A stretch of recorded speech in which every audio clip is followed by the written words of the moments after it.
I'm Shunwanwan, and this is what happened when I returned to my hometown.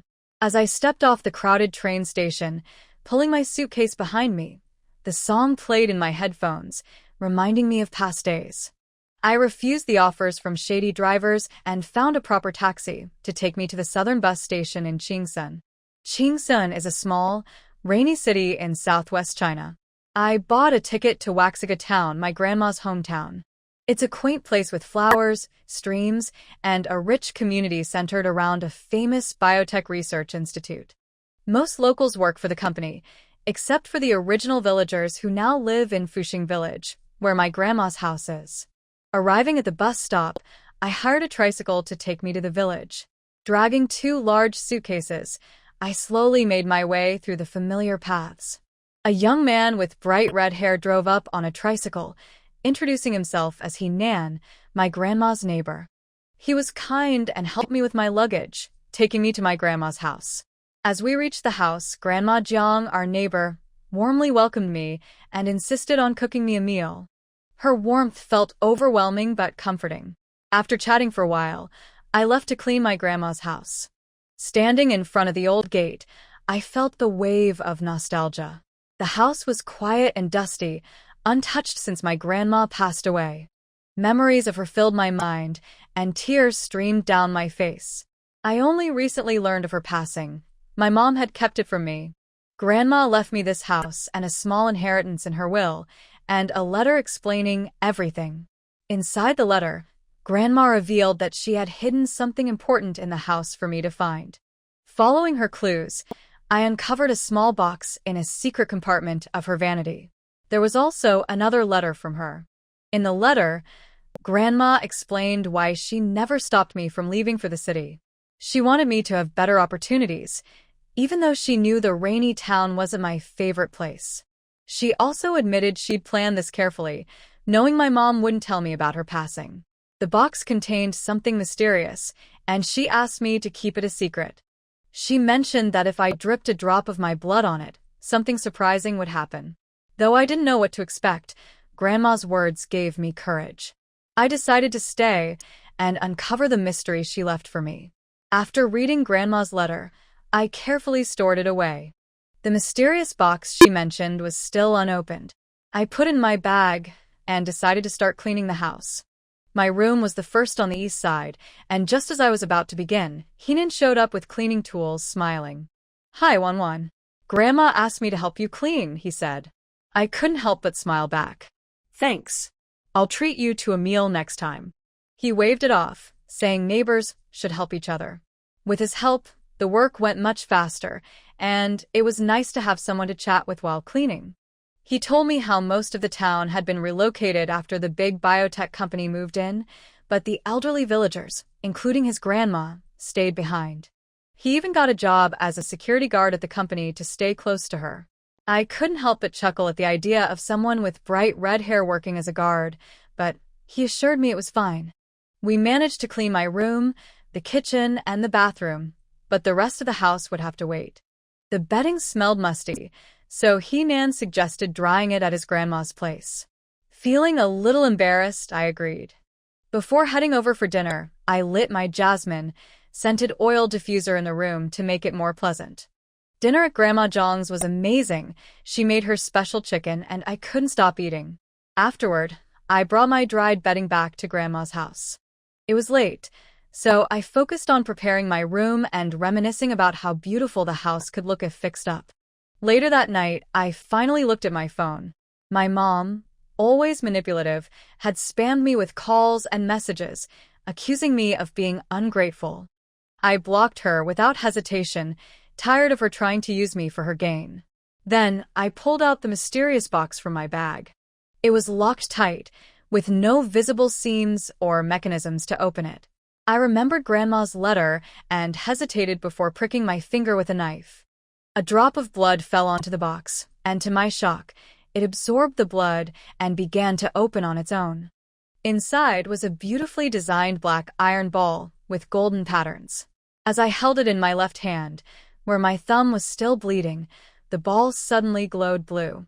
A flash of light filled the room, and before I could react, I disappeared from where I stood. When I opened my eyes, I found myself in an unfamiliar, run-down building. Trying to stay calm, I looked around and heard a strange mechanical sound coming from what seemed like a tavern. When I heard that mechanical voice, I was startled but quickly calmed myself. After all, I've read plenty of stories about systems. I asked, "What are you?" The voice introduced itself as Butler 9 and explained the rundown little tavern I was standing in. It was called the Number 9 Space-Time Trading Tavern, a place connecting different worlds where the owner has to manage it and build its reputation. From what Butler 9 said, my grandma was the previous owner. She didn't manage to make much progress because of her age and health, so after she passed, the tavern reverted to its basic state. To rebuild it, I needed to start over with a beginner's task list, which included gathering wood, brewing wine, and growing food. The tavern wasn't just a building. It had farmland, a forest, a pond, and small animal pens. Everything needed to be done by hand, cutting trees, growing crops, and raising animals.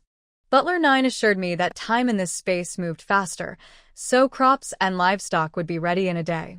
That was a relief. I accepted the beginner tasks and found seeds, a piglet, chicks, and shrimp in my backpack. I set everything up. The shrimp went into the pond, the animals into their pens, and the seeds into the ground. There was no water bucket in the tavern, so I had to grab one from my grandma's house. Interestingly, when I returned, only 10 minutes had passed in the real world, even though I'd spent hours in the tavern. While planting and watering, I couldn't help but understand why my grandma struggled with these tasks. She had bad joints and was too old to handle everything, especially chopping trees and mining. It made me sad thinking about how much effort she must have put in despite her limitations. After finishing the day's work, I took a moment to read a notebook left by Grandma. It detailed her progress and included a heartfelt message. She believed in me and hoped I could turn the tavern into the most successful one among the 9 space-time trading locations. Her words brought a bittersweet smile to my face. Curious, I asked Butler 9 if there were other taverns like this. It confirmed that there were 8 others, each unique. Mine was the 9th. Knowing there were others made me wonder about the possibilities. Looking at the tasks ahead, I felt determined. Grandma believed in me, and I wouldn't let her down. Who knows? Maybe one day, this little tavern could become the best in all space-time. I learned from Butler 9 that there are other space-time trading taverns like mine, and all owners are evaluated. If the performance isn't good, points are deducted, and the tavern resets. Basically, it's like starting over if you fail. Not that it matters to me right now, I haven't even finished the beginner tasks. After planting everything, I had nothing else to do for the day since tree cutting would have to wait. I left the tavern and returned to my room, noticing the muddy footprints I'd left behind. I decided to wear a different outfit next time. The next morning, I woke up to the misty view of the mountaintops. The air was damp, a familiar feeling from growing up here. I looked at the house and garden, realizing how much work it would take to clean everything and maintain the tavern. With a sigh, I made a shopping list for essentials, planning to buy urgent items in town and order the rest online. After borrowing Grandma Zhang's tricycle, I went to town, bought tools like an electric chainsaw, and picked up other necessities. I even treated myself to some delicious beef noodles at a local shop. By afternoon, I was back home, waiting for the delivery of new appliances. While waiting, I sold the old ones. They were way too outdated to keep. The new appliances arrived, and the delivery workers installed them. I spent the rest of the day cleaning the house.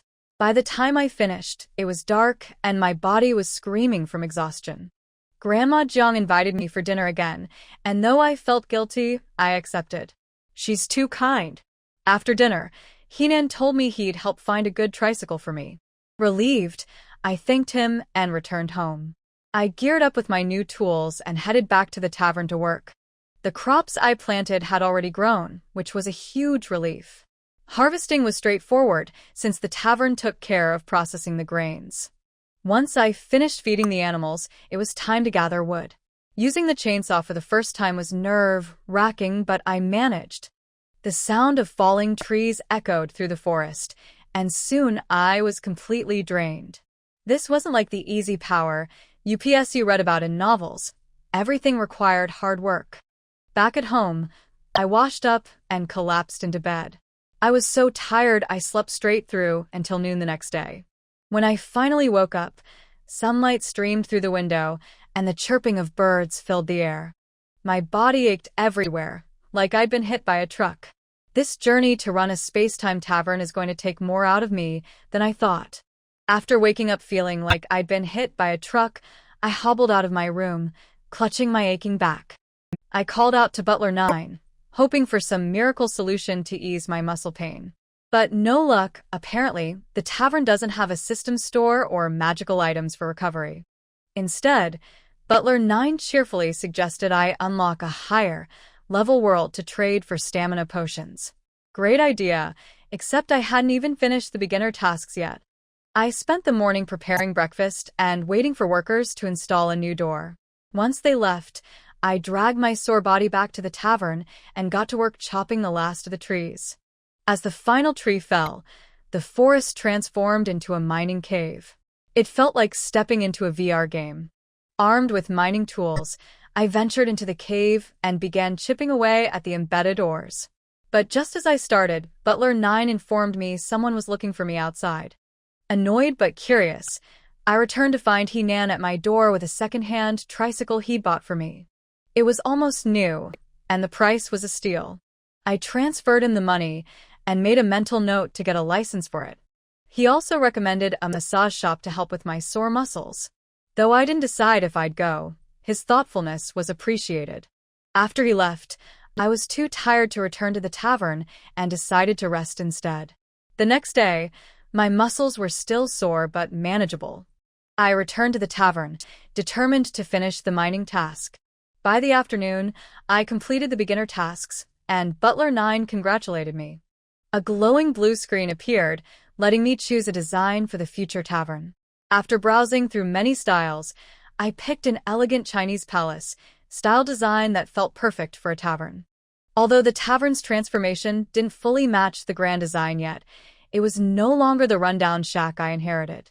The interior was refreshed with new tables, a proper wooden bar, and a functional wine cabinet. I finally felt like I was running a real tavern. The first, second, fourth, and fifth tasks made sense, but the third? Solving someone's problems? What kind of tavern manager doubles as a therapist? Still, I accepted the tasks. To my surprise, the wine cabinet now held freshly brewed sorghum wine and glutinous rice wine. No brewing needed. This small win nearly brought tears to my eyes. Finally, something went my way. No, if there are rewards, is it the same as in the game? I also get rewards for completing novice tasks. Afraid of missing out on the reward, Shun Wanwan summoned Consultant No. 9. Sure enough, there are rewards for novice tasks, and the reward is full automation. I'm so touched. Shun Wanwan pretended to cry for a while. She walked out of the tavern and found that the forest that had been cut down had come back again, which really made her feel like playing a virtual game. It's just that this game is a bit wasteful, but it's no longer necessary. She now has the same one-click planting and harvesting functions as in various farming mini-games. She no longer has to work by herself as hard as novice tasks.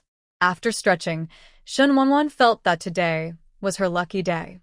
Taking advantage of the good luck now, Shun Wanwan quickly summoned Number 9. Number 9, I want to open the space-time channel.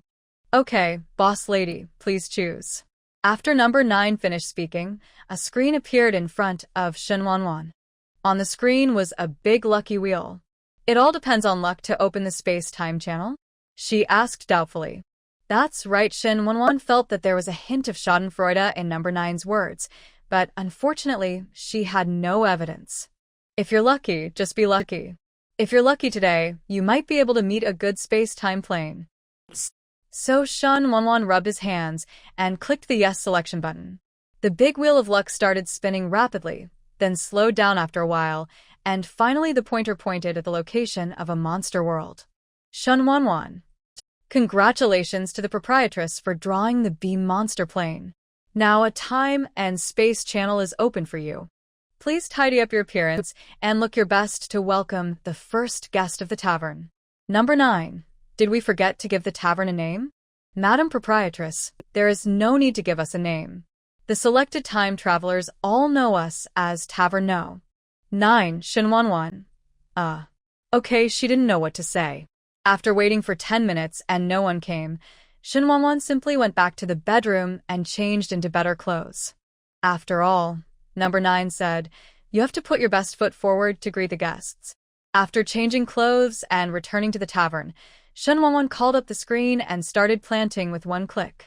She didn't know why, but after waiting for a long time, no customer came.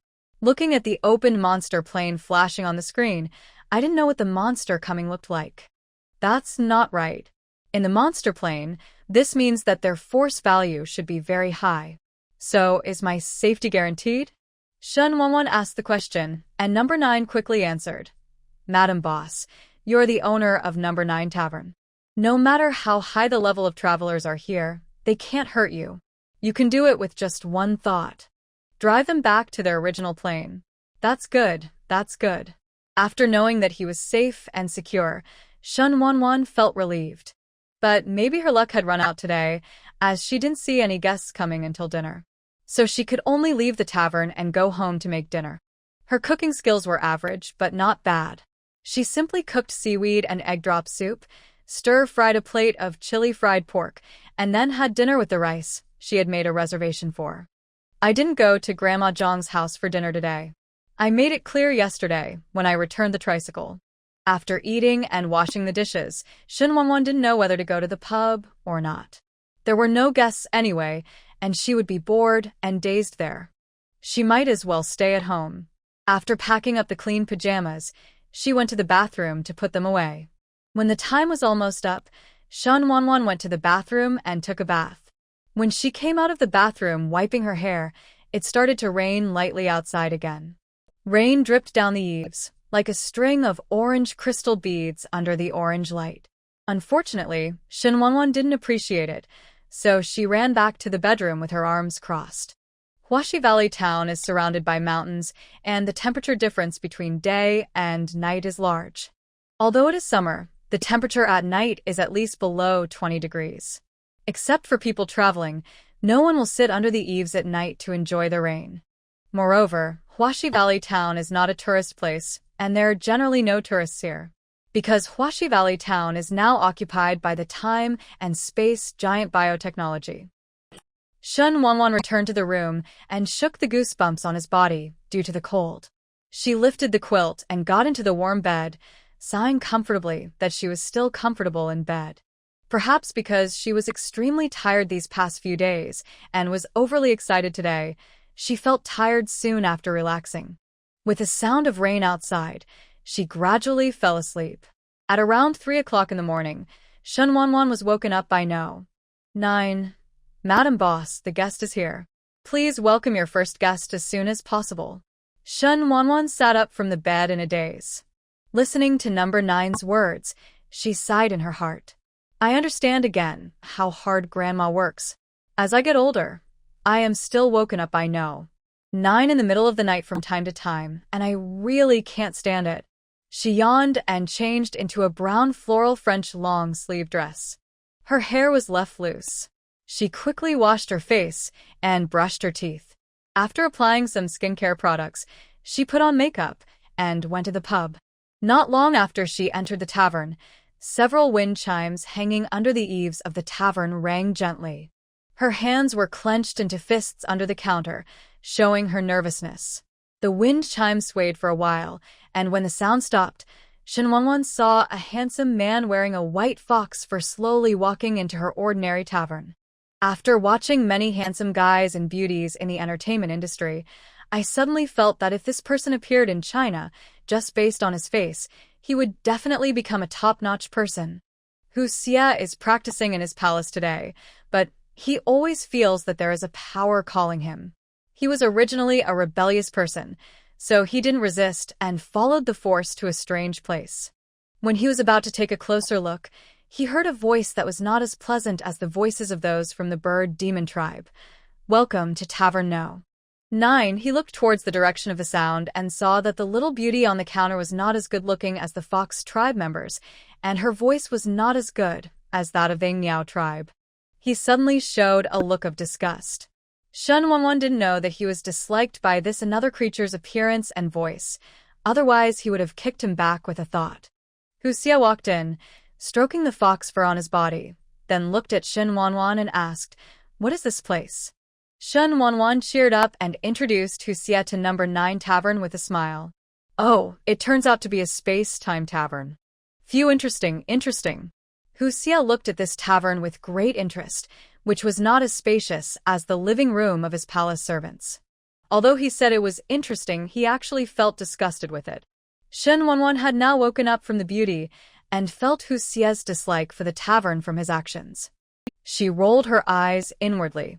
She didn't blame him for disturbing others' dreams, but it turned out that the monster disliked her tavern first. For the sake of the mission, she could only keep smiling. Our restaurant serves glutinous rice wine and sorghum wine today, and the only side dishes are fried peanuts. Would this guest like some?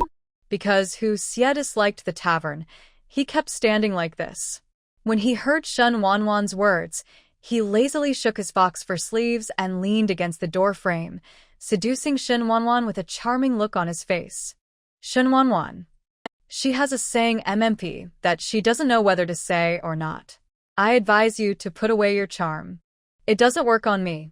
Knowing that the another creature had cast a spell on her, Shen Wanwan's anger level suddenly reached full level, and her words lost the politeness they had just now. Being pointed out directly by her, Hu Xie curled his lips and smiled. This smile was simply astonishing. However, Shen Wanwan's filter for him has been broken, and no matter how beautiful her smile is, it can't cause any waves in her heart. Every time traveler will get the basic knowledge of this tavern as soon as they enter it. Hu Xie naturally knew that he thought he had everything and didn't need to make any deal with this poor tavern. But after hearing the unkind words from the landlady, he pulled out a stool at the nearest table and sat down. Then he leaned against Shui Yan, as if he had no bones. Since it's a tavern, give me a glass of each wine and a plate of food to go with the wine. Although she didn't know why he sat down, as long as he bought wine, she was entertaining a guest, so Shen Wanwan poured him 2 glasses of wine. In fact, it should be called 2 bowls of wine because she chose an antique tavern, so the wine glasses the tavern arranged for her were black pottery bowls like those in ancient TV series. Because she has completed the novice mission, many things in the tavern do not require her to do it herself. She only needs to create it with one click like playing a game. Soon she was carrying a bowl of sorghum wine, a bowl of glutinous rice wine, and a plate of fried peanuts to the table where Hu Xie was sitting. After putting everything together, Shen Wanwan asked with a business smile, "Thank you for your patronage, 5 gold coins." When number 9 heard this, he immediately reminded Shen Wanwan, "Madam Boss, these only cost 2 gold coins. You overcharged." Shen Wanwan mentally talked to number 9. "Shut up, you didn't say you can't charge more." Número 9. Hu Xie looked at the 2 bowls of wine and fried peanuts on the table and threw a bead carelessly. "I don't have any gold coins, so I can use this mermaid tear to pay for the drinks." Shen Wanwan got the shark's tears thrown by Hu Xie and asked no. 9 to scan it. The shark's tears were worth 100 gold coins, which was enough to pay for the drinks. Time travelers cannot all have tavern gold coins, so they can exchange items or money from their time and space for tavern-specific gold coins. Shen Wanwan looked at the amount of gold coins exchanged and couldn't help but think of the tasks in the tavern management log. The 4th task seemed to be to earn 100 gold coins. She rolled her eyes and then said with a smile, "Guest, your pearl can be exchanged for 100 gold coins. My tavern just opened today, and I can't find the money for the time being. I wonder if there is anything else you want." Shen Wanwan thought that if Hu Xie needed anything else, then she could trade with him, so that with the remaining 95 gold coins as trading items, she could also complete tasks 1, 2, and 4. Task 5 has been completed long ago. If Hu Xie agrees to her request, then only task 3 remains to be completed. Hu Xie looked at her and raised his beautiful hand. The smile on his face suddenly changed, and his beautiful hand grabbed his neck. As a result, before he even got close, his hand was shocked. If it were ordinary electricity, he wouldn't be afraid. But the things that number 9 Tavern protects its host are not something that a monster like Hu Xie can resist. When Shen Wanwan saw Hu Xie trying to hurt her, she was frightened. When she realized what she was doing, she kicked the person out of the tavern with a thought. Hu Xie, who was kicked away, returned to his palace in the blink of an eye. The hand he stretched out to grab Shen Wanwan had become burnt black. He looked at his hands and didn't care at all. Instead, he laughed out loud. Over at the tavern, Shen Wanwan, who had kicked away Hu Xie, was so frightened that he comforted his rapidly beating heart. She didn't express her anger at number 9. After all, number 9 tried his best to protect her. The only thing she was angry about was that the guests know. 9 was chosen without looking at their character. Bah, no, it's a monster. Number 9 patiently listened to Shen Wanwan's ramblings and then said in his mechanical voice, "Let me tell the proprietress again that no. 9 is customer service, not the system. Guests who can enter the pub enter voluntarily, not number 9 summons I know." "I know." Shen Wanwan responded speechlessly. After completing the task, Shen Wanwan returned to the room in a good mood. She was woken up by number 9 to go to the tavern to greet the guests, but she was no longer sleepy when she came back. The people in the village who had raised big roosters had already begun to crow at this time.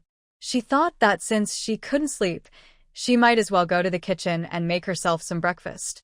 She opened the overcrowded refrigerator, took 2 eggs, then scooped out some flour and made it into an egg flour paste, preparing to make some pancakes. She bought a lot of small appliances, but they're still on the way, so the kitchen looks relatively empty now. After frying the pancakes, Shen Wanwan heated up some more milk, and a simple breakfast was completed. Farm work was quite tiring, and even though she had had breakfast early, she was still inevitably a little hungry. Fortunately, there was some pancake left, so she reheated it and ate the rest of her breakfast. After eating, she began to think about what to do. The yard was a little dilapidated because Grandma didn't take good care of it. When she came back, she naturally had to take care of it to make the place where she lived more beautiful. Grow some vegetables in the backyard, then just plant flowers in the front yard. She remembered that she and Ms. Shen had been to a rich man's home before. The rich man's wife was very good at living. The home was like a 4-season garden. Her favorites were the wisteria and climbing roses in the rich man's home. With this thought in mind, she searched online to see if the environment here was suitable for planting wisterias and climbing roses. After reading it, Shen Wanwan frowned. The internet did not recommend planting her 2 favorite flowers in places with continuous rain. So she decided to look at something else. Just as she was searching for other flowers on the internet, Grandma Jiang shouted outside her door. "Wanwan, are you at home?" "Here he is." Shen Wanwan hurriedly responded and opened the door. Seeing Grandma Jiang outside the door, she quickly went out and helped her into the house. Grandma Jiang waved her hand and said, "I'm not going in. I'm here to tell you that you have to go to the police station to go through the household registration procedures." When Shen Wanwan heard this, he immediately patted his head. "Look, I forgot about it. Thanks to Grandma Jiang for reminding me. I'll go right away."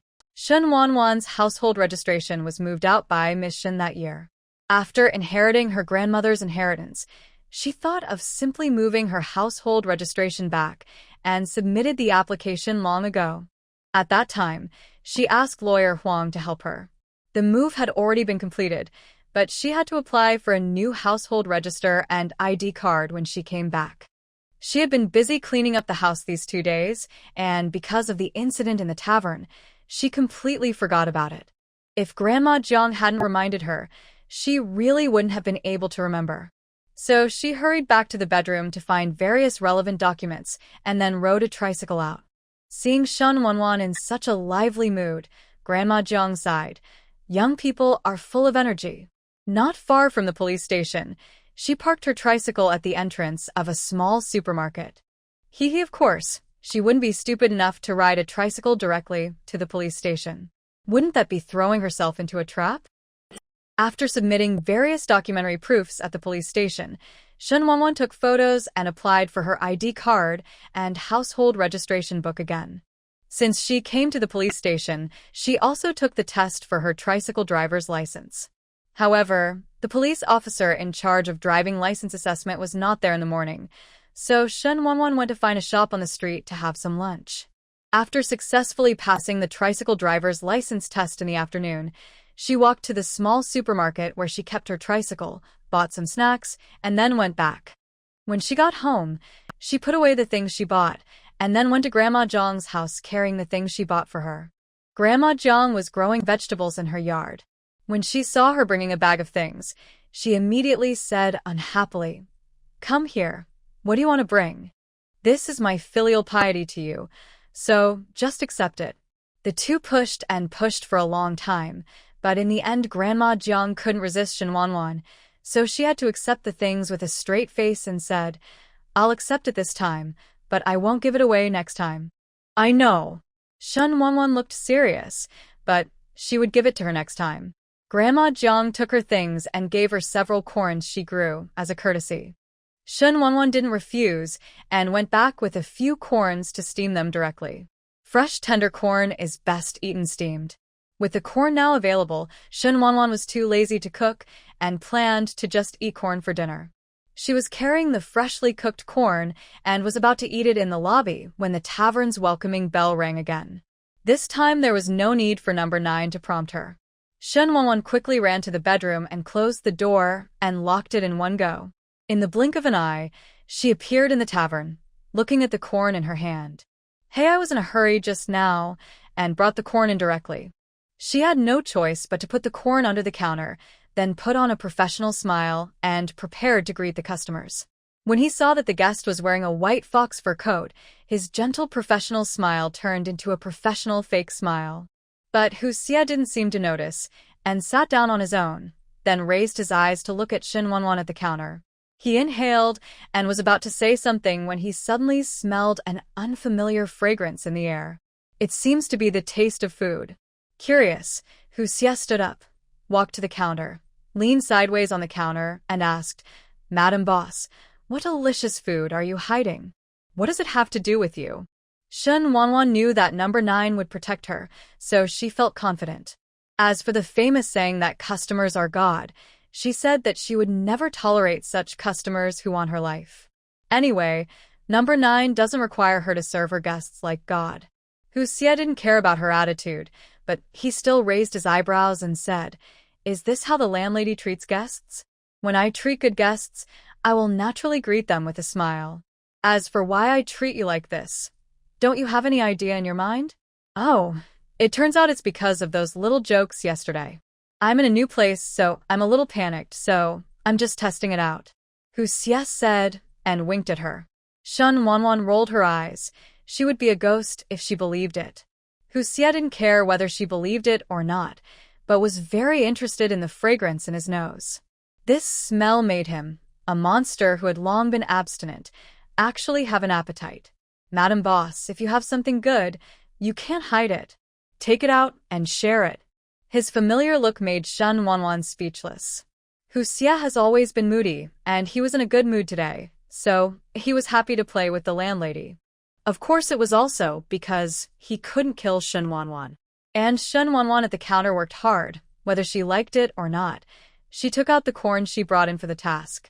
Hu Xie smelled the corn and couldn't help but sniff it. If he had ears on his head, they would be wagging cutely at this moment. Shen Wanwan looked at him, inexplicably feeling a little cute. "Why?"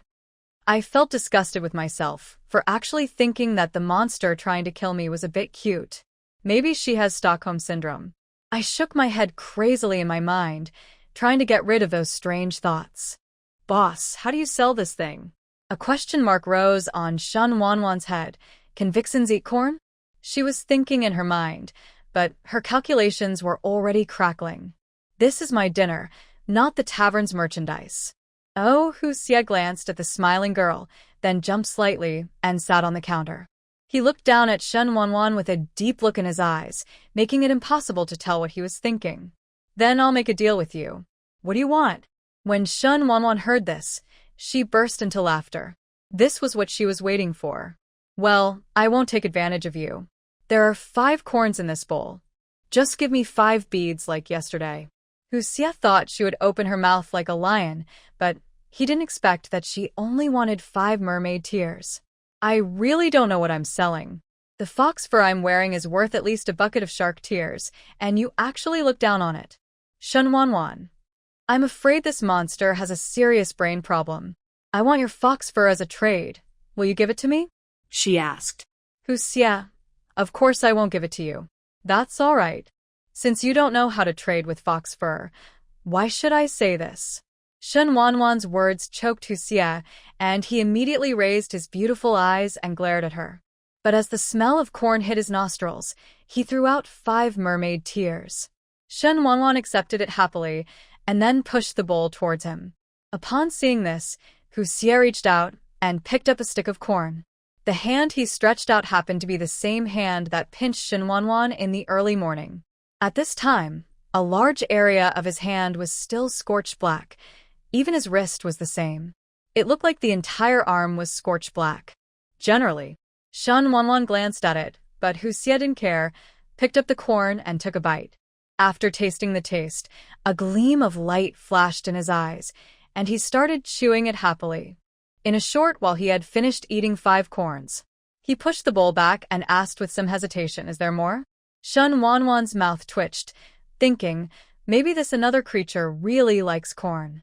She spread her hands and said, "No more, just a few." "Is there anything else?" Hu Xie couldn't help but ask. He loved eating all kinds of delicacies when he was young, but because of an accident, he could no longer eat anything. As a result, his character became unstable and unruly. Of course, Shenwanwan didn't know about this. When she heard that Hu Xie wanted something else, she shook her head decisively. There is nothing at the moment. She really wasn't lying. A new batch of crops planted last time had just been harvested. The field outside the tavern is now full of young seedlings, and there is nothing for him to eat. So Shenwanwan took out a plate of fried peanuts and said, "This is the snack you ordered yesterday. Why don't you try this?" Hu Xie looked at the plate of fried peanuts, then picked one and threw it into his mouth. After chewing for a while, he said in disgust, "It doesn't taste good." Shenwanwan rolled her eyes. "I'm so sorry. There's nothing else. This tavern of yours is a shabby one. There are so few items. You are lucky that I can patronize it. Your service attitude is still so bad. I will give you a bad review later." Hu Xie remembered some of the rules of the tavern and then threatened Shenwanwan. Shenwanwan. For the sake of praise, she endured it. Raising a smile, Shenwanwan said very politely, "This guest, the shop has just opened, and the drink menu is relatively simple. Please bear with me." Seeing her polite look, the corners of Hu Xie's lips raised slightly. "Look, your service attitude is very good now. If you had known this, why would you?" Shenwanwan chuckled in his heart, still maintaining the professional smile on his face. If she hadn't been afraid that bad reviews would cause her to be downgraded and re-educated, she wouldn't have given this another creature a good look. Although downgrading and retaking classes were not difficult for her, Shenwanwan just didn't like starting over. Isn't it just the service attitude? She just laughs. Hu Xie was chewing peanuts in his mouth, very satisfied with her current service attitude. Shenwanwan cursed him in his heart to choke to death after eating peanuts. "I obviously disliked it, but now I am enjoying it." As expected, the goblin is also upright in speech and body. You say you don't like it, but when you eat it, it tastes better than anything else. He quickly finished the plate of fried peanuts. Hu Xie looked around and found that there was no cloth for wiping his hands, so he stared at the tavern management log placed on the counter. Hu Xie stretched out his hand to smear the oil stain on the tavern management log. When he touched the log, a burst of white light flashed, so dazzling that Shenwanwan raised his hand to cover his eyes. When the light disappeared, a pile of clothes fell on the ground. Shenwanwan ran out of the counter and saw a little fluffy white fox emerging from the pile of clothes. One person and one fox looked at each other, and Shenwanwan seemed to see a trace of annoyance in the white fox's eyes. She couldn't help but laugh. "Number 9. What's going on?" She didn't know why Hu Xie suddenly turned into a little fox. But she felt that Hu Xie was much cuter when he turned into a little fox than when he was in human form. "Number 9. He deliberately damaged the tavern management log, so he was forced by the tavern to return to his true form. Hu Xie quickly took a run, dodged, and jumped onto the beam. Shen Wanwan was not disappointed when she didn't win the another creature. She slowly picked up the clothes on the ground, especially the fox fur. The fox fur feels heavy in the hand. In addition to the fur, the fabric inside is also very fine. Shen Wanwan touched it and finally understood the meaning of Qianjinkyu in the ancient poem Five-Flowered Horse, Qianjinkyu. With the fox fur on her hand, it is not an exaggeration to say that it is worth thousands of gold. Putting the clothes on the table, she returned to the counter, without looking at Hu Xie on the beam.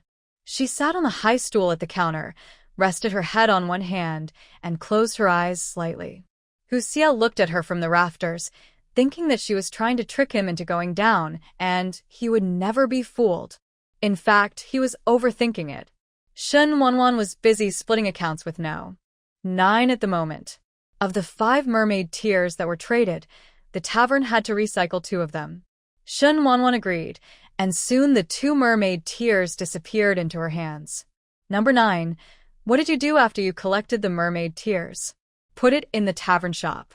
Shen Wanwan, you said you were not the system. Why do you still have them all? Number 9 is indeed not a system, but the tavern has system management. Shen Wanwan. Why does she feel that this tavern is more like a mini-game? Unable to figure it out, she simply gave up. Anyway, she had read the rules of the tavern and would not harm the operator. She opened her eyes, opened the tavern management diary, and saw that several other entries had been crossed out, leaving only the 3rd entry, which addressed the current troubles of the time traveler. She couldn't help but look up at the fox on the beam, and she couldn't think of anything that was bothering the fox at the moment. And she doesn't like this another creature very much. It's too rude. He ate dinner, and now that his voice had changed into a fox, Shen Wanwan didn't have to entertain guests, so she closed the shop to thank the customers. Hu Xie was staring at Shen Wanwan warily, fearing that she might do something wrong. It felt like he was suddenly kicked away by some unknown force, and then he returned to his palace in the blink of an eye. Returning to the world of monsters, Hu Xie transformed into a human being, but his clothes were left in the tavern, so if there were girls watching at this moment, they would definitely get nosebleeds. It's a pity that he is the only one in this huge palace. Hu Xie raised his hand and grabbed it, and a set of clothes appeared in his hand. After getting dressed, he lay on the couch covered with tiger skin, lazily grabbed a pot of wine from the void, and poured a glass for himself.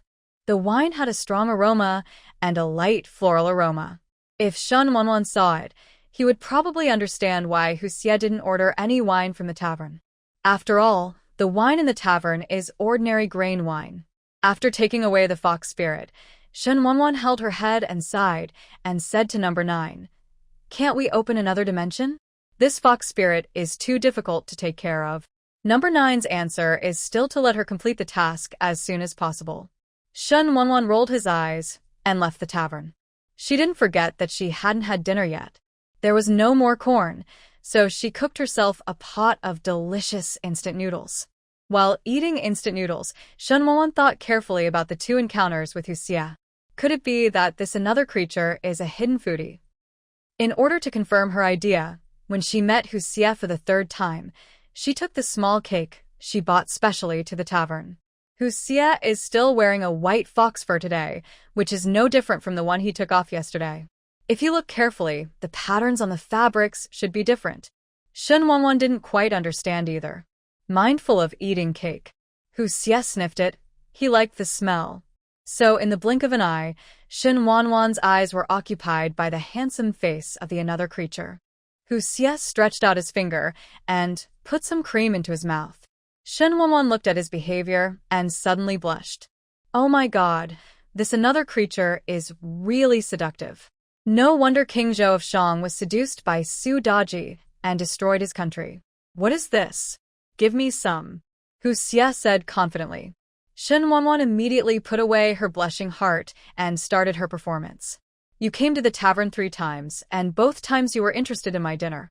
As another creature, I'm afraid it's not appropriate to eat these, Hu Xie said nonchalantly. If I like it, it's suitable. As he said that, he looked at Shen Wanwan with a clear face and asked, "Okay, don't beat around the bush. Just say what you want." After hearing what he said, Shen Wanwan still didn't know what to order. She originally just wanted to get something that could be exchanged in reality and exchange for some money. She doesn't have much money of her own, and she doesn't plan to use the money left by her grandmother. Therefore, she had to source money. She only had 3 mermaid tears in her hand. The current price of pearls was good, but it was not suitable to sell them here in Ji province. She had to go to the Demon City or the Imperial City, Pengcheng or other first-tier cities to gain more benefits. Dahua. But looking at Hu Xie now, she suddenly felt that she could increase the pressure a little. Just as she was thinking about what to order, number 9 spoke up. "Lady boss, trade him for some golden cicada eggs." Although she didn't know what the golden cicada eggs were, Shen Wanwan wrote them down. "Well, I'm a girl who likes all kinds of pearls and gems. If you have beads similar to the mermaid's tears or gems of other colors, you can exchange them with me. At the same time, I also need some golden silkworm eggs."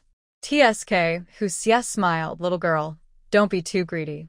A piece of small food that is a few bites big must be exchanged for golden silkworm eggs.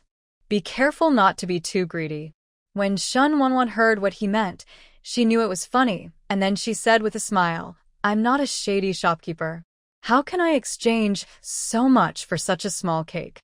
So Hu Xie saw her take out a beautifully packaged cake from under the counter and put it on the counter. "Is this enough?" Shen Wanwan asked, patting the cake box lightly. Hu Xie swallowed, glanced at Shen Wanwan, and then said, "Okay." As he waved his sleeves, 2 more boxes appeared on the counter. "Everything you want is here." After hearing this, Shen Wanwan opened the nearest box and took a look. It was full of various pearls and gems, which made her dazzled. Needless to say, the other one is naturally the golden silkworm egg. She smiled and took away the 2 boxes, and Hu Xie also took the cake. I don't know if it was a coincidence, but when Shen Wanwan went to buy a cake during the day, the cake made by this store happened to be returned by the customer. The cake was very beautiful and had a cute version of the little fox. Hu Xie got the cake and was about to leave the tavern. After all, the place was too small, and the drinks were not good. As a demon king, he disliked it. "Oh, take your clothes first." Upon hearing this, Hu Xie turned his head and saw the clothes on the table. He waved and put them away, then disappeared into the tavern. After he left, Shen Wanwan quickly asked number 9, "You can deduct it. My transaction amount today is quite large. I should be able to get more points." Yesterday, she made a transaction with Hu Xie and gained some points. Later, she asked whether the points were assessed based on the value of the transaction. On the 9th, the tavern share was collected, and the rest was left to Shen Wanwan. Looking at the pearls and gems that had been reduced by half, Shen Wanwan didn't feel distressed. After all, these were paid for with 300 pieces of cake. What is the use of this golden silkworm egg? The boss lady gets 1 point for this transaction. On the 9th, I suggest the boss lady keep the golden silkworm eggs, which may be used in the future construction of the tavern. After hearing this, Shen Wanwan put the golden silkworm eggs into the backpack under the counter. Today, the sun shines into the bedroom, through the gaps in the curtains. Shen Wanwan opened her eyes and saw the sunlight coming through. She immediately opened the quilt, opened the curtains, and opened the window. The warm summer sunshine shone into the bedroom. She opened her arms to embrace the sunshine in this room. If it weren't for the fact that there were still some undried water stains in the yard, she would have thought that the sound of rain she heard last night was a dream. There are mountains and green plants all around, and the fragrance of plants and earth is in your breath. The air today is really good and refreshing. Maybe it was because the weather was sunny and Shen Wanwan was in a good mood. So, after having breakfast, she planned to go shopping in the county. Province Ji is a plateau area with strong ultraviolet rays. Even though Shen Wanwan likes the sun, he wears physical sunscreen when he goes out. She went out on a tricycle. When she passed Grandma Zhang's house, she specifically asked her if there was anything she needed help carrying. Grandma Zhang waved her hand. "No need to bring anything for me. My son, wife, daughter, and that guy Henan can bring food here every 3 days." There is no shortage of things at home. Okay, I'll leave first. Go ahead, go ahead. You young people should go out and play more. It's so boring to stay at home all day long. After saying goodbye to Grandma Jiang, Shen Wanwan drove a tricycle to the county while humming songs. This county is called Mushui County and is not part of Huaxi Valley Town. Huaxi Valley Town is not within the jurisdiction of surrounding counties because the entire town belongs to an independent industrial park. It is officially licensed. When Shen Wanwan passed by the Jizi Biotechnology building, he couldn't help but take a few glances. She has been in this company since she was a child, and over the years it has slowly taken over the entire town. Of course, the people around her are living a good life because of this company. She didn't plan to find a job in this company, so she just took a look. There are many legends about this company. When she was a child, she heard people say that the owner of this company was a man who was more handsome than one of the most handsome celebrities in the country. For this legend, she hung out in front of this company for several days when she was a child. As a result, she saw nothing but security guards and employees commuting to and from get-off work. Thinking of the stupid things she did when she was a child, Shen Wanwan couldn't help but laugh. After arriving in Mushui County, Shen wandered to the busiest Genie Square. Mushui County has seen a lot of construction work in recent years, and you can see shopping malls and residential buildings being built everywhere. Because Jizi Biotechnology Company drives the surrounding GDP, several surrounding counties are developing well. Shen Wanwan has no plans to buy a house in the county, so she is not interested in housing prices. After parking the car, we immediately went to the snack street in the square. There were many shops and stalls in the snack street. She bought some that interested her, then found an empty seat and sat down. The weather is nice today, there are many people out to play, and there is a lot of people around. Shen Wanwan also saw many boys and girls shopping hand in hand. It was really pure youth. She came here to go shopping and inquire about the prices of some surrounding jewelry stores. However, after she visited several of the largest jewelry stores, she felt that the mermaid tears and gems in her hand should be exchanged in the big cities. The value of a small county town is not high, and there are no secrets in such a small place. Most of them are acquaintances, and if there is some trouble, it will not take a few hours to spread the news throughout the city. So she should keep a low profile. With this in mind, she stopped going to the jewelry store. Instead, she bought herself some clothes and shoes, and also went to the supermarket. It was already sunset by the time she was ready to go home. She rode a tricycle and went all the way back against the sunset. After returning home and packing her things, Shen Wanwan chose some fruits to give to Grandma Jiang. Her family is the last family in the village, and Grandma Jiang is the only neighbor. So building a good relationship is a must. Why are you kid giving me food again? I don't need any of these.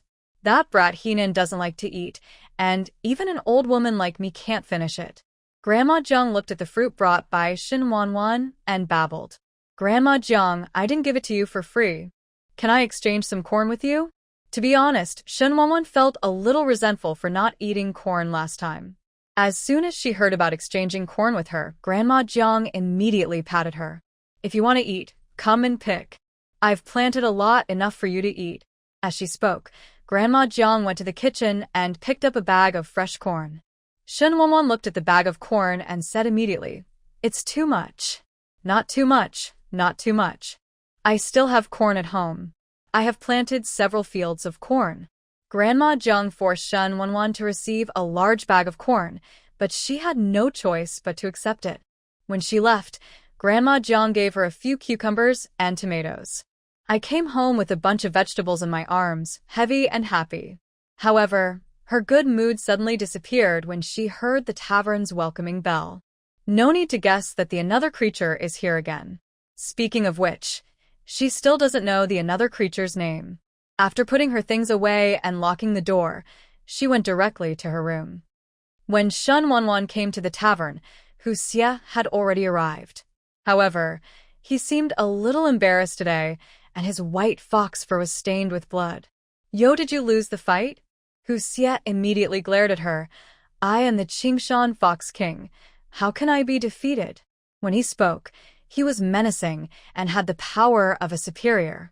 But Shen Wanwan shrugged. Whether he was a superior or not had nothing to do with him. When she came to the tavern, she was just a guest and she didn't care about her status.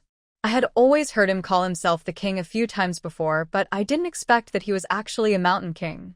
Too lazy to pay attention to him, Shen Wanwan asked directly, "Excuse me, what do you need? Bring me another cake or some corn." Shen Wanwan was not surprised by Hu Xie's request. It's just that she is a little depressed. She owns a tavern.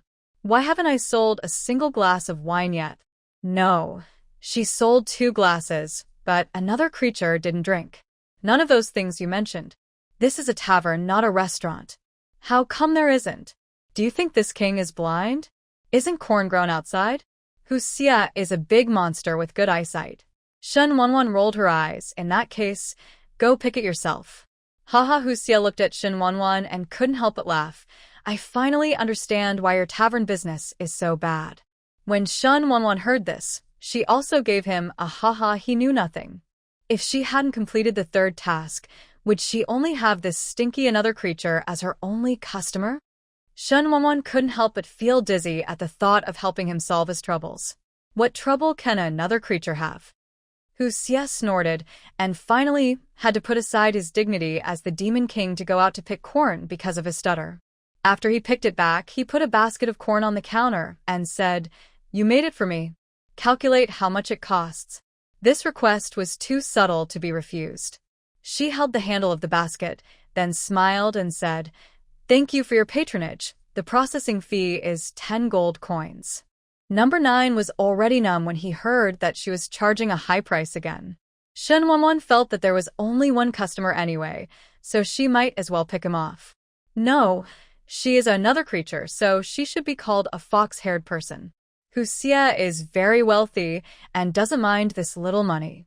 After throwing a strange object to Shen Wanwan, he found a place to rest lazily.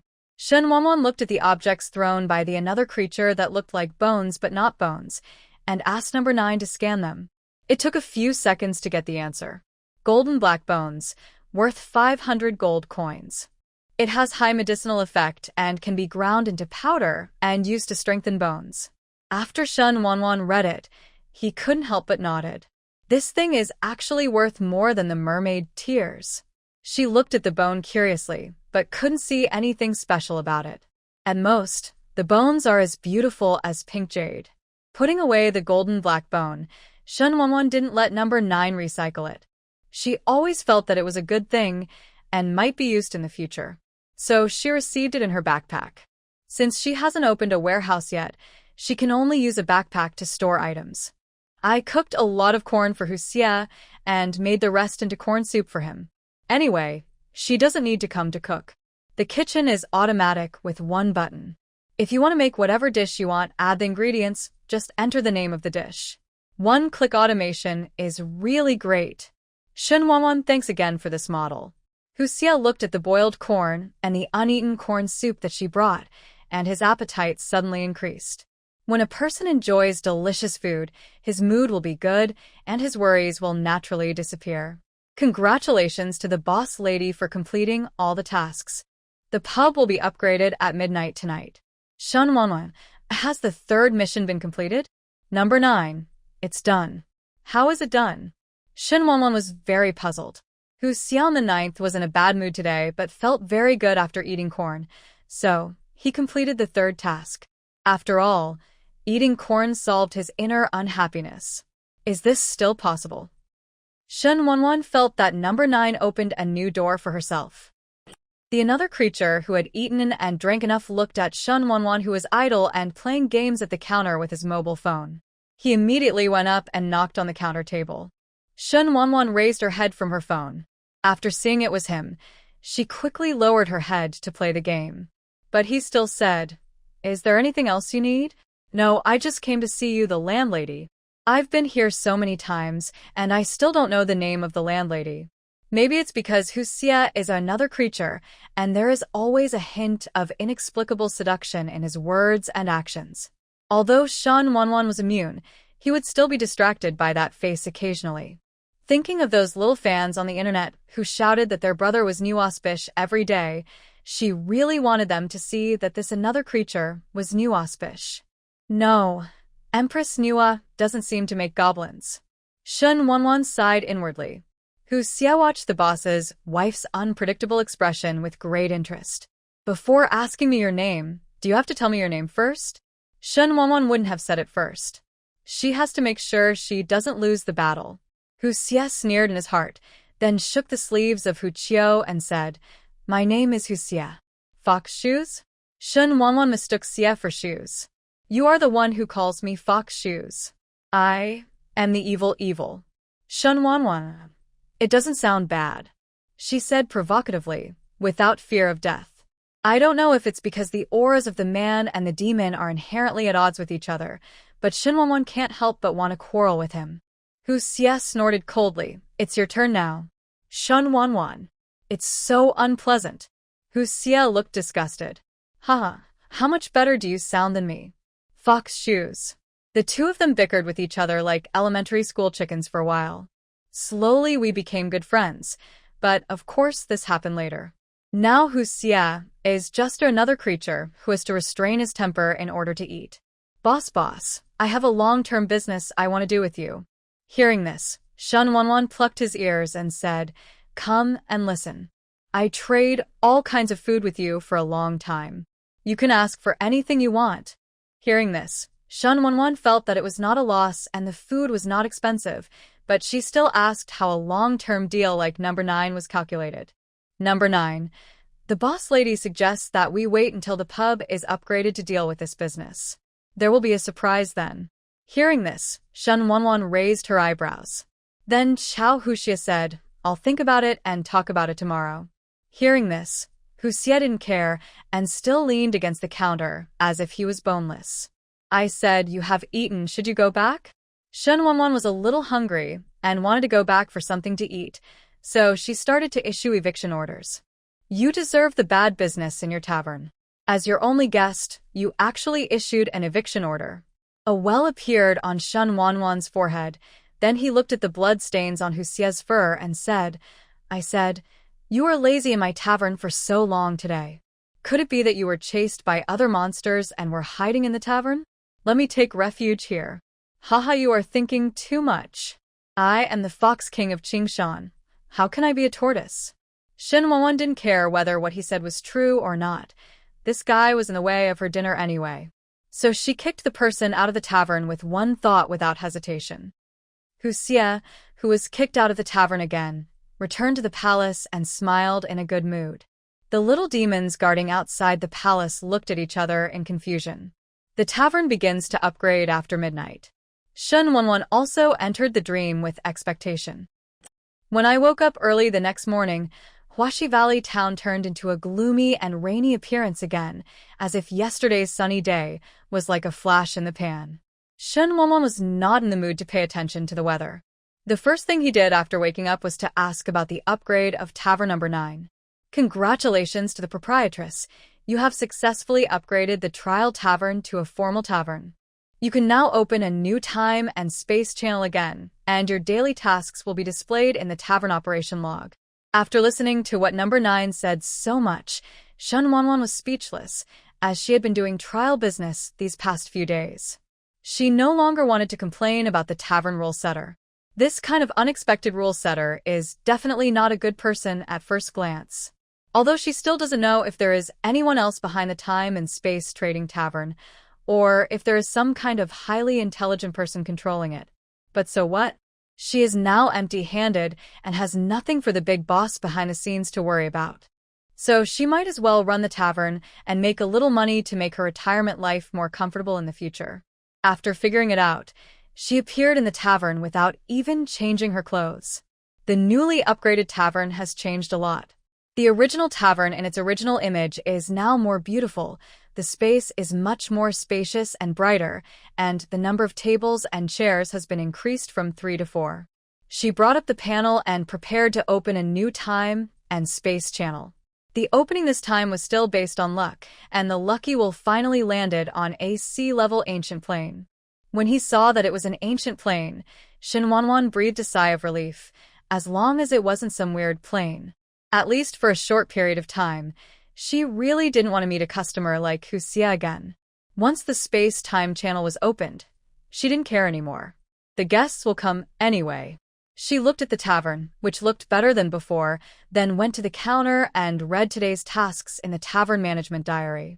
After upgrading, the tasks in the tavern management log are calculated once a day and must be completed as soon as possible. Fortunately, they are all relatively daily tasks and not too difficult. This made Shin Wanwan feel relieved. There are 3 tasks today, including entertaining a traveler from a new time and space, planting some flowers, and making a new snack using existing food. Shin Wanwan thought it was not difficult, but she didn't know when the new guests would come. She went back to her room, changed her clothes, and after breakfast, she tidied up, then went to the backyard to plow the land and spread some seeds. After finishing her work at home, she went to the tavern. As soon as she arrived at the tavern, Shin Wanwan was startled by the handsome face that suddenly struck her face. "You another creature. Why don't you say something?" She patted her heart that was beating with fear and glared at Hu Xie angrily. Although he was very handsome, she was really frightened when he was suddenly attacked so unpreparedly. Hu Xie looked down upon Shin Wanwan and thought she was too timid. "What are you here for?" Although Shin Wanwan asked this question, she doubted in her heart whether the demon was here to find the corn. "I was bored in the palace, so I came here to have some fun." Hu Xie noticed the changes in the tavern when he first arrived, but no matter how much the tavern changed, in his eyes it was still the poor shabby tavern. The only saving grace is that the desserts made by the landlady and the corn she grows are delicious. Shin Wanwan didn't know what he was thinking and didn't ask him what he needed. After all, Hu Xie doesn't like the current drinks in her tavern. As long as he is not blind, he will not fail to see his dislike of his tavern. She has never been shy, and she can't be timid. The business in the tavern is no better than the business in real life.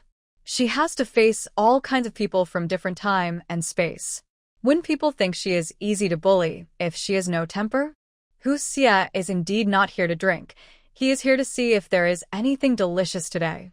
Shin Wanwan was too lazy to pay attention to him and was going to find flower seeds. "I rummaged through my backpack and couldn't find it." She couldn't help but ask number 9, "Where are the flower seeds? Don't you provide them?"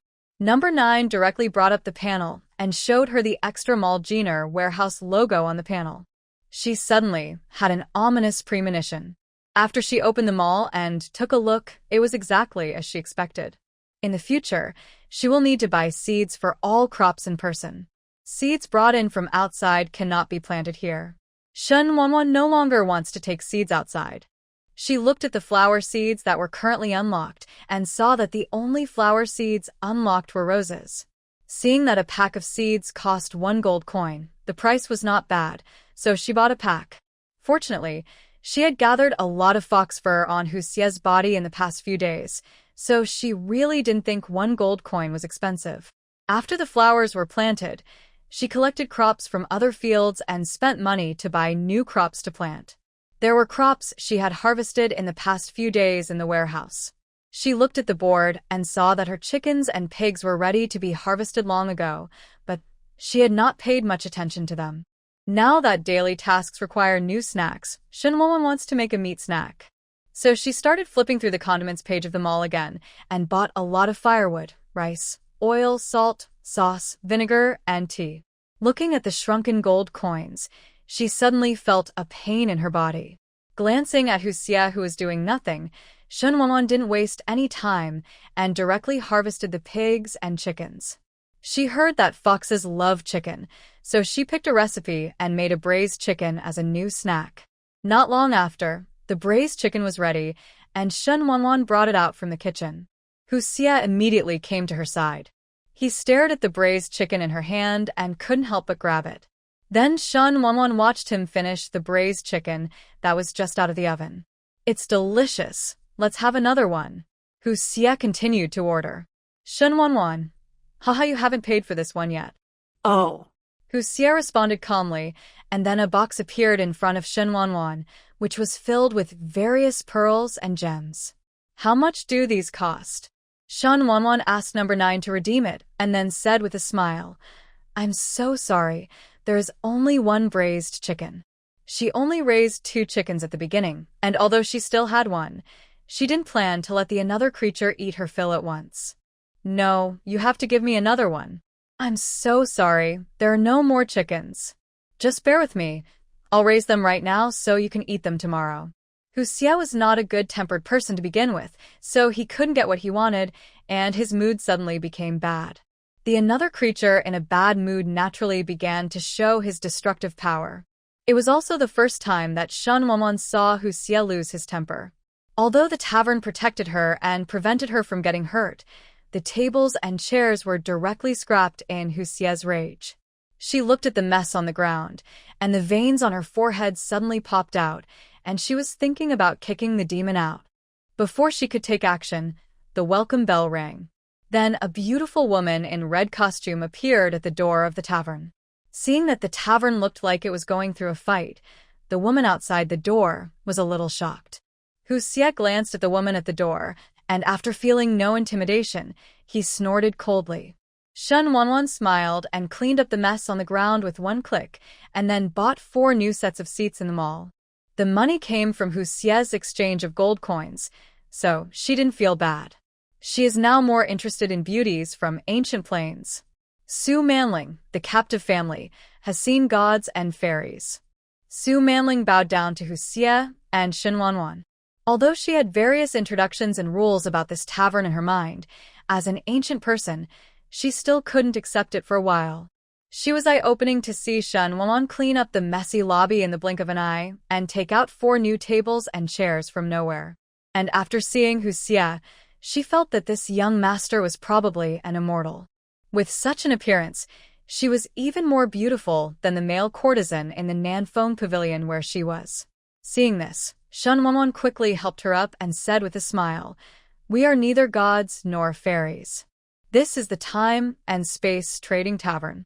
Did you understand what this place was when you just came in? Understood. Su Manling said somewhat uneasily. Although she understood, she couldn't believe that she could come to the fairy family. Yes, in Su Manling's mind, the tavern was where the gods lived, and she completely ignored what Shen Wanwan said. Fortunately, Shen Wanwan didn't know what she was thinking. Otherwise, she would have asked, Why do you think such an ordinary tavern is the domain of gods? Although Go did not mind her family being poor, she was not so shameless as to describe this ordinary tavern as a place where gods live. You don't have to be afraid. We are a serious tavern and will not pose any threat to your life. When Shen Wanwan helped Su Manling, he found that she was shaking and couldn't help but comfort her. Su Manling nodded, but her face still looked filled with panic, fear, nervousness, novelty. Various emotions were intertwined, making her face change again and again. Shen Wanwan looked at her changing expressions and sighed and held her forehead. She felt that she might not be able to make a deal with this new guest today. Maybe even the wine can't be sold. She runs a tavern and can't sell a glass of wine. Isn't she a bit of a failure?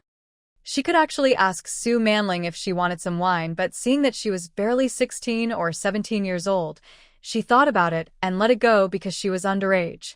It seems that we will probably develop more new delicacies in the future. She felt that the 2 current guests might prefer food to wine. In order to appease Su Manling, Shen Wanwan sat down opposite her. She asked with a smile, Your name is Su Manling, right? Where are you from? What do you do? Su Manling quickly stood up and saluted. Replying to the fairy, the new family comes from the Qing dynasty and is the new Oiran of the Nanfeng pavilion in the capital. Shen Wanwan looked at Su Manling curiously. She had also studied history and knew that many famous prostitutes were loved by literati in ancient times. Although they are not from Chinese historical dynasties, they are very similar. However, when Su Manling became the Oiran, Shen Wanwan felt that people from the imperial court had good taste. Su Manling is still very good-looking, with a gentle appearance, not glamorous. In novels and movies, Oirans are always written/photographed to be very charming. It seems that the aesthetics of the Qing dynasty, where Su Manling lives, is completely different from what she thought. How do you choose an oiran? Shen Wanwan asked curiously. Of course, she also added. I'm just asking out of curiosity. If it's a bit difficult for you to say, or it's inconvenient to say it, you don't have to say it. Su Manling shook her head. Go back to fairy. There's nothing I can't say. Shen Wanwan's teeth ached when she heard Su Manling call her fairy again. She really couldn't stand this call. Just when he was about to ask her to change her name, Hu Xie sneered. She is so ugly, and still looks like a fairy. I'm afraid there is something wrong with your eyes.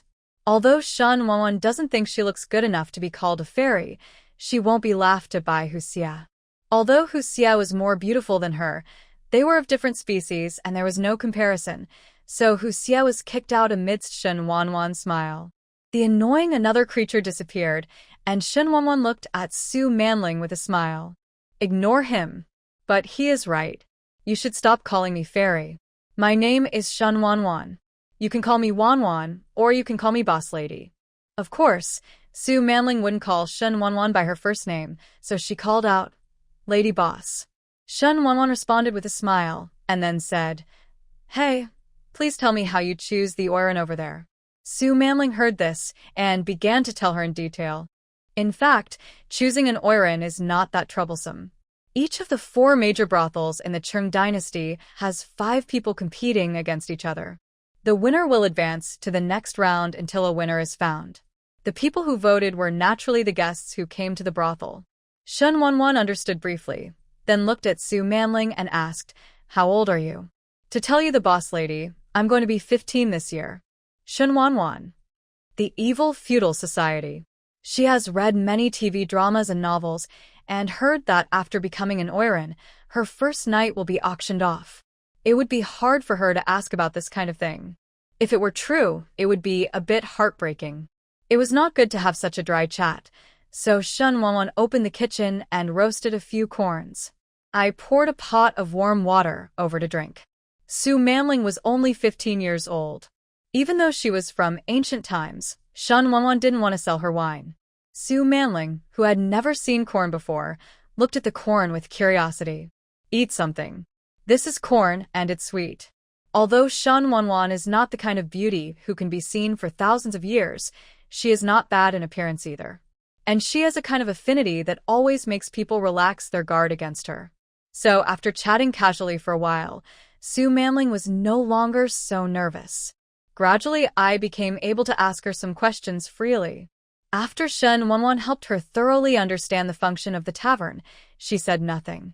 Looking at Su Manling, who was only 15 years old and underage, she felt a little pity.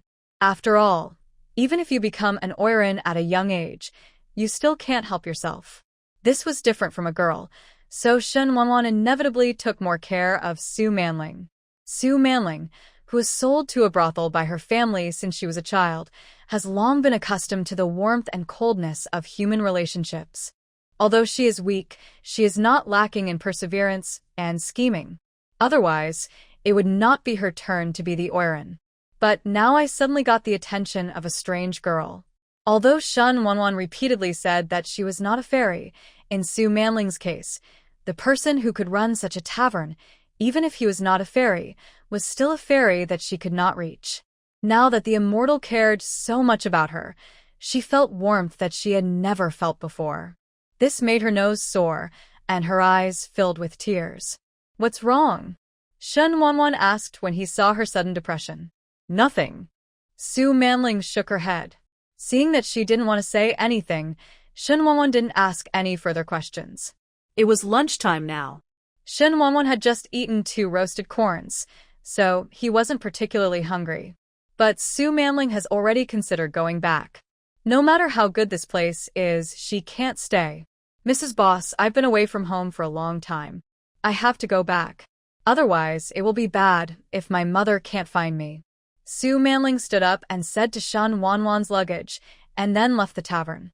Shen Wanwan looked at the disappearing figure in red and sighed in his heart that it would be better to grow up under the red flag. Sighing, he turned his head and saw Hu Xie appearing as a ghost. Shen Wanwan was not frightened this time. After all, Hu Xie did not come close to him this time. He sat where Shen Wanwan and Su Manling had just sat, picked up the roasted corn that they had not finished eating on the table, and nibbled it seductively. I have to say that vixens are charming and charming at heart, and everything they eat has an inexplicable attraction. On Chang Chao's side, Su Manling returned to the room where she was after leaving the tavern. After returning to the room, she called out the door, "Cui Cui, what time is it now?" Soon, a little maid with a bun pushed open the door and entered the room. She said with a puzzled look on her face, "Girl, we have only been back for less than a quarter of an hour." Oh, that's it. I just forgot about it. Hearing that she had not been away for long, Su Manling felt relieved. At the same time, he stood up and took off his long-sleeved shirt and said softly to Tsue, "I'm going to take a nap. You should go and have some rest too." Tsue asked, "Miss, would you like to wash up first?" Su Manling waved her hands. She was very confused and had no idea what to do. She just wanted to get rid of Tsue as soon as possible. After Tsue left the room, Su Manling lay down, closed her eyes, and began to sort out the rules that the tavern had stuffed into her mind. After sorting it out, she had a deeper understanding of the tavern. At the same time, she also felt that the tavern was an opportunity for her. As long as she seized it, she would definitely be able to redeem herself and leave here. She couldn't guarantee that she would always be able to maintain her position as the most beautiful courtesan. So she must seize this opportunity firmly. With the methods of the immortals, they can definitely help her find a way out of trouble. She thought about various possibilities in her mind, but she also knew that she didn't have much capital to ask the tavern proprietress to help her. Therefore, she made up her mind to collect more things and trade them with Shin Wanwan in the next time, or trade some powerful self-defense items with that powerful-looking ferryman. Su Manling relaxed and fell asleep slowly after having an idea. Shen Wanwan didn't know that Su Manling had already started planning for the future. But even if she knew, she would only agree and not object. He might even take the initiative to help Su Manling. But it's too early to say this now. She was speechlessly looking at another creature with her legs crossed and lying leisurely on the rocking chair she bought from the mall. I said, "You brag about being the great demon king all day long. Are all the great demon kings over there so idle?" Hu Xie held an exquisite and beautiful round fan, the handle of which was inlaid with blinding gems, shining softly. He said nothing to Shen Wanwan. Seeing this, Shen Wanwan didn't want to say anything. She kicked Hu Xie back, but it didn't take long for him to come back on his own. Sometimes Shen Wanwan wonders whether Hu Xie is as bad-natured as the men of Blue Star and likes to be mean. She was dismissive of him when he was good, and stuck with him when she said cold words to him. Although Shen Wanwan doesn't want to see Hu Xie, he is currently her cash cow, so she tries not to care about the things he always does against her. "Is it okay if I leave the tavern on the 9th? Shen Wanwan asked number 9. She wanted to go back and have a look. Even if no one came to see her, she still had to go back and have a look. There was Hu Xie in the tavern at the moment, and she didn't know if she could leave for a while. "It's okay, boss lady. Feel free to go. I will protect the safety of the tavern." "Okay. Thank you, Xiaojiu," Shen Wanwan said, and left the tavern.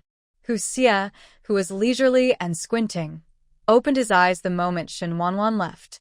He looked at the direction Shen Wanwan left, with a trace of amusement in his eyes. However, he did not act rashly. The lesson from last time was still fresh in his mind.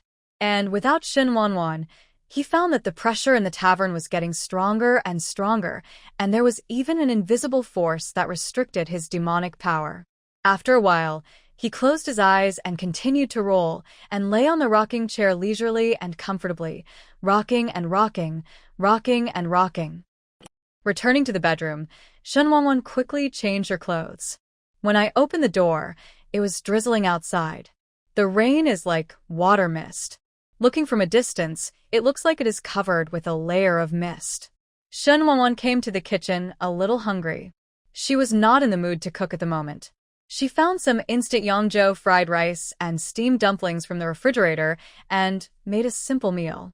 She opened the board and called up the tavern monitor to see if Hu Xie had destroyed her tavern while she was away. Seeing that he was still sleeping well in the surveillance camera, Shen Wanwan raised her lips. Then I ate my lunch happily. Because there was surveillance, Shen Wanwan didn't enter the pub all afternoon. Anyway, Hu Xie doesn't make deals or order drinks, so why is she entertaining? Moreover, her ID card and new household registration book were obtained, and she had to get them quickly. So Shen Wanwan quickly rode a tricycle to the police station. When passing by the main road of Jizzy Biological Company, she passed by a dark and low-key car. She felt nothing, but the people in the car stared at her figure for a long time until they were no longer visible. "Boss, what's wrong?" asked the special assistant sitting next to him. "Nothing. Has anyone moved to Hu Xie Valley Town recently?" The special assistant didn't know why the boss asked this, but he still explained it to him in detail. "No one has moved here recently. It's just that the granddaughter of a family in Fuxing Village inherited the family property and moved back. Go check on the other party's situation." "Okay." The special assistant nodded. Then there was silence in the car. The only sound in the smooth car was the breathing of the driver and the two people in the back seat. The man's left leg was placed on his right leg, and one hand was placed on the knee of his left leg. His wrist was as pale as jade, but when he looked up, he could see faint tattoos on his pale wrist. Shen Wanwan got her new ID card and new household registration book. From today on, she is a villager in Fuxing Village, Hu Xie Valley Town. Many people yearn for big cities and desperately want to stay in that cold steel city. In fact, if she had not inherited the property left by her grandmother and had not encountered a tavern, she would probably have chosen a big city to work hard and save money to buy a house. When we live in this world, no one is truly noble. They are just common people in the mortal world. Shen Wanwan considers herself to be a common person, so when doing transactions in the tavern, she wants to exchange for something that can bring her some benefits in the real world. Moreover, the only two customers she had met so far were gold, silver, and jewelry, and she really didn't want to exchange anything with them.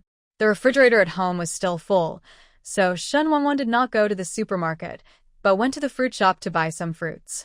She doesn't have many friends here, so she doesn't really know what to do except go home. When she got home, she checked the tavern's surveillance camera again and found that Hu Xie was no longer there. Number 9, the another creature is gone? Yes, boss lady. Hu Xie is gone, and Shen Wanwan doesn't have to go to the tavern anymore. After leaving, Hu Xie returned to his Qingshan palace and ordered his little monsters to prepare a batch of ingredients for him.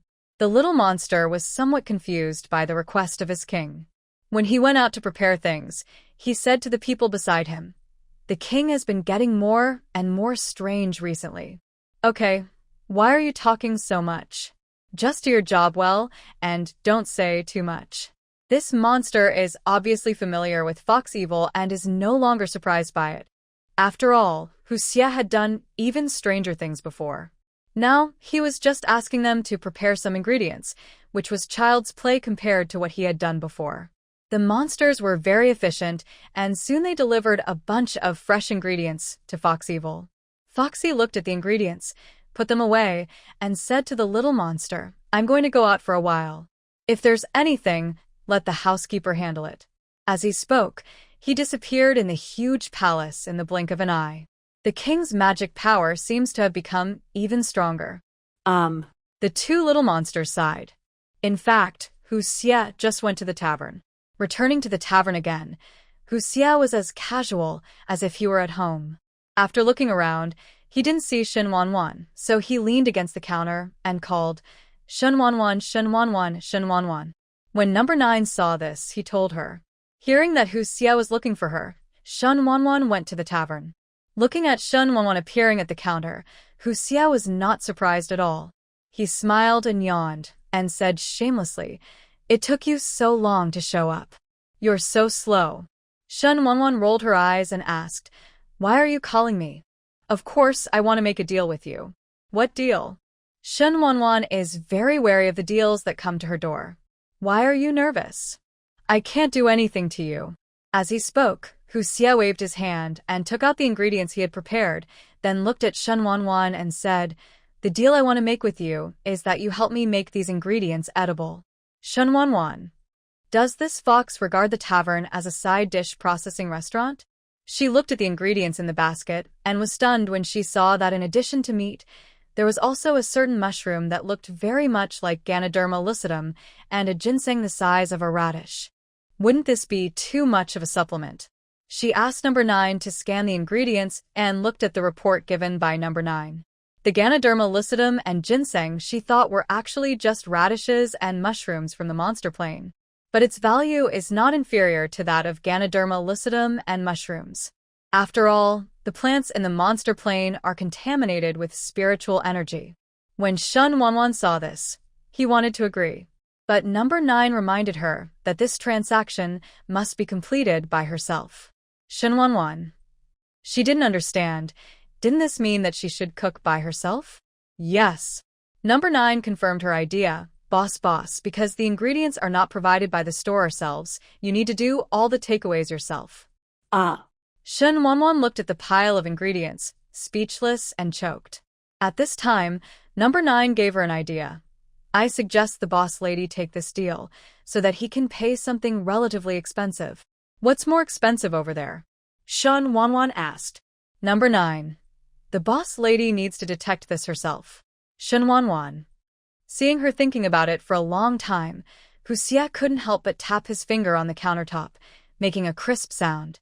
Have you thought about it? Shen Wanwan nodded, but said with an embarrassed look, Yes, but your ingredients are somewhat different from mine, so I have to put in a lot of effort. Before she could finish her words, she was interrupted by Hu Xie. No need to talk nonsense, just say what you want. Can anything be done? Shen Wanwan looked at him funny. As long as I have it. Hu Xie said domineeringly. Then, I want a monster inner elixir. Shen Wanwan was actually testing it. She didn't know whether the monster had any inner elixir. But all kinds of fantasy fairy tales and fairy tale dramas have this trick, so she gave it a try. After all, monsters should have their most valuable inner elixirs. Hu Xie looked at Shen Wanwan with an inexplicable expression and asked, Why do you want this? I'm just curious. Then your curiosity is really strong. Hu Xie's words gave her a bad feeling. What do you mean? Hu Xie raised his lips and smiled. Are you really not aware? Or are you pretending not to know? After understanding the system of the monster plane, Shen Wanwan yelled in her heart that the novel was wrong for me. Looking at Hu Xie's shocked look, he couldn't help but feel better. Cultivation in Hu Xie's monster plane does not rely on inner alchemy. Many monsters are actually genderless when they are born. When they reach a certain level of practice, they will choose to be male or female. The inner alchemy is like a shrunken version of them, a bit like the nascent soul in cultivation novels. When they choose their gender, the inner alchemy will take on the form of their choice. Hu Xie actually said those words just to tease Shen Wanwan, and they were not true. After Shen Wanwan learned everything, although he was very angry at his teasing, he also became curious about the monster plane. This is completely different from what is said in the novel. Is everything you said true? Can it be false? Hu Xie glanced at her. You can't tell. You another creature. You don't tell the truth. Hu Xie. Haha, don't you think the monsters you've seen look like this? He was also a little curious about what the monsters Shen Wanwan had heard about were like. So Shen Wanwan told Hu Xie about the monsters in the novel. After hearing this, Hu Xie looked astonished. He was indeed not a monster from the same system as them. Because they talked more, the relationship between the two actually became more harmonious. The relationship was harmonious, and Shen Wanwan would definitely not be happy to do so much work alone, so she caught Hu Xie, who was too idle, and took her to the kitchen to beat him. After a period of chaos, Shen Wanwan finally made 4 dishes and 1 soup using Hu Xie's ingredients.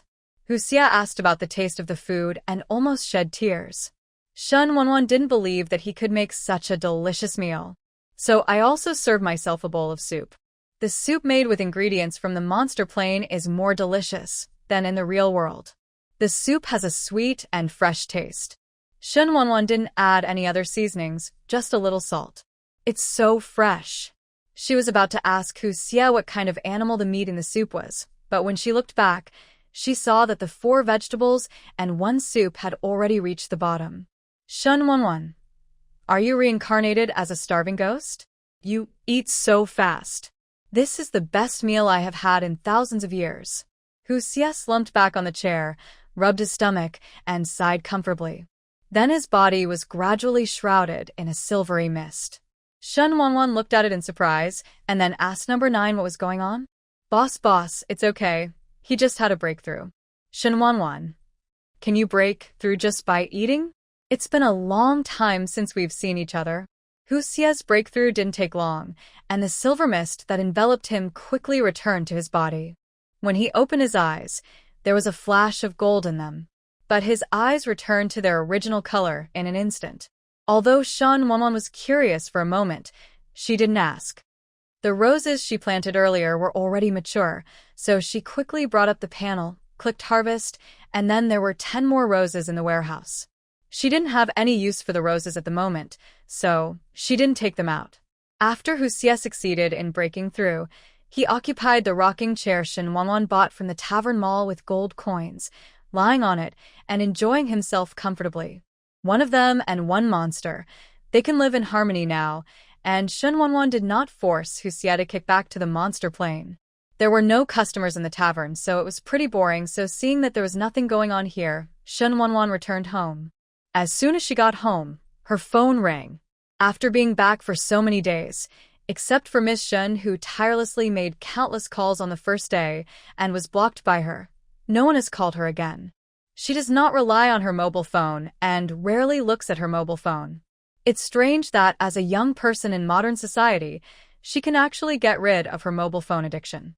Looking at the caller ID, Shen Wanwan clicked to connect, but put the phone on the table aside, farther away from her. Soon, after the call was connected, a voice like the roar of an evil dragon came from the phone. Shen Wanwan. Shen Wanwan listened to the roar on the other end of the phone and replied with a smile. Here he is. Where have you gone, you woman? I came out of Shanguga filming and heard that you were kicked out of the Gu family. Listening to her talk getting more and more outrageous, Shen Wanwan quickly interrupted her. Where did you hear that? I'm obviously going back to my hometown to inherit the inheritance. What do you mean by being kicked out of the Gu family? These are all rumors, right? Yeah. The person on the other end of the phone didn't seem convinced. It's better than pearls. Come and visit my hometown when you have time. The scenery here is very good. Okay, let me believe you for once. The two of them chatted for a long time. The person on the other end of the phone is Shen Wanwan's only best friend Wen Qiue, who is currently a quasi-second-tier female star in the entertainment industry. The two met at a banquet. After hanging up the phone, Shen Wanwan wiped the non-existent sweat from his forehead. Without him, Wen Qiue was really eloquent. She debuted with a youthful and innocent image, but her actual personality is that of a carefree talker. In order to maintain her perfect persona, her agent always restricted her speech. Shen Wanwan became the only person she could chat with, so she had to listen to her talk for a long time every time she called. But thanks to her, Shen Wanwan also heard a lot of first-hand gossip in the entertainment industry. After Wen Qiue, who was filming in a mountainous area with poor signal, hung up the phone, worry appeared on her face. She hesitated for a moment and then transferred a sum of money to Shen Wanwan. After receiving her transfer, Shen Wanwan couldn't laugh or cry, but she was also very moved. Wen Qiue was worried that Shen Wanwan would not have enough money to live after leaving the Gu family, so she transferred a sum of money to her, saying it was a gift to celebrate her owning a house. Shen Wanwan was embarrassed to return like this, but she remembered Wen Qiue's affection. Returning to the bedroom, she opened the various gems and pearls she had saved over the past few days. I want to pick out a beautiful gemstone and leave it to Wen Qiue. After choosing for a while, she left 5 mermaid tears and a beautiful sapphire for Wen Qiue. She planned to design it herself and then find a craftsman to help inlay it. Shen Wanwan. Listening to the whispers of Hu Xie coming from the tavern, Shen Wanwan put the selected mermaid tears and sapphires into a beautiful small box. After she appeared in the tavern, Hu Xie quickly came over and said with a smile, "Where have you been? Why should I care about your business?" Shen Wanwan looked at him speechlessly. Don't say that. We have had a fling after all, and our relationship has become much closer.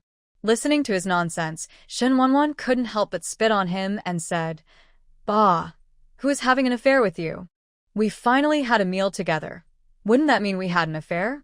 Hu Xie had a sly smile on his face. Haha, it seems that all the food went into your stomach.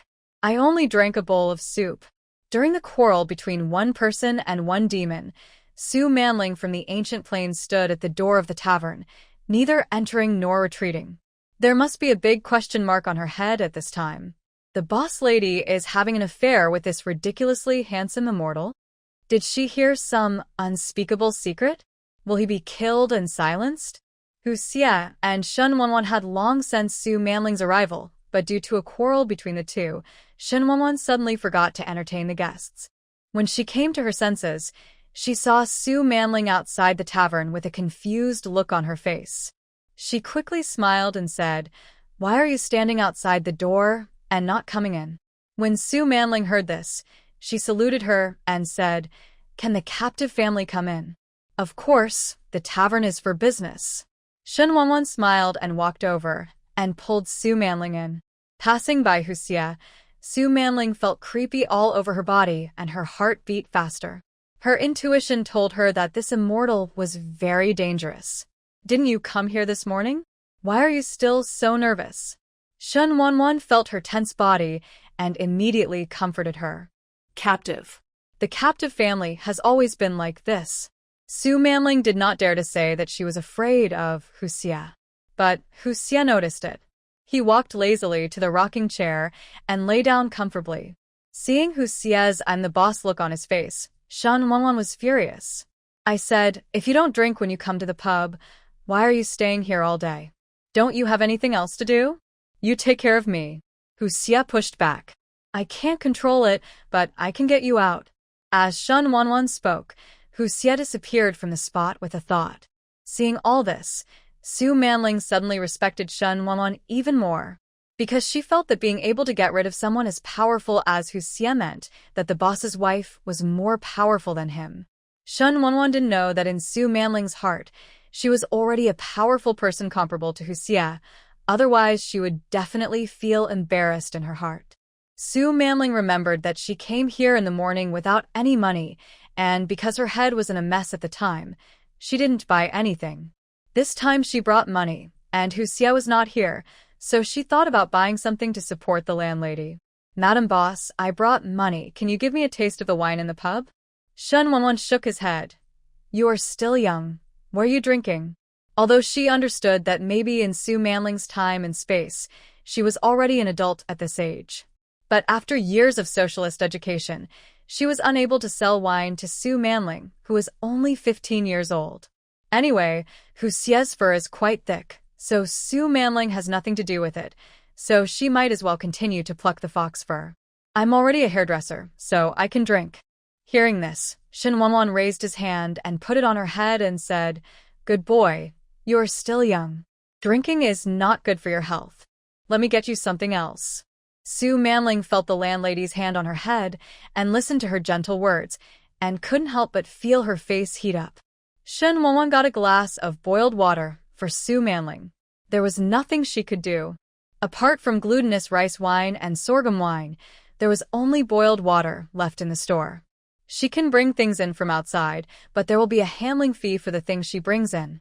When she didn't upgrade, she didn't have any money, so the tavern didn't charge any fees. After upgrading, the tavern started charging all kinds of things, so she didn't dare to bring anything in by herself. She looked through the tavern mall, planning to plant some grapefruit and make some honey grapefruit tea. The two of them just thought about it silently. After a while, Su Manling prepared herself mentally. Then she knelt on the ground with a bang and kowtowed to Shen Wanwan. "What are you doing? Get up quickly." Shen Wanwan was startled and hurried to help her. However, Su Manling was too insistent, and Shen Wanwan failed to help her up for a while. "Please, fairy, please save the captive family. The captive family will definitely work hard to repay you." As she spoke, she kowtowed to Shen Wanwan again. "You get up first.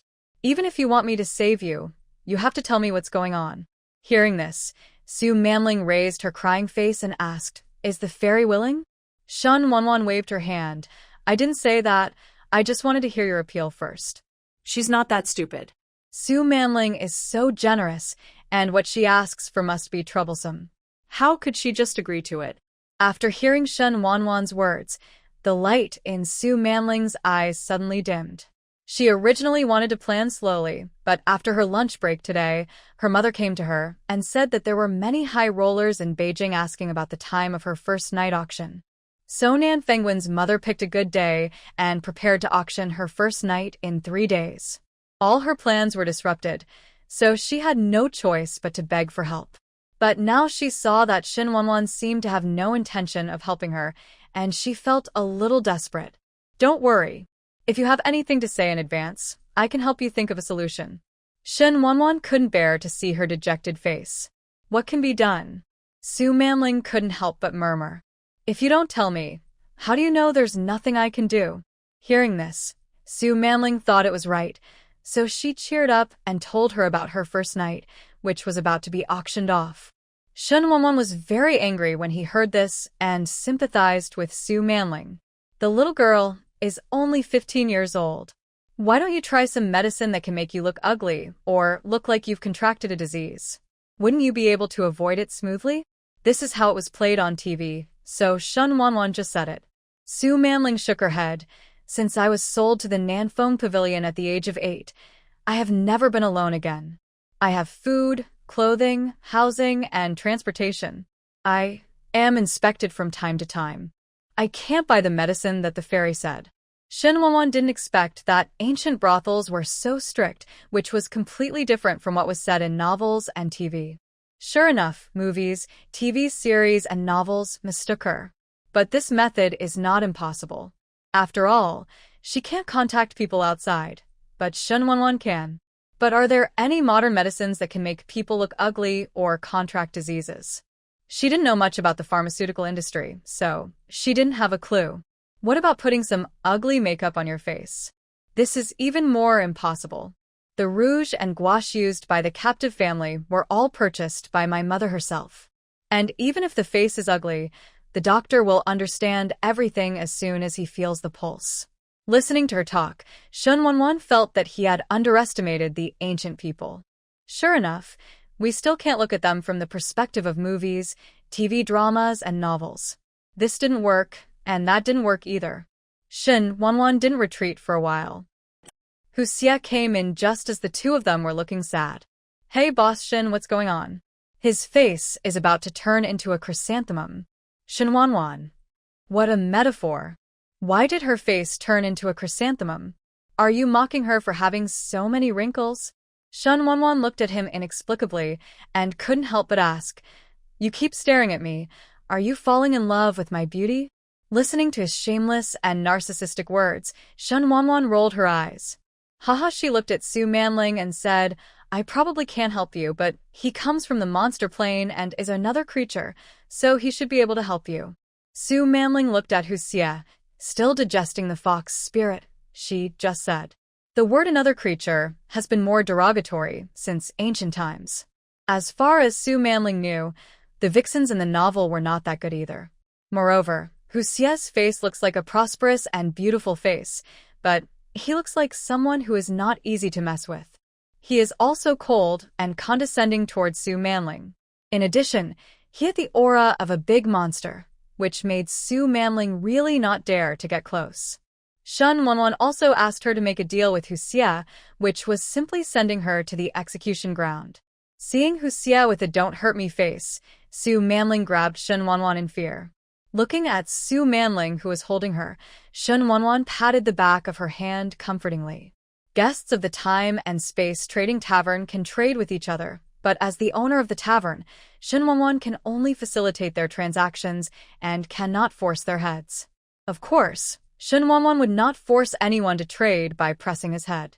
Besides, even if she was protected by the tavern, she couldn't force Hu Xie to listen to her. Sai, I hope I can see a time traveler in the next plane who can restrain this guy Hu Xie. She really wanted to see Hu Xie scared. That would be fun. Thinking about it, Shen Wanwan couldn't help but laugh.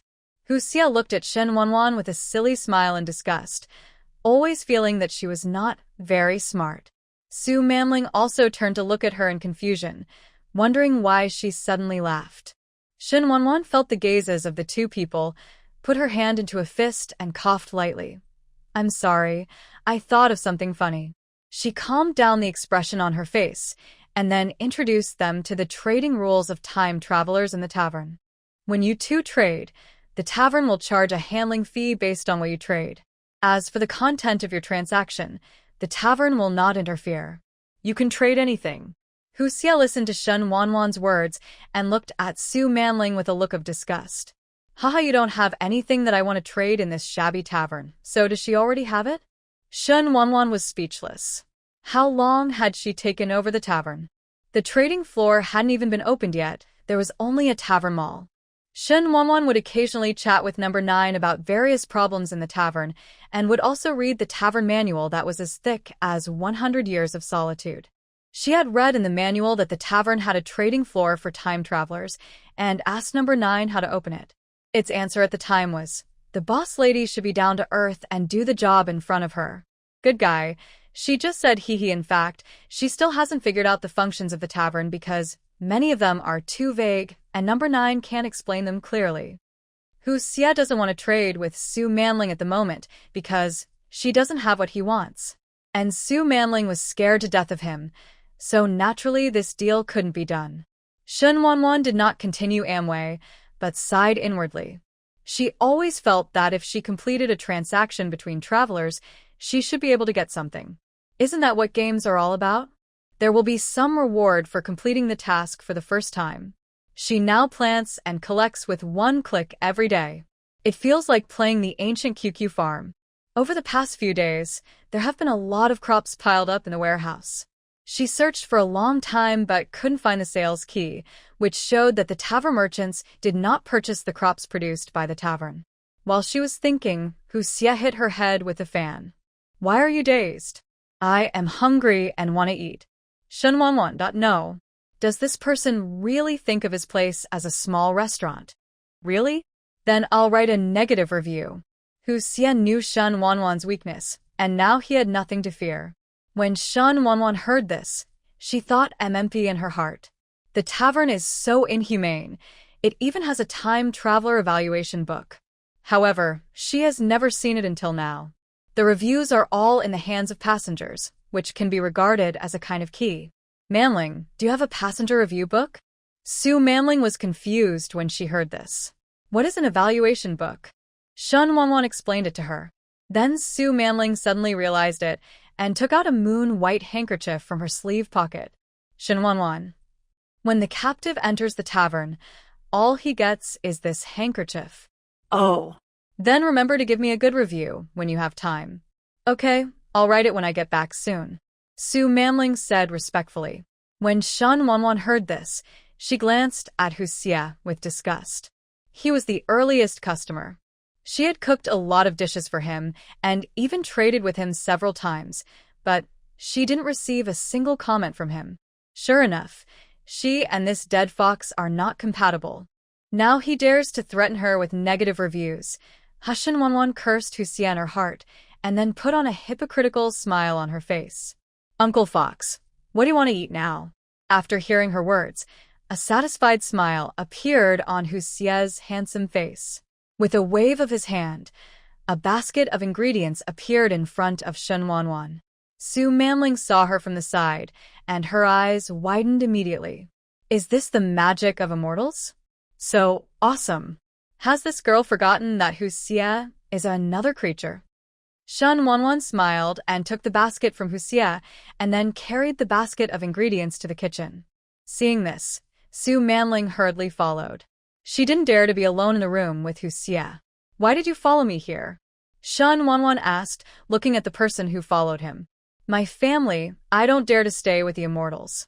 And there are so many things that you, the boss lady, can't finish all by yourself. Please help me, my family. You are a guest, and there is no reason for a tavern to ask guests to help with work. Shen Wanwan refused. Although she needed to do the cooking herself, the one-click system could help with washing the vegetables. This is a bug that she finally found, she said as she started the one-touch cleaning in the kitchen. Then Su Manling saw the vegetables in the basket flying out automatically and lining up by the sink waiting to be cleaned. Su Manling. Omega the things were washed quickly, and Shen Wanwan prepared the dishes with one click. After all the ingredients were washed and chopped, she started cooking. While frying, I was cursing in my mind, cursing the another creature to choke to death when eating. As for cooking dark cuisine, she definitely doesn't know how to do it. She still has a very professional ethics when it comes to getting paid to do things. Shen Wanwan thought for a while, and it seemed that he really didn't ask Hu Xie for the trading items for the first meal. She slapped her forehead fiercely, then threw down the spatula, ran to Hu Xie, and said, "I haven't confiscated your things from the meal deal you made earlier. You've been thinking about it for a long time, but it's not that I won't give it to you." Hu Xie lay lazily on the rocking chair. He was not stingy. As long as Shen Wanwan said he had it, it would be okay for him to make a deal with her. But he didn't expect that she would forget about it after thinking about it. Shen Wanwan either really forgot or just didn't remember it for a while. And number 9 will remember it, and she is not afraid of Hu Xie defaulting on her debt. If he dared to default on his bill, the tavern would punish Hu Xie as much as he was afraid of. Fortunately, even though Hu Xie, another creature, is a bit narcissistic, the quality of Hu Xie is still online. "Then tell me what you want." Hu Xie's tone was casual, and he was not worried at all about Shen Wanwan Lion's big mouth. Shen Wanwan thought about it for a while. Originally, she wanted an inner alchemy, but later she found out that the monster plane was different from what she thought, and she became worried. She was still very worried at this moment, but after quietly asking number 9 in her heart, she said 2 things that made Hu Xie look at her with admiration. "For the last meal, I want a high-end elixir from your monster world. For this meal, I'll trade you for a few bones from different monsters." The transaction amount for these 2 meals was not large. If it was too expensive, she might have to pay gold coins to make up for the extra money. The elixir was suggested by number 9, saying that she should take it to prolong her life and stay healthy. As for the bones of various monsters, they are naturally useful. TSK, Hu Xie couldn't help laughing. "Are you picking up trash?" Hearing this, Shen Wanwan glanced at him, thinking she didn't want the lion to open his mouth. Isn't this an unfair transaction between the 2 parties? I don't know how the tavern calculated it, but she didn't get an advantage in the transaction between the 2 parties. Shen Wanwan would not do such a thing if he asked for too much and had to pay for it. Losing money trading is not suitable for her. Thinking of this, she smiled inwardly. It seemed that her years in the Gu family had not been in vain. At least she had learned some of their tricks. Hu Xie did have the elixir on him, and he had already taken it out. The elixir was placed in a jade box.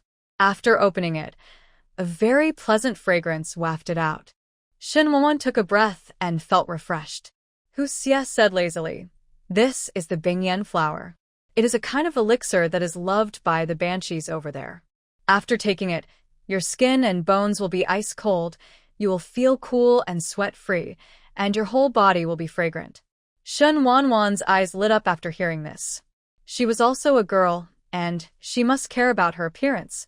But number 9 spoke. Boss, what he brought out is the 5th level Bingyan flower.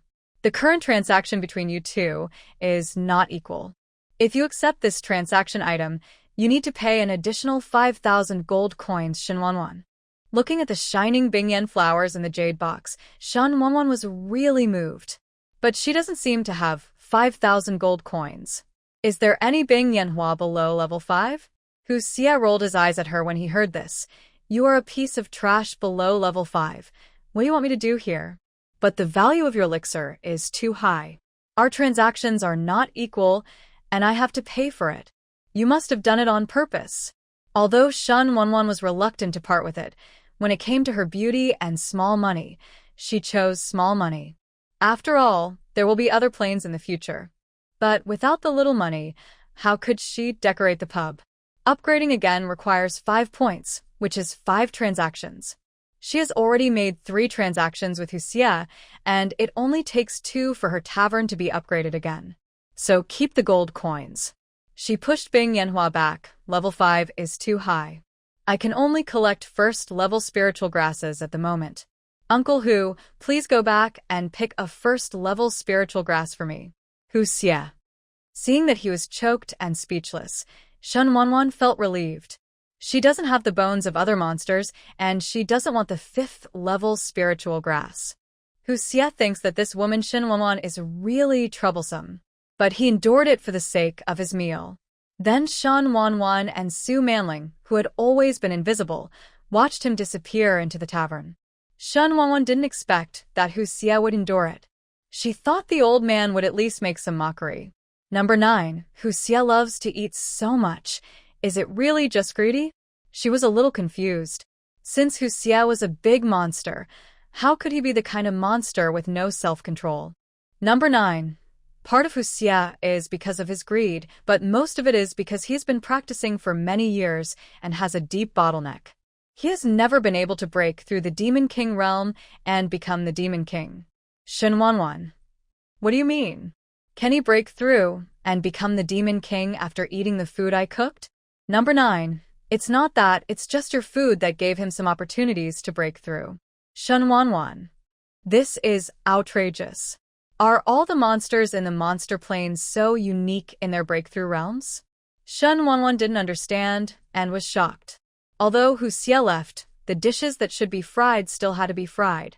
Shen Wanwan entered the kitchen with a strange expression on his face. Su Manling continued to follow her. After Shen Wanwan finished cooking the last dish, he took a bowl and divided a little of each dish for himself and Su Manling. After all, it was impossible for the two of them to compete with Hu Xie based on their hand speed. Hu Xie didn't leave for a long time. After a while, he came back. Then he threw a few bloody bones to her with a look of disgust. There is also a fresh ice flower. Okay, everything is here. Is my food ready? Shen Wanwan nodded with a smile. Okay, uncle, please take a seat. I will serve you the food now, she said, and took away the bones and bingyan flour. Then serve him food with just one click. Looking at the dishes on the table, Hu Xie's face, which had become a little cold because of Shen Wanwan's little incident, finally showed a faint smile. He was still in a state of turmoil and wiped out the dishes on the table when Shen Wanwan and Su Manling met in the blink of an eye. Shen Wanwan, who had seen her once, was calm, while Su Manling, who had seen her for the first time, looked shocked. Seeing this, Shen Wanwan patted her shoulder and said, "Just get used to it." After trading the bingyan flowers and bones, Shen Wanwan gave the bones to the tavern for recycling. She kept the bingyan flower for herself. Number 9 said that even the first-level Manga Manhwa is a spiritual grass, which is more suitable for Shen Wanwan. After all, she has a human body, and she has no chance of receiving high-level elixirs. After sending away another creature and Su Manling, Shen Wanwan harvested a wave of crops, planted new ones, and went away. She doesn't have many friends here, and Fuxing village has a small population, so no one will notice that she doesn't go out all day. When she returned to the bedroom from the tavern, she heard a crisp sound like pearls dripping. It's raining moderately outside. She turned on the dehumidifier in the house. Although it didn't do much, it was better than nothing. Walking out of the bedroom, she looked at the darkening sky. The mountains are already darker than the city. Without the lights under the corridor, it would be almost completely dark. Now that she was not hungry, she went to check the doors and windows at home, making sure they were closed before returning to the bedroom. She took her pajamas and went to the bathroom. In the bathroom, Shen Wanwan took out the first-class ice flower that she exchanged with Hu Xie. Shen Wanwan stuffed the flower into her mouth, chewed it for a few times, and swallowed it. Such a beautiful flower, but it tastes so bitter. Muttering, she quickly took a shower. Until she finished taking a shower, she still didn't feel any changes in her body. After looking in front of the mirror for a while, Shen Wanwan wondered if the flower was not effective on her. So she asked Number 9, Boss, this needs a process. Please wait patiently." Oh, she nodded, accepting the statement. Since it won't be effective in a short time, she can do whatever she needs to do. She installed a projector in her room yesterday, and now that she has nothing to do, she can just watch the TV series that Chiyue recommended to her. While watching TV, Shen Wanwan was thinking about the time and space trading tavern. She always felt that the focus of this tavern was not selling wine, but trading, and she even particularly hoped that customers could get help here. Of course, she couldn't tell for sure yet, it was just a hunch. After watching TV for a while, she felt that this TV was not her cup of tea, so she changed it to an old movie. This movie is Chin Luochuan's third movie. It has a score of 9.1 on the website and is a very classic work. The bedroom was very quiet, only the sound of the movie.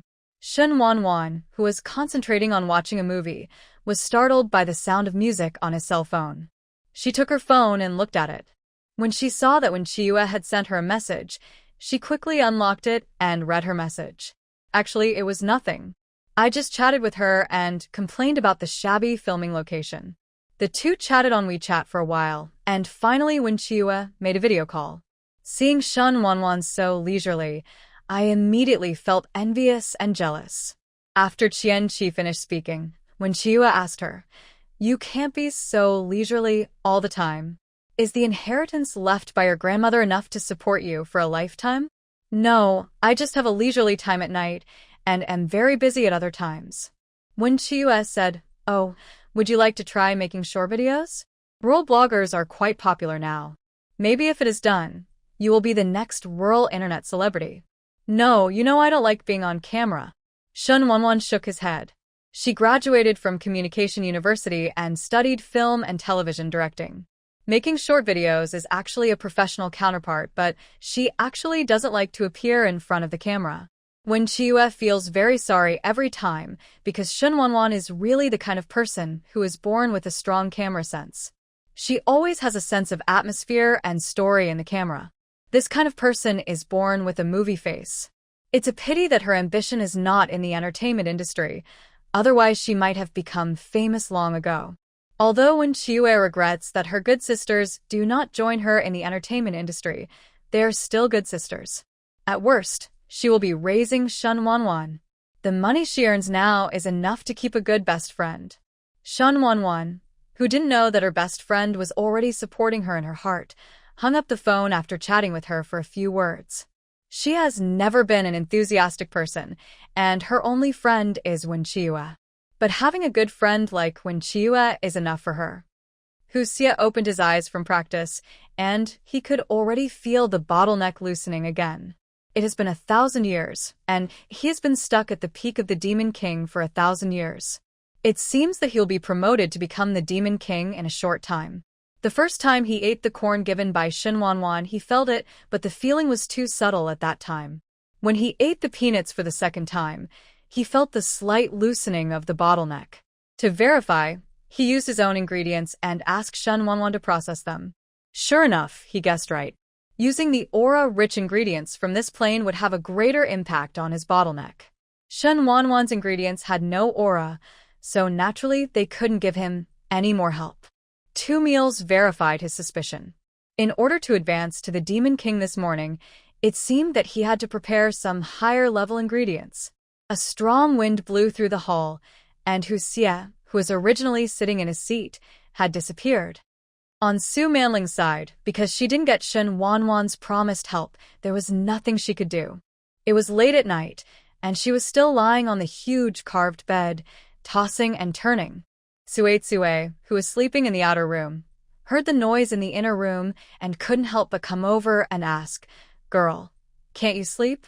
Su Manling heard Sue's voice and said quickly, "Well, I slept a lot at noon, so I'm not sleepy now. You sleep in yours, and I'm going to sleep soon." Sue heard the words and responded, "Okay." Then she retreated to the outside room. Su Manling breathed a sigh of relief, but it was already late, and she gradually fell asleep late at night.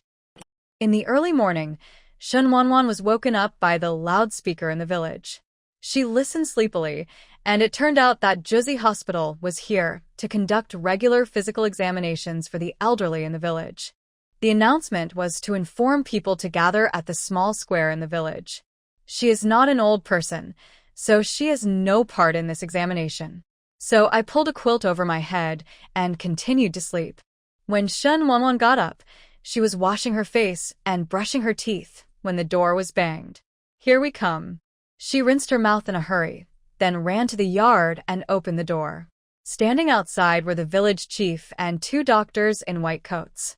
Shen Wanwan asked in confusion, "Village chief, what are you doing?" "Ho ho Wanwan, don't be nervous.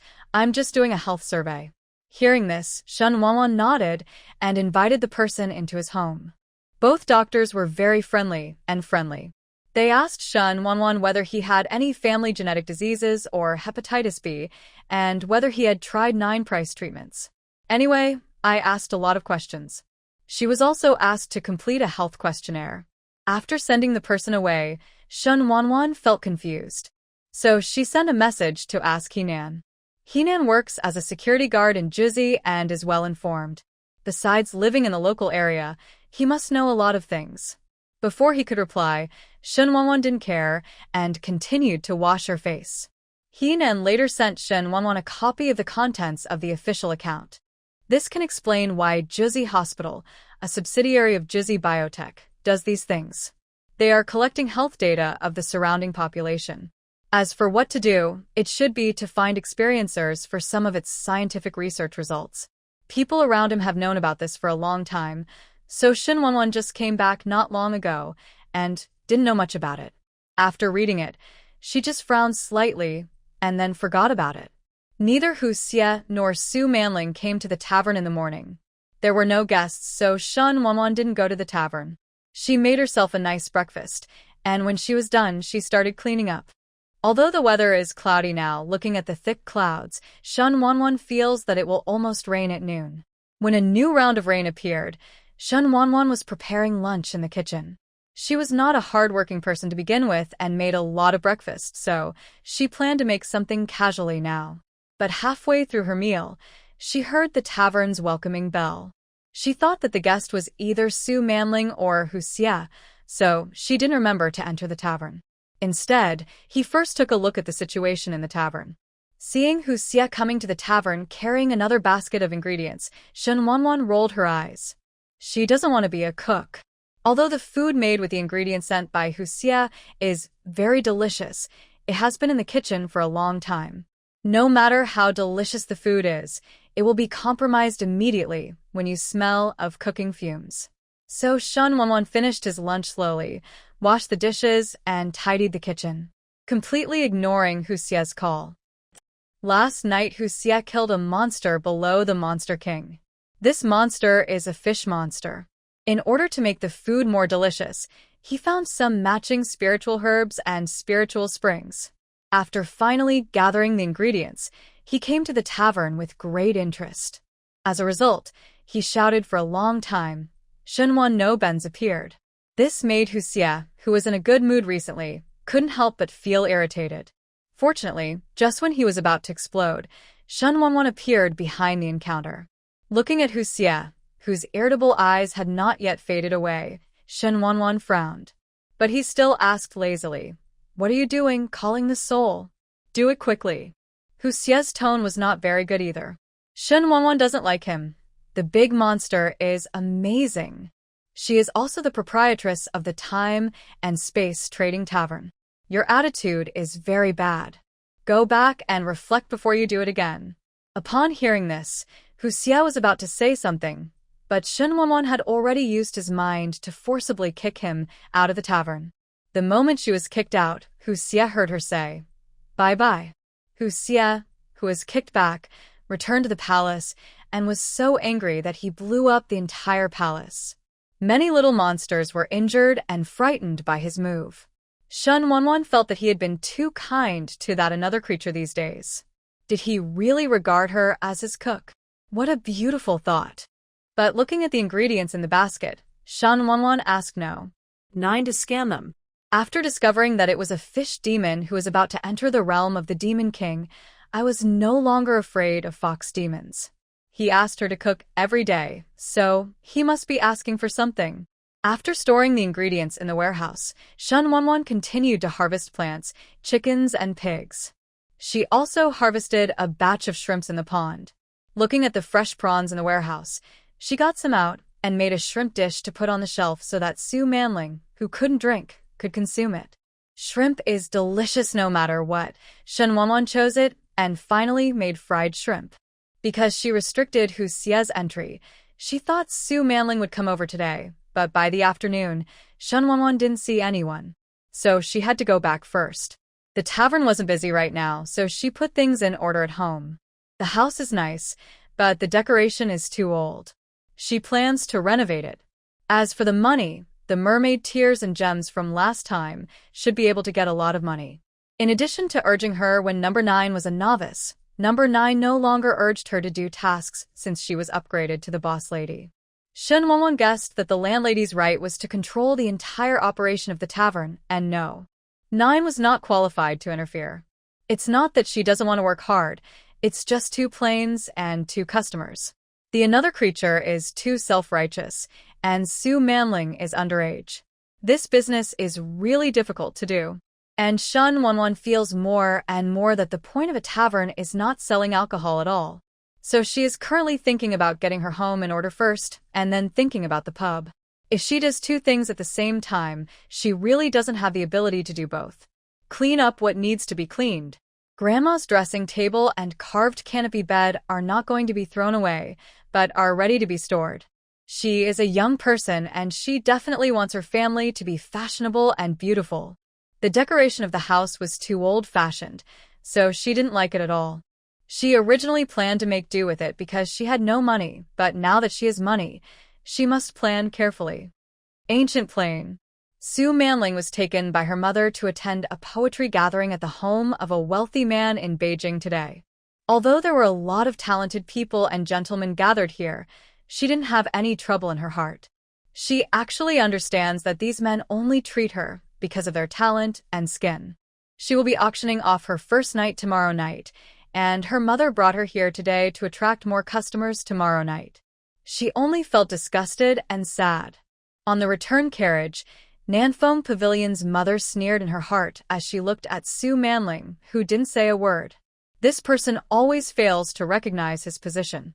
Sooner or later, he will suffer the consequences. She didn't try to persuade him. When she suffered enough in the future, she realized that self-esteem and talent were worthless. She could only live a better life by holding on to a man. After returning to Nanfeng Pavilion, Su Manling took Suetsue back to her house. After entering the room, she sent Suetsue away and then thought in the room, could the adventure she had in the tavern not change her fate? She didn't believe that she would have to wait for such a man who didn't know good from bad to redeem her for the rest of her life. She didn't want to be picked over like a commodity tomorrow night. So she felt like risking everything. Cui, I want to sleep for a while. Don't call me for dinner. I'll tell you when I'm hungry. Okay. Girl, that captive is doing some embroidery work outside the house to keep an eye on you. No, don't you have a good sister? Go and play with her for a while. How can this work? Su Manling smiled and played with Suetsue's bun, and then said, what's wrong?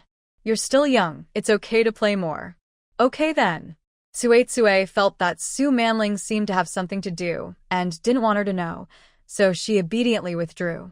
After watching Suetsue leave, Su Manling took off her shoes and went to bed. After lying down, she entered the tavern. Wearing a plaid shirt and black overalls, Shen Wanwan was busy dragging a pile of things he had cleaned up to the eaves. She wiped the sweat from her forehead with her sleeve and smelled it carefully, and there seemed to be this faint fragrance of jasmine. Shen Wanwan sniffed the faint fragrance on her body and began to fantasize about attracting butterflies like the Xiang Fei in a certain TV series. Well, as a kid, when I was in the 2nd grade of secondary school, I would always fantasize about all kinds of strange things happening to me. At this moment, she hit the second soul of her childhood. While she was imagining, the tavern's welcoming bell rang. She brought up the panel and took a look at the visitors first. Seeing that it was not another creature, she walked to the faucet in the yard and washed her hands. Then he entered a room. Su Manling came to the tavern barefoot. When she entered, she found that there was no one inside. The landlady was not there, nor was the man who frightened her and was said to be another creature. Before she could call someone, Shen Wanwan suddenly appeared behind the bar counter. Seeing that Su Manling seemed a little frightened, Shen Wanwan didn't care, but smiled and asked, "You're here. Why aren't you wearing shoes?" Su Manling looked down at her feet and responded to Shen Wanwan with a wry smile. Seeing her like this, Shen Wanwan walked out from the counter, took her to sit at an empty table and asked, "What's wrong?" "The first night will be auctioned tomorrow. There is nothing we can do now. The captive family really doesn't know what to do." Su Manling has a fierce temper. She thinks that since there is no solution this time, she might as well end it on her own tomorrow. Shen Wanwan saw that her eyes had lost their light, and she didn't know what to say for a moment. None of the methods she said last time worked. Hu Xie should be able to help Su Manling, but Hu Xie didn't want to trade with Su Manling. This was the difficulty. Let Shen Wanwan help. She is willing. But what is the use of her willingness? She can't go to the ancient plane. Even if she can go, Su Manling is not worth the risk. Not to mention being selfish, she thinks she may not be able to handle so many ancient people. Don't think that ancient people are fools. Reality is not a novel. If you travel through time, you can dominate with the knowledge of modern people. This will only appear in fantasy. But Su Manling still wanted to help. After all, she was only 15 years old. She has actually checked out many modern medicines, and it is true that some medicines can cause allergic reactions in people when taken. But there is no guarantee of 100% efficiency, and Su Manling's allergens have not been tested. If she eats it and is severely allergic, wouldn't it be harmful to people? Therefore, Shen Wanwan directly gave up her help in buying medicine. So, after much deliberation, in the end I had to rely on Hu Xie. But this fox is difficult to deal with. Worry when Su Manling saw Shen Wanwan with a frown on her face, she immediately said, "Boss, don't worry, you think about the captive family. The captive family understands. Maybe this is the captive family's fate." "What nonsense are you talking about? My fate is up to me. If you accept your fate, then you really have no chance." Shen Wanwan raised his hand to cover hers on the table. "Actually, there is a chance. It would be great if you could make a deal with Hu Xie. He will definitely be able to help you. But the captive family doesn't have anything that young Master Fox needs, and the captive family is also very afraid of him." Su Manling is indeed afraid of evil spirits. It is a small animal instinct. When she sees a boss who is more powerful than herself, she will naturally feel timid. After all, not everyone has the courage of a flat-headed brother. There will be a way. Shen Wanwan comforted her. At the same time, he mentally asked number 9 to unblock the fox evil plane. As she expected, within a minute of the ban being lifted, Hu Xie came to kill him. He was really killed. He smelled of blood, and his white fox fur was stained with blood. He also held a long sword in his right hand. The sword god was also stained with a lot of blood, which dripped down the tip of the sword onto the floor. Seeing Hu Xie with blood and murderous intent on his face, Shen Wanwan was really a little scared. But he couldn't hurt himself in the tavern, so she stood up straight and glared at Hu Xie angrily. "What are you doing? Who are you trying to scare?" "Huh?" Hu Xie sneered directly. "I saw him put the sword back into his storage space, then took off the fox fur and threw it directly on the ground." Looking at the priceless fox fur outside, Shen Wanwan twitched the corner of her mouth. What a waste of natural resources. Hu Xie was still thinking about taking off his inner clothes, but Shen Wanwan quickly spoke to stop him. "Fox, you should pay attention to some effects." Hu Xie turned a deaf ear. When Shen Wanwan saw that he had taken off his clothes and exposed a large area of skin, he quickly turned around and ran away. He couldn't afford to offend him. Su Manling could not stand this battle.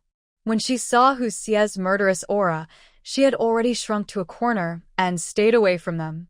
Seeing Shen Wanwan slipping away now, she quickly followed.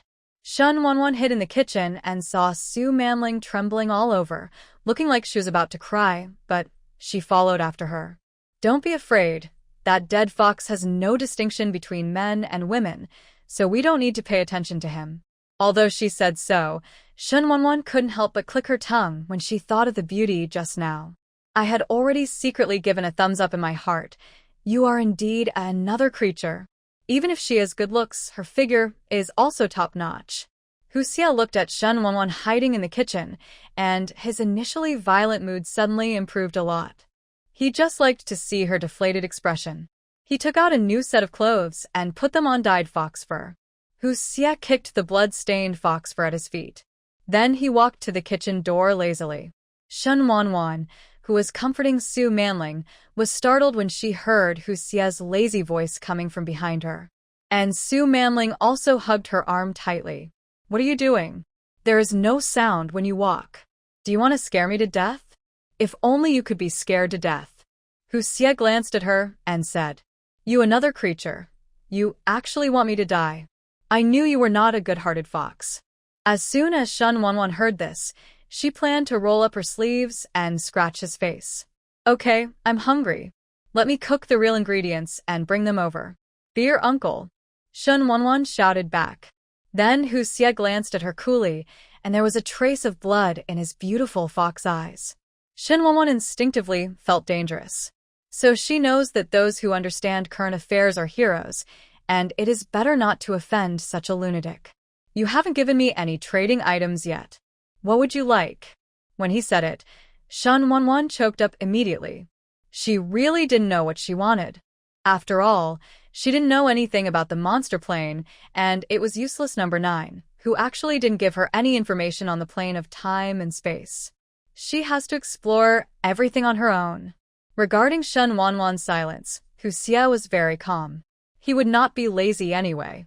Then he turned around, stretched his waist, and left the kitchen door. Seeing his retreating figure, Su Manling dared to breathe. She was so scared just now that she didn't even dare to breathe. Shen Wanwan patted her on the back, then accepted her fate and went to prepare the food for the another creature. Of course, she didn't forget to leave a copy for herself.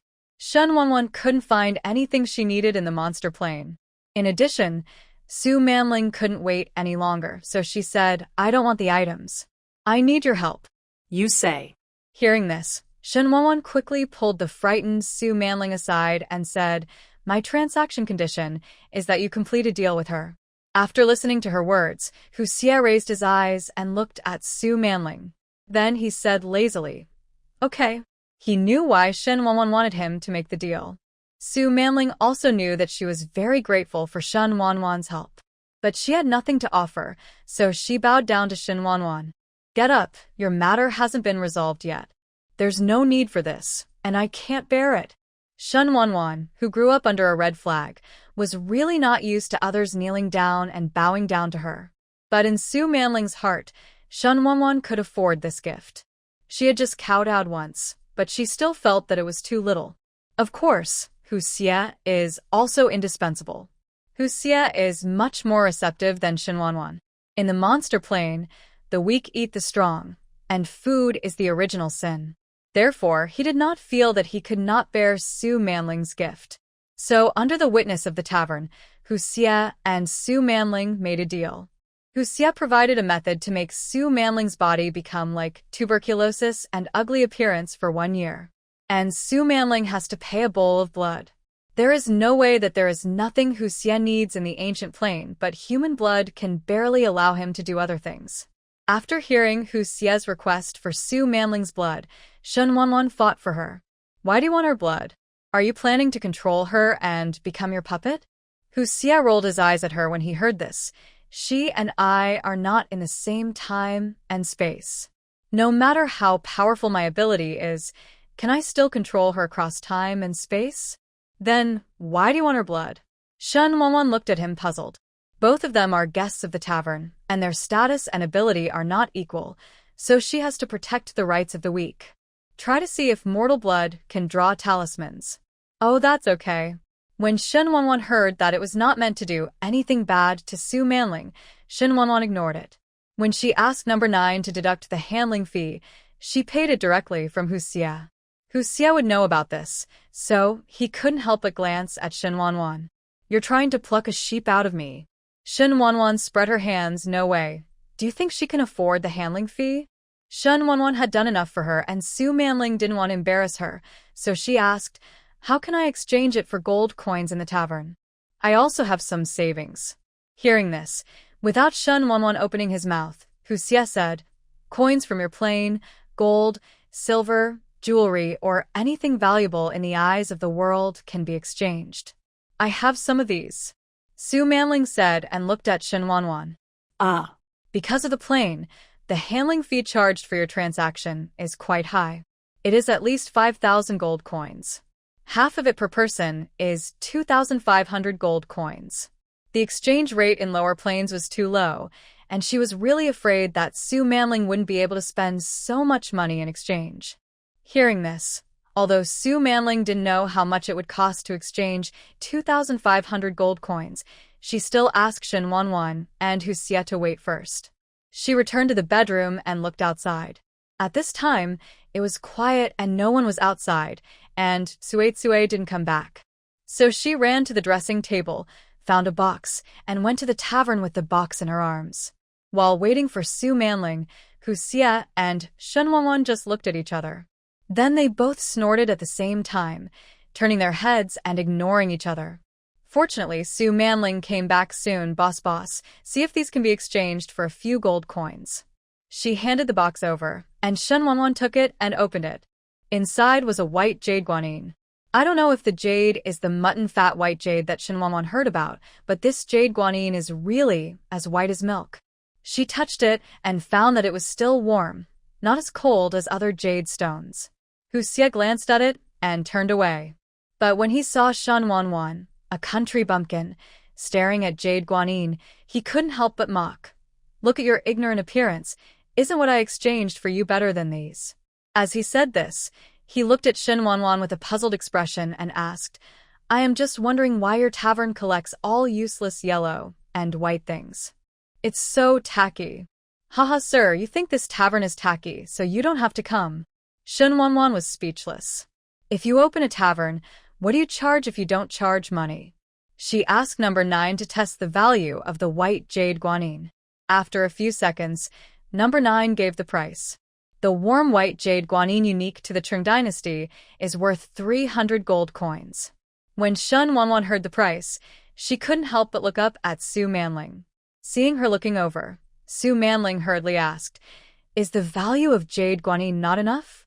Shen Wanwan nodded under her gaze. This jade guanine can be sold for at least 1,000 pieces of gold in the capital. Isn't that enough? Su Manling murmured, and Shen Wanwan was about to comfort her when she suddenly saw her hand over a purse. Since the white jade guanine is not enough, I would like to ask the boss lady to exchange it for the following one. After hearing this, Shen Wanwan took the purse, opened it, and poured out a pendant. The pendant was round, like a bead, but when Shen Wanwan took a closer look, she actually missed the original iron ball she saw in the tavern. Number 9, scan this. After a few seconds, number 9 replied, Congratulations, boss lady. This is a bone sculpture of a powerful race in the universe. Shen Wanwan, how much is it worth? Number 9, 5,000 gold coins. Shen Wanwan, jade is not as valuable as bones. She looked at Su Manling without words, and then asked number 9 to return the white jade guanine. Anyway, this bone sculpture is enough for her handling fee. This is worth more than the white jade guanine, and it's enough to cover your handling fee. I think I'll put the remaining gold coins in your account, and I'll deduct them from your account when you come to the tavern to buy things in the future. Okay. Su Manling was also confused. She bought the pendant for only 1 tael of silver. She kept it because the carving was very good. She just handed it over just to try it out. Unexpectedly, this pendant was actually worth more than the white jade guanine when exchanged in the tavern. This made her somewhat confused about the way the tavern collected things. However, Hu Xie saw some clues. He was a big monster, and his perception was already strong. When Shen Wanwan took out the pendant just now, he actually felt a pressure. I was thinking about borrowing it to take a look, but Shen Wanwan had already put it away. Now that the handling fee was paid, Shen Wanwan asked them to complete the transaction. With Hu Xie's help, Su Manling never came to the tavern again. This poor girl began to fight for her own destiny. At 12 o'clock in the evening, the pub began to upgrade. Shen Wanwan didn't keep staring, but took a good sleep. Because she went to bed early, she got up very early the next day. After getting up, she was not in a hurry to see what the tavern had become. After all, she has passed the stage of curiosity when she inherited the tavern. After tidying up and having breakfast, she entered the tavern. Wow, after Shin Wonwon entered the tavern, he immediately sighed in admiration. The tavern has now been transformed into a more beautiful antique-style building. The appearance no longer looks like wood, but rather has the feel of Jiangnan architecture. The dramatic change in architectural style reminded Shin Wonwon of a poem by an unknown author. The walls are white, with black tiles and horsehead walls, and the corridors have hanging lattice windows. In the dream, the water town is fragrant and green, and the jade tiger comforts Suzhou and Hangzhou. Except that the new tavern is not in a water town. It has white walls, dark tiles, and lattice windows. That's great. Hearing the boss lady's praise, number 9 spoke up. Boss lady, come on. If you continue to upgrade it, it will be even more beautiful. Shin Wonwon listened to the voice of number 9, and it no longer looked like the original machine. Instead, it has the lively tone of a child. Number 9, will your voice change according to the upgrade of the tavern? Number 9, yes. Shin Wonwon understood, and then asked, are there any new functions after the new upgrade? Number 9, yes. With that said, number 9 brought up the flat page of the new tavern and introduced the various functions of the new tavern to Shin Wonwon. Generally speaking, there is not much difference, except that there is an additional passenger trading board. Now it shows that a transaction has been completed. The passenger trading board is something that facilitates transactions for time and space travelers. If a time traveler needs to make any transaction, he can write the required conditions on the transaction board. If other travelers are interested or have something they need in exchange, they can directly accept the transaction. After reading the rules of the passenger transaction board, Shin Wonwon felt that it was much more convenient than asking her to facilitate the transaction. Boss, you can open a new dimension this time. Do you want to open it now? Shin Wonwon nodded, now. Then the very familiar lucky wheel, which she hadn't seen for a long time, appeared in front of her again. Click Shin Wonwon to extract. The Wheel of Fortune spun for nearly a minute before slowly stopping. Shin Wonwon looked excitedly at the plane where the pointer stayed, and then his smiling face suddenly froze. Because she was not very lucky and actually got the ghost plane. Number 9. The guests from this plane can't be ghosts. Number 9. It's possible. I've got very little information here. There are humans, demons, and ghosts in this plane. As for whether the guests here are humans, demons, or ghosts, I don't know. Shin Wonwon, did I hope the person who comes is a human being. Even if it doesn't work, a monster will do. Forget about ghosts. She couldn't help but get goosebumps when she thought about ghosts and ghosts. When she was a child, she watched a horror movie, and the ghosts in it scared her so much that she couldn't sleep well for a week. From then on, she was not sensitive to horror movies.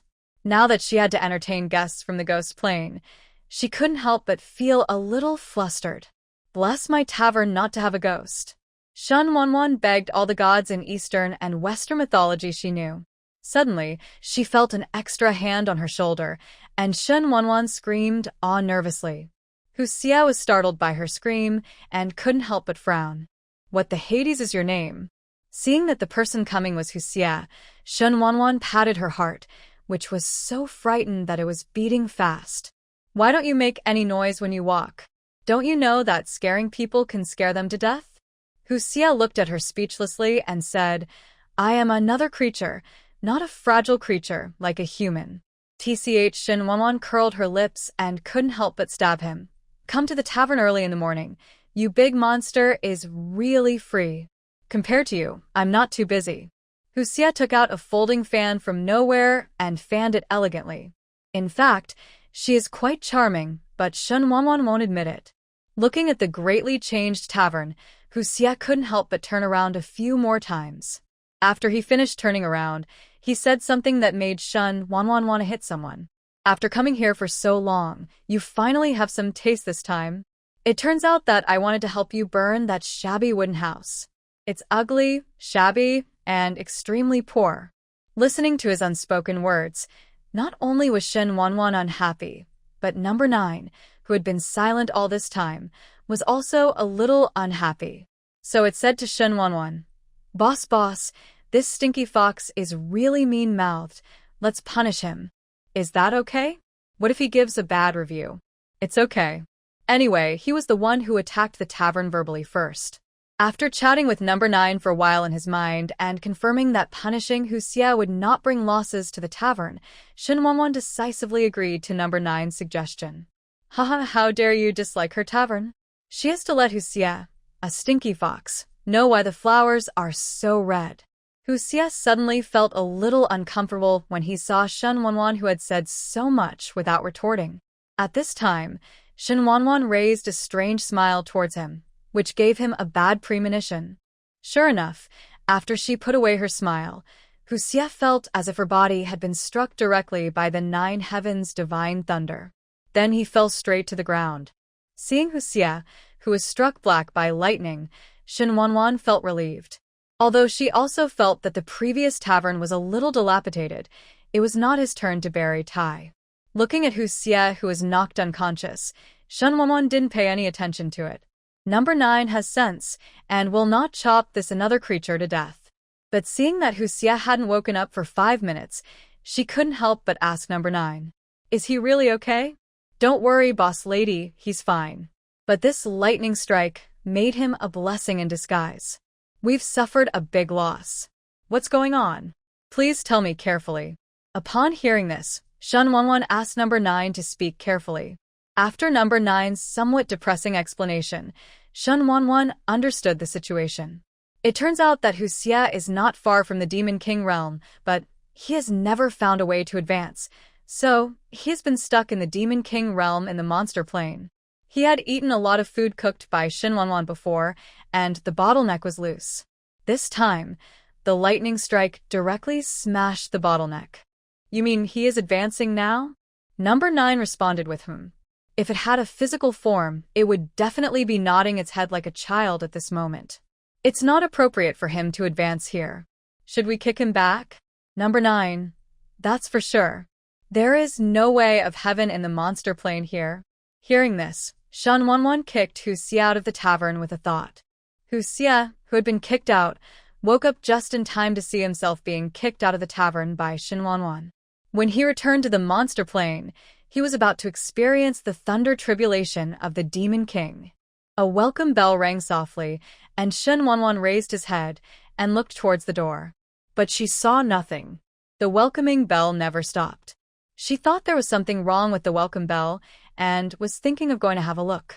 As a result, there was a bang sound, and a figure hit the wall in the hall of the tavern. Then a handsome man appeared outside the door. He stood at the door and stepped into the tavern, doing strange hand gestures like Naruto. Shen Wanwan trembled and looked at the figure hitting the wall. Looking at it, Shen Wanwan couldn't help but take a breath. Then she looked at the wall, pointed at the figure on it with shaking hands, and said in a low and trembling voice, "Ghost, you have been chasing my mother for so long. Have you fallen in love with me? Lin Yang, today is the day you die." Then the two began to compete. Shen Wanwan quietly crouched under the counter and stretched out half of his head to observe them. For now, the one who catches ghosts is slightly stronger. I saw him performing various complicated tricks, and then many spells appeared in the void and began to hit Lin Yang. Then Shen Wanwan's ears immediately felt a ghost howl. "Number 9, can I kick them out?" Number 9, "No, boss lady, it's their first time here. You can't drive them away." "Then let them fight. The new tavern will be destroyed by them." Number 9, "You can separate them." "How do I separate them?" Shen Wanwan felt that number 9 did it on purpose. The battle was raging at the moment. She must have killed someone in the past. Bang, bang, bang, bang. As they fought, various sounds came to mind in the tavern. In the end, Lin Yang came up short and was caught by Chuan Yun. Seeing that the winner had been decided, Shen Wanwan stood up from the counter. Chuan Yun put Lin Yang into a magic weapon, and then looked around. He saw Shen Wanwan at the counter, and then looked at the messy hall. He blushed a little embarrassedly. "Sorry, store owner. You can count the losses, and I will compensate." Shen Wanwan nodded, and then calculated the price of tables, chairs, and other furnishings. After calculating, she smiled and said, "Chenghui 1,500 gold coins. Número 9. He is truly a shady businessman. gold coins? Chuanyan didn't understand. Shen Wanwan felt that this person might not have realized where he was yet. So she reminded, this is the time and space trading tavern. After she finished speaking, Chuanyan began to have various rules and introductions to the tavern in his mind. He glanced at Shen Wanwan warily, worried that she was a monster or a ghost. Shen Wanwan saw the look in his eyes and said unhappily, "Are you blind? I am a human being." Seeing the ferocious Shen Wanwan, Chuanyan suddenly gave up. Then he stood obediently by the counter, looking like he was waiting to be scolded. Shen Wanwan looked at him looking like he was being bullied, and immediately raised his forehead. "Xia Chuanyan, look at the girl Haihan where I was rude just now." Chuanyan apologized pitifully, and Shen Wanwan looked at him with a headache and said, "I know, you should pay the money quickly." Hearing this, Chuanyan quickly found something on him that could be exchanged for money. After groping for a long time, he didn't even get a single coin. Then he raised his eyes and looked at Shen Wanwan awkwardly. He would definitely not exchange the magical implements, defensive items, and weapons on his body for gold coins. But he never likes to take money with him when he goes out, so this is going to be embarrassing. Shen Wanwan folded his arms and stared at him with an expression of it depends on what you do. "Girl, I wonder if I can get it on credit?" "Sorry, our store does not accept credit. This is difficult to handle. I don't have anything from before on my lower body." Shen Wanwan had already asked no. 9 to scan Chuanyan. The most valuable thing on his body were the 2 drop-shaped crystal stones on the purse pendant at his waist. "Since you don't have money, just use what you have on you to exchange it." Chuanyan quickly hugged himself tightly. "Girl, the magic weapon I have on you is very rare and cannot be pawned. For your convenience, can I go back and get the money?" "No." Shen Wanwan refused. Seeing Chuanyan's slightly changed expression, she added, "Don't worry. Those magic weapons, spells, and the like are worthless to me." "Oh, what does that girl want?" Chuanyan was not happy when he heard this, but became even more wary. Shen Wanwan didn't directly ask for the crystal pendant in his wallet. Instead, he said with a smile, "The purse on your waist is well embroidered. I like it. If you give it to me, I will let you pay on credit."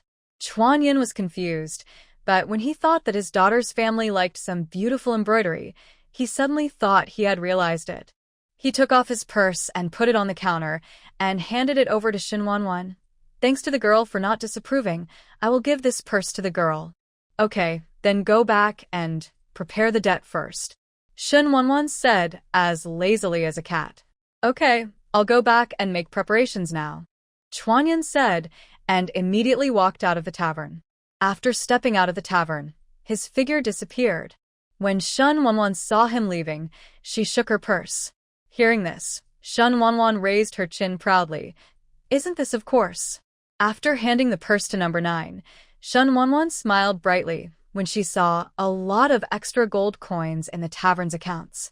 "Looking at the wine jar behind me, it is still full and not a single glass has been sold." "No, Hu Xie bought 2 cups but didn't drink them." She thought, is the wine in the pub really bad? So Shen Wanwan poured out a little bit of glutinous rice wine. She tasted it briefly, smacked her lips, and thought it tasted good. Although she doesn't like drinking. "Hey, when can we have a regular customer?" After Chuanyan returned to his own plane, he sorted out the chaotic thoughts in his mind. After learning about the tavern, a hint of surprise flashed in his eyes. Could this be the opportunity that the master said could change my fate? He was happy, but he thought that he still owed the tavern compensation, so he quickly summoned the paper crane and flew home. For Shen Wanwan's new guest who plays the black-hearted routine, number 9 actually wants to remind her to pay attention to her image. But it seemed that it couldn't convince Shen Wanwan, and she was deceived every time. And Shen Wanwan, who once again silenced number 9, felt happy. It seems like this number 9 doesn't know how to do business. Who can be so honest in doing business? She cleaned up the trash in the inn and looked at the empty hall, so she opened them all and bought new tables, chairs, and ornaments. Additional gold coins were spent repairing damaged walls, windows, and roofs. Then he waited leisurely for Chuanyan to come back. After Chuanyan returned home, he looked for any valuable ores, sacred trees, or the like. When he had just sorted out the rules and regulations of the tavern, he discovered that there was a very small line of notes at the bottom of the manual which would not be noticed without paying attention. Note that the items that can be exchanged for high prices in the store are usually rare ores, rare wood, or the most valuable parts of spirits. These were actually secretly noted on the ninth, because it can't stand Shin Wanwan's black heart. Not to mention whether Shin Wanwan knew it or not. Even if she knew, she wouldn't say anything. Her customer service is so kind, she can't force it to become a villain. No, it must be a villain. Sometimes people have to learn to turn a blind eye and close one eye. After waiting for a while, Chuanyan appeared at the door of the tavern again. He changed his clothes this time, and he didn't know how the fabric was made, but it turned out to be radiant. Although there are some gleaming fabrics in modern times, the fabric on Chuanyan's body is obviously of better quality. After staring at his clothes for a moment, Shen Wanwan said, "Here he comes." Hearing this, Chuanyan saluted her and said, "It's been a long time, boss lady. Please see if these are enough to compensate you for your losses."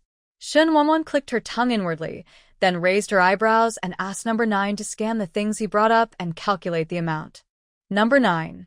Metallic Ebony X1, Lightning Attribute Swordwood X2, Marrow Cloud Stone X3, Soul Jade X1, a total of 3,100 gold coins. Shen Wanwan raised her eyebrows slightly after hearing this. This Chuanyan was the biggest customer she had encountered after Hu Xie. Now he has become another fat sheep to her. Chenghui has a total of 3,100 gold coins, 1,500 gold coins will be deducted, and the rest will be transferred to your account. Hearing this, Chuanyan nodded and then asked, "Madam, this is a tavern. What kind of drinks are there?" Shen Wanwan shed tears when she heard that he was interested in wine. She was finally able to sell wine. Currently, the only wines in the store are sorghum wine and glutinous rice wine. She looked at Chuanyan and asked with a smile, "Sir, do you want to try it?" Chuanyan nodded. "Then please give me a pot of each dish, boss lady, and some food to go with the wine." "Okay, wait a minute," Shen Wanwan said, and started to prepare wine. After upgrading the tavern, you could only buy 1 cup bowl before, but now you can buy 1 pot. In addition to peanuts as a side dish, Shen Wanwan also got him some braised pig head meat. After serving the appetizers and wine, Shen Wanwan smiled and said, "Please use it slowly." Chuanyan nodded, then picked up a bottle of wine and poured a glass. After a brief sip, a hint of surprise flashed in his eyes. At first he thought it was just ordinary sorghum wine and glutinous rice wine, but he just took a sip, and it actually contained a hint of spiritual energy. He drank the wine in the cup in 1 gulp, and sure enough, he felt the spiritual energy flowing through his body. So he started drinking 1 cup after another, and in a blink of an eye, he drank up both bottles of wine. Shen Wanwan had been paying attention to him, and she felt a little strange when she saw him drinking sip after sip with a look of surprise on his face. Number 9. What's wrong with him? Number 9. Maybe I feel the spiritual energy in the wine. Shen Wanwan. Since when did wine have spiritual energy? It's just ordinary sorghum and glutinous rice. I don't know. But speaking of spiritual energy, I suggest the landlady stop growing food without spiritual energy these days. It's better to buy spiritual seeds for planting as needed. Listening to number 9's words, Shen Wanwan rolled his eyes unsightly. To put it lightly, the land outside is ordinary land. To plant spiritual plants, I have to upgrade the land to a spiritual field first. I also have to buy intra-soil. You think I am taking advantage of me because I have more money. Number 9. It seems that the boss lady is not only evil-hearted, but also stingy. Shen Wanwan has earned 9,100 gold coins, almost tens of thousands. Upgrading the land to spiritual field costs 5,000 gold coins, and she's soil costs 8,000 gold coins. She really has no money to buy it. And among the people from these plains, except for Chuanyan, there were people from the other 2 plains. One was underage, and the other disliked his own wine, so Shen Wanwan felt that there was no need to upgrade. Anyway, there is only 1 customer like Chuanyan who buys wine at the moment. If there are really more customers in the future, she will think about it again. To be honest, Only one tourist can come to each plane, which Shinwanwan felt was a bit uneconomical. On the 9th, can each plane only have one guest? Can't we add a few more? This way I can make money, and with more money, I can upgrade. Hearing this, number 9 said in his childish voice, Madam Boss, there is only one key for each plane, and only those who have the key can enter the tavern.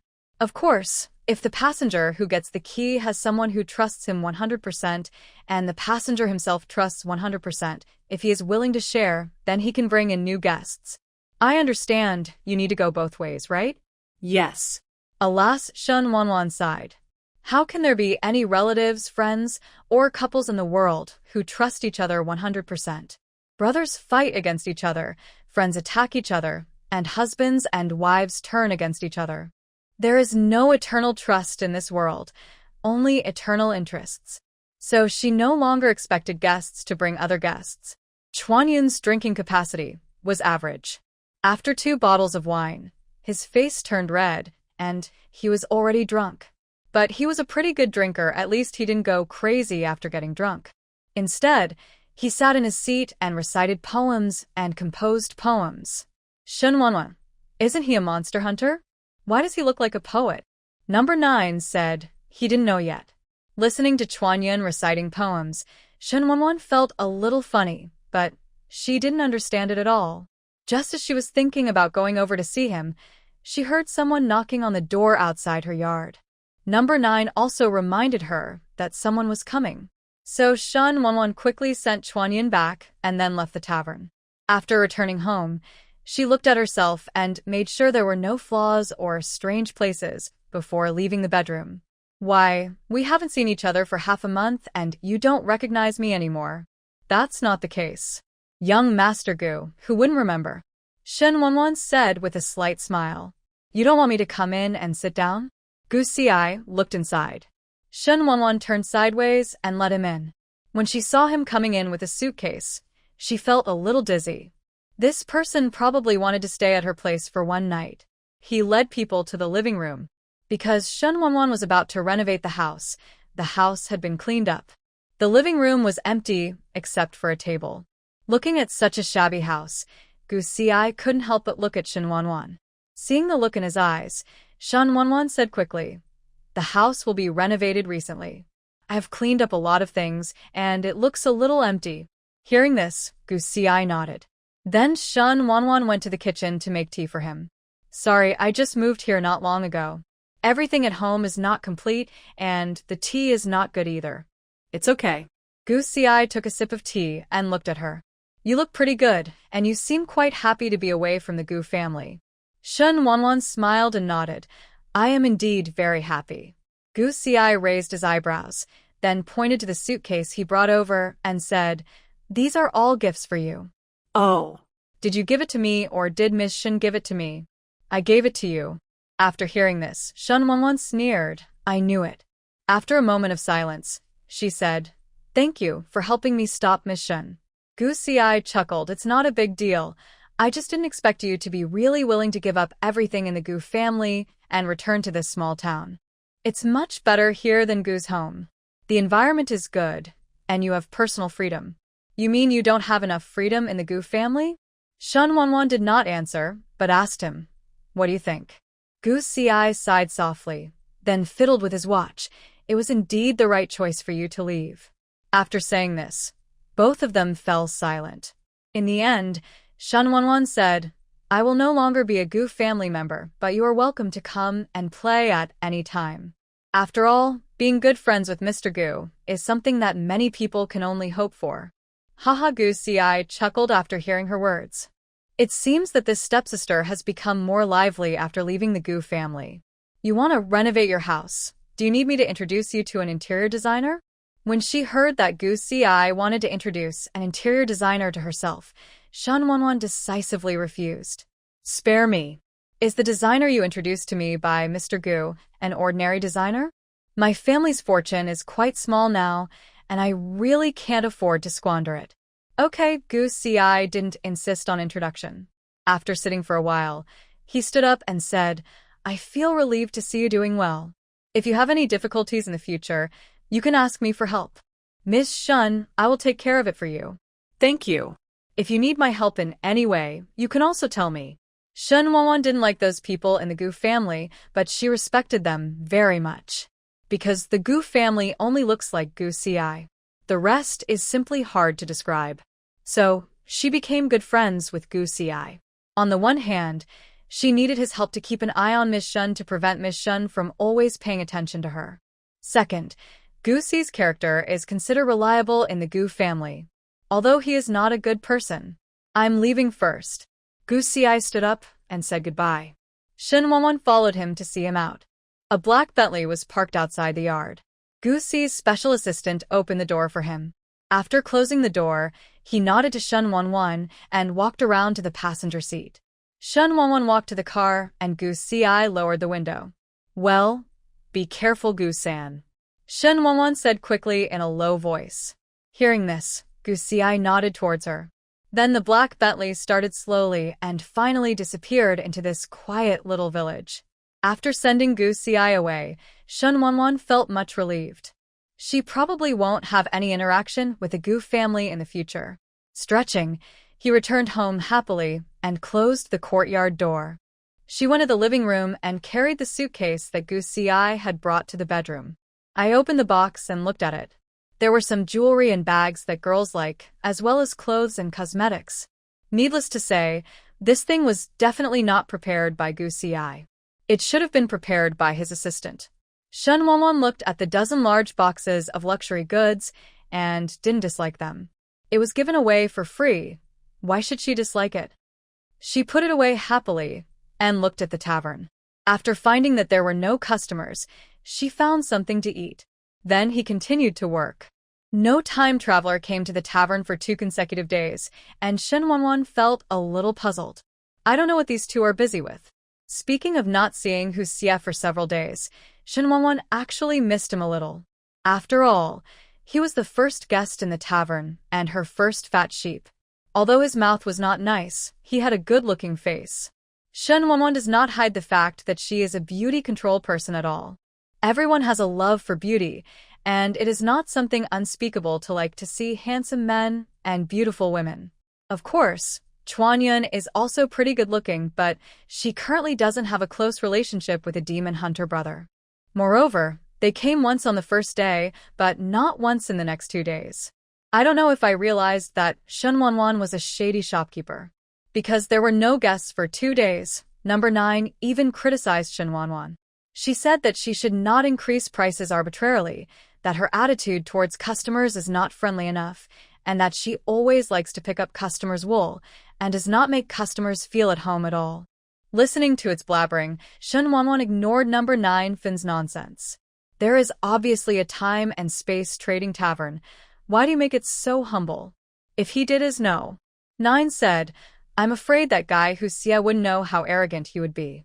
Although she had just graduated from college and had not experienced much social beating, she had stayed with the Gu family in Yuqing for more than 10 years. The Gu family in Yuqing is a family that eats people, but never spits out their bones.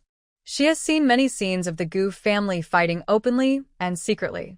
So if it was Su Manling who entered the tavern at the beginning, Shun Wanwan would definitely not show a strong side.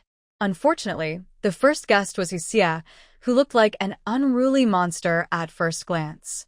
Her humiliation would only make him become more aggressive. It would be better to be tougher from the beginning, so that he would at least take it into consideration when he takes action. So she was dismissive of Number 9's words. I even think Number 9 is too humble. Such a tavern, which is connected to thousands of different times and spaces, can completely straighten its back without having to be humble. It's a pity that Number 9 doesn't understand it. It's just a mechanical customer service with a core code already set. In the past 2 days without the time traveler, Shun Wanwan cleaned the house inside and out. Then I found a designer and started decorating the house. Today the designer came with his assistant to detect and measure the area of the house and other matters. After they finished, Shun Wanwan made tea, sat down the designer and his assistant, and then talked about her favorite interior decoration style. She wants to decorate in a forest style, but the designer doesn't recommend it. Because the house is not suitable, and the place is surrounded by mountains, there is no shortage of forests, and there are many rainy weather. It is recommended that the interior decoration be bright and warm.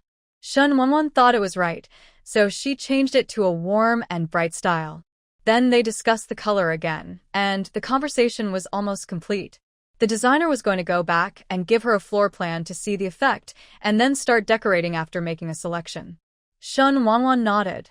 She estimated that the remaining money on hand would be enough for the deposit, but the funds for later decoration would definitely not be enough, so she went out and exchanged the mermaid tears and gems that she had traded from Hu Xie.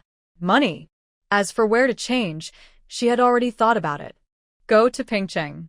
It was close to Xiongjiang, and there were quite a few jewelers there. Also, no one knew her there. So, she booked a flight to Faping City for the evening.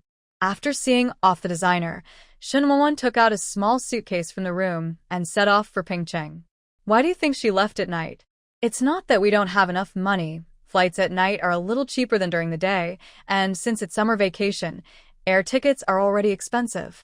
After taking a taxi to the airport, she wandered around the airport for several hours before boarding her flight. The plane arrived in Pingcheng, even though it was late at night. The moment she stepped out of the cabin door, Shen Wanwan felt the enthusiasm of Pingcheng. The temperature is still so high at night. He muttered, got off the plane, and followed the shuttle bus to the airport. After leaving the airport, she called a car and went to the hotel she had booked. After checking in successfully, she was already sleepy. The next morning, after getting up and taking a shower, Shen Wanwan left the hotel with her bag on her back. According to the place she checked, she came to a commercial street in Pingcheng, where there are many jewelry stores of domestic and foreign big names and independent designers. She made some inquiries first, but didn't get any useful information. Seeing that it was getting hotter and hotter at noon, she found a restaurant for lunch. There are many jewelry store employees or managers who come here to eat. Shen Wanwan pricked his ears, wanting to hear if he could hear any useful news from these people's mouths. After listening for a while, she really got some useful news. So, after lunch, she left the street. The news she got in the restaurant was that auction house was going to hold a jewelry auction tomorrow, but until now they seemed to be missing the final gem. She planned to try it. After all, the gems Hu Xie gave her were not only big, but also beautiful. So, she quickly found the auction house. When the front desk saw Shen Wanwan wearing a brand name, he immediately smiled and asked, "Miss, who are you looking for?" If Shen Wanwan had worn the ordinary clothes at home, the receptionist might not have such a good attitude. People want clothes and Buddhas want gold. People in the world will judge you based on your own external conditions. Shen Wanwan, who knew this truth well, brought all brand-name clothes with him when he went out. This is also thanks to Mr. Gu, who gave her a box of clothes and jewelry a few days ago. After gathering herself, she said, "I heard that your bank is holding a jewelry auction tomorrow." Receptionist, yes. "I have a set of gemstones that I want to send for auction. What procedures do I need to go through?" When the front desk heard that they wanted to send gemstones, they immediately said, "Miss, please wait a moment. I will notify the manager." "Okay, my surname is Shen." Okay. The front desk responded, quickly dialed the internal phone number and called a manager out. After a while, a man about 1.75 meters tall and wearing a casual suit came out. He looked at Shen Wanwan and did not underestimate him. "Hello, Miss Shen, you are here to send some photos, please." Taking Shen Wanwan to a small reception room, the male manager introduced himself. His name was Hu Xie. Then I asked Shen Wanwan if he had brought the gem. He needs to see it before making a decision. Shen Wanwan nodded and then took out a rectangular box from his bag. She just bought this box on the road. She placed the box on the table and opened it. Hu Xie never touched the box from beginning to end. This is a rule of the industry. After Shen Wanwan opened it, he took his hand back so that Hu Xie could take it and observe it carefully. In fact, the moment he opened the box, he was already shocked. At this moment, with Shen Wanwan's permission, he quickly put on his white gloves, took out a magnifying glass, and carefully looked at the 7 gems in the box. Shen Wanwan waited for Hu Xie to inspect them. She spent a long time squatting in a public toilet to pick out the 7 gemstones, which were of the same size and color. Her feet were numb from squatting. As for why there are 7 colorful ones, it's because of her obsessive-compulsive disorder. After all, there is no shortage of gore dolls. If others knew that she just wanted to gather the same colorful gems as Calabash Baby, they would definitely say that she is out of her mind. According to the current price of gemstones, any one of her gemstones could cost millions. After all, these gems are quite big. After a long while, Hu Xie finally finished the inspection. He also knew how to identify. He saw this gem and found it to be a pure colored gem. Of course, the specific details still need to wait for the appraiser to carefully identify and issue a certificate before we can guarantee it. Naturally, he told Shen Wanwan about this. Does the appraisal take a long time? Shen Wanwan asked. We have professional appraisers and instruments. If Ms. Shun confirms that she wants to auction this set of colored gemstones, we will expedite it for you. Then you can appraise it. Shen Wanwan assured them to take the gem away. After all, this auction house is a well-known auction house in the country. If they exchange their own things, it will affect their reputation. Hu Xie found someone to greet Shen Wanwan and personally sent the gem to the appraiser. He had a hunch that this set of gems would definitely become the protagonist of tomorrow night's finale. 7 gems of different colors and about the same weight and size are very difficult to gather.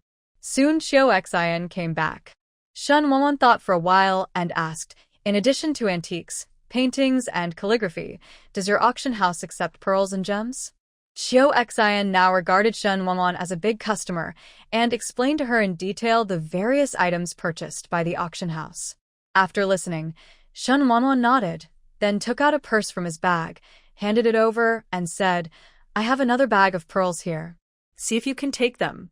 If you do, I will sell them directly to your auction house. Hu Xie didn't expect Shen Wanwan to have a bag of pearls, so he took it and checked it. The shark's tears were large, glowing, and the beads were light pink-white. Hu Xie could tell with just one glance that they were grade pearls. He poured out the pearls and counted them. There were 18 pearls in total. Then he said to Shen Wanwan, Miss Shen, wait a moment. I will let the appraiser do the valuation for you. Okay. Shen Wanwan sits upright and has an elegant temperament, looking like a wealthy lady. In fact, she felt that her back was numb. She just wanted to get this matter over with as soon as possible and leave the auction house.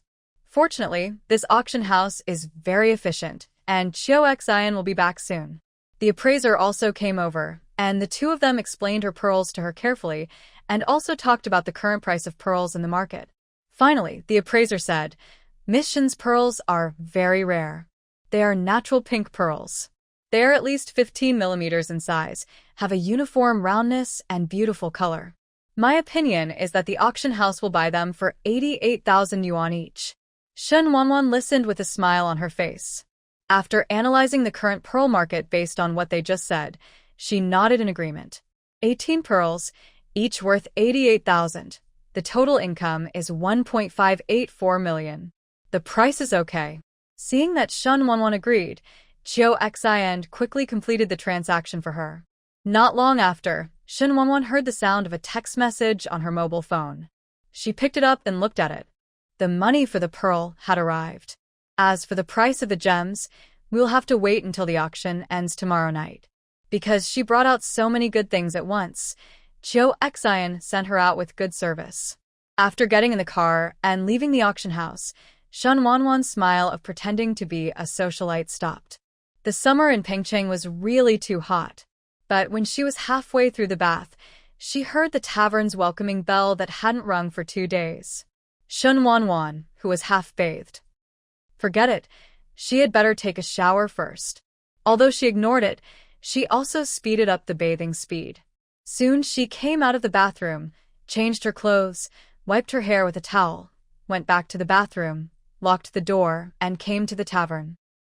Hu Xie finally survived the thunder tribulation that day, and now he is the Demon King. However, the thunder calamity turned his white-furred fox into a blackened fox, so he hid in his Qingshan palace to raise fur. Now that all the charred hair had finally fallen off, he immediately recovered his body and came to the tavern, preparing to find Shin Wanwan to kick him out of course. If she could have woken herself up, she wouldn't have had to endure turning into a black fox. Shin Wanwan was wiping her hair, and without paying attention to the person coming, she shouted, "Welcome to the temporary trading tavern." When she raised her head after shouting, she saw Hu Xie, whom she hadn't seen for a few days, leaning against the door of the tavern and staring at her with an evil smile on his face. Seeing this, Shin Wanwan straightened her back, silently saying in my heart, "I'm not afraid. I'm afraid. I'm not afraid." Maybe it was because the atmosphere was too cold. She couldn't help but rub her arms and then teased in a nonchalant manner, "Oh, our Uncle Fox is here. You haven't been here for several days." "Haven't I been thanks to you these past few days?" Hu Xie came to the counter while he was talking. He stretched out his hand to hold Shin Wanwan's chin, but as expected, he was still shocked by the tavern's defense. Looking at his hand that was so burnt that it was smoking, Hu Xie couldn't help but frown.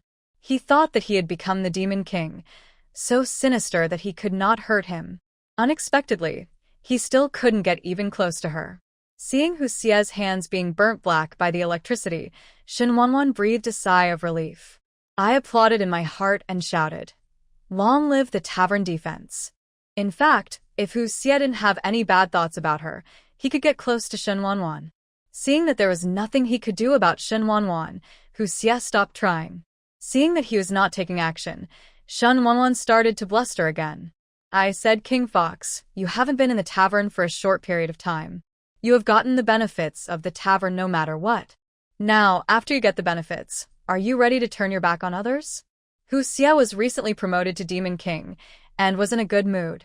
He didn't care about Shin Wanwan's sarcasm, but raised a high-spirited smile. "Aren't we doing normal business?" What he meant was that the money and goods were clear, and he didn't know the pub. Shin Wanwan also knew that he had money and goods, but he just couldn't stand his behavior and made a mockery of it. Her colleague also complained to number 9 in her heart. This another creature can cost as much as 250,000 to 80,000 yuan after leveling up.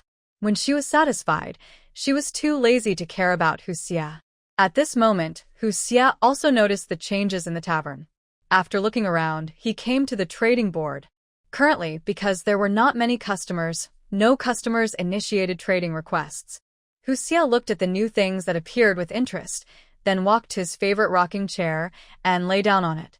Shin Wanwan looked at Hu Xie, who seemed to be wandering in his back garden, and was speechless. She was weak and couldn't beat him. She could chase him away, but she didn't think it was necessary.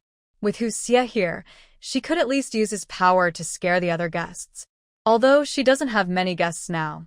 Sighing softly, Shin Wanwan looked at Hu Xie, who was lying comfortably on the rocking chair, and immediately didn't want to look anymore. Out of sight, out of mind, she left the tavern and returned to the hotel bathroom. Realizing that her hair was not dry, she took the hair dryer and blew it out. Lying on the bed, she looked at her phone. There were no phone calls, and then she booked a flight ticket for the morning after tomorrow. After the auction tomorrow night, she should receive a huge sum of money so that she can go home and renovate her house. Falling into a blissful sleep, Shin Wanwan began to dream about the beautiful life in the future. The next night, in the venue of the best 5-star hotel in Pengcheng, people were drinking and drinking. Security outside the venue is very strict, and a top-notch jewelry auction will be held here today. The people who came to the venue were all wealthy people worth hundreds of millions, and the auction items were also extremely exquisite. As time passed, the auction gradually came to an end. Next is the finale of this auction, 7 colored loose diamonds, each weighing more than 10.5 carats. The auctioneer spoke incessantly on the stage. The large screen at the venue also displayed pictures of colorful diamonds. Many people were dazzled by the 7 dazzling gems and were thinking about bidding for them later. In an inconspicuous corner of the venue, there is a table. There has been no bidding at this auction. After seeing the 7 colored diamonds that were the finale, he said something to the assistant beside him, and then the assistant took the number plate and went to the front. Soon the auction for the 7 colored diamonds began, and the competition was extremely fierce. But when the price reached 100 million, many people stopped. No matter how good the jewelry is, it is actually worthless if it exceeds this price. As for diamonds, in fact, most of them are hyped up. People who know the business will not spend too much money to bid for them unless they really like them. After many people gave up bidding, only the assistant and 2 other jewelers were left bidding. At the end of the shouting, 7 colored diamonds were photographed by a mysterious assistant for 150 million. This is really a sky-high price. With the fall of the auctioneer's hammer, the jewelry auction came to a successful conclusion. Shen Wanwan did not attend the auction because she did not like such occasions. So she has been waiting for news at the hotel. It was after 10 o'clock that she received a call from the auction house. Her gemstones had been sold for a sky-high price, and the auction house wanted her to come over tomorrow. Shen Wanwan thought for a while, then agreed, and changed her ticket to the afternoon. Late at night, a private plane was flying tens of thousands of feet in the sky. A man whose appearance could not be seen clearly was sitting in his seat with 7 colored diamonds that he had just bought from the auction. The assistant was a little strange. His boss didn't have a woman, and he didn't seem to like gemstones. He really didn't understand why he spent so much money on these 7 colored diamonds. But after following the boss for many years, he always has a reason for doing things, so the assistant asked, "Boss, is there anything wrong with these 7 diamonds?" "No problem, it just feels familiar." The sound was like a cello singing softly, very catchy. "Go check the person who auctioned the diamonds," the other party warned. When the assistant heard this, he nodded and wrote it down. As soon as Shen Wanwan woke up at dawn, she suddenly became excited when she thought that she would become a billionaire today. She came to the auction house in the morning and went through various procedures. After deducting the tax, she got the money and went straight to the bank as soon as possible. No matter where the money is, it is a big customer, so she received enthusiastic service from the bank. After depositing the money into the bank, she walked out of the bank with her new bank card and was greeted by the manager. "If you have money, of course you can buy it." But she had to catch a flight in the afternoon, so she didn't buy much, so she just shopped around and then rushed to the airport. After returning home after a long day of running around, Shen Wanwan passed by the door of Grandma Jiang's house and was seen by Grandma Jiang in the yard. She looked at this point, and it was too late for Shen Wanwan to go home and cook, so he took her to have dinner with him. Today, she was immersed in the dream of getting rich, and she didn't hear Hu Xie's call at all. So Hu Xie, who had been waiting all day with a basket in hand, couldn't help but grit his teeth. Number 9 did not remind Shen Wanwan because it was not happy with Hu Xie either. It will definitely not like it if you bully its boss lady. Although the boss lady is a bit evil in its program, she is not a bad person. If the monster bullies her like this, it will definitely side with her. Shen Wanwan didn't know that her exclusive customer service had become a good customer service, otherwise she would have to celebrate. After returning from Grandma Jiang's house, Shen Wanwan skipped home. The weather is good tonight, and the moonlight is very bright. The mountains, the moon, and the people going home form a beautiful picture. The next day after returning home, the interior designer hired by Shen Wanwan sent her several graphic renderings. Shen Wanwan looked at it carefully and was basically not satisfied. After repeated communication to no avail, Shen Wanwan fired the previous designer and found a very outstanding designer in Shanghai as the new designer. Anyway, now that she has money, the house must be decorated to make her quality of life better. So she spent a lot of time on decoration, and the business of the tavern was just passing by. Mainly because she didn't want to talk to Hu Xie. Neither Chuan Yun nor Su Manling came recently, and Shen Wanwan didn't know what happened to them. A good designer is quick, and the design movement lines, sense of space, and house modifications are all in line with Shen Wanwan's aesthetic. So she decisively packed up her things and moved to Grandma Jiang's house next door. Of course, she won't live here. She just leaves some of her things at home with Grandma Jiang. She planned to take advantage of the house renovation to visit her best friend, who was actually filming. After handing over his home to the designer, Shen Wanwan took the high-speed train to Hengxian Film and Television City. The The summer in Hu Xie County was extremely hot. Shen Wanwan left the high-speed rail station and took a taxi to his best friend's hotel. Her assistant Xiaoyan is waiting for her in the hotel lobby. Wanwan, is it hot? Xiaoyan showed enthusiastic concern as soon as she saw her. It's not hot. I got on the train as soon as I got off the high-speed train. It's not too hot, she answered, and then asked, have you booked a room for me? Hey, Sister Wen said that if you come, you can sleep in the same room with her. There is no need to make a reservation. Anyway, if you have an advantage, you won't take advantage of it. Shen Wanwan looked at Xiaoyan and raised her eyebrows at her, and suddenly understood. All right. Xiaoyan chuckled. This hotel has been booked by 2 crews. Even if you want to book a room, you can't. That's right.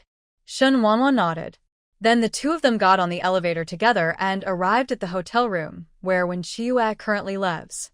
After swiping the card to enter the house, Xiaoyan pointed to the room card in the card slot and said, this card is for you to use. Don't lose it. Okay, do you want to go to the set to accompany Qiyu? Sister Wen asked me to accompany you today. She is pampering you when she comes back. Hearing this, Shen Wanwan rolled her eyes. She was so stupid while filming? Xiaoyan smiled. She has known Shen Wanwan for a long time, and she knows that she is a good friend of Sister Wen. In addition, Shen Wanwan is usually very nice to her, so she can still have fun with her. Shen Wanwan piled the suitcases in the corner of the living room, then took off the backpack she was carrying, unzipped it, found a jewelry box and handed it to Xiaoyan, saying, this is a gift for you. Xiaoyan was also used to receiving gifts from Shen Wanwan, so she happily accepted them. When she opened it, she found a pearl necklace inside. Although there was only 1 pearl, she had been in the industry for so long and had some knowledge of many fashion items and jewelry.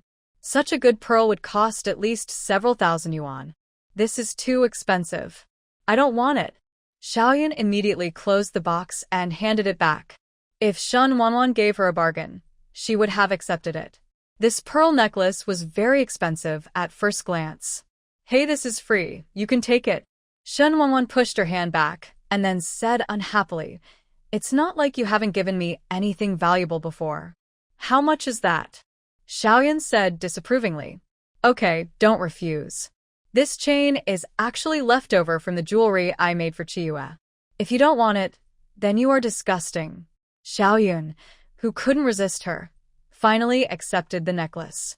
But she thought that when it was Shen Wanwan's birthday, she would buy her a gift of similar value. Are you tired after taking the high-speed train for so long?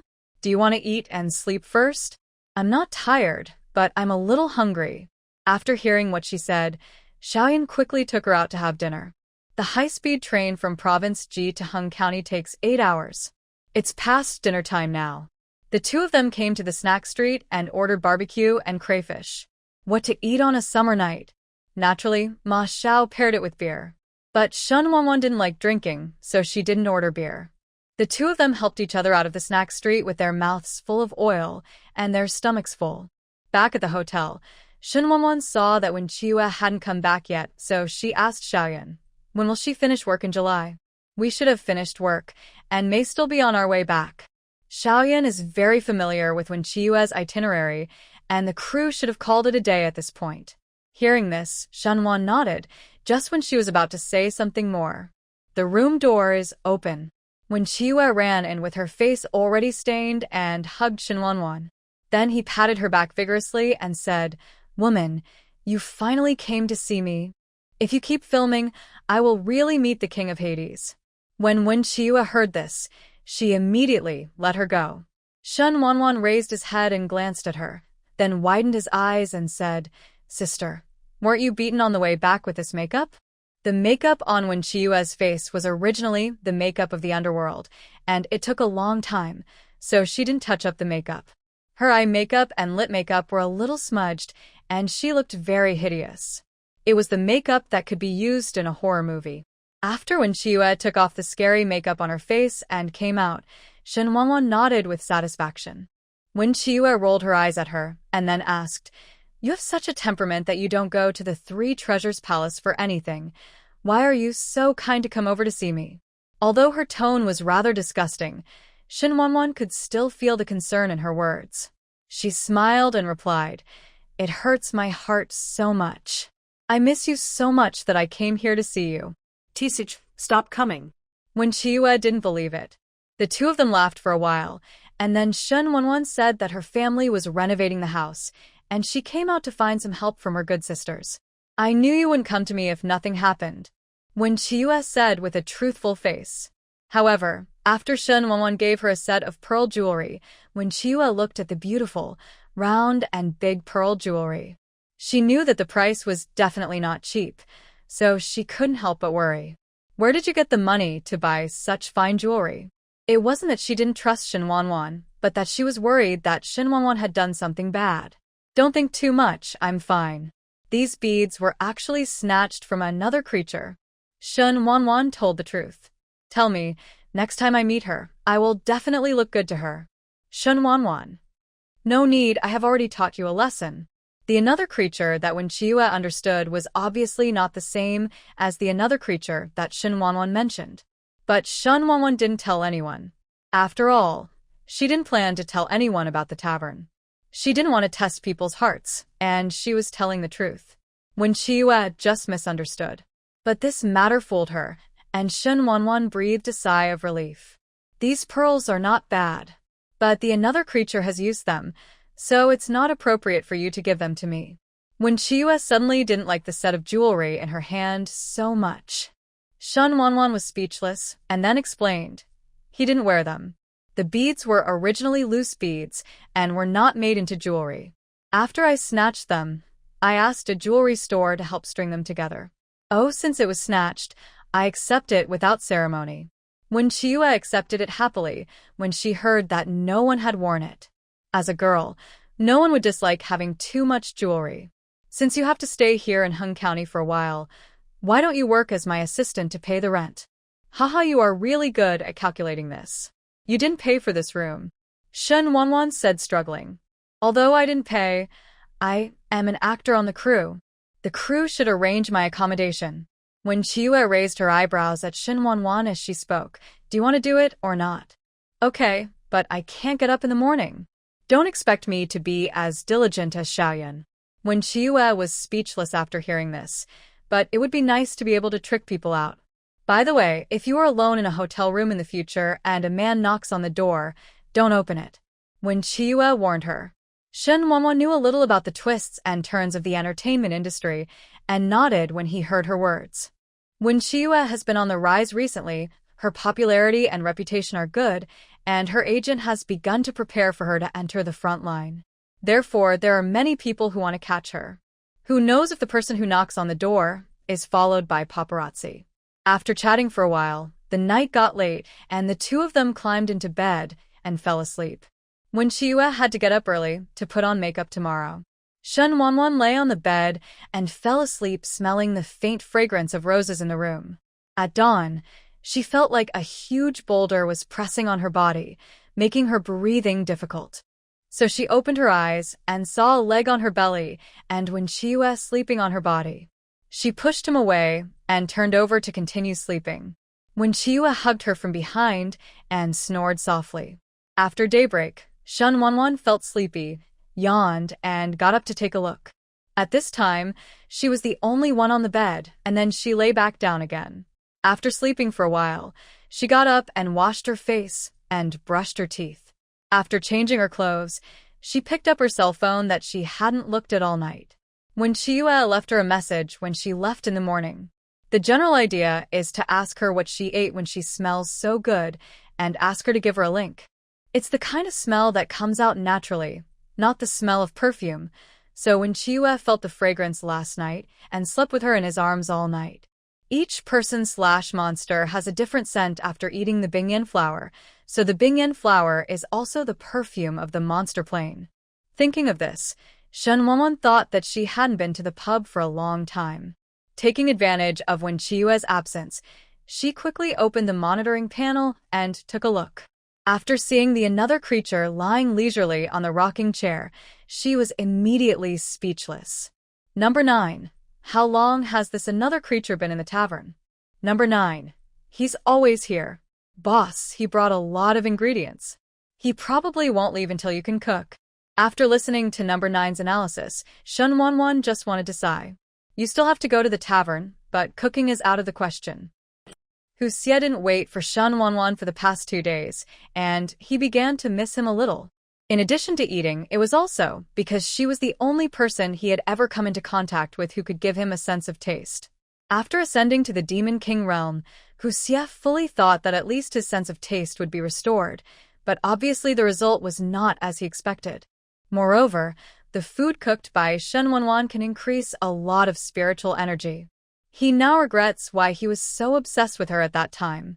Alas, the tavern remembered his faint sigh. Shen Wanwan heard it as soon as she came in, and a big question mark appeared on her head. Why is this another creature sighing? Feeling Shen Wanwan's arrival, Hu Xie immediately left the rocking chair and reached the edge of the counter in the blink of an eye. Baby, you are finally here. Shen Wanwan was disgusted by his baby voice. She rubbed the goosebumps on her arms and said, just say what you have to say. Don't shout so disgustingly. When Hu Xie heard this, a smile flashed in his eyes, and then he put his face on the counter with his hands and said pitifully, baby, how can you say that? I really miss you. Shen Wanwan chuckled. I think you miss your cook. She stared at Hu Xie. This guy was very shameless and didn't blush when she stared at him. Instead, he nodded generously. Baby, everything you said is right. He said, and winked at her. If Hu Xie hadn't still been unable to get close to her, Shen Wanwan would have really thought that this another creature had changed her character. This baby screams so affectionately, but actually I hate my mother to death. Haha, Shen Wanwan complained to know. 9 in the kitchen. With the help of the tavern's automatic system, Shen Wanwan quickly prepared the meal. The transaction amount had been collected, and the box in front of her was an apology gift for her. She looked through it boredly. This box is really big. It is divided into 3 layers. The first layer is filled with various beads. I don't know if they are mermaid tears because the colors are different. The second layer is some ores from the monster plane. Number 9 asked her to keep it and use it when upgrading later. The third layer is the spiritual grass from the monster plane. In addition to the ice flowers that Shen Wanwan has seen, there are also some beauty products. Beauty herb. These spiritual herbs are all first grade, and Shen Wanwan can take them. Seeing this, she nodded with satisfaction. By the way, is it true that Tavern number 9 can't provide the landlady with the opportunity to cultivate immortality or something? Number 9, Mrs. Boss, just give up. We don't provide these. If you want to cultivate immortality or other things, just wait until you open the cultivation plane and the interstellar plane. The queens of these higher planes and the time and space travelers from these planes. Check out the deal. Then can I learn about the monster plane and the ghost plane? Number 9, if you want to be a goblin or a ghost, I won't object. Shen Wanwan. Let's forget it. Isn't it just waiting for a higher plane? She can afford to wait. Just forget about being a monster or a ghost. Originally, Shen Wanwan thought that there would only be Hu Xie as a guest today. She guessed that it was getting late outside now and she had to go back and take a look. Otherwise, it would be scary to be seen not in the house. As for the evil fox in the store, he can do whatever he wants. Just as she was about to leave, the welcoming bell rang again. She raised her eyes and looked towards the door, and the demon hunter Kawan from the ghost plane, who had been here once and then disappeared, stepped in wearing a white antique dress. Shen Wanwan stood behind the counter and muttered, Why do both of them like to wear white? Before she could open her mouth to welcome her, Chuanyun greeted her in a familiar voice. Boss lady, long time no see. It's true that you haven't been here for a long time. Are you busy catching monsters? Shen Wanwan just asked curiously, but Chuanyun said excitedly, Thanks to the tavern, my ability has been improved to a higher level. Look, this is what I have achieved in the past few days. As Chuanyun said this, he took out the ghosts he received and showed them to Shen Wanwan. Unprepared, Shen Wanwan was faced with a twisted, purple-colored little ghost with fangs exposed and blood-red eyes. She couldn't help but scream "Ah! Take it away, quickly." Shen Wanwan retreated to the wine cabinet on the counter and looked at the ghost in Chuanyun's hand and said in horror. Chuanyun brought the ghost in front of him, looked at it and said, Mrs. Boss, this is a baby ghost, a child who is too resentful to be reborn. Chuanyun didn't care whether Shen Wanwan was scared or not. He introduced her to the Ingtong ghost. Shen Wanwan was speechless. Couldn't he understand human speech? However, with his introduction and getting used to it, she was no longer as frightened as she was at first. But she was still afraid. While Chuanyun was talking eloquently, the infant ghost in his hand was snatched away by the eating fox. Then, to the shock of Chuanyun and Shen Wanwan, the fox actually squeezed the infant ghost. He crumpled it into a ball and stuffed it into his mouth. Looking at his chewing mouth, Shen Wanwan felt that her outlook on life was shattered.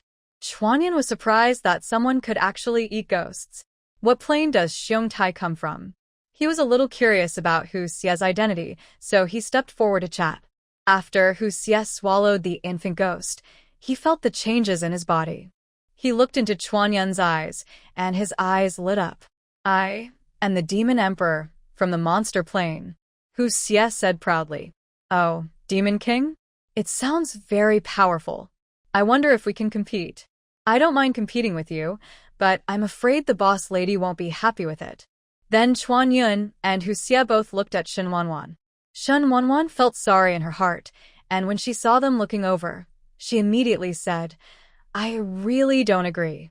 If you two start, I'm afraid you will demolish my tavern. Don't even think about it." Hearing this, Chuanyun looked regretful. Hu Xie doesn't care whether he compares or not. He cares more about the energy that the ghost brings to him. In the monster plane, after reaching the Monster Emperor realm, you need a lot of natural materials and treasures to move up, but there are only so many resources, and you have to fight monsters to get a lot of blood. Hu Xie, another creature who had just ascended to the Demon King realm, really didn't dare to compete with those big monsters who had already been famous for a long time. When he saw the ghost in Chuanyun's hand just now, he felt that the thing would enhance his demonic power, so he tried it, and sure enough, his intuition was right. So he thought about making a deal with this Chuanyun. Inviting Chuanyun aside for a chat, Hu Xie and Chuanyun both had satisfied smiles on their faces. Shen Wanwan looked at the two people chatting enthusiastically and always felt that there must be a deal between these two people. In the end, Hu Xie and Chuanyun reached a deal. Shen Wanwan's eyes widened when he looked at the handling fees generated by the transaction. These two people are indeed wealthy owners. Even if one person is half the price, the handling fee will be tens of thousands. There are so many valuable things. In fact, there was no need to guess.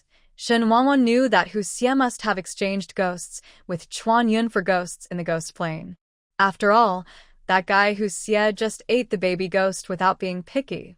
After the transaction was completed, Chuanyun ordered 5 bottles of wine and invited Hu Xie to drink with him. Hu Xie didn't refuse, picked up the wine glass and started drinking. After finishing the drink, he said seriously, "It's really bland." Shen Wanwan heard it at the counter and rolled his eyes. Seeing that it was getting late and there was nothing going on in the tavern, she exited the tavern.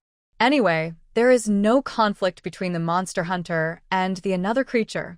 After exiting the tavern, Shen Wanwan thought about Chuanyun calling the monster catcher, and Hu Xie happened to be a big monster. Why not take him in?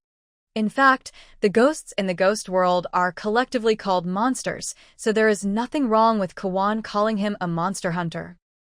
After Shen Wanwan left, Chuanyun and Hu Xie looked at each other, and then Chuanyun said, "According to my 2 observations, the boss lady should be just an ordinary person." Hu Xie said yeah, and he naturally saw it, but he was curious about what kind of magic weapon Shen Wanwan had to protect himself, so even he, the Demon King, couldn't get close to him.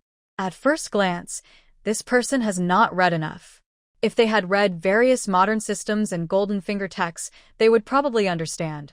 When Shen Wanwan returned to the hotel bathroom, she didn't know that the another creature and the monster hunter had a discussion after she left. At this moment, she was thinking about going out to find something to eat. It was almost noon. Hengxian County is famous for its film and television city, and there are many tourists, so the business is also very developed. After leaving the hotel and walking for a while, she saw many restaurants. After finding a restaurant that she liked, Shen Wanwan followed the waiter to a table for 2. She was eating alone and didn't need a big table. Listening to the waiter's recommendation and looking at the menu, she finished ordering and waited for the food to be served. After looking around for a while, Shen Wanwan noticed that there was a person at the table who seemed to be the traffic star Wen Qiyu had complained about to her not long ago. She took out her mobile phone, opened Wen Qiyu's chat page, then clicked on video capture to record the people at that table. She acted very normally, not like she was filming at all, and she was not the only one holding a mobile phone in the restaurant. Soon Wen Qiyu replied, "Little Miss Moonlight, sister, you are so unlucky to have met him. Crescent Moon, hey, he and I don't know each other, so there's no way he's lucky or unlucky. Little Miss Moonlight, he's so ugly, don't you think it's annoying to your eyes?" When Shen Wanwan saw the complaint she sent, she couldn't help but look up and glance over there.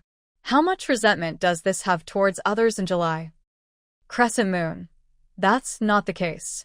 It's not as bad as you said. Little Miss Moonlight, TSK, his bad deeds have spread all over the world. It's just that the financial backer behind him didn't dare to say anything. Crescent Moon, since he is gaining momentum, don't get into trouble. Little Miss Moonlight, sure, I'm not that stupid. The two of them were chatting, and Shen Wanwan's dishes were already served. She took a photo and looked at Wen Qiyu. Moonlight Little Miss, gluttonous to JPG, I want to eat it too. Seeing her reply, Shen Wanwan couldn't help laughing. After finishing lunch, she went back to the hotel and waited for a while. Xiaoyan called her and asked her to come down and take her to the set. Arriving at the hotel lobby, Xiaoyan took her and hurriedly took the bus outside. After getting on the bus, she took out a pass and handed it to Shen Wanwan. He also explained some things about the crew to her, so as to avoid meandering around, getting a black eye, and offending some people. Shen Wanwan listened carefully. She came to see Wen Qiyu, not to cause trouble for her. Therefore, she remembered more carefully what Xiaoyan mentioned about interpersonal relationships. When they arrived at the filming site, Wen Qiyu's scene had not yet begun, so she followed Xiaoyan to the nanny's car. This drama is a costumed fairy tale. Wen Qiyu was wearing a white costume and reading the script. Seeing Shen Wanwan coming, she put down the script and let her pass. Does it look good? Wen Qiyu stood up and let Shen Wanwan take a look at her costume. Shen Wanwan nodded, it looks good, and it's quite suitable for the funeral industry. Wen Qiyu, although I feel the same way, you don't have to say it out loud. If I don't tell it, what will happen to the truth? Many netizens on the internet say so. Although Shen Wanwan is a homebody, and she has become even more homebound after having a tavern, she still browses the news, gossip, and various hot topics. So she knows that domestic netizens are already fed up with the stereotyped makeup styles in fairy tale dramas. In fact, she doesn't like this kind of makeup very much, it's too plain. But this has nothing to do with her. She is not in the entertainment industry, and she doesn't watch many TV series. Looking at the table in the nanny car, Wen Qiyu only took a few bites of lunch, and then stopped eating. So Shen Wanwan asked worriedly, "You only have a few bites for lunch. Can you survive the afternoon? You have to endure it even if you can't bear it. It's absolutely not okay to eat too much. Being fat doesn't look good on camera." It's not that Wen Qiyu doesn't want to eat, but she's afraid that it will affect her appearance on camera. Do many female celebrities really like to be thin? Not necessarily, but if you are not thin and you don't look good on camera, the director will never use you. So most female stars are very thin. Shen Wanwan thought that Hu Xie's apology to her contained some magical herbs, which were specially used for beauty and beauty. She wondered if there were any magical herbs for weight loss. She quietly asked Number 9 about the efficacy of the spiritual herbs given by Hu Xie. Number 9 recommended the most inconspicuous spiritual grass among the several spiritual herbs. That spiritual grass is called body-shaping grass, and if you eat it, you can stay in shape for 10 years. No matter how much you eat or drink during this period, the person taking the magic grass will not gain weight. But if you don't take it again after 10 years, what you ate in the first 10 years will rebound. Shen Wanwan doesn't worry about this. At worst, it's better to exchange some with Hu Xie. But she definitely can't say it now. She can't take out a piece of grass and tell her best friend that you can stay in shape for 10 years by eating this. I'm afraid Wen Qiyu will think there's something wrong with her head. The two were chatting, and Shen Wanwan also flipped through the script when Chiyue put on the table.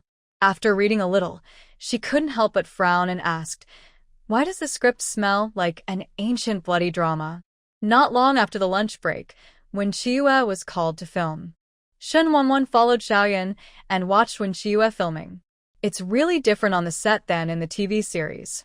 With so many people watching, if the actor is not mentally strong, he will be easily affected. After all, acting can be really embarrassing sometimes. Fortunately, when Chiyue was a good professional and was not made to laugh by the poor and embarrassing acting skills of her rival actors. When Chiyue didn't laugh, but Shen Wanwan did. Fortunately, she was a little transparent on the crew, so no one cared even if she laughed. And she didn't laugh out loud, which didn't affect the filming. After staying on the set for a long time, Shen Wanwan came back with Wen Chiyue in the evening. After returning to the hotel, Wen Chiyue threw herself directly on the sofa, looking exhausted. Xiaoran asked from the side, "Sister Yu, do you want to have midnight snack?" Wen Chiyue shook her head. "I'm not going to eat anymore. I'm going to have supper at this time. I'll be swollen tomorrow. If you two are hungry, you can eat by yourself." After she finished speaking, Xiaoyan looked at Shen Wanwan, but Shen Wanwan was not polite and left her and Xiaoyan alone to order takeout with her mobile phone. Seeing the two happily discussing whether to eat chicken wings or crayfish, Wen Chiyue shed tears of envy in her heart. She wants to eat too. Out of sight, out of mind, she went to the bathroom to completely remove her makeup with a look of displeasure. Xiaoyan and Shen Wanwan ordered crayfish and barbecue. When the food arrived, Shen Wanwan took out a grilled steamed bun and said, "How about you eat some grilled steamed buns or grilled leeks?" Wen Chiyue looked at the delicious food on the table with a greedy look on her face. "Give me one." She reminded herself in her mind, "Just one. Never eat more." "What do you want?" Shen Wanwan asked. "Roast the corn." So Shen Wanwan lowered a piece of roasted corn over. The roasted corn in the south is not a whole corn cob like the roasted corn in the north. The corn here is cut into small pieces and strung together, and some stingy merchants may even sell the corn on skewers one by one. Shen Wanwan was eating crayfish and said, "I am very close to Jizzy Biotechnology in Huaxi Valley Town. There are many research institutes there." Wen Chiyue nodded and responded, "I know this." "Why are you talking about this?" Shen Wanwan rolled his eyes at her. "Just listen to me." Wen Chiyue shut up angrily, and then Shen Wanwan continued, "There are many research institutes over there. I heard that one research institute has developed a body-shaping medicine. It will not rebound after taking it." Shen Wanwan told Wen Chiyue about the efficacy of the body-shaping magic grass as medicine. Wen Chiyue's eyes lit up when she heard that there was such a medicine. However, she thought that it was only one part of the medicine that was poisonous, so she might as well forget it. Shen Wanwan, who was waiting for her to ask with joy, saw that she was nibbling corn in small mouthfuls without any intention of asking, and a question mark suddenly appeared in his head. According to her understanding of Wen Chiyue, it shouldn't be in this state. "Don't you want it?" Shen Wanwan asked directly. Wen Chiyue shook her head. "There is no data verification, and it is only 3 parts poisonous. I don't want to rely on drugs." Oh, Shen Wanwan didn't expect Wen Chiyue to be worried about this, but it was a good idea for her. Since she didn't need it, she didn't have to think of ways to make her eat the spiritual grass. It wasn't that she couldn't bear to part with it. Spiritual herbs were not hard to come by, but Shen Wanwan was a very cautious person, and she was afraid of an accident happening when she wasn't watching. So Shen Wanwan thought that the next time when Chiyue came to her place as a guest, she would find an opportunity to make the spiritual grass into tea for her to drink. Speaking of Jizzy Biotechnology Company, in the black gold building deep in the industrial zone in Huaxi Valley, there was a rush of footsteps in the corridor on the top floor. "Boss, you asked me to investigate the seller information of colorful diamonds last time. I have already completed the investigation," the assistant said and handed over a document. Then his slender white hand took it over, and he opened the document and read every line. Then asked, "So, she got the 7 colored diamonds after coming to Huaxi Valley Town?" "Yes." "Isn't it from Hu Xie?" "Yes." After flipping through Shen Wanwan's information from childhood to adulthood, the man's slender fingers tapped on the table, making a crisp sound. Find someone to keep an eye on her and report any abnormalities immediately. The assistant really didn't understand why his boss was staring at a girl. He definitely didn't like her anyway, and he couldn't see anything in the girl that deserved his attention. Is it just because she took out 7 colored diamonds? With the boss's financial resources, it's not like he can't find 7 colored diamonds on his own. Although he didn't quite understand it, as an assistant, he still had to arrange the tasks ordered by his boss. After the assistant left, the man whose face could not be seen clearly stretched out his fingers to rub the photo of Shen Wanwan in the file. "Are you the one I'm looking for?" In the huge office, his words that sounded like sighs and expectations sounded. Although Shen Wanwan came to visit Wen Chiue, she didn't follow her to the set every day. There were many interesting places in Hu Xie County, so she also went sightseeing around. The designer would update her on the progress of her home's decoration every 2 or 3 days. After she got the money, she was no longer satisfied with just decorating, but also renovated the exterior of the house. The courtyard wall has also been renovated, and the designers in the courtyard will help with the design. When she returns, it will definitely look different. After staying in Hu Xie County for about a week, she packed up her bags and started to travel to other places. No, she started traveling. After all, when her house is renovated, she will probably come out less often. The tavern has been able to complete its mission without her recently, thanks to the 2 fat sheep, Hu Xie and Chuan Yun. Just from their transactions, Shen Wanwan received a lot of handling fees, and he was simply making money while lying down.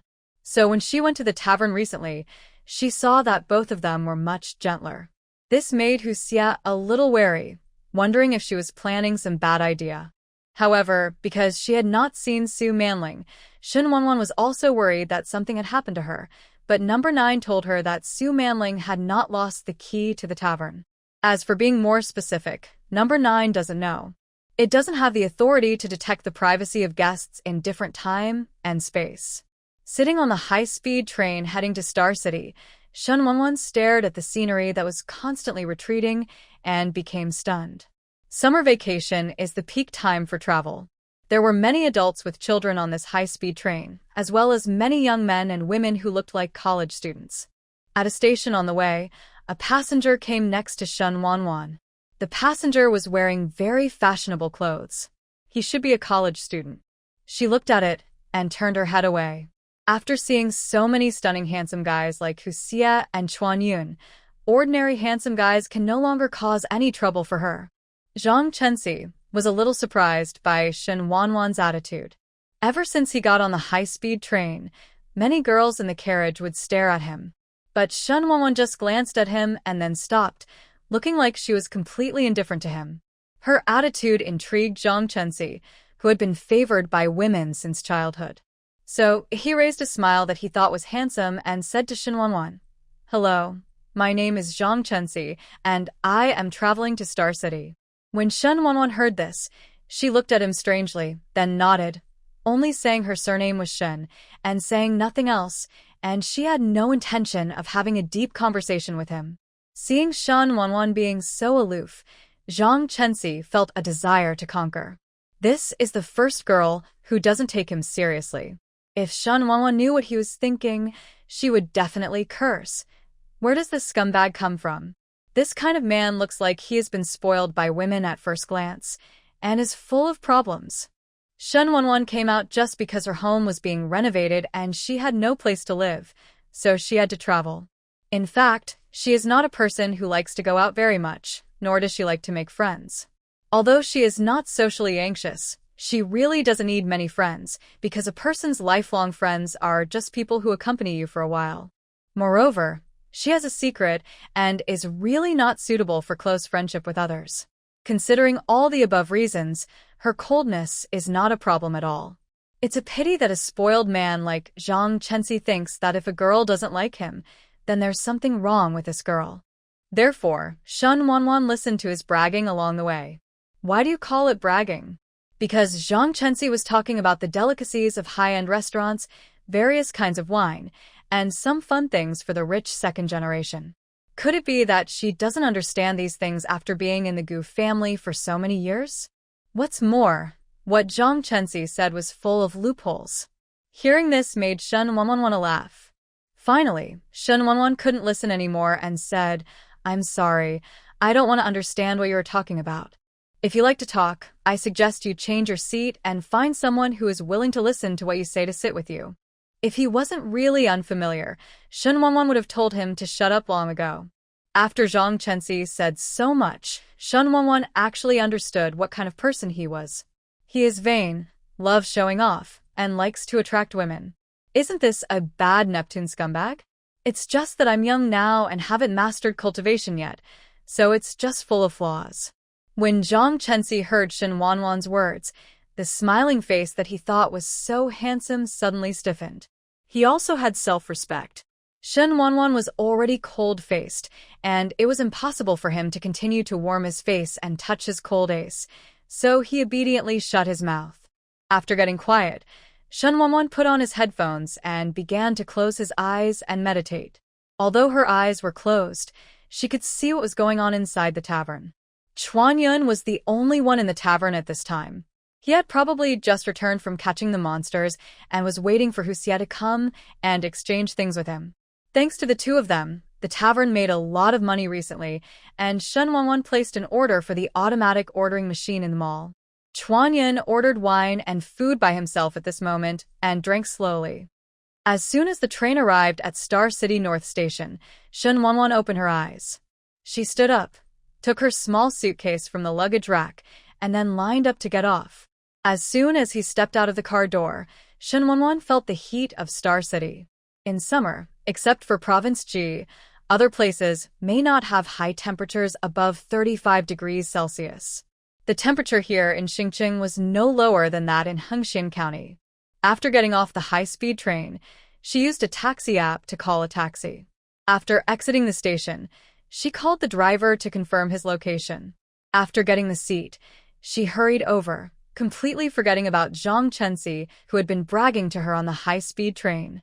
Zhang Chenxi looked at Shen Wanwan's walking figure and didn't pay much attention. However, she didn't expect that the two of them were really destined for each other. Shen Wanwan arrived at the hotel she booked. When she was checking in at the front desk, Zhang Chenxi also arrived. Seeing her, he immediately smiled and said, "What a coincidence. You are also staying in this hotel?" Shen Wanwan didn't answer his words. Wasn't this nonsense? Zhang Chenxi waited for a while, but she didn't answer, and then said to herself, "I live on the 13th floor. Let's go visit Star City together when we have time. It's more convenient for two people to play together than alone." Listening to his chattering voice, she couldn't help but stare at the lady at the front desk who was registering, urging her to hurry up. The young lady at the front desk was very discerning, and Shen Wanwan had booked a luxury hotel suite, so she quickly speeded up and handed over the room card with a smile. The service in deluxe suites is definitely better than that in ordinary guest rooms and standard rooms. After she checked in, a waiter helped her carry her luggage, and a waiter followed her all the way and took her upstairs. Zhang Chenxi has stayed in many hotels, and rooms with such services must be rooms above the level of superior rooms. He only booked an ordinary room, so naturally there would be no waiter to guide him. Moreover, the elevators for superior rooms and above in this hotel are not the same as those for ordinary rooms.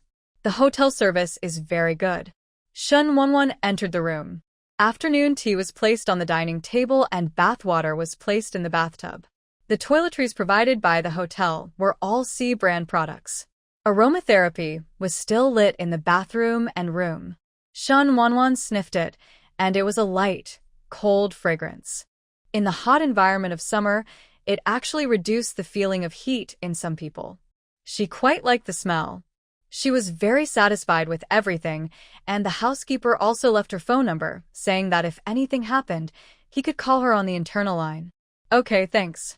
After the others left, Shen Wanwan relaxed her body, then put on her home clothes and went to the bathroom to take a fragrant bath. Sure enough, you get what you pay for. If you want good service, you have to spend money for it. This suite costs more than 5,000 per night. If the service is not good, the money will be wasted.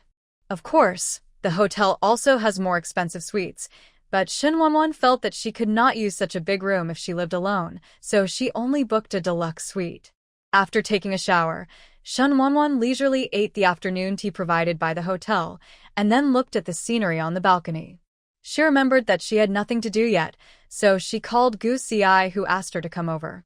That's right, Shen Wanwan didn't come here to play, but Gu Xie invited her to come. As for what to do, Gu Xie hasn't said yet, and Shen Wanwan hasn't asked. Anyway, she knows that Gu Xie won't sell her out. After calling to say that he had arrived, Gu Xie told her to wait, so Shen Wanwan just waited. After waiting for about an hour, Gu Xie said that he had prepared a dress and a stylist for her and asked her to dress up. When Shen Wanwan heard this, she knew that Gu Xie wanted her to attend the banquet. But she was confused. Was it necessary to be so mysterious when attending a banquet? The stylist came with his team, and the staff from Dee's house sent 3 dresses, all of which were the latest styles this year. Shen Wanwan chose a light gauze skirt, and the stylist began to customize her look based on the skirt and her appearance. The jewelry is also from Dee's house, and it goes well together. The stylist's brother couldn't help but ask her what she had eaten because she smelled so good. Of course, Shen Wanwan wouldn't say anything. She just laughed and avoided the topic. By the time she finished her overall look, 2 hours had passed. Looking at the girl with exquisite makeup in the mirror, Shen Wanwan felt a little like herself. Of course, there would be a car to take her to the banquet venue, so everyone took the elevator downstairs. The car stopped at the entrance of the lobby, and a group of people surrounded her and walked towards the nanny car that came to pick her up. Zhang Chenxi, who happened to go downstairs to have dinner outside, saw this scene. Isn't this the girl named Shen? Looking at Shen Wanwan in a dress, she was as beautiful as a female star in the entertainment industry. With her style, Zhang Chenxi thought she was a rich second generation. In fact, it would be right if he thought so. Shen Wanwan was indeed quite rich. After all, Gu Xie did not treat her badly. Although her mother was not married to Gu Xie's father, Gu Xie liked a smart and interesting person like her, so he didn't mind taking care of her. Besides, Shen Wanwan is not without merit. Otherwise, he would have called her over to help this time. When they arrived at the place where the banquet was held, Gu Xie's special assistant did not take her directly to the banquet hall. Instead, he took her around there and went to the box lounge upstairs to find Gu Xie. Only when she saw the person did Shen Wanwan realize why Gu Xie had called her here. So I couldn't help but roll my eyes. You have to know that intuition is not necessarily accurate every time. Who would have thought that Gu Xie called Shen Wanwan over to help him get to the gambling table? It's okay. If I lose, it's mine. If I win, I won't lose any of your benefits. Shen Wanwan didn't know why, but he was born like Gao Jin in the movie God of Gamblers, who won 10 times out of 10 bets. In fact, her gambling relies entirely on intuition, and she doesn't like gambling, so not many people know about this ability, but Gu Xie knows it very well. Because Shen Wanwan was the one who won 10 times out of 10 bets. After hearing Gu Xie's words, Shen Wanwan wanted to say that she was not short of money now. But thinking that Gu Xie had helped her a lot before, it would be okay to help him this time, but she didn't believe that Gu Xie asked her to come here just to win so much money. Seeing her I don't believe it's that simple look on her face, Gu Xie pushed the frame on the bridge of his nose and said, "Of course it's not that simple. It's a waste of money to spend such a small amount of money on you." So Gu Xie leaned into her ear and whispered his plan. After hearing this, Shen Wanwan stared at him with wide eyes and disbelief. I thought to myself, he is indeed a cold-blooded and ruthless capitalist, but he actually wants to bankrupt others. Of course, although she complained about him in her heart, Shen Wanwan still agreed to help. The intrigues in the shopping mall mean you will die or die. Don't set traps for others too much. So Shen Wanwan doesn't have any psychological burden. In fact, she has seen a lot in the Gu family, and her heart is quite cold. So that night she successfully got what Gu Xie needed. On the way to send her back to the hotel, Gu Xie looked at the silent Shen Wanwan and asked, "Do you think I did it too harshly?" "No, there's only so much cake. There are always people who want to eat more. Everyone just depends on their ability." After returning to the hotel, Shen Wanwan took off her makeup and took a comfortable bath. I changed into home clothes and came to the tavern. Looking at Chuan Yun, who was still drinking, Shen Wanwan saw that his face was not red, and he was not even drunk. He had to sigh that this man had a good drinking capacity. Seeing Shen Wanwan coming, Chuan Yun raised his glass to her and said with a smile, "The boss lady is here. I rarely see you in the pub recently." Shen Wanwan replied with a smile, "Thanks to you, I've been busy building a new home recently." Hearing this, Chuan Yun had a look of understanding on his face. Then he supported his head with one hand, continued to pour himself wine, and drank slowly. He looked like an alcoholic. Although Nine had already said that the wine in the pub would not cause any harm to him, she still reminded him, "Although the wine is good, you still have to exercise moderation." Chuan Yun paused while pouring the wine, then smiled. "The boss lady can't bear to part with your wine?" "That's not true. I own a tavern to sell alcohol. I'm happy that you are willing to buy it, but alcohol is not a good thing. Don't be too addicted. Thanks for the tip." Shen Wanwan raised her eyebrows and said, "You're welcome." The two fell silent, and Shen Wanwan began to bring up the tavern's panel and made some adjustments. She added 2 wines and 4 new dishes. After a while, the wine cabinet behind her contained red wine and cider. Chuan Yun, who was drinking, also immediately received the news of new products being released. He raised his lips and smiled, then ordered something new to try. Watching him order his new red wine and cider, Shen Wanwan sighed. He is indeed an alcoholic. She looked at the passenger trading card. Chuan Yun and Hu Xie had traded almost 10 times. She also had 10 points. If she liked 10 more points, she could upgrade again. I hope these 2 people can work harder and make a transaction every day so that she can level up in 10 days. Shen Wanwan didn't plan to stay in the tavern for a long time. After all, she was outside and the hotel was not as safe as home. If she disappeared for too long and was discovered, she would suffer. So she said hello to Chuan Yun and prepared to leave. Before leaving, she saw Chuan Yun drinking alone and seemed a little lonely, so she smiled and said, "Wait a moment, there will be more time and space travelers, so you don't have to drinking here alone." Chuan Yun. The landlady seemed to have misunderstood something. Just as he was about to explain, Shen Wanwan had already disappeared into the inn. Seeing this, Chuan Yun held up the wine glass, looked at the fruity wine inside, and chuckled. Back at the hotel, Shen Wanwan fell asleep. She had nothing to do the next day, so she slept until 9 a.m. Anyway, Hu Xie had booked the suite for her, so she could stay there as long as she wanted. After Shen Wanwan heard about it, she sighed in her heart. Hu Xie was still the same person. Of course, she had nothing to accept.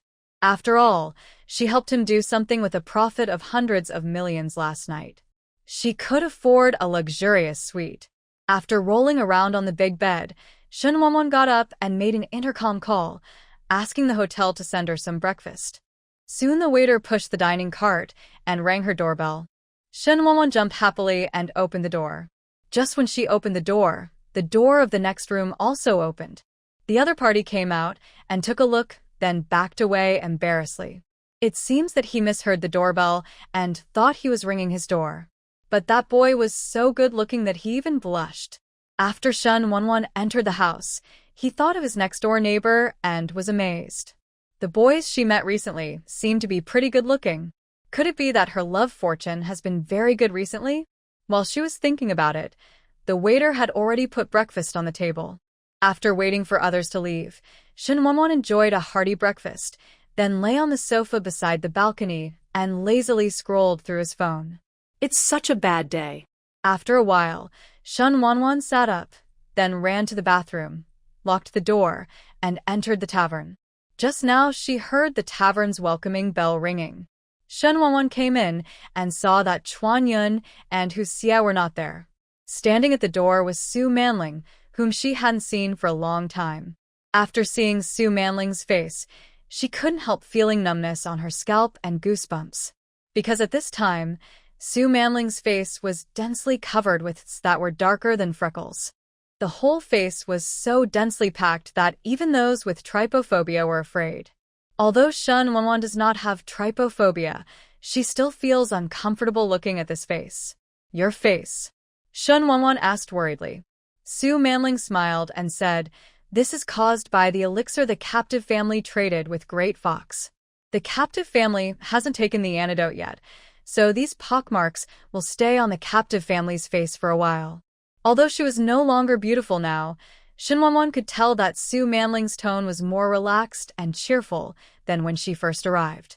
I felt relieved to be so Shen Wanwan, and I got used to it just by looking at this face. You haven't been here lately. What are you busy with? Shen Wanwan was curious whether Su Manling had left the Nanfeng Pavilion where she was. Thanks to the fairy, the captive family has successfully redeemed themselves from the Nanfeng Pavilion. Now they live in Jixiang Lane in the south city of the capital. Shen Wanwan didn't know where the Jixiang Lane in Nanqing was, but the little girl got rid of her status as a brothel and became a good citizen. This was something worth celebrating.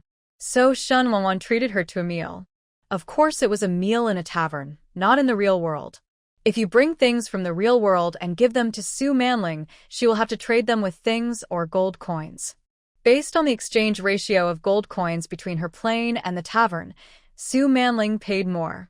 That's why Shen Wanwan wouldn't bring her anything modern.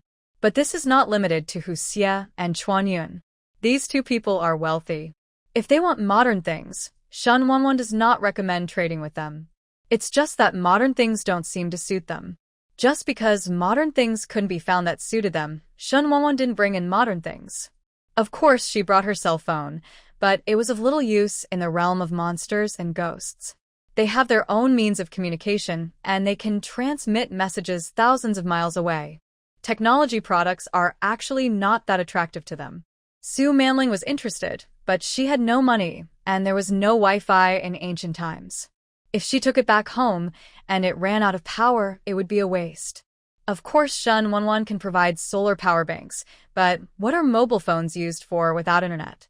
As for food, Hu Xie is a monster, and the food he eats must contain monster power, otherwise it will be useless. Shen Wanwan came to Pingcheng mainly because of Gu Xi's invitation.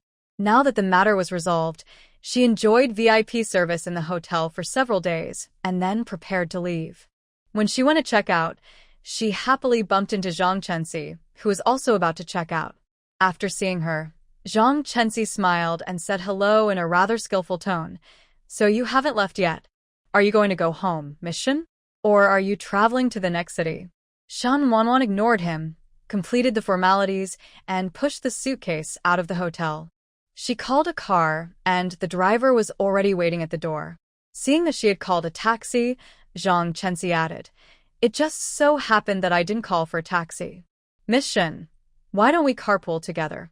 When Shen Wanwan heard this, she glanced at him with a half-smile, and then mercilessly rejected his request for carpooling. "Is there something wrong with you? Why should I care about your business? Do we know each other well?" Saying that, Shen Wanwan opened the car door and got into the car, then closed the door with a snap. Then the driver started and gradually left the hotel entrance. Zhang Chenxi didn't expect that Shen Wanwan would be so difficult to get close to, and was slapped in the face again and again. He stared at the car driving away fiercely and couldn't help but sigh. Shen Wanwan didn't care how he spurned her behind her back. She has seen many people like this in the Gu family, typical scumbags who want to be fed softly and forcefully. She didn't remember Zhang Chenxi because he was just an insignificant passerby on her journey. This time her destination is Sanya City in Cheong Province, which has extremely beautiful scenery. For privacy, she rented an island villa, where you could see the sea from the windows.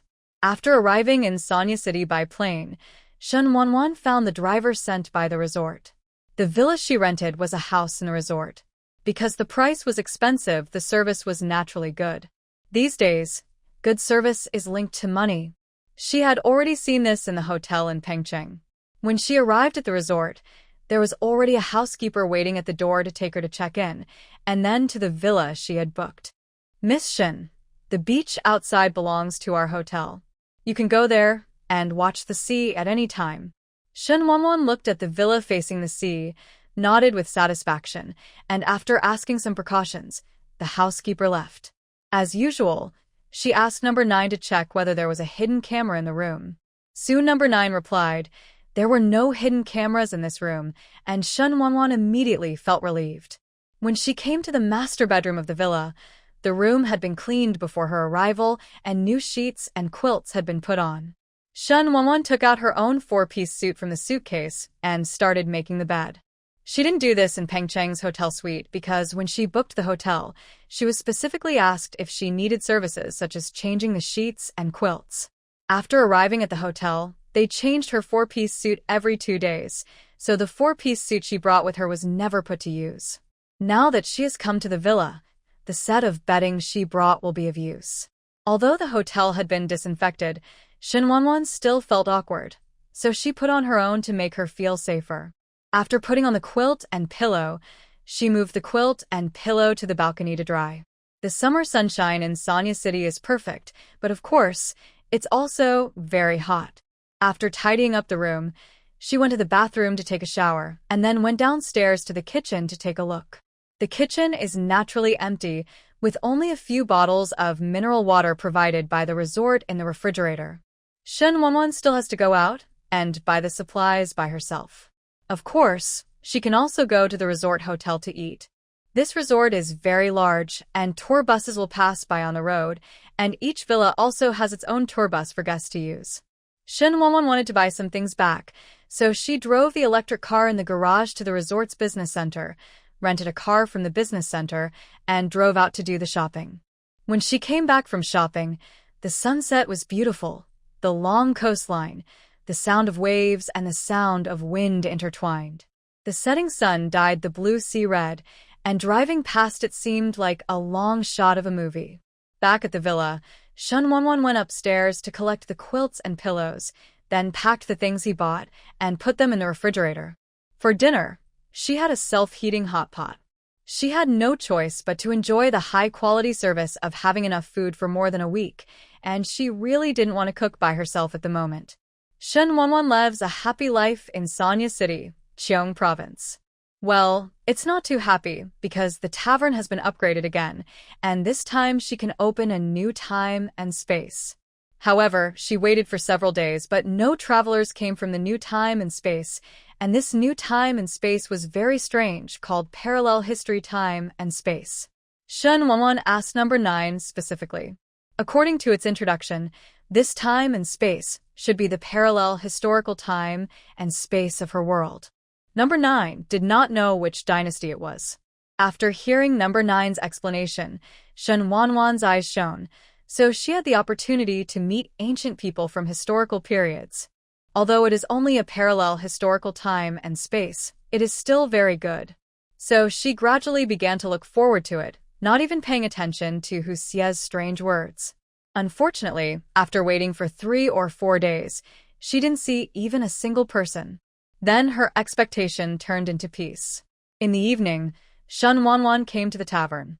Chuan Yun was still drinking. As for Hu Xie, he gained energy after eating a lot of demons and went back to retreat. As for Chuan Yun, that guy seems to have exchanged a lot of spiritual herbs from the monster plane with Hu Xie. Shen Wanwan didn't know why he came here to drink every day. After upgrading again, the farms and pastures outside have expanded a lot. Shen Wanwan has spent gold coins to buy high-level crops and plant them. She has also not forgotten about livestock. She has raised dairy cows and beef cattle. High-end crops and high-end livestock are rich in spiritual energy, and their growth cycles are longer than ordinary crops. It took her 3 days to harvest the first crop, and the dairy cows and beef cattle were not ready yet. She has come to look forward to beef jerky and dairy products that contain spiritual energy. She also used the high-grade crops she harvested to make wine, which is what Chuan Yun drinks now. According to him, the energy he needs to convert this batch of wine into will be relatively high. At that time, Shen Wanwan was fully looking forward to the guests from the new dimension, so he treated Chuan Yun's words in a perfunctory manner. Thinking of these, I sighed deeply. Seeing her sighing, Chuan Yun came over curiously, carrying a wine bottle. "Madam Boss, why are you so troubled?" He said that when he held up the flask and drank wine, he looked like Bridget Lin in the Invincible East that she had watched when she was a child. She was heroic and indistinguishable between male and female. Seeing her inexplicably looking at him in a daze, Chuan Yun was a little puzzled, and he knocked on the table. After Shen Wanwan woke up, she said with an apologetic look, "I was just thinking about something. What's wrong?" Chuan Yun intuitively felt that what she was thinking of was definitely related to him, but it was difficult for him to ask if they didn't tell him, so he asked the question again.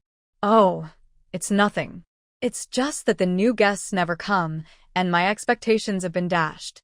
Chuan Yun nodded, then smiled and joked. "Does the boss lady mean that we old customers are no longer expected by you?" "How could it be?" Shen Wanwan blurted out. "Chuan Yun and Hu Xie are now her rich men, and they can't be offended by anyone." The two chatted for a while, and then the welcoming bell rang. Shen Wanwan raised her head with a smile on her face, and was about to shout welcome, but when she saw Hu Xie in fox fur, she decisively put away her smile. Hu Xie didn't care about her attitude, but it was still okay to tease her. "What, don't you want to see me?" He flipped his hair coquettishly. Seeing how coquettish he was, Shen Wanwan rolled her eyes. In the blink of an eye, Hu Xie came to the counter. Chuan Yun greeted him with a smile, then raised the wine bottle in his hand and asked, "Want some?" Hu Xie waved his hand. "I don't like drinking such bland wine. This is a new product in the store. It's pretty good and not boring." Chuan Yun smiled and raised his chin at him. Hu Xie raised his eyebrows when he heard this, then tapped the counter with his index and middle fingers and said, "Bring me 2 bottles of the latest wine." After hearing this, Shen Wanwan gave him 2 bottles of wine, and then deducted the money from his account. Hu Xie drank Shen Wanwan's new wine suspiciously, and his eyes lit up. This wine can be converted into demonic power. Although it is not much, it is at least much stronger than the original wine. Of course, the price is several times the original wine, but it seemed to him that it was still a good deal, so he bought 2 more pots. Seeing Chuan Yun and Hu Xie sitting aside to drink again, Shen Wanwan sighed again. These 2 people drink wine as water. Are they really not afraid of getting alcoholic liver disease? Just as she sighed slightly, the welcoming bell rang again. Shen Wanwan looked up and saw a powerful young man wearing a black dragon robe standing at the door. Seeing that man wearing a black dragon robe and the style of his clothes, Shen Wanwan looked at him as someone who is either rich or noble. At first glance, he looks like an ancient emperor or prince. Just people who don't know which parallel historical time and space they are from. Chuan Yun and Hu Xie also looked at the new guests at the door curiously. One of them was a big monster, and the other was a monster hunter. Both of them had the power of qi. Naturally, everyone saw the true dragon purple energy in the new guest. Neither of them spoke, because Shen Wanwan was the boss, not them, so entertaining guests was her business. In just a few breaths, the 2 of them heard Shen Wanwan's words. "Welcome to the temporary trading tavern." Ingzheng stood outside the door and did not come in. He was receiving information from the tavern. After hearing Shen Wanwan's words, he couldn't help but look at the tavern. He pursues immortality. Is this an opportunity given to him by God? "Hello, this guest, I am the proprietress of the tavern." "Where are you from?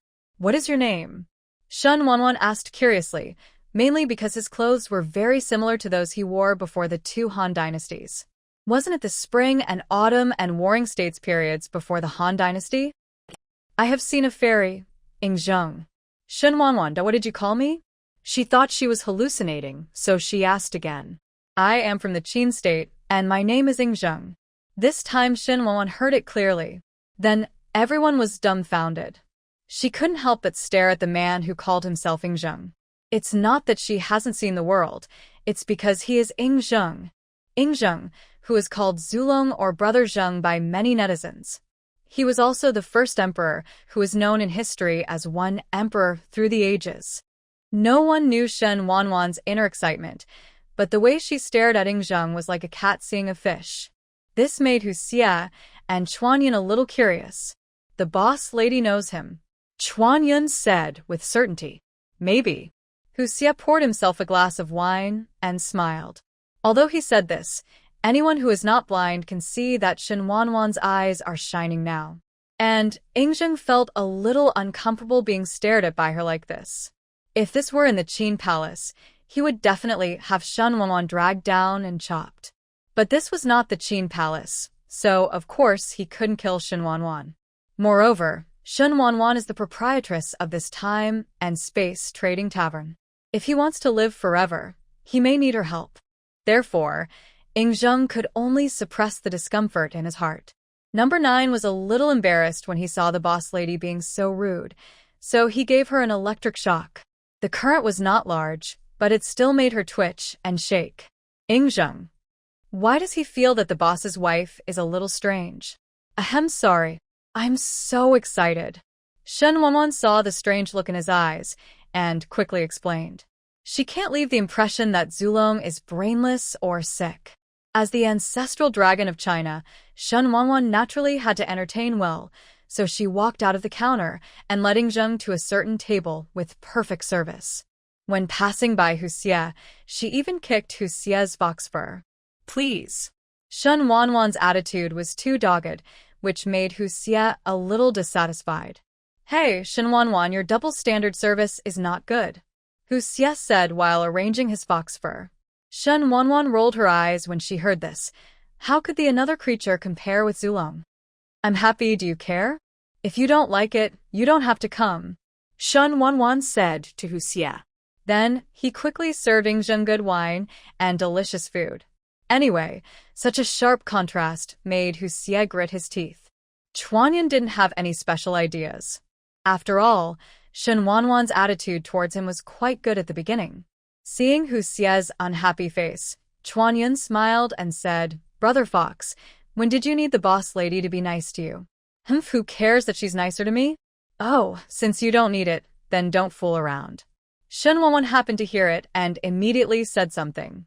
But when she faced Ing Zheng, she smiled again. She happily introduced the wines and snacks to Ing Zheng, then pulled out a stool and sat down.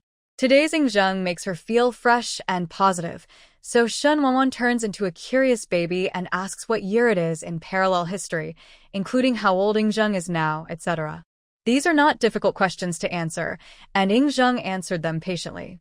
Shen Wanwan said that Brother Zheng is only 31 years old now, which means he has not unified the 6 countries yet. Today, Ing Zheng is in his prime. He is domineering, and he does not look as ugly as in the history books. When Shen Wanwan was a child, she thought the photos and portraits in textbooks were ugly.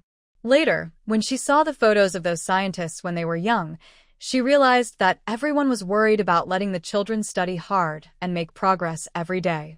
She looked at Ing Zheng in front of her and remembered some historical articles about Ing Zheng of Qin that she had read before. Most of the descriptions of his appearance were brief and not very specific. Even if they were specific, they would vilify Ing Zheng's appearance. Although Brother Zheng is not even 2 meters tall by visual inspection, he is still over 1.9 meters tall.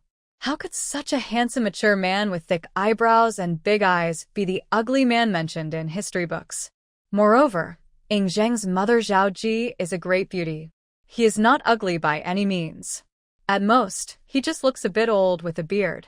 Although Shen Wanwan was not afraid of Ing Zheng, as the king of a country, she could still feel the imperial aura in him. Ing Zheng took a few bites of each dish, and a glimmer of light flashed in his eyes every time he ate it. The wine made him very satisfied. At present, the best wines in Qin Palace are not so clear. After eating and drinking, Ing Zheng looked at Shen Wanwan and asked, The boss lady seems to know me. Shen Wanwan nodded. Yes, in my time and space, I'm afraid no one knows about you. Ing Zheng was curious. That why? Shen Wanwan didn't answer his question because she didn't know if she could say it. So, I am consulting with number 9 right now. Number 9, can I tell him the history of my time and space? Número 9, okay. If the history of parallel history, space, and time changes, will the history of my time and space change? Number 9, Boss lady, you are overthinking. Parallel time and space, and your time and space will not overlap. After the consultation, Shen Wanwan looked at Ing Zheng. At this time, he was looking at Hu Xie and Chuanyan. Hu Xie was too lazy to talk to Shen Wanwan because of his differences, but Chuanyan raised his glass to him. Brother Zheng, you can talk to the guy in white clothes, but forget about the guy in fox fur.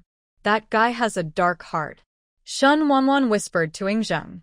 Although her voice is not loud, as a big monster, Hu Xie has very sensitive ears. Hearing Shen Wanwan slandering him like this, his handsome face darkened, and he immediately threw the wine glass in his hand towards Shen Wanwan. The wine glass reached about half a meter in front of Shen Wanwan and was blocked. She reached out to take it down, then rolled up her sleeves and stood up. He walked up to Hu Xie and pointed at his nose and cursed. "Fox, I warn you that if you dare to smash anything in my store next time, I will make you lose everything." Har Hu Xie glenst at her disdainfully. He straightened his long hair, stood up, and left with a look of disgust. Seeing his disappearing figure, Shen Wanwan looked puzzled. Chuanyun chuckled when he saw this, and then said a kind word for Hu Xie. Boss, Hu Xie is actually not bad. He just doesn't know how to express himself. Shen Wanwan. Of course she knew that the dead fox was not bad. If he were, she would have taken back the time and space key to the tavern. It's just that the two of them have been getting along like this from the beginning, and she can't change it even if she is asked to change it. Of course, with Brother Zheng here, Shen Wanwan no longer has any evil spirits in his eyes. She just wanted to look at the Chinese ancestral dragon. Yingzheng was stared at by her for a long time, and she had no choice but to ask, "Why does the boss lady keep looking at Gu?" "Nothing, just curious." She was telling the truth. The living Brother Zheng was more attractive to her than the another creature. Yingzheng had a gut feeling that she was not telling the truth, but he didn't ask any further questions. Rather than understanding Shen Wanwan's curiosity about him, he wanted to make a deal with the tavern. "Are all the introductions I received true?" It was related to the reputation of the tavern. Shen Wanwan nodded seriously. "It's all true." "Anything can be exchanged?" "Yes, as long as you get what traders need." Hearing this, Yingzheng's eyes flashed with determination to win. "If I want to get the elixir of immortality, is there one?" Shen Wanwan. Sure enough, no matter which time and space he is in, Brother Zheng is always obsessed with immortality. Just when Shen Wanwan was thinking of words to tell him that there was no such thing as immortality in the world, after all, even cultivators could not live as long as heaven and earth. Of course, there may be some kind of species in space and time that can live as long as the universe, but Shen Wanwan doesn't know this yet. However, Chuanyun laughed after hearing Yingzheng's words, then raised the wine bottle and said, "This friend, no one can live as long as heaven and earth. It can only extend your life by a few hundred years at most. Chuanyun is a demon hunter, and none of their demons can live as long as heaven." Yingzheng looked at Chuanyun, then turned to face him and asked, "If you can't live as long as the sky, then what is a god?" "Gods are made by mortals. As long as you are a mortal, there will always be a day when you die. Why should you insist on immortality?" Chuanyun seems to take life and death very lightly, so it is inevitable to say a few more words.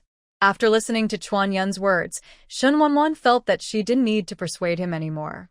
As long as Brother Zheng gives up the idea of immortality, he probably won't ruin his body later in order to get an elixir of immortality.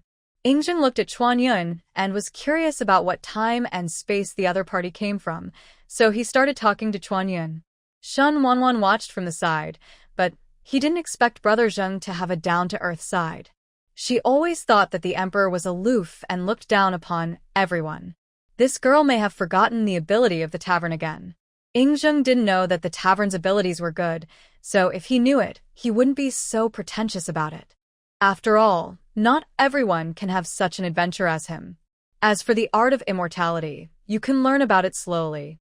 Now it's better to get to know the guests in the tavern. Because the introduction to the tavern in his mind said that transactions could only be between guests. If he went to the proprietress, it would be called buying and selling, but there might not necessarily be what he needed. In fact, Yingzheng was right to do this. Shen Wanwan really didn't have what he needed right now. Seeing Brother Zheng and Chuanyun chatting happily, Shen Wanwan was a little jealous of Chuanyun. This is her Chinese ancestral dragon. How come she has a better relationship with a demon hunter than she, a Chinese? But she just sighed for a moment, and then returned to the counter, leaving space for the two of them. After returning to the counter, number 9 reminded her, "Madam Boss, your farmland has been upgraded." I suggest you purchase spiritual seeds for planting in the mall in the future and stop planting cheap crops. Shunwanwan. Got it. Sure enough, no system will let the house get rich, and it won't stop until it's taken out. Number 9. Remind the boss lady again. We are not the system. Okay, I know you are not the system, so who are you? Shunwanwan was very curious. Number 9 always said it was not a system, but if it was not a system, what else could it be? The spirit of the tavern. Just like the sword spirit in Xiaoxianwen. Number 9 was silent for a moment, obviously not knowing how to define himself. He only knew that he was the boss's customer service, and he didn't know anything else. After all, there is no self-awareness program in its core system. Before answering on the 9th, Shunwanwan ignored it. After collecting a new batch of crops and livestock from the pasture, she replaced them with new seeds and livestock cubs. One-click automatic collection and automatic planting are so convenient. She just needs to operate it. Thank you for the hotel's personalized service. Her mind was wandering, and Chuan Yun and Ing Zheng were already sitting at the table not far from the counter, chatting. Ing Zheng also learned about Chuan Yun. When he heard that he was a monster hunter and came from the ghost plane, he was a little surprised for a while. In ancient Chinese feudal times, ghosts were very taboo. But Zulong is Zulong, and he recovered after being surprised. He is confident that he is the true Dragon Emperor and will not be approached by ghosts and monsters. He is so confident in Brother Zheng. Shunwanwan looked at the time and saw that it was already very late. She was a little sleepy, but she was reluctant to leave Zulong and go back to sleep. I was so sleepy that I lay down on the counter and fell asleep. After she fell asleep, Hu Xie came back again. Looking at Shunwanwan lying on the counter sleeping like a dead pig, he couldn't help but raise the corners of his mouth. Then he used a little magic to cover her with the blanket. When Chuan Yun saw this, he couldn't help but chuckle. He said that Hu Xie was always tough-tongued. He obviously liked the boss's wife, but he was annoyed every time he had to quarrel with her to make her angry. Don't get me wrong, the love Chuan Yun is talking about here is not the love between a man and a woman. In fact, Hu Xie can't explain what kind of feelings he has for Shunwanwan. This kind of feeling is quite complicated and cannot be summarized by just the love between a man and a woman. He walked to Chuan Yun and Ing Zheng's table and sat down. Ing Zheng had just learned that Hu Xie was a big monster from the monster plane through Chuan Yun's introduction. My name is Ing Zheng. He rarely took the initiative. Hu Xie raised his eyebrows and said coldly, My name is Hu Xie. Hu Xie didn't talk much. Chuan Yun and Ing Zheng were talking. Of course, Ing Zheng also introduced himself. Hu Xie also knew his origin. He is just the king of a country in an ordinary plane. It is not a particularly powerful plane for Hu Xie, because even if Ing Zheng is the emperor, he is not as powerful as a big monster like him, and he is not as good-looking as him. I really don't know what this stupid woman Shunwanwan sees in Ing Zheng. Chuan Yun saw that it was getting late, so he stood up and left. As soon as he left, Hu Xie and Ing Zheng had no one to pull the strings. They both closed their mouths silently and did not speak. It happened that Shunwanwan woke up at this moment. It was a bit uncomfortable to sleep on her stomach, and she drooled a lot from pressing her cheeks for a long time. She wiped the saliva from her mouth in embarrassment. When Hu Xie saw this, he couldn't help but said, How stupid. Hey, I'm sorry, the tavern is closing. Shunwanwan said with an embarrassed look. Upon seeing this, Ing Zheng stood up and left. Shunwanwan doesn't mean to chase away customers. The main reason is that it's not good to stay up late. She didn't want to die suddenly and early. Number 9. You're too worried, boss lady. You won't die suddenly as long as I'm here. Haha, but I don't want to see guests with dark circles under my eyes. After saying that, she exited the tavern and returned to her vacation villa in Sanya City, Cheong Province. After a brief wash, she climbed into bed and fell asleep. In a parallel historical time and space, Ing Zheng returned to his palace. The candlelight was flickering, and there were heavy soldiers guarding outside the door. No one noticed that their king had left. Looking at the palace of Noda, which was still dim even with so many candles lit, Ingjung thought of the pearls in the tavern that could shine as brightly as day at night. Although the tavern was small, he had never seen anything inside. Especially the drinking cups and the account book on the counter of the landlady. The materials are as thin as cicada wings. If Dechin could have such things, could it eliminate the bulky bamboo slips? Sure enough, the king of a country only thinks about national affairs. Shun Wanwan slept well until dawn, and after washing herself, she made a simple breakfast. Then I put on my sun hat and started walking on the beach. There were many tourists from the resort walking on the beach, or walking their dogs and children. She was the only one in the bustle. Life is so lonely as snow. Shun Wanwan sighed inwardly.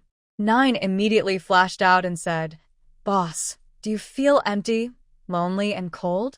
The mall has recently launched the galaxy's highest tech companion doll. You deserve it."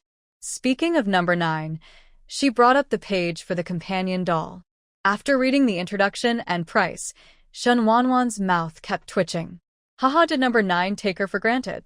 Although the companion doll with 8-pack abs claims to be able to do anything, isn't this kind of AI version of some kind of doll?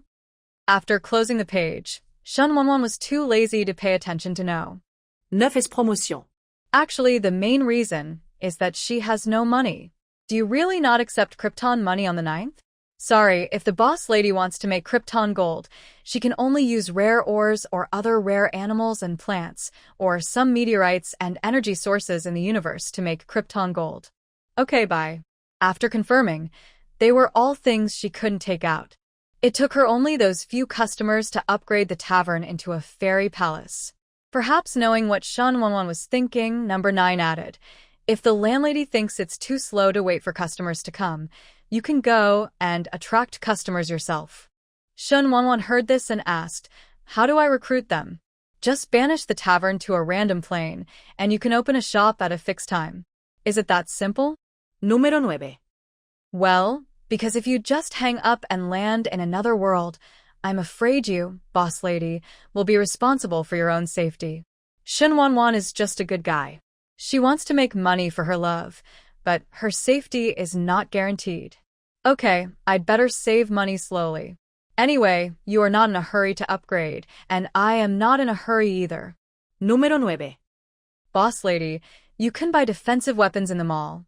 Besides, you may not land in a dangerous alien world. But there's still a chance that you might land in a dangerous alien world, right? Shun Wanwan cherishes her life very much. She will not risk her life just to make some money. If number 9 could protect her, but without life support, she would choose to open a shop in another world when her brain is damaged. Seeing her don't even think about it, look, number 9 didn't even think about it. It is just customer service and cannot force the lady boss to open a store in another world. After returning to the villa after a walk, Shun Wanwan washed his face and looked at the situation in the pub. Hu Xie and the others didn't come. They seemed busy today. The sight of the empty tavern made Shun Wanwan's teeth hurt. Annoying. After closing the tavern page, she thought about whether she really wanted to attract customers by herself. After all, no matter how hard she tries, she still wants to run the tavern well. Alas. After sighing, Shun Wanwan thought it would be better to think about it again. She stayed in Cheong province for 2 months. During these 2 months, Hu Xie seemed to have something to do, Chuanyan was rarely around, and Zhengge had not made any transactions until now. Su Manling was busy leaving Nanfeng Pavilion to set up a female household for herself, and few people came. Therefore, the tavern has made very little money in the past 2 months and has not been upgraded. When Shun Wanwan was thinking about simply going to another world to attract customers, her home had already been decorated. The designer said that she had been ventilating it for a week, and the home was made of environmentally friendly materials, so she was ready to move in. Hearing this, Shun Wanwan quickly packed up her things, checked out, and went home. Yingxing, God knows, she has been wandering outside for so long. How difficult it is for a home girl. After booking the latest flight home, Shun Wanwan took a taxi and headed straight to the airport. After arriving at the airport, I checked in my luggage and waited to board the flight. At 10 o'clock in the evening, her plane landed at Chengjiabao International Airport in Xinyang City, Ji Province. Then she stayed in Shenyang City for one night and took the high-speed train from Shenyang North Station back to Aomori City early the next morning. When she rushed back to Fuxing Village, Huaxi Valley Town, it was only around 10 o'clock in the morning. She dragged her 2-month spoils towards the village and met no one along the way. There's no way. Many people in the village have moved away, and most of the elderly people left either stay at home or work in the fields. At 10 o'clock, everyone was busy preparing lunch, and those who went to the fields were still doing farm work, so naturally there were not many people strolling on the road. When I arrived at the house, it had changed a lot. The wall has been raised, and what's going on in the yard cannot be seen from the outside. The door was also replaced by the designer. Shen Wanwan replaced the door in vain and lost blood. The designer placed the key in a flower bed on the wall. After a long search, he found it quickly. I took the key and opened the door. After pushing the door open, I saw that the house had changed a lot. First, half of the original bungalow became a 2-story building. The windows have also become bright and spacious floor-to-ceiling windows. In this way, even if the weather is gloomy, the light source in the house will be very good so that it will not be dark without sunlight. There are many plants planted in the yard, but they have just been planted, and it is impossible for them to bloom or anything, but they look pretty good. She looked inside the house again. The first floor was a living room plus dining room plus kitchen plus a suite-style guest bedroom and a guest bathroom. Her room on the second floor has a study, a dressing room, and a bedroom, all of which are very warmly decorated. Shen Wanwan was very satisfied and felt that the money was not wasted. Because she was the only one in the house, and considering the size of the original house, the designer only left one guest bedroom, and the second floor was a crescent private space. So only half of it is the second floor, and not all of it has been expanded to the second floor. However, the designer is very capable and the house is well designed. At least Shen Wanwan is quite satisfied. Although the new home was completed, Shen Wanwan was worried that the house contained toluene, so she spent some money to buy a very small purifier at the pub mall. It was really small, only as big as a table tennis ball, and it was a disposable item. But she didn't know if it was because of her psychological effects. After using the purifier, she felt that the air in the room seemed a little fresher. There was no big thing to do.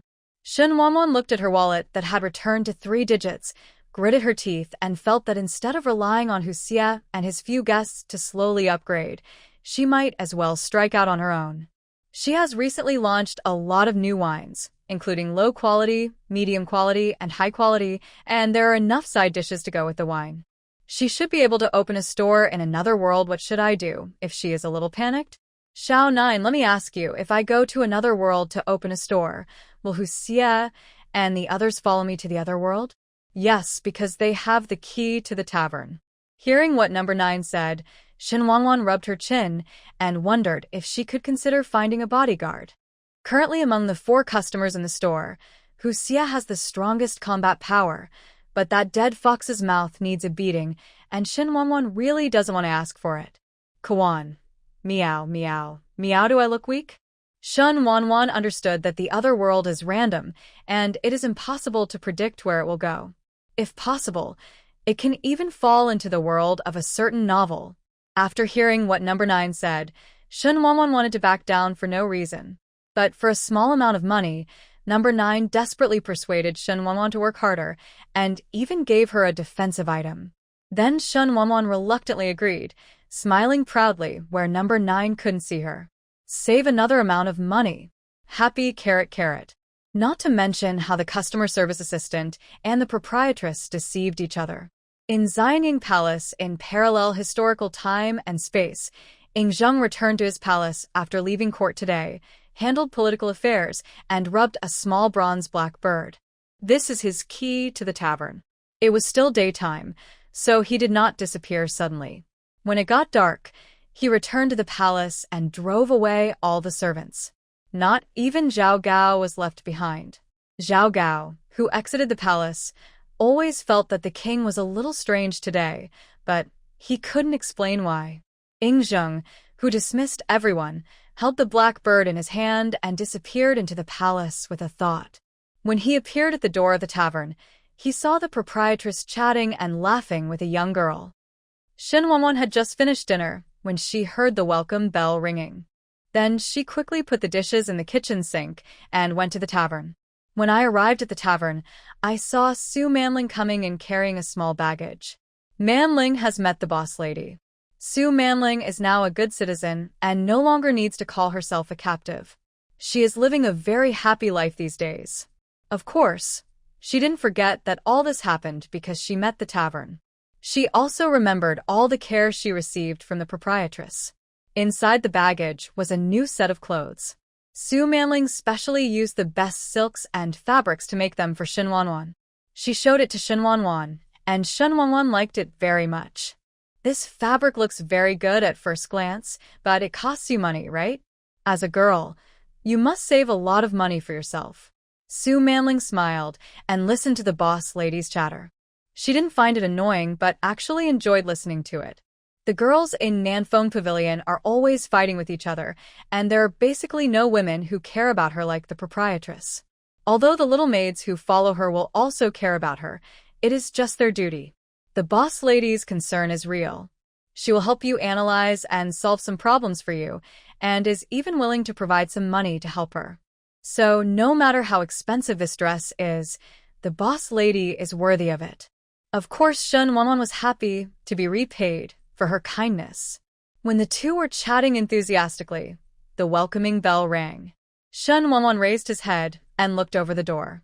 Ing Zheng, still dressed in black robes, stood just outside the door. "Brother Zheng, welcome," Shin Wanwan shouted familiarly. When Ing Zheng heard her address, something strange flashed across his face, but he quickly calmed down. Shin Wanwan saw it with sharp eyes, and she snickered in her heart. She is probably the only person who can call Qin Shi Huang Zhengge. Su Manling looked at Ing Zheng curiously. She had a look in her eyes.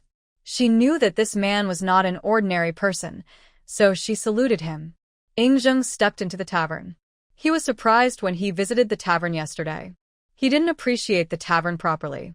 Now he looked at it carefully and sighed that although the house was simple, every item was exquisite. After reading it, he walked to the counter and asked, "Didn't Mr. Chuan Yun and Mr. Hu Xie come today?" When Shin Wanwan heard him ask about Chuan Yun and Hu Xie, her face suddenly fell. They are probably busy picking up girls. Maybe it's because you really can't speak ill of people behind their backs or smear others.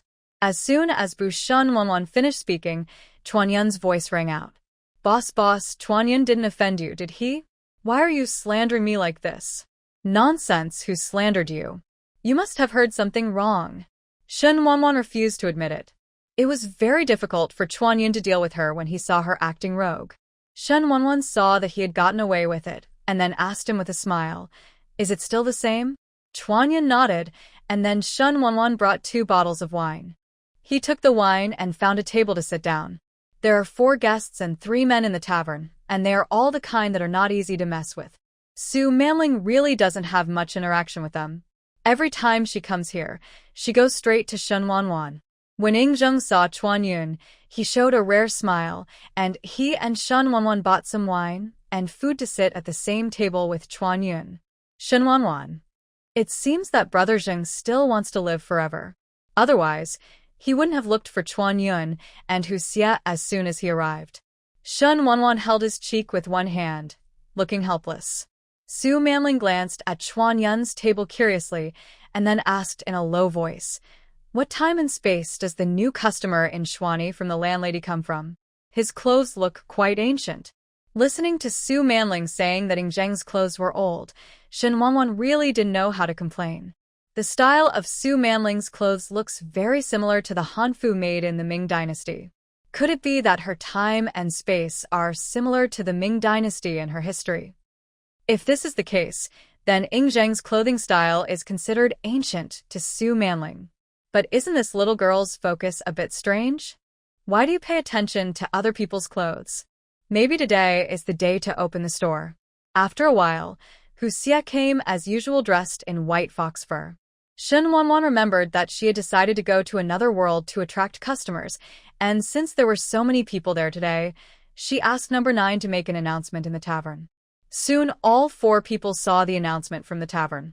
After the announcement, Hu Xie was the first to rush to the counter and asked, "So if we come to the tavern tomorrow, we might be in another world." "That's right, you'd better control your fox temper." Shen Wanwan was afraid that Hu Xie would start a fight if they disagreed. Hu Xie and Chuanyun were very interested in the other world, so they were waiting in the tavern early in the morning. As for Yingzheng, he is the king of a country, and it is now the time when he is annexing 6 countries. He is very busy with political affairs, and it is impossible to come over early and wait. Su Manling is not very interested in the other world because Shen Wanwan told her that it might be dangerous, so whether she will come to the tavern today depends on whether she has the courage. So when Shen Wanwan got up and looked at the wine management page and discovered Chuan Yun and Hu Xie, she couldn't help but complain that these 2 guys were really idle.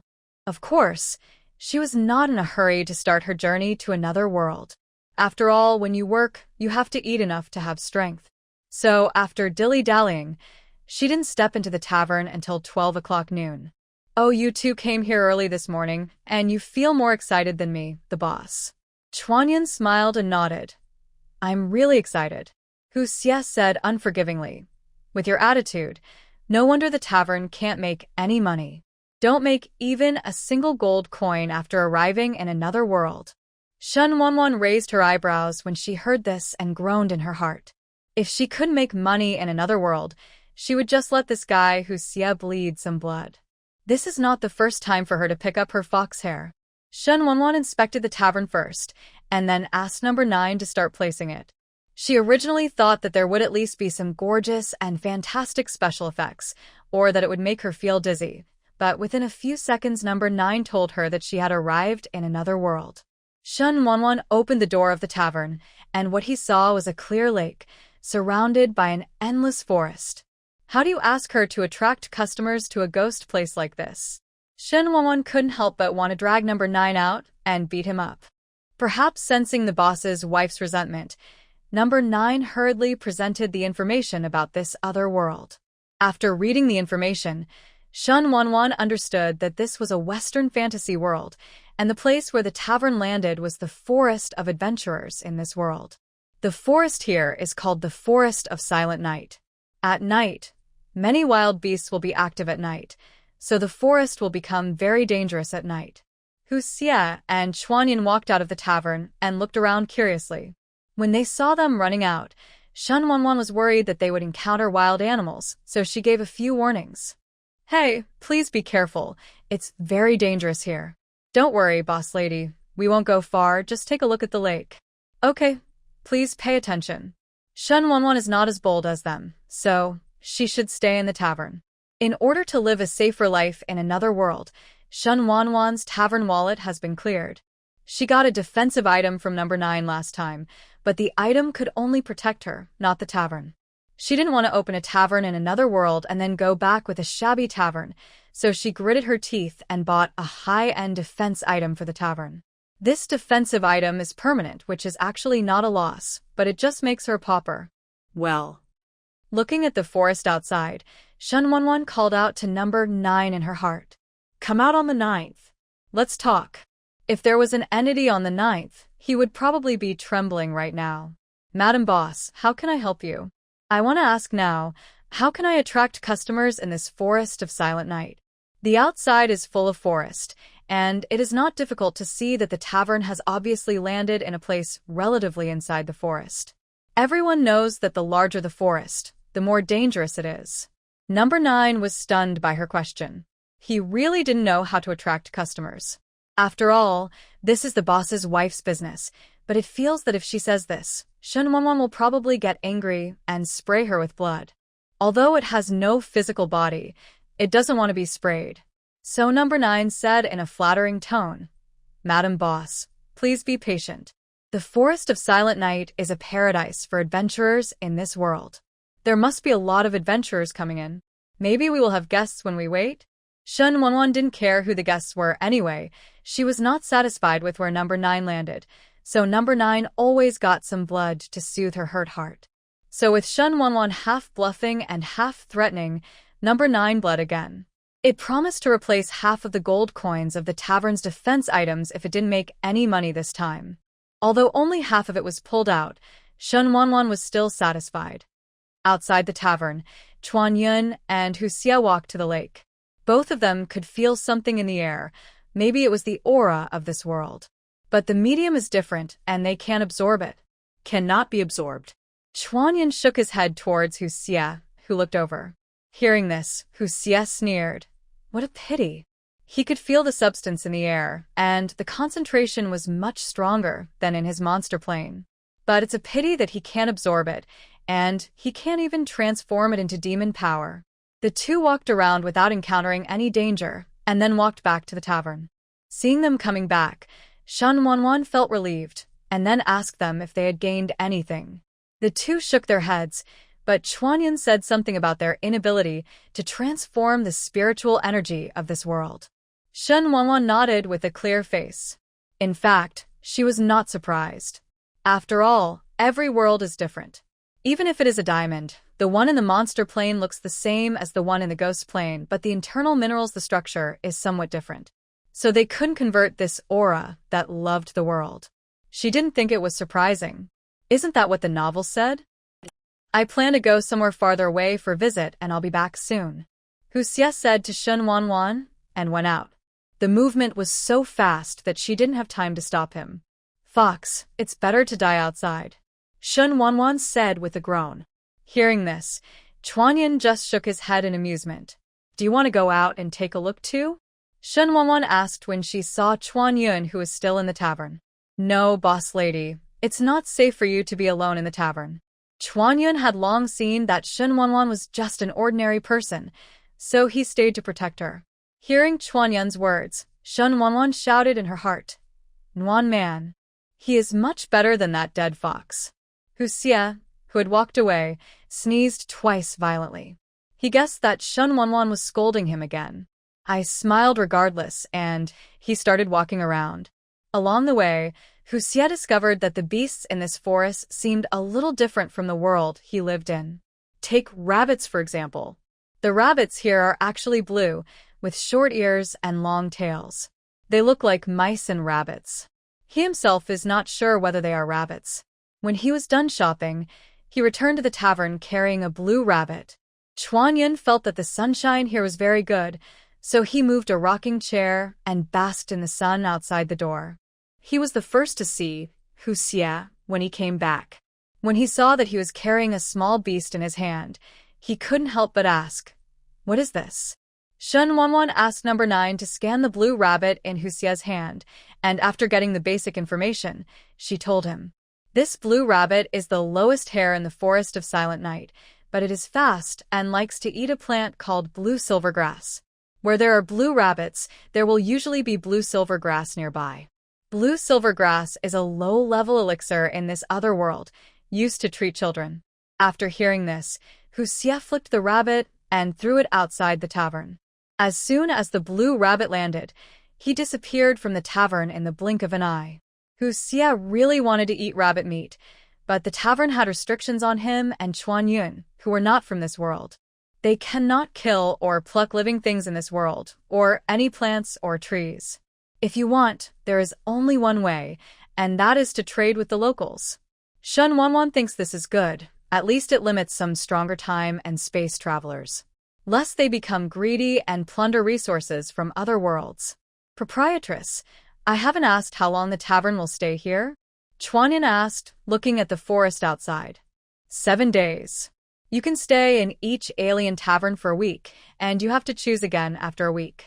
As for whether you can come back again after a week, Shen Wanwan doesn't know. Because number 9 said that landing in another world is random and everything is possible. Shen Wanwan feels that the pub always behaves as she pleases, which is really exciting. She is really afraid that one day she won't be able to bear it anymore. Hearing that the tavern would stay in this other world for 7 days, Kawayan, who had no intention at all, wanted to look around. Although he and Hu Xie couldn't touch anything here, it was okay to open their eyes. So he took advantage of the daylight and went to take a look in the distance while Hu Xie was in the tavern. Although Hu Xie said he was not forgiving, after seeing Chuan Yin go out, he lay down on the rocking chair at the entrance of the tavern and guarded the tavern. Shen Wanwan was not stupid. Seeing what the two of them did, She felt warm in her heart. This made her feel that the stinky fox under the roof was not that bad after all. There were no customers in the tavern during the whole day, and Shen Wanwan couldn't help but curse number 9 in her heart. Number 9 shivered and thought, it's not like it landed the tavern here, so why does the landlady just scold it? Number 9 feels so pitiful. As the forest of silent night slowly fell into darkness, the beasts in the forest began to move around. Shen Wanwan had already heard the cries of many different beasts. She walked to the door of the tavern and took a look. The completely dark forest was frightening, and coupled with the howls of these beasts, it was inexplicably scary. Hu Xie and Chuanyan were quite accustomed to these howls. After all, their plane also lacked the howls of various monsters/ghosts. Chuanyan felt that the howls of the wild beasts outside were not as harsh as the howls of the ghost babies he had caught before. Those beasts won't come here? Shen Wanwan muttered worriedly. Number 9 quickly said, No, boss lady. Have you forgotten that you have bought high-level defense items?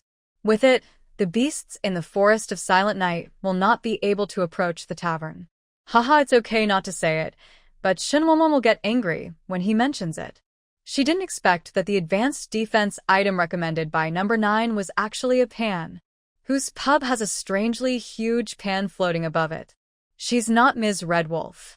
And in another time and space, Yingjing finished handling today's political affairs, then hurried back to the palace, dismissed a group of servants, and quickly entered the tavern. As soon as he entered the tavern, he was pricked by the howls of wild beasts in the forest of silent night. When it got dark, the forest was shrouded in darkness, and he couldn't see the scenery outside the tavern at all. When Shen Wanwan saw Brother Zheng coming, he lazily raised his head from the counter and said hello. Yingjing was used to her warm treatment in the past few days, but he was really not used to her being so cold now. But Shen Wanwan just wants to make gold coins now, so Brother Zheng is pushed to the back of the queue. Seeing that she was a little depressed, Yingjing curiously asked Chuanyan and Hu Xie, Who is the boss lady? It hasn't been open for a day. She feels bad.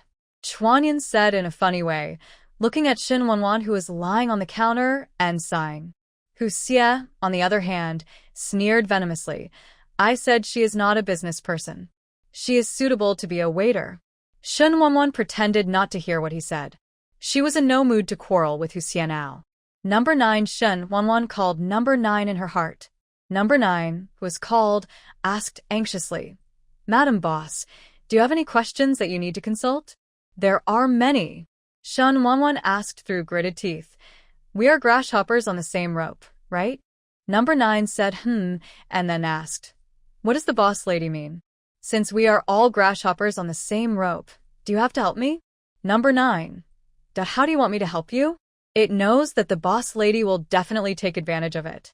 When Shen Wanwan heard what it said, a hint of slyness flashed in her eyes, and she said, You can at least help me promote the tavern. Although the aroma of wine is not afraid of the deep alley, you still have to have customers. Listening to Shen Wanwan's lies, number 9 felt that his core processor was a little dizzy. Then, how do you want me to promote it? Ask no. 9. Shen Wanwan said with a look of you are so stupid. Do you still need to ask me? I don't believe you haven't collected all kinds of information in my world. You must have seen a lot of modern marketing methods. Número 9. Although it has collected information about the planet where the boss lady is located, it doesn't really understand the marketing model or anything like that. It's just a customer service department. Why do you need to do marketing? Shen Wanwan continued to fool around. Haven't you seen that the customer service of each shopping app over there has to take care of everything? Some customer service even takes care of pre-sales, after-sales, and marketing and art. You are so smart, you won't connect them. It can't even compare. Although number 9 is just a data AI customer service, it also has self-esteem. It thinks that it is much better than the automatic customer service in Shen Wanwan world. So, he was so excited by her that he accepted the job she asked to promote the tavern. But after taking over the job, it was a little confused because it didn't know how to promote it because there was no internet here. After handing over the matter of promoting the pub to number 9, Shen Wanwan immediately beamed, and the labor who paid for free was Xiang. As for whether number 9 will be well publicized to attract customers, she doesn't care. No matter how bad it is, it will just maintain the status quo. Number 9 flipped through the advertising and marketing and various publicity methods it collected from Blue Star Society, and then made a publicity plan based on the current situation. After making the best plan, it handed Shun Wanwan all the plans. After receiving its transmission plan, Shun Wanwan felt that after reading it, he could really train number 9 more in the future.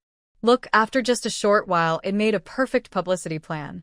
Of course, if this plan is to be implemented, gold coins are needed. Shun Wanwan was now a poor man and could only pay on credit. Looking at the mark of 300 gold coins in her account, she immediately felt heartache. In the Forest of Silent Night, in addition to the howls of wild beasts, there are also some mercenary groups. Benjamin is a 3rd-level warrior in the Flame Leopard mercenary group.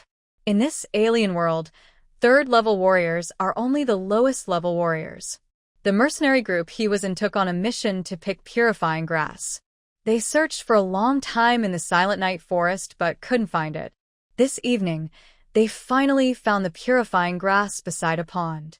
The picking went very smoothly, and there were no wild animals around.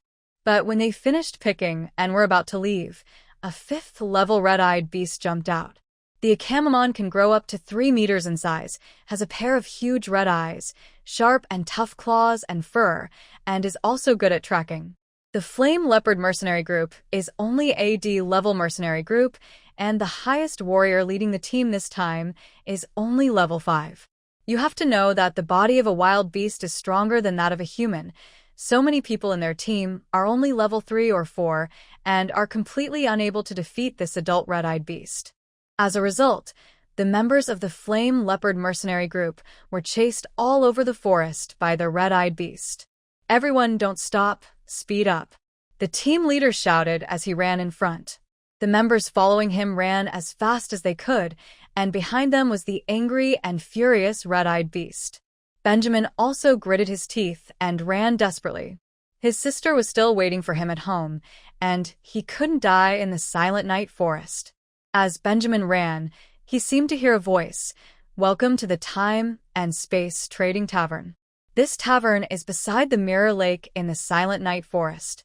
Benjamin thought he was too tired and had auditory hallucinations, but after running for a while the voice appeared again. This tavern is very safe. You don't have to be afraid of the beasts in the Silent Night forest when you come here. It is the best choice for the mercenary group at night. You won't be fooled when you come here, and you will definitely not want to leave after you come here. Benjamin, did you hear any sound? What's that sound? How dare you get distracted at this time? A companion next to him dragged him to speed up. Benjamin felt that he should not be hallucinating. If it was really what he heard, then they would be saved. Let's run to Mirror Lake, Benjamin shouted. No one objected, because not far ahead was Jinghu Lake. Shun Wanwan heard the live broadcast on the 9th and knew that the guests would be arriving soon, so she quickly packed up. By the way, I notified the 3 people who occupied a wine table. Hearing that a guest was about to arrive, Hu Xie and the 3 of them also looked outside the tavern door with interest. Benjamin and the others were about to approach Mirror Lake when they saw a tavern with lights emitting in the darkness. So the entire mercenary team didn't have time to think and ran directly towards the tavern. Benjamin didn't expect that he really didn't have any auditory hallucinations, and there really was a tavern here. After Captain Oakley led the team members into the tavern yard, the red-eyed beast stopped chasing. Roaring towards the tavern, Shun Wanwan was also hurt by the roar, and then quickly adjusted his defense. The members of the mercenary team did not care about their appearance at this time, and collapsed on the ground, gasping for air. Oh my God, I'm saved, someone said after surviving the disaster. Benjamin also bent over and propped up his legs, panting. After a while, he straightened up, looked back at the unwilling red-eyed beast squatting not far away, and then turned to look at the closed tavern. Shun Wanwan stood by the window and quietly looked at the people in the yard, counting 5 in total. After they finished breathing, she straightened her clothes, then walked to the door and opened it. Welcome to the temporary trading tavern. Perhaps she was wearing an off-white long skirt against the light, which made the mercenary team think they were seeing the goddess of luck or an angel. Seeing 5 men staring at her, Shen Wanwan felt a little uncomfortable, but she endured it in order to earn gold coins. Would you like to come in and sit down? Shen Wanwan thought to herself that these people had better come in and spend money wisely, otherwise she would kick them out and feed the red-eyed beast. Seemingly hearing the unkindness in her tone, Benjamin quickly said, "I want it." Then he pushed his teammates who were still in a daze, and after everyone came to their senses, they stepped into the tavern one after another. The 5-person team that entered the tavern naturally looked at Hu Xie and the others at first sight.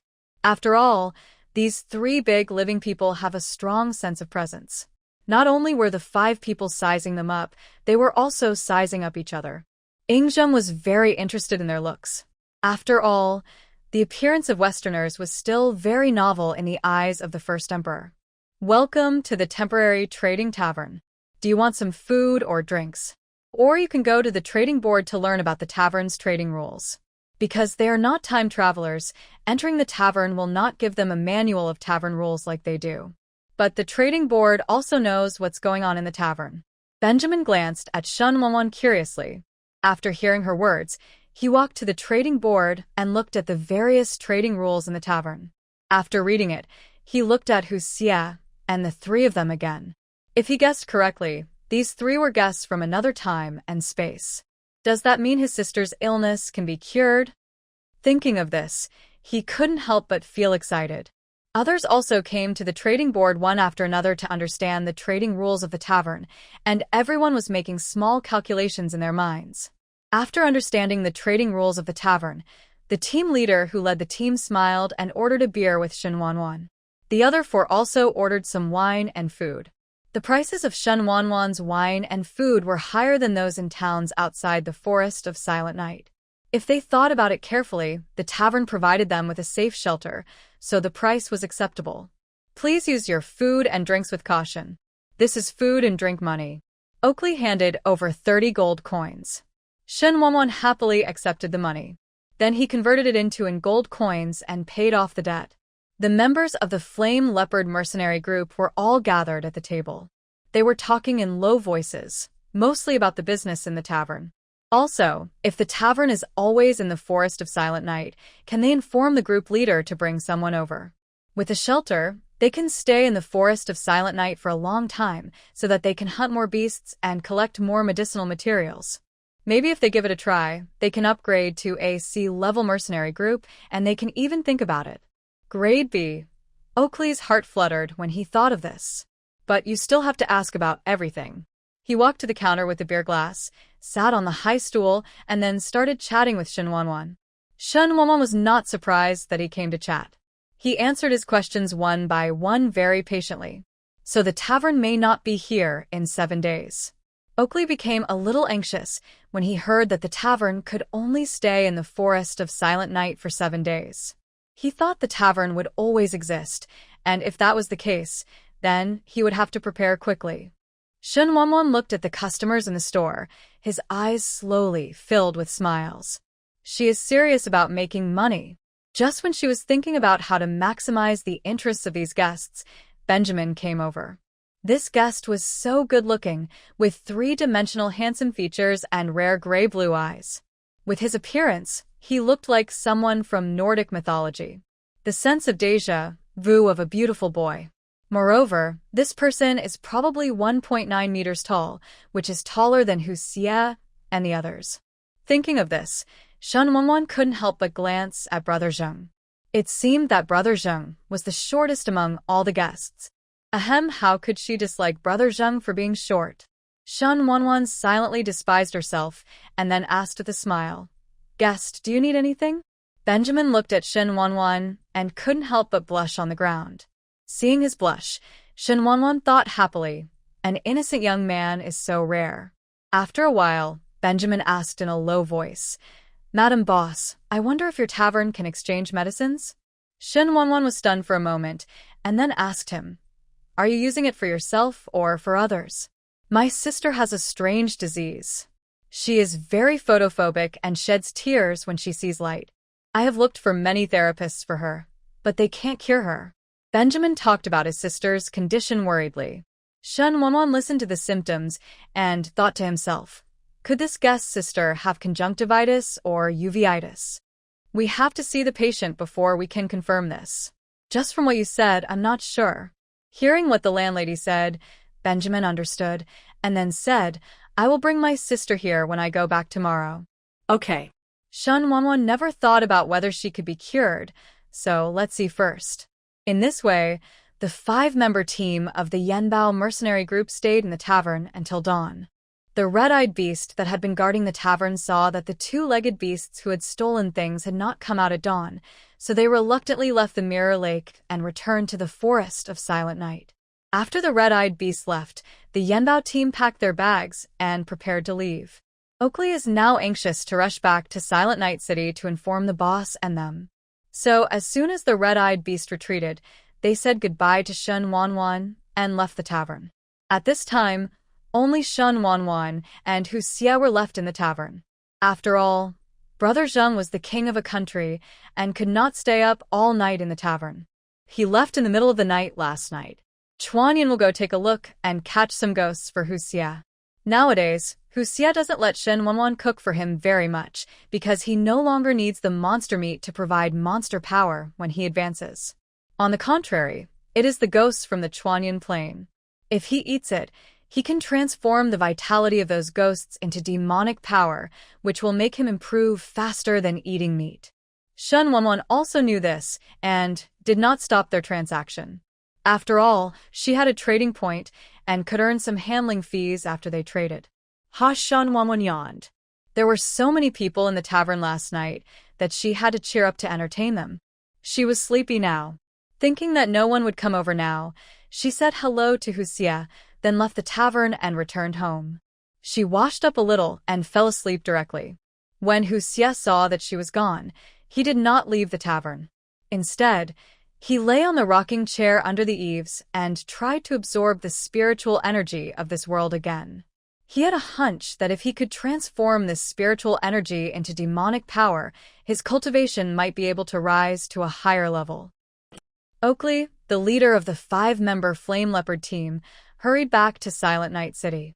As soon as he entered the city, he reminded Benjamin not to tell other mercenary groups about the Silent Night Forest Tavern.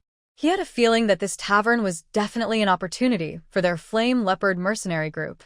The 4 of Benjamin nodded seriously, and then everyone separated. After all, Benjamin still had to pick up his sister to the mercenary group and then take her to the Silent Night Forest to show it to the tavern owner. He would not give up any opportunity to make his sister better. After Oakley rushed back to their mercenary group's base, he went straight to the leader's office. When team leader Andre Ramiro heard Oakley say that a trading tavern from another time and space appeared in the Silent Night Forest, he was the first to disbelieve it. But Oakley didn't seem to be lying, and he said the tavern would only exist for 7 days, and if you missed it, you wouldn't know when you would see it again. Seeing that Andre was undecided, Oakley did not urge him. After all, he had said what he needed to say, and it was up to Andre to decide whether to go or not. Of course, if Andre finally decides not to go, then he will take his team with him. As the saying goes, wealth and honor are sought in danger. Benjamin hurried home. It was a sunny day, but the house was dimly lit. Catherine, brother is back, Benjamin shouted after entering the house. Hearing her brother coming back, Catherine, who was spinning, immediately stopped spinning, straightened her skirt, and stood up. Brother, come back. Are you hungry? Do you want something to eat? Hearing his sister's concern, Benjamin smiled. He rubbed his sister's head, and then took out the food he had packed back from the tavern from his bag. To him, the wine in the tavern is better than the wine in the largest tavern in Silent Night City, although he has not drunk it. The food in the tavern is even more delicious. I'm afraid even the emperors and nobles of the empire have never tasted it. He doesn't know much, but he can tell the difference between good and bad. Although the food in the tavern is a bit expensive, he thinks the price is still worth it. Brother brought you delicious food. You can try it. Benjamin put the braised beef on the table and opened it. What he brought back were braised beef, garlic boneless chicken feet, and a piece of cake that girls like to eat. Shen Wanwan brought out this cake after seeing Benjamin thinking about his sister. After Catherine tasted it, her favorites were beef and cake. She smiled and raised her face towards Benjamin. "Thank you, brother." Benjamin also smiled and patted her head. After she finished eating, he told Catherine that he would take her to the forest of Silent Night to see a doctor. Catherine was originally a teenage girl, and she was curious about the outside world. If it weren't for her eyes being afraid of light, she wouldn't have stayed at home. She was very curious after hearing from her brother that there was a magical tavern in the forest of Silent Night. Then, without thinking, he agreed to follow his brother to the forest of Silent Night. Shen Wanwan slept until the afternoon when her stomach growled and woke her up. After getting up and going to the kitchen, Shen Wanwan didn't cook anything complicated. Instead, she opened the refrigerator, took out a pizza, and stuffed it into the air fryer to bake it. Of course, while baking the pizza, she got herself some other quick meals. After eating and drinking, she opened the page and looked at the situation in the tavern. Shen Wanwan didn't know if anyone from the Yanbao mercenary team had promoted her, but she guessed that many of those people would come again. So instead of rushing, she exercised. Her work schedule was becoming more and more chaotic, and it would definitely not work if she continued like this, but it was necessary for her to stay up late, so she looked through the mall to see if there were any bodybuilding medicines. It would be best if she took the kind of medicine that would make her immune to all diseases and poisons. After rummaging for a long time, Shen Wanwan finally found what she wanted, but when she saw the string of zeros at the back, Shen Wanwan clasped her fists and said, "Excuse me." With that said, he closed the mall page. It was so fast that customer service number 9 didn't even have time to sell it. Shen Wanwan took care of herself unhurriedly and put on the clothes Su Manling gave her. He also spent time braiding his hair to match his clothes, and even put on makeup. "You have to be worthy of this beautiful dress." When Hu Xie saw her coming in a fashionable costume, he immediately raised his eyebrows, but don't expect the another creature to say anything nice. Shen Wanwan, who was originally in a good mood, heard Hu Xie's words. "I finally look like a clean lady." Haha. Shen Wanwan rolled her eyes when she heard this. Does the dead fox think she is not clean enough as a lady? After being together for so long, she also learned to ignore some of Hu Xie's unpleasant words. People have to grow up, and they can't be mean-mouthed, and she has to follow suit. Seeing that Shen Wanwan didn't come back, Hu Xie was really not used to it. He still missed the little pepper that exploded at the drop of a hat. It has to be said that this big monster actually has an awesome physique. Shen Wanwan opened the tavern page, prepared the things that needed to be prepared, and then waited for the guests to arrive.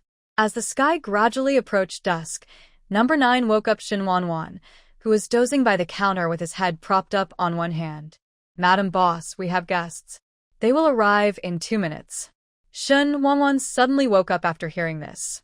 She took out the mirror to see if her clothes were stained, touched up her makeup, and cleaned up some secretions from the corners of her eyes. Quickly cleaning herself up, she put on a business smile and waited for the guest named number 9 to arrive. Andre led the members of the mercenary group, led by Oakley and his team, all the way to the Mirror Lake in the forest of Silent Night. After arriving at the Mirror Lake, Andre saw at a glance what was standing in the Mirror Lake: the tavern next door. It seemed that Oakley really didn't lie to him, and Andre was also glad that he believed Oakley's words and brought his people over. If there is the shelter, then they can go deep into the forest of Silent Night. Thinking of this, Andre was very excited. Shen Wanwan looked outside and saw a group of people striding towards the tavern. It was estimated that there were at least 30 people. After approaching the tavern, Oakley shouted loudly, "Madam Boss, we're here again." After hearing this, Shen Wanwan straightened her skirt, then walked out of the counter and came to the door, raised a business smile and said, "Welcome to Temporary Trading Bistro. Everyone can come in and sit down. The store has been enlarged since the last upgrade. There are 10 tables in total, and 30 people can sit there even in a crowded place." The group of people rushed into the tavern and squeezed Hu Xie out. Of course, this was also because he had been sleeping outside the door. After entering the tavern, Andre, who was here for the first time, and other group members looked at the decoration inside the tavern curiously. The elegant Chinese style is naturally different from the Western style that emphasizes splendor and splendor, so these people will naturally be curious. But after just a few more glances, Andre greeted Shen Wanwan with a smile. As the saying goes, don't hit someone with a smiling face. Moreover, Andre was still her guest. He had a good attitude, so Shen Wanwan naturally welcomed her warmly. After the greetings, Andre said, I heard Oakley said that the pub will only stay here for 7 days? To be precise, there are still 6 days. Shen Wanwan smiled. It seems that these people plan to stay in the tavern for the next 6 days. Shen Wanwan really didn't like greeting a bunch of rough guys, but she endured it for the sake of a small amount of money. Shen Wanwan really had very low requirements for them. He just hoped that these rough guys could keep the tavern clean and tidy. She would be thankful if she didn't get drunk or get into fights in the tavern. After Andre and the others understood the various rules of the tavern, they learned that there were guests from different time and space in the tavern, so he immediately looked at Hu Xie, who was sleeping at the door. This should be the guest from another time and space mentioned by Oakley. He secretly guessed. Hu Xie was not asleep. He was just trying to transform the spiritual energy of this world, and the crowd was so noisy that he didn't bother to open his eyes. This didn't mean that he couldn't feel the looks in Andre's and other mercenaries' eyes. Hu Xie opened his eyes and met Andre's eyes. Andre was deeply attracted by his eyes, and then his whole body seemed to be trapped in some sweet dream. Seeing this, Shen Wanwan patted Andre's shoulder vigorously, and Andre, who was deep in the illusion, immediately woke up with a start, and at the same time looked at Hu Xie with some fear. Shen Wanwan put his hands on his hips, walked to Hu Xie, and said softly, Fox, don't ruin my good deeds, or I will force you to leave. Okay. Hu Xie nodded, then closed his eyes again. He just wanted to test whether the Fox clan's charm technique would work on people in this world. As for Shen Wanwan's threat, he shrugged. As far as he knew her, this woman would definitely not force him to kick him out of the tavern in the next few days. The reason is that she is coward. Hu Xie was right. Shen Wanwan needed someone to be brave at this moment. Although she also had defensive items on her body, how could anyone with those items? No, it was a demon, feel safe. So her threats were just verbal. The members of the mercenary group who entered the tavern found places to sit down, then looked at the menu on the table and ordered drinks and dishes. Shen Wanwan served the food and collected the money at the same time, feeling very happy. It would be great if this mercenary group made a deal with Hu Xie and the others, or with her. But there is no rush in this. You can take your time. There are still a few days left. If her guess is correct, this mercenary group wants to use her tavern as a safe house to have a try in the forest of silent night. So she is not in a hurry now. Andre and the others really have no plans to trade at the moment because the mercenary group currently has nothing good in their hands. Benjamin, on the other hand, said he would bring his sister here, and he actually brought his sister here. The group also knew about his sister's situation, so Andre, as the group leader, agreed. Seeing that the group leader and the proprietress had already talked about it, he took his sister forward to see Shen Wanwan. Hello, boss lady, this is my sister Catherine. Looking at the little beauty with tears streaming down her face, although she had tears in her eyes, there was a smile on her face. This feeling ruined her beautiful face and looked a bit weird. Thinking of Benjamin saying that his sister's eyes could not accept light, otherwise she would shed tears. So she dimmed the lights near the counter and asked, Are you feeling better? Catherine wiped away her tears and nodded slightly. Although it was still a bit irritating, she could accept the light. At least she wouldn't shed tears in front of the tavern owner. God knows how embarrassed she was just now. Sorry, I was so rude just now. Catherine lifted her skirt and bowed to her. Shen Wanwan waved her hand. Don't worry so much. It's a trivial matter. Benjamin valued his sister the most, so he was a little anxious. Excuse me, boss lady, can my sister be cured? Shen Wanwan looked up at him and said, Wait a minute, don't rush yet. She first asked number 9 to scan Catherine's condition, and after number 9 told her the results, she also recommended treatment medicine to Shen Wanwan. But Shen Wanwan saw that the medicine cost 1,000 gold coins per pill, and it was not cost-effective at all, so she decided to ask Hu Xie to take a look, so that she could still make some money. Seeing that Shen Wanwan didn't want to buy it, number 9 wanted to sell it, but she blocked her. Shen Wanwan walked outside the door to talk to Hu Xie about Catherine, and then Hu Xie, who closed his eyes to rest, looked back at her. The fox spirit has its own charm instinct. When the little girl Catherine looked at her like this, her neck and face turned red. Her skin is naturally fair, and her blush is easily visible. Looking at her red face, if possible, Shen Wanwan felt that her head was already smoking. Sure enough, even an innocent little girl can't resist the another creature's charm. Can you put away your charming skills? Shen Wanwan kicked Hu Xie's feet. He glanced at her and said, "Since when did I use my charm skills? Only a woman like you, who doesn't understand the charm, won't appreciate it." Shen Wanwan. She wanted to chuckle. Hu Xie got up and followed her to the counter. Catherine saw Hu Xie walking toward her step by step, and she felt as if he was stepping on her heart with every step he took. Bam, bam, bam. Her heartbeat was so fast that Catherine reached out to cover her heart. Shen Wanwan looked at her little daughter's house and suddenly felt that beauty is misleading. Fortunately, she resisted Hu Xie's hookup in the first place. "You are so awesome." He boasted a lot in his heart, but business still had to be done, so Shen Wanwan introduced Hu Xie to Benjamin. Let them talk about the rest themselves. She is a matchmaker and middleman and cannot interfere in too many transactions. Catherine's eye problem was not a big deal to Hu Xie. He really wanted to exchange for some things from here, so he made an agreement with Benjamin to wait until the last day to see the harvest before making a deal. Benjamin agreed. After all, he really didn't have anything valuable on him now. Wow, it's very lively tonight. Chuan Yun's laughter sounded from the door.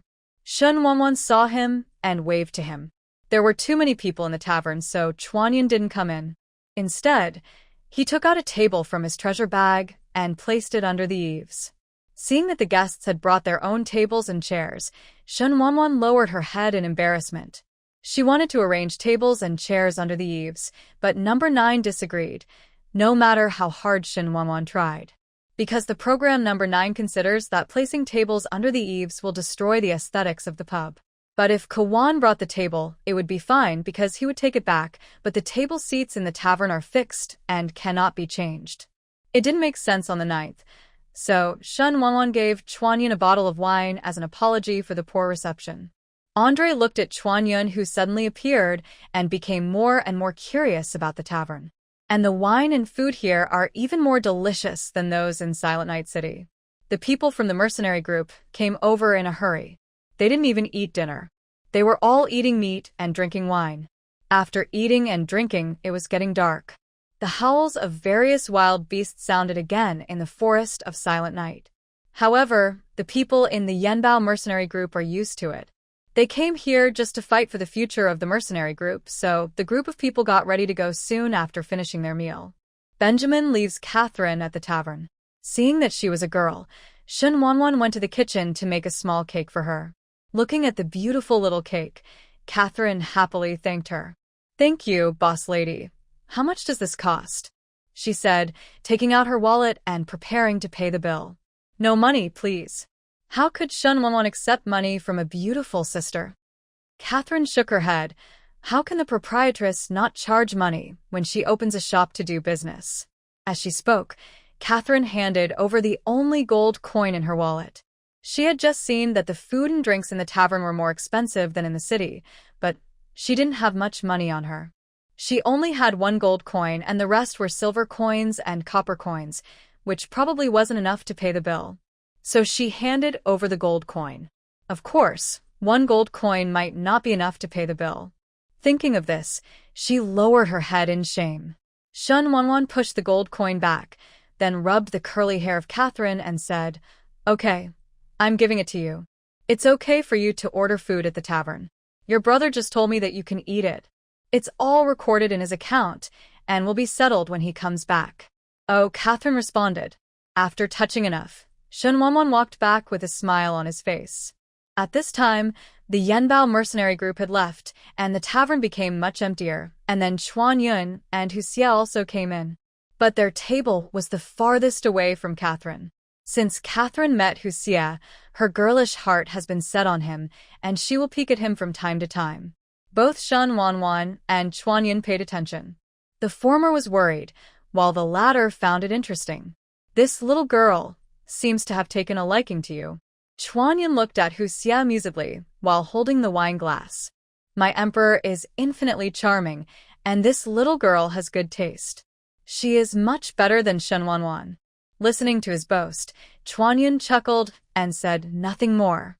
Shen Wanwan was a little worried that Catherine would look at Hu Xie for 1,000 years, which would be terrible. The unobtainable white moonlight is always the most beautiful, and it will also affect the criteria for choosing a mate. But the little girl didn't say anything, so it wouldn't be appropriate for her to expose it. After all, they are not familiar with each other. I just hope Catherine doesn't sink deeper into this. After thinking about it, she calmed down her mood, then walked to their table and said in a low voice, "Fox, can you put down your charm that you have nowhere to put? Don't delay the youth of this little girl." Hu Xie rolled his eyes at her. "I told you I didn't cast any charms. I know you didn't use it, but your whole body exudes a strong smell of seduction." Hu Xie was so angry at Shen Wanwan that he couldn't help but raise his hand and give her a shudder. This time, Shen Wanwan actually hit his head, making them both stunned for a moment. Hu Xie lowered his head and looked at the knocked hand, while Shen Wanwan called number 9 in her heart. "What's going on with number 9? How could he touch me?" "Don't be nervous, boss lady. What Hu Xie said just now didn't mean anything dangerous, so the tavern won't activate the protection mechanism." After staring at his hand for a while, Hu Xie suddenly let out a soft sound. Chuanyan raised his hand and patted his shoulder. Shen Wanwan looked at Hu Xie and hurriedly stayed away from him, fearing that he would hit his head again later. Catherine had been paying attention to the situation on their side and found that the atmosphere suddenly became weird after Hu Xie knocked on the boss's wife. But she was not familiar with them and was too embarrassed to go up and take a look. When Shen Wanwan returned to the counter, Hu Xie raised the corners of his lips and said slowly, "It turns out that I have lost my guard against her inadvertently." The voice was very small, like a whisper between lovers, but due to Chuanyan's hearing and the close relationship between them, he could naturally hear it. "Haha, you seem a little uncomfortable with this feeling." "A bit, but it's not bad either." As he said this, Hu Xie raised his eyes slightly and looked at Shen Wanwan at the counter, who was rubbing his head and looking depressed. He has always been a fox since he practiced transformation. The big monsters in the monster plane fight all day long to compete for territory and resources. It is impossible to be friends. As for the other little monsters, they only have awe and fear of the big monster, and they are even less likely to become friends with Hu Xie. Hu Xie was not as leisurely as Shen Wanwan thought, but he was the one who stayed the longest every time he came to the tavern. Because Hu Xie likes the quiet atmosphere of the tavern without fighting and even has a drinking buddy like Chuanyan who he can talk to. Of course, there is also the boss lady with whom he can argue. This kind of life makes him less stressed in the monster dimension. Let's not talk about how the pub is for now. The flame leopard mercenaries who went to the Silent Night Forest to hunt animals, collect medicinal herbs, and look for some precious items are now encountering some troubles. After they went deep into the Silent Night Forest, they picked up a lot of good things, but of course they also encountered some dangers. Fortunately, they were all solved successfully. The trouble at this moment is that they found a bunch of soul mushrooms, but picking soul mushrooms requires a special tool, which they don't have. But they didn't want to give up this bunch of soul mushrooms. You know, one soul mushroom is worth hundreds of gold coins, and when they need it urgently, they can drive the price up to thousands of gold coins. There are about 40 or so pearls in this cluster, and everyone in the group can get at least one, so no one wants to give up. But without tools to pick and preserve them, the soul mushrooms would rot as soon as they left the soil, which also gave them a headache. Didn't anyone in the group bring tools for picking soul mushrooms? Andre asked reluctantly. Everyone shook their heads, and the deputy leader stood up and said, "Captain, special picking tools are expensive, and our group can't afford them at all. We have never encountered such precious soul mushrooms before, so we are not prepared at all." After hearing this, Andre patted his forehead. He was in a hurry today and forgot to prepare some special picking tools. Then the whole group started worrying around this bunch of soul mushrooms. It was getting late, and Catherine lay down on the table and fell asleep. When Shen Wanwan saw him, he left the tavern and returned home to get a blanket. When she was about to return to the tavern, she stopped. There seemed to be movement in the yard. She slightly opened the curtains and looked towards the yard. At this time, the blanket in her hand had turned into a self-defense electric baton bought from the mall. There was a rustling sound in the yard, and Shen Wanwan heard it a bit like the sound of a crawling snake, but she had installed a sound wave machine at home to repel snakes, insects, rats, and ants, so there should be no snakes coming in. Otherwise, she will complain about the tavern mall selling inferior products. Number 9 heard her thoughts and hurriedly came out and said, "Mrs. Boss, our mall is absolutely pure and honest. The goods are genuine and there are no inferior products. What's out there?" Number 9 felt that she seemed to be too nervous and completely forgot about the installation of surveillance cameras in her home. For this reason, it was specially reminded. Shen Wanwan. She was indeed so nervous that she forgot. Taking out her mobile phone, she squatted under the window and turned on the surveillance camera to take a look at the situation in the yard. The surveillance camera she installed could rotate 360 degrees, so Shen Wanwan adjusted the lens and turned it around, and finally locked on a pair of glowing eyes. If it glows, it is a small animal. So she watched the replay and finally discovered it was a red panda. The rustling sound was caused by it lying in the flower bed. Shen Wanwan also saw the red panda pulling at the door of her home, trying to get in. Looking at the cute little panda on the surveillance camera, her heart melted. So cute. Knowing that a cute little guest was coming to her home, Shen Wanwan was no longer afraid. She put the electric baton away and returned to the tavern holding the blanket. Covering Catherine with the blanket, Shen Wanwan continued to take out her cell phone and watch the surveillance camera. The red panda that broke into her house seemed to sense that no one was home, so it boldly ran into the yard. Looking at the fluffy red panda, Shen Wanwan almost turned into a crazy man. Chuan Yun and Hu Xie watched her staring at a strange square thing with a crazy smile and couldn't help but tremble. Brother Zheng and Su Manling didn't come today. Chuan Yun left the tavern after midnight, but Hu Xie still didn't leave. Shen Wanwan couldn't go home to sleep tonight because there was Catherine in the pub.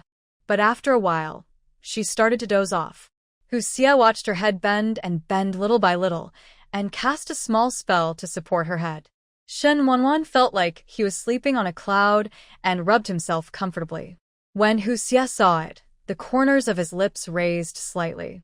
In the quiet tavern, there was no sound except the howling of wild beasts in the forest.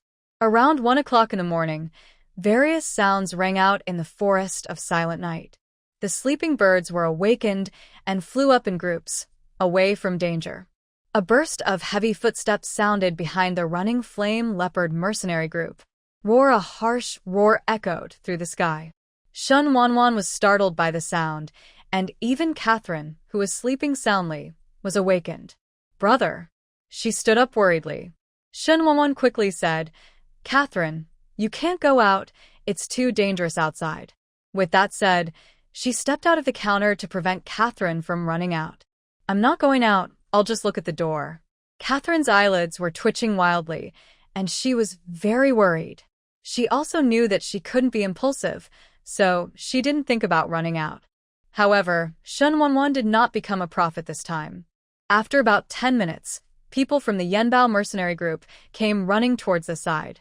Shen Wanwan and the others hurried to the door. I saw that the mercenary group running towards the tavern was much more embarrassed than when they left the tavern. It even seemed that someone was injured and was being supported or carried by his teammates to run. Seeing that they did not abandon their companions when they encountered danger, Shen Wanwan had a high opinion of this mercenary group. In the blink of an eye, they had entered the tavern courtyard, which meant that they were in a safe area and no longer had to worry about the wild beasts chasing them behind them. Because it was dark and there were so many people, Shen Wanwan didn't see clearly what kind of beast was chasing them. After they ran into the tavern, Shen Wanwan saw the beast chasing them. Oh my god. When Shen Wanwan saw the beast, she immediately hid behind Hechuanyan and rubbed her arms. She shook the goosebumps on her body and said, This beast looks too bad for the audience. It is simply intensive fear. A patient's nightmare. Hu Xie and Chuan Yun were also stung by such an ugly beast. You must know that monsters rarely look ugly after they transform. Although Chuan Yun's ghost plane ghosts are also ugly, they are just a little scary. You can overcome them. All right. But this beast cannot be overcome by you, because it is really ugly. This beast looks like a toad, but is as big as a tiger. Its body is covered with dense pustules, and it has two splayed eyes on its head. So, I really don't blame Shen Wanwan for hating this beast. The beast that chases the people of the Flame Leopard mercenary group is called a Gouda beast. This beast is a poisonous beast and will make a gurgling sound from time to time, so it is called a Gouda beast. The defense of the tavern is still very strong. The Gouda beast that was not chasing the mercenary group rushed too hard and hit the defensive barrier without stopping. Not only is this beast ugly, it also doesn't look very smart. Just looking at them, Shen Wanwan always felt that he was going to suffer from trypophobia, so he quickly slipped into the tavern. The members of the Flame Leopard mercenary group, who had been running for a long time, were now panting in the yard, trying to calm down their beating hearts due to running for too long. The injured members of the team lay paralyzed on the grass in the yard, waiting for the team doctor to finish breathing and treat them. And little girl Catherine saw that her brother was not seriously injured, but there were some small wounds on his face and neck that were scratched by branches without paying attention while running. At this time, her hanging heart was finally relieved. Catherine helped her brother into the tavern. After everyone in the yard reacted, they looked at the Gouda beast who could not approach the tavern and then helped each other into the tavern. After Andre and Oakley came in, they sat directly on the high stools in front of the counter. Shen Wanwan handed each of them a glass of water, and after they finished drinking, he asked curiously, "Did you poke the nests of those Gouda beasts?" After listening to Shen Wanwan's words, Andre felt helpless. Although they didn't poke the Gouda beast's nest, they were almost there. Although they have been chased by the Gouda beast for so long, the team's harvest tonight is really good, better than ever. So Andre was very glad that he believed Oakley's words, and the whole team entered the forest of Silent Night. This tavern is indeed a good shelter. Unfortunately, it will disappear in a few days, so while the tavern is still there, their mercenary group must take some risks. It was already very late at this time, and not many people in the mercenary group were injured, so the two newcomers who were relatively incompetent were seriously injured. Fortunately, they were all skin injuries, and they were fine after taking the medicine. The people from the mercenary group would definitely not go out again. They were tired after working hard for most of the night, so everyone ordered food with Shen Wanwan. There were more people in the tavern, and it became a bit lively.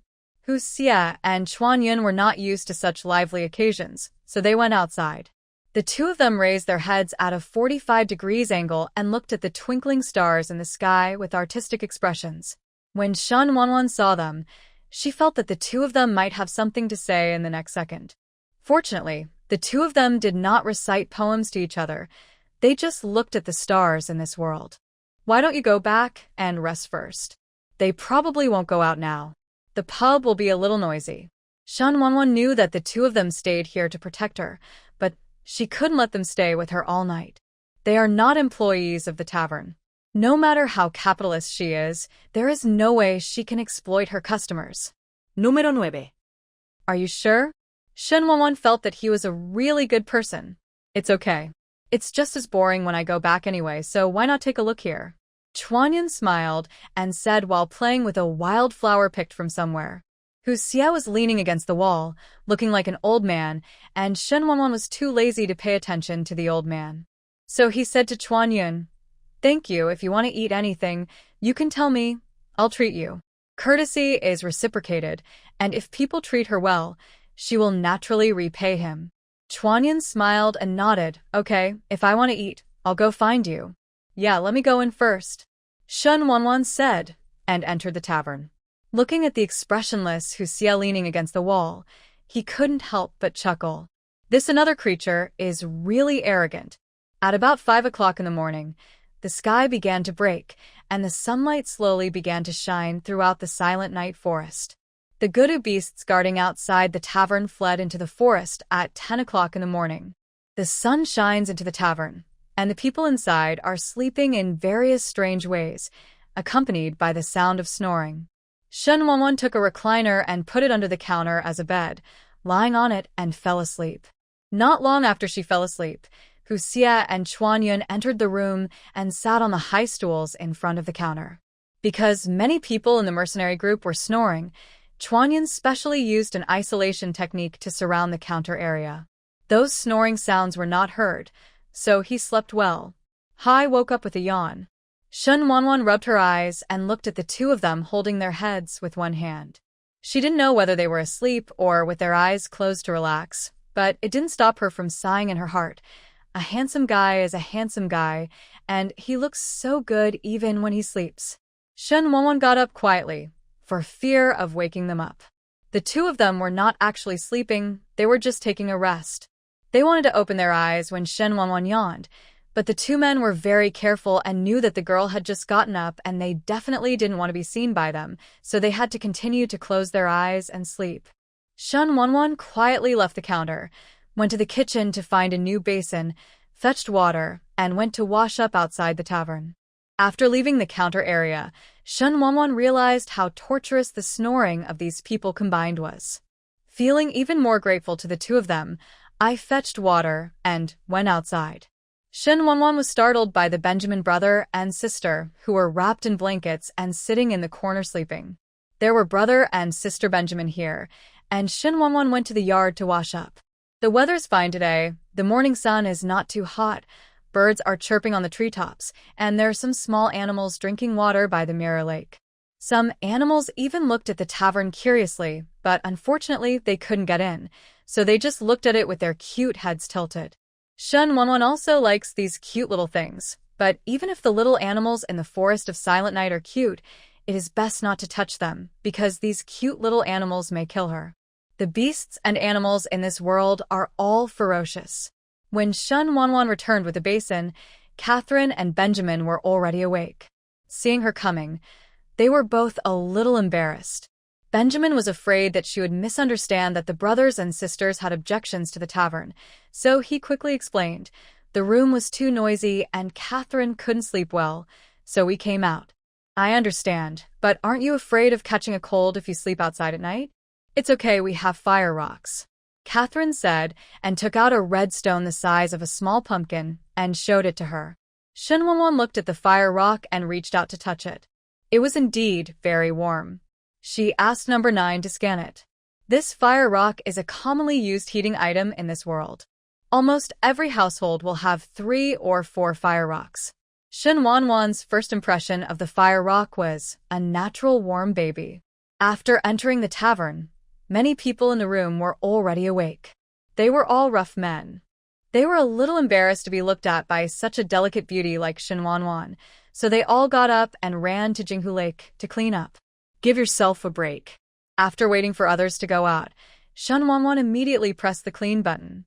The room was immediately cleaner, and there was a faint smell of orange blossoms in the air. Shen Wanwan was in a good mood and specifically asked Hu Xie and Chuanyun what they wanted to eat, and she cooked it for them. Hearing this, Hu Xie was the first to speak. I want to eat chicken. Shen Wanwan. As expected of a fox, he really likes eating chicken. Chuanyun ordered crab roe buns.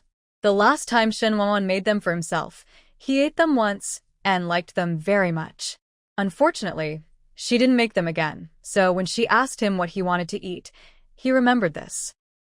Seeing that the two people's request was not very high, Shen Wanwan nodded and agreed. She made a roast chicken and a fried chicken for Hu Xie. In addition to crab roe buns, she also made some shrimp dumplings for him. As long as she gets the ingredients and recipes, the kitchen will automatically make them. All she has to do is wait. After a while, the meals they ordered were ready. The aroma of roasted chicken and fried chicken was quite overwhelming. As soon as the food was served, the entire tavern was filled with a faint smell of fried chicken. The people in the Yanbao mercenary group, who had just woken up, soon swallowed their saliva at the delicious smell. Shen Wanwan saw this and asked with a smile, "Would you like some food?" "Yes." I don't know who shouted it. After he finished shouting, others also said yes. After eating and drinking again, the members of the Yanbao mercenary group prepared themselves and bought some food with Shen Wanwan, leaving the two injured members behind while the others went out. The Forest of Silent Night is safer during the day than at night, so the people of the Yanbao mercenary group want to get more supplies so that they can raise the level of the mercenary group. Shen Wanwan was unclear about their plans. After they left, the tavern became quieter. The injured two ate and fell asleep. Sleeping is a great way to recover. Shen Wanwan didn't bother the two wounded people. There were not many people in the tavern at the moment, so she asked Chuan Yun and Hu Xie to go back and have a rest. They had already stayed up all night. After seeing that there was no danger in the tavern, the two left the tavern. Not to go back to sleep, but to deal with some things. Seeing that Hu Xie was gone, Catherine, who had been secretly paying attention to him, couldn't help but feel a little disappointed. She knew that Hu Xie came from a different time and space from hers, but such a good-looking, gentle, and charming man always attracted her attention. A girl's feelings are always poetry. Shen Wanwan understands this. Catherine thought her little move was not noticed, but she didn't know that Shen Wanwan and three of them noticed it. That's why Hu Xie didn't talk to her too much. For this reason, Hu Xie rolled his eyes at her. He was so charming that he didn't need to hook up with her. Of course, he had no feelings for Catherine and had no intention of getting to know her in depth. Catherine has a reserved personality, and Hu Xie is usually surrounded by either Chuan Yun or Shen Wanwan, so she is really embarrassed to take the initiative to talk. Catherine's girlish worries can be put aside for now. In the Forest of Silent Night. Because it was daytime, the Flame Leopard mercenaries went deeper again, and this time they found a lot of good stuff. Of course, good things also come with dangers. Now they have found a tourmaline fruit tree with many tourmaline fruits hanging on it. This is a good thing, a beauty-enhancing fruit for noble ladies. One piece can be sold for up to 700 to 800 gold coins. So they quickly took out their bags and started picking tourmaline fruits. However, they had just stepped on a few fruits when they were surrounded by a group of long-eared thunder rabbits. Long-eared thunder rabbit, although it is a rabbit, it is a very ferocious rabbit. You can tell from the name that it has thunder attributes. Moreover, rabbits have strong reproductive ability, so long-eared rabbits are really not easy to mess with.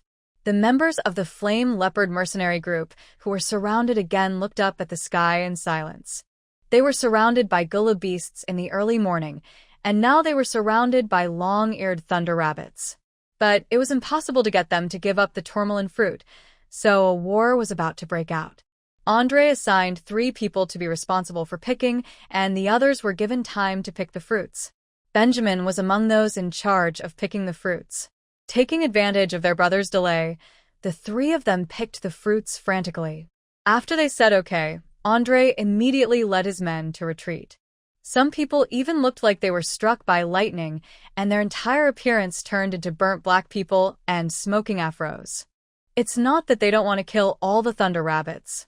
As mentioned earlier, thunder rabbits have strong reproductive capabilities. After killing all the rabbits, there will be another batch. This endless afternoon will only consume their strength. Moreover, thunder rabbits are very vindictive. They will remember the scent of their predators and will definitely attack next time they encounter them again. When Shen Wanwan saw the Yanbao mercenary group coming back in a state of disgrace, he felt bad. When these people go out, at least their clothes cover their bodies, but when they come back, they are in tatters. What are you? Shen Wanwan looked at them without words. The members of the Flame Leopard mercenary group finally escaped from the long-eared thunder rabbit and returned to the tavern.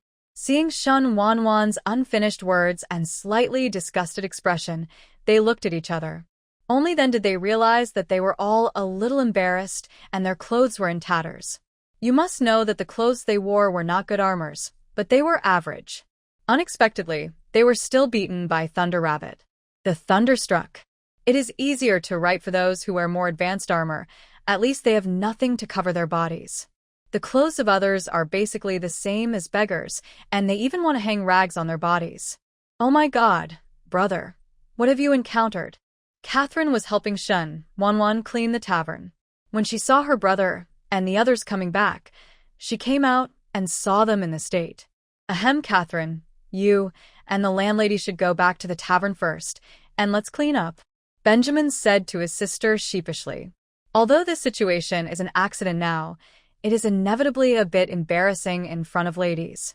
Upon hearing this, Catherine quickly looked towards Shin Wanwan and found that she had turned around and gone back to the tavern, and quickly raised her heels. After the two ladies were out of sight, everyone in the Yenbao mercenary group took out new clothes from their respective treasure bags and prepared to go to Jinghu Lake to wash them. The clothes on my body that were torn by lightning and smelled like burnt food were really unacceptable. Although the mercenary doesn't care about appearance, but now seeking shelter in other people's taverns, he has to take into account the eyes of the landlady. So this group of grown men began to go to Jinghu Lake arm in arm. The reason why Mirror Lake is called Mirror Lake is because the lake is as clear as a mirror. When everyone saw what he looked like now, they felt it was so irritating that they panicked. No wonder the boss lady disliked you just now. If I saw it, I would dislike you too. Go away, the people in the mercenary group complained and joked with each other. Shen Wanwan looked at the lakeside through the window and found that the group of men were having fun and did not seem to be frightened at all because of the danger. She also thought that they were a mercenary group and their job was to keep their heads in their waistbands. She was probably used to this kind of thing. Unknowingly, she was stunned. After Hu Xie entered the tavern, he followed her line of sight and saw the group of men outside the window. He glanced at Shen Wanwan with a strange expression, then closed the window with a wave of his sleeves and said to her seriously, "You are still young. There is no need to be too interested in men, especially these rough men." Shen Wanwan listened to his words and was puzzled for a moment. After looking at the closed window, she probably figured out what Hu Xie meant. Then he said speechlessly, "I didn't peek at them taking a bath. I understand, and I didn't say that. I just think you are still young, and some things are not suitable for you to see." Hu Xie thought that he was really a good monster, and he really took great pains to prevent the human girl from getting needle eyes. Shen Wanwan looked at him, feeling that the another creature didn't believe what she said. She was just looking around in a daze, but she really didn't see anything. And where is she smaller? She is already 22 years old. If she had gotten married earlier, she might have become a mother. But thinking about another creature's age, she felt that compared to him, she seemed quite young. Although Hu Xie misunderstood, he was a fox with good intentions, so she was more generous and didn't argue with him. When Catherine saw Hu Xie coming, her heart began to beat wildly, and her eyes glanced at him from time to time. Hu Xie felt her gaze and looked sideways at her. Catherine looked into his beautiful fox eyes and lowered her head shyly. Hu Xie rolled his eyes. "Which of your eyes saw me seducing her?" "I saw it with both eyes." "Haha, then you should treat your eyes," Hu Xie suggested sincerely. After a few words of bickering, the people outside came back one after another. Because they had changed into clean clothes, they also drugged each other. After entering the tavern, their somewhat sluggish spirits suddenly sobered up. We found a place to sit down and started cleaning up today's loot. Shen Wanwan did not join in the fun, but Chuanyan seemed to feel something as he entered the door, and he ducked and squeezed into the crowd of mercenary groups. He reached out and picked up a white ore and asked, "Hello, what is this?" Andre looked at it and said, "This must have been brought in a hurry. It's not a particularly valuable stone. This kind of stone can be found everywhere in this alien world, so it is really worthless. Can you trade this stone to me?" Chuanyan said with interest while playing with the stone. "I'll just give it to you. It's not valuable." Andre was also an honest man. This kind of stone was very common here, and he was really embarrassed to trade with this guest from another time and space. Even if he wanted to, he might not dare to do so. The one who can become the leader is naturally the one with the best brains and martial arts in the entire mercenary group. Although Chuanyan looks thin, when facing him, Andre always has a feeling that this person is very dangerous. Chuanyan smiled when he heard this and said, "Have you forgotten that this is the time and space trading tavern?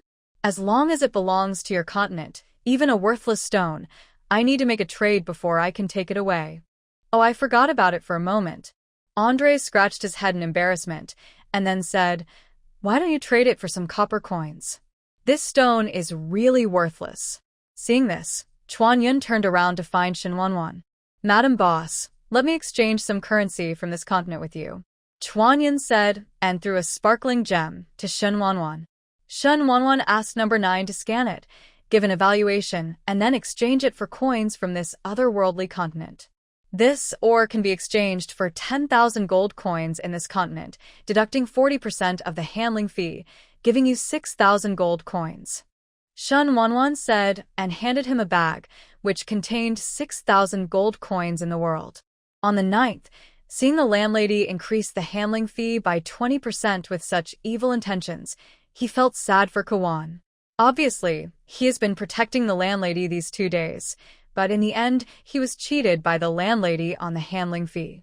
It seems that its new boss is indeed a real capitalist, and he doesn't recognize his relatives. Shen Wanwan didn't know number 9's complaints.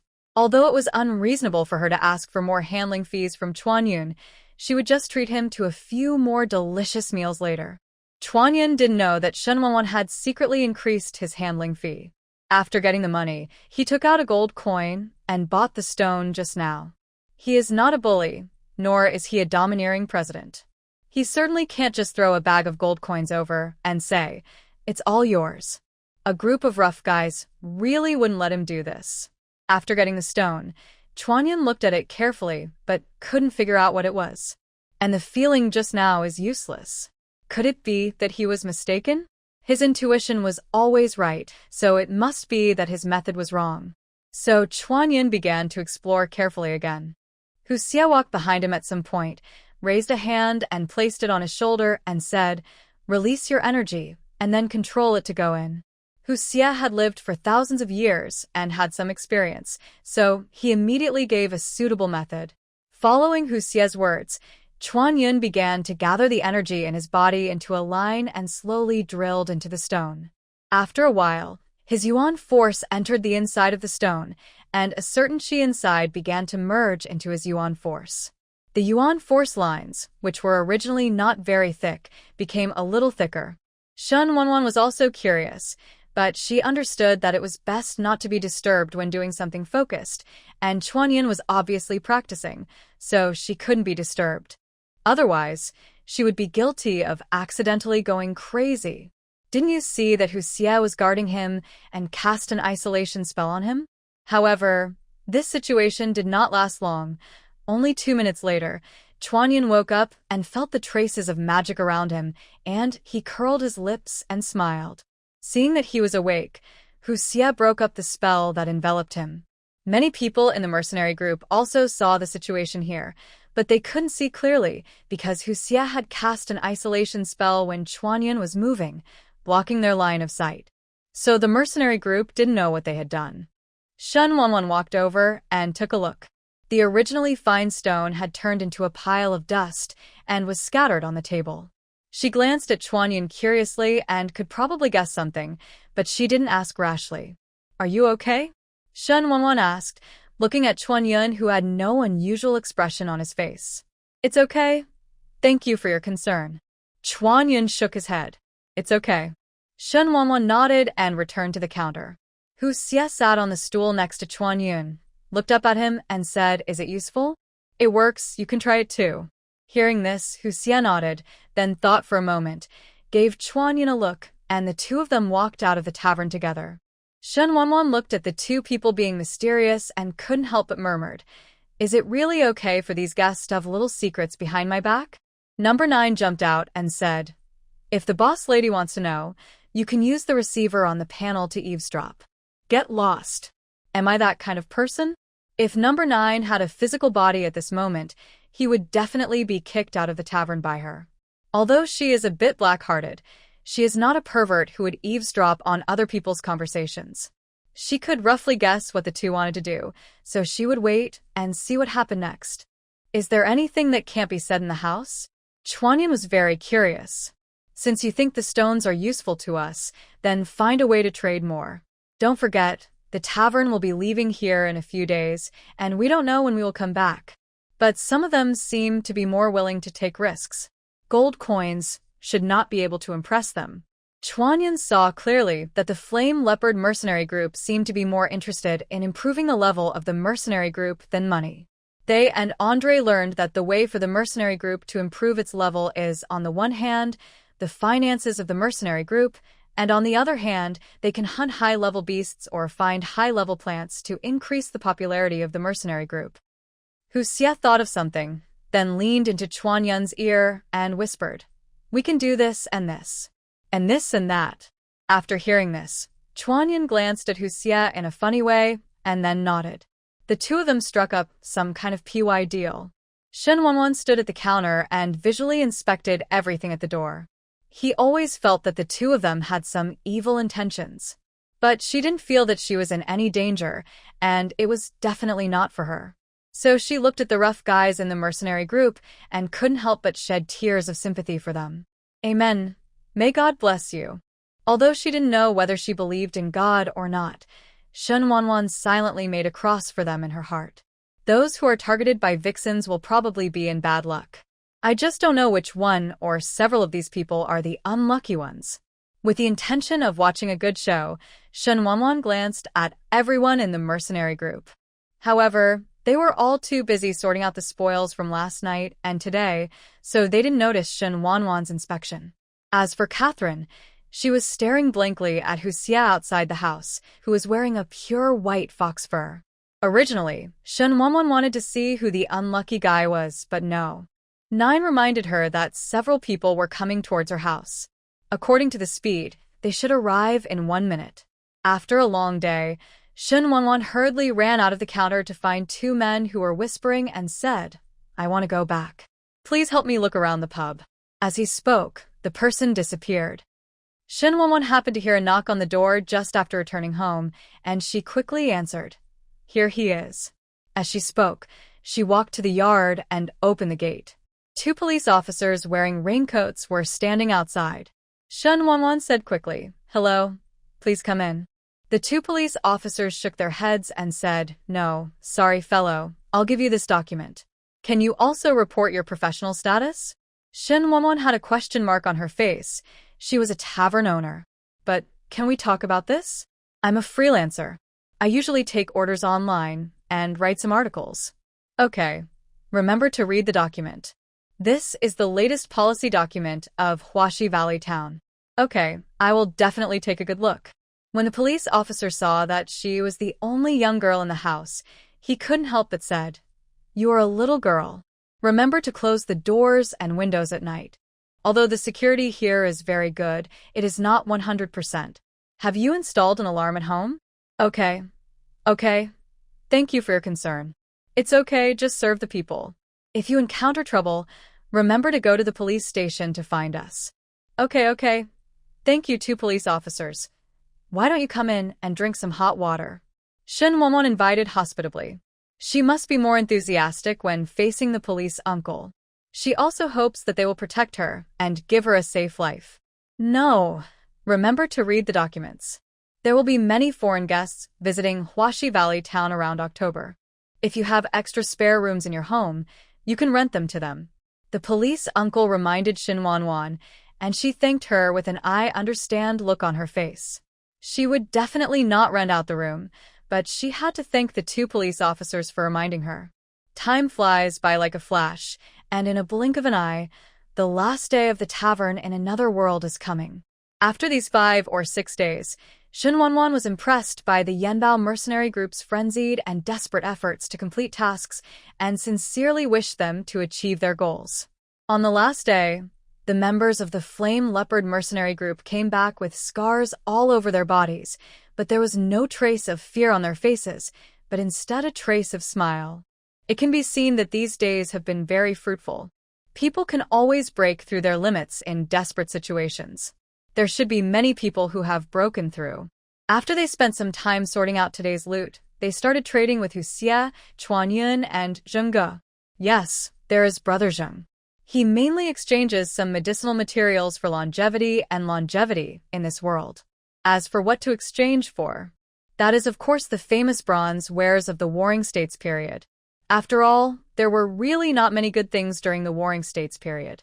Although this world has a bit of a Western fantasy world, it is not entirely a purely Western fantasy world. At least there is no magic academy here. Without a magic academy, there would naturally be no magicians. At best, it would be a relatively low-level Western fantasy plane. Compared with the Warring States period, the industrial level here is at least much better. You can tell by looking at the weapons. The weapons they forged were obviously better than bronze weapons. As for why they wanted to exchange bronzes with Brother Zheng, Shen Wanwan didn't know. In the time and space trading tavern, customers can exchange freely, as long as they are not exchanging interstellar weapons that destroy a planet or extremely destructive weapons between lower planes and higher planes. After all, they also have to ensure the safety of other dimensions. Chuan Yun and Hu Xie didn't want anything else, so they asked Catherine and Benjamin to pick up piles of stones for them. There were so many rocks that Shen Wanwan thought they could fill 2 large trucks. Originally, the 2 men tricked Catherine into picking up stones around the tavern and trading them with them. Seeing that she could earn gold coins and help her sweetheart, Catherine happily agreed. A day later, Benjamin was injured in a mission. After learning about the deal between his sister and Hu Xie, he also joined the routine. In fact, the 2 of them were not that fast. Seeing that they could really earn gold coins, other people who were injured and resting in the tavern also became interested, so they joined in the activity of collecting stones for gold coins. For this reason, the 2 of them exchanged a lot of gold coins common in this world with Shen Wanwan. They got what they wanted, and the injured people in the mercenary group also earned a lot of gold coins. Both parties were happy for a while. Today was the last day. The wild beasts and plants collected by the Yanbao mercenary group were of little use to Hu Xie and Chuan Yun, so they did not participate in the final transaction. Only Brother Zheng brought a lot of bronze cauldrons to trade with them, but they didn't need so many. After getting the longevity medicinal materials he needed, Ing Zheng gave up the transaction. He is interested in many things, but it's a pity that people don't need so many bronzes. Thinking that he is a majestic king of a country, the things he brings out are not rare here. Tired. Andre walked to the counter and couldn't help but ask, "Is it true that Boss Shen will not come back in the future?" Shen Wanwan said with some uncertainty, "I don't know about this. The pubs all land randomly. You may or may not come, and if you come next time, you may not land here again." After hearing the explanation, Andre felt a little regretful, but in just a few breaths, he adjusted his mentality. "Since Boss Shen is leaving, I don't know when we will meet again. I want to make a deal with Boss Shen." "What deal?" Shen Wanwan was curious about what Andre wanted to buy from her. You must know that the things in the mall are very expensive, so her charges are not cheap. After hearing this, Andre put the sword on his waist on the counter. Looking at Shen Wanwan with a question mark on his face, he pulled out the sword.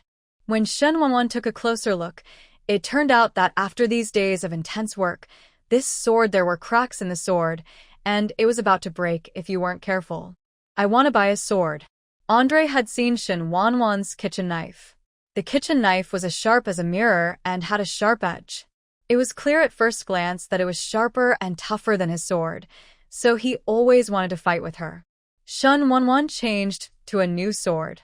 "That's fine." Shen Wanwan nodded, and then rummaged through them all, looking for a sword suitable for Andre. She found 3 Western-style swords. Each one was good, and the price was about the same. So she was worried about which one to choose. Suddenly, she thought that a sword must be suitable for the person who uses it, so she discussed with number 9 and asked him to take out 3 swords first and let the guests choose by themselves. Number 9 said that it was not easy to say anything. Shen Wanwan Xiaoji said with reason and emotion, "If you want customers to pay, you have to let them see the real thing first. If you don't show anything, if they want to buy, if you don't use it when you go back, wouldn't you want to return it? When people are dissatisfied, won't the resentment in their hearts become higher and higher? Don't tell me if he gives you a bad review in his heart. It has no effect on you." Number 9 felt that the landlady was right. He had read in the information that people on Shen Wanwan planet had to compare shopping when buying things. Even if they shop online, they can return the goods if they are not satisfied. Weapons are indeed more suitable when they are available. You have to let the buyer try them to know whether he likes them or not. After a lot of self-exploration, number 9 was finally deceived by Shinwanwan, so she took out the 3 swords she was interested in the low-level weapons section of the store. After number 9 took out his sword, Shinwanwan pretended to be an outsider and swept it across the table with his sleeves. Then 3 swords appeared in front of Andre. Looking at the 3 swords emitting cold light, Andre's eyes lit up. He tried all 3 and wanted to buy all 3. Such a good sword, if you miss it, it will be gone. Besides, who among the swordsmen would think that they have too few swords? Andre, who was very satisfied with the 3 swords, looked up at Shinwanwan and said, "Boss Shin, I am very satisfied with these 3 swords. How do I buy and sell them?" "You need some ores and rare wood. Of course, if you can exchange for something better than these 2, that's fine." After hearing this, Andre thought for a while, then took out his treasure bag, and then took out the ores inside for Shinwanwan to select. "I don't have any wood in my collection. Boss Shin, do you want trees from the Forest of Silent Night? If so, I'll cut them down for you." Shinwanwan asked number 9 in her mind, and after receiving its consent, she nodded.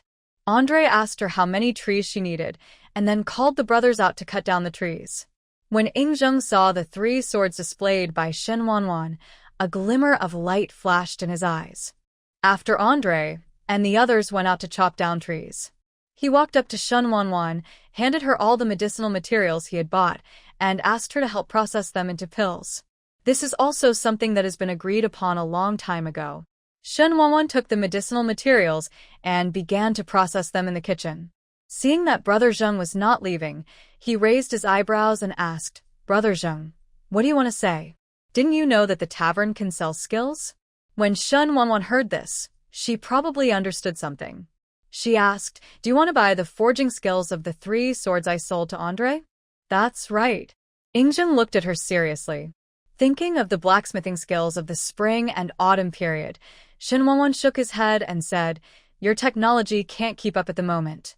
Although saying this kind of offended Brother Zheng, she couldn't tell lies. The items produced in the tavern mall, even the lowest swords, are forged from fine steel and fine iron. If you want to make good weapons, you must make steel. Steel making in ancient times was so dangerous.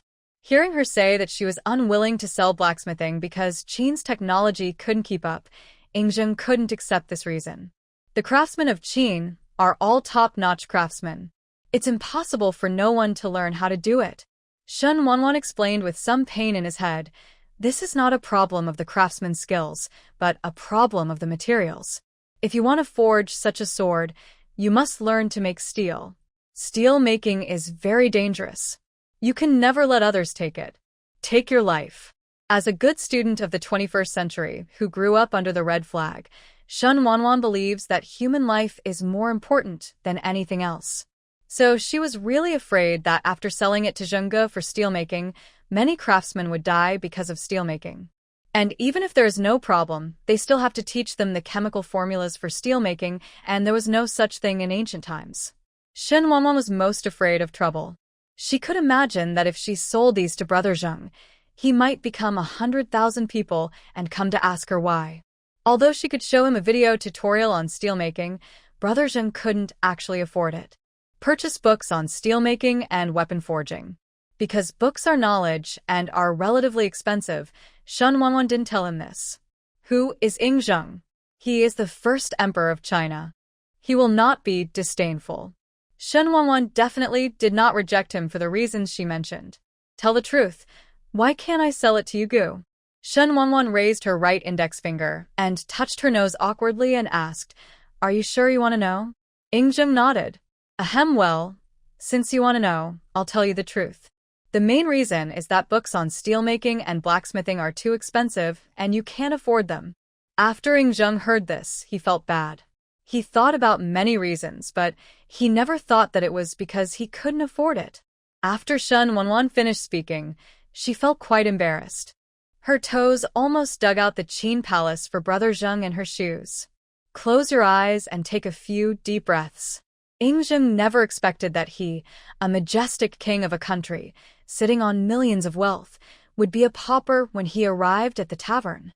There is no way Things from the Warring States period are really not very attractive to them all, and they are of little help to Hu Xie and Chuan Yun, so neither of them has ever traded with Ying Zheng until now.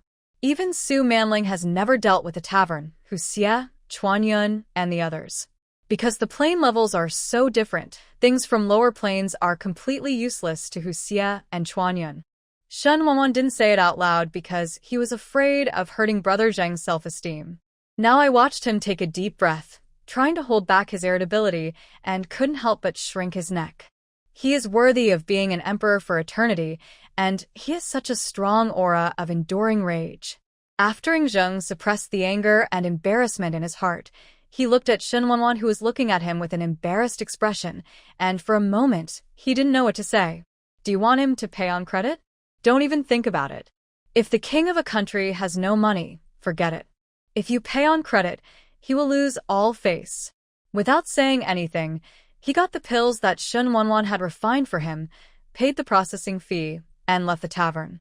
Seeing Brother Zheng running away, Shen Wanwan smiled unkindly. She doesn't want to laugh, either. But who made that person Ying Zheng?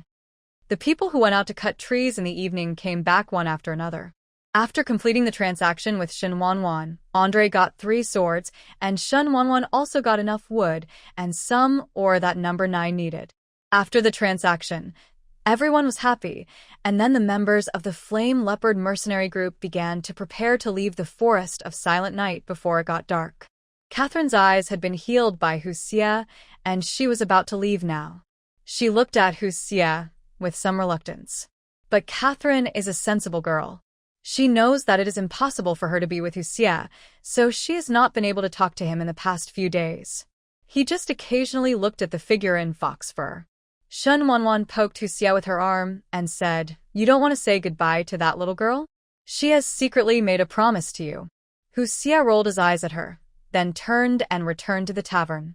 When Catherine saw Hu Xie leaving without saying a word to her, she felt extremely disappointed. As he followed his brother, he looked back 3 times, wanting to see what his sweetheart looked like again. Seeing this, Shen Wanwan shook her head and sighed. Beauty can mislead people. The more beautiful a man is, the more trouble he will cause. Chuan Yin folded his arms and leaned against the pillar of the eaves. Hearing her words, he couldn't help laughing. Hu Xie in the room had good ears, and heard Shen Wanwan's words word for word. With a snap of her fingers, an unknown small fruit hit her on the head. It didn't hurt at all, but it made Shen Wanwan a little embarrassed.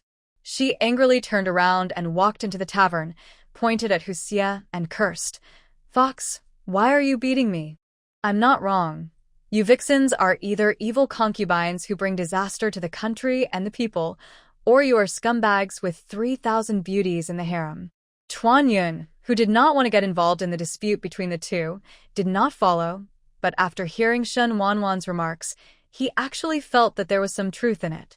The another creature is not a good monster on his side. Every time he appears, it basically overturns the dynasty. Nonsense. That is you humans as a whole smearing our fox clan. Hu Xie will not admit that he is a scumbag fox.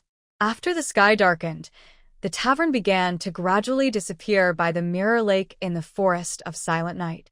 Within a few seconds, the scene outside changed to the scene in the small independent space where the tavern was located. Hu Xie looked at the familiar scenery outside and thought of the scene when he first entered the tavern. A faint smile appeared on his face, but he said, in disgust, "The scenery outside your tavern is not so good. It's not as beautiful as the forest of Silent Night." Shen Wanwan listened to his words and glanced at him in a not-so-good mood. Anyway, she was back and safe, and she didn't have to endure the sarcasm of this fox anymore. So she kicked Hu Xie out of the tavern with a thought. Speaking of the Qin side, Zheng Ge, whose self-esteem was severely hurt, lost his temper at the court meeting today. After leaving court, he asked Zhao Gao to find some special minerals, gems, and rare woods, and asked Zhao Gao to do the job well. Otherwise, he would be beheaded. Zhao Gao knelt on the ground, not daring to breathe. The king seemed to be in a particularly good mood today, which made him feel a little puzzled. In the past, there were always signs when the king was in a bad mood, but today, not only were there no signs at all, but He also asked him to search for ores, gems, and wood, which made him even more confused. But no matter how confused he was, he had to do his work obediently. The king has been acting strange recently. He always locks himself in the palace during rest time. He wanted to detect it, but he thought that the king didn't like smart people, so he never took any action. Ing Zhenghui issued such an order after careful consideration. Hu Xie and Chuan Yun were not interested in what he had here. Then, he can only do business with the proprietress of the tavern. But the tavern only accepted some ores, gems, and wood, so he could only let Zhao Gao do it. At least, he can't let the tavern think that he is a king of a country and can't even get something valuable out of him. Shen Wanwan doesn't even know why Brother Zheng is so conflicted. After returning home, she ate something, washed up, and went to sleep. She hadn't slept well at all in the past 7 days, and now she just wanted to have a good sleep. The sound of wind and birds chirping in the mountains in the early morning woke up Shen Wanwan after sleeping all night. She sat up from the bed and looked at the dim light outside. She knew at a glance that it was a cloudy day. I opened the tavern and took a look. It showed that it was still being upgraded. After bidding farewell to Chuanyan last night and returning home, no. Nine told her that the pub was going to be upgraded again. Shen Wanwan didn't really feel much about the upgrade of the tavern. Based on number 9's stingy attitude, she guessed that there wouldn't be much change this time. At most, the venue would be expanded a little and a few more tables would be added. She couldn't enter the tavern after it was upgraded, and neither could the customers, so she could have a holiday today. I got up, packed up, changed my clothes, and got ready to go downstairs. She went to bed early last night and got up early today. It was only about 6:30 in the morning. When she opened the door, she saw thick fog. She thought it was cloudy today, but she didn't expect it to be heavy fog. Province G is located in the southwest, and there is a time difference from the big cities in the east. It is already autumn, and the sky is not completely bright here at 6 o'clock. There is a big temperature difference between day and night, and it is relatively cold in the morning, so Shen Wanwan wore a light green sweater and cardigan. She came to the kitchen and looked in the refrigerator. She didn't eat much at home in the past 7 days. She only ate at the pub. Some of the ingredients were spoiled, so she cleaned them out and estimated what she would buy later. After making herself a simple breakfast, washing the dishes, and leaving the kitchen, Shen Wanwan suddenly felt a voyeuristic gaze. She turned her head and looked towards the yard. The thick fog blocked her sight, and the visibility was really low. Ever since she had the tavern, her intuition had always been accurate. She just felt someone was watching her, right in the thick fog. Shen Wanwan felt nervous and quickly called number 9. Unfortunately, the tavern was being upgraded at the moment, and number 9 also went into sleep, so he couldn't help her. "Who's there?" Shen Wanwan shouted. Then she took out the self-defense electric baton she bought from the backpack of the tavern proprietress and tentatively walked towards the yard. Of course, she turned on all the lights outside the house before going over. Unfortunately, when she walked around the yard, she didn't find anyone there. Did I feel wrong? Shen Wanwan returned to the eaves in confusion and scratched his head. And on a big tree on the hill in her backyard, there seemed to be a person standing vaguely. A pair of blood-colored eyes were staring at the courtyard below the mountain. It seemed that in just an instant, the figure disappeared, as if it had never been there. The sky gradually gets brighter, the thick fog slowly disperses, a faint light shines through the clouds, and there are more birds chirping in the forest. The courtyard under the green mountains and green water is very leisurely and comfortable. At this time, Shen Wanwan had already ridden her tricycle to the supermarket in the town. After buying some things, she went to the vegetable market and bought some fresh vegetables and fruits. I also had a bowl of hot rice noodles at the wet market. Even though she had eaten breakfast, she was still greedy for rice noodles. After returning home and putting the things in the refrigerator, she put on her rain boots, picked up farm tools, and started weeding in the backyard. She also planted some crops in the backyard, but as she has been fishing for 3 days and drying nets for 2 days, the crops are not growing well. But she doesn't rely on the output of this land, so she doesn't care much. She thought the backyard was close to a mountain, so next time it would be better to plant some plants to repel small animals. She didn't want a wild beast to come to her house. Although the red panda last time was very cute, it is a nationally protected animal. If something happened in her home, she would not be able to explain it. But it's autumn now, so planting will have to wait until next spring, and she hasn't found a replacement plant yet. Shin Wonwon has very few contacts on her mobile phone. In the past 7 days, except for her good sister Wen Chiyue, who sent her messages from time to time, almost no one has contacted her. When she left the Gu family, she had deleted all people related to the Gu family. To be precise, her current WeChat ID is a new one, not the original one. It didn't hurt for her that with the bistro, being away from some crowds would reduce the risk of exposure. After weeding, I went to the faucet in the front yard to wash off the mud on my rain boots, and then returned to the house to prepare lunch. She made a curry beef rice bowl when she was alone. She simmered a pot of rice first, and then made the curry beef. When the curry beef rice was ready, she squatted at the door of the kitchen with a plate, looking at the mist-shrouded green mountains in the distance, feeling that she was like a farmer at this moment. Thinking of this sentence, she suddenly thought of an advertisement for mineral water. Nongfu Spring is a bit sweet. Although she doesn't have any fields, she does have springs. There are mountain springs everywhere in Huaxi Valley town. Just as she was having adult love, the cheerful voice of number 9 appeared. "Boss lady, I'm here. Is the upgrade completed?" Shin Wonwon asked in her mind while eating her meal. "It's over. Come and take a look, there's a surprise." Listening to number 9's words, Shin Wonwon felt that this little customer service officer might be exaggerating. So she stood up, took the plate, and went to the tavern.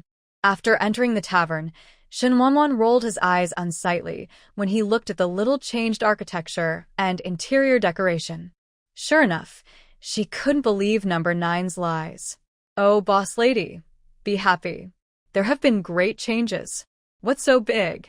It's just 2 more tables and a few more lights." Shin Wonwon came outside and saw that it had indeed expanded a lot, but it was far from the fairy palace picture she had chosen. Not in the mood to watch. Number 9. Now that he was in the tavern, Shin Wonwon was too lazy to go back. He squatted at the door of the tavern and ate the unfinished curry beef rice. After the upgrade of the tavern was completed, Hu Xie was the first person to come over. When he came to the tavern, he saw Shin Wonwon squatting on the ground eating with a plate in his hands, very boldly. "You don't need a nice table or a stool, but you have to squat under the eaves to eat. Is it more delicious this way?" Shin Wonwon snorted. "You care how I eat it?" Hu Xie raised his eyebrows, then walked to the yard with his long hair. Looking at his long hair that could be used for a shampoo commercial, Shin Wonwon felt envious. Shin Wonwon's hair is not so smooth. Looking at Hu Xie wearing fox fur, it seems that he has been wearing white fox fur since they met. Shin Wonwon couldn't help but ask, "Say, another creature, do you have no money to buy clothes? I have known you for so long, and you are all white except for fox fur or fox fur. I doubt whether you are never changed clothes." The veins on Hu Xie's forehead couldn't help but twitch. He was really afraid that he couldn't help but want to strangle this vicious woman like Shin Wonwon to death. "TCH, it's because you have no taste. Don't you humans always talk about the 5-flowered horse and the golden fur? My fox fur is worth more than your golden fur." Shin Wonwon, "That I didn't see it." Haha, Hu Xie was too lazy to tell her. But he was also a little confused. Did he really look like he had never changed his clothes?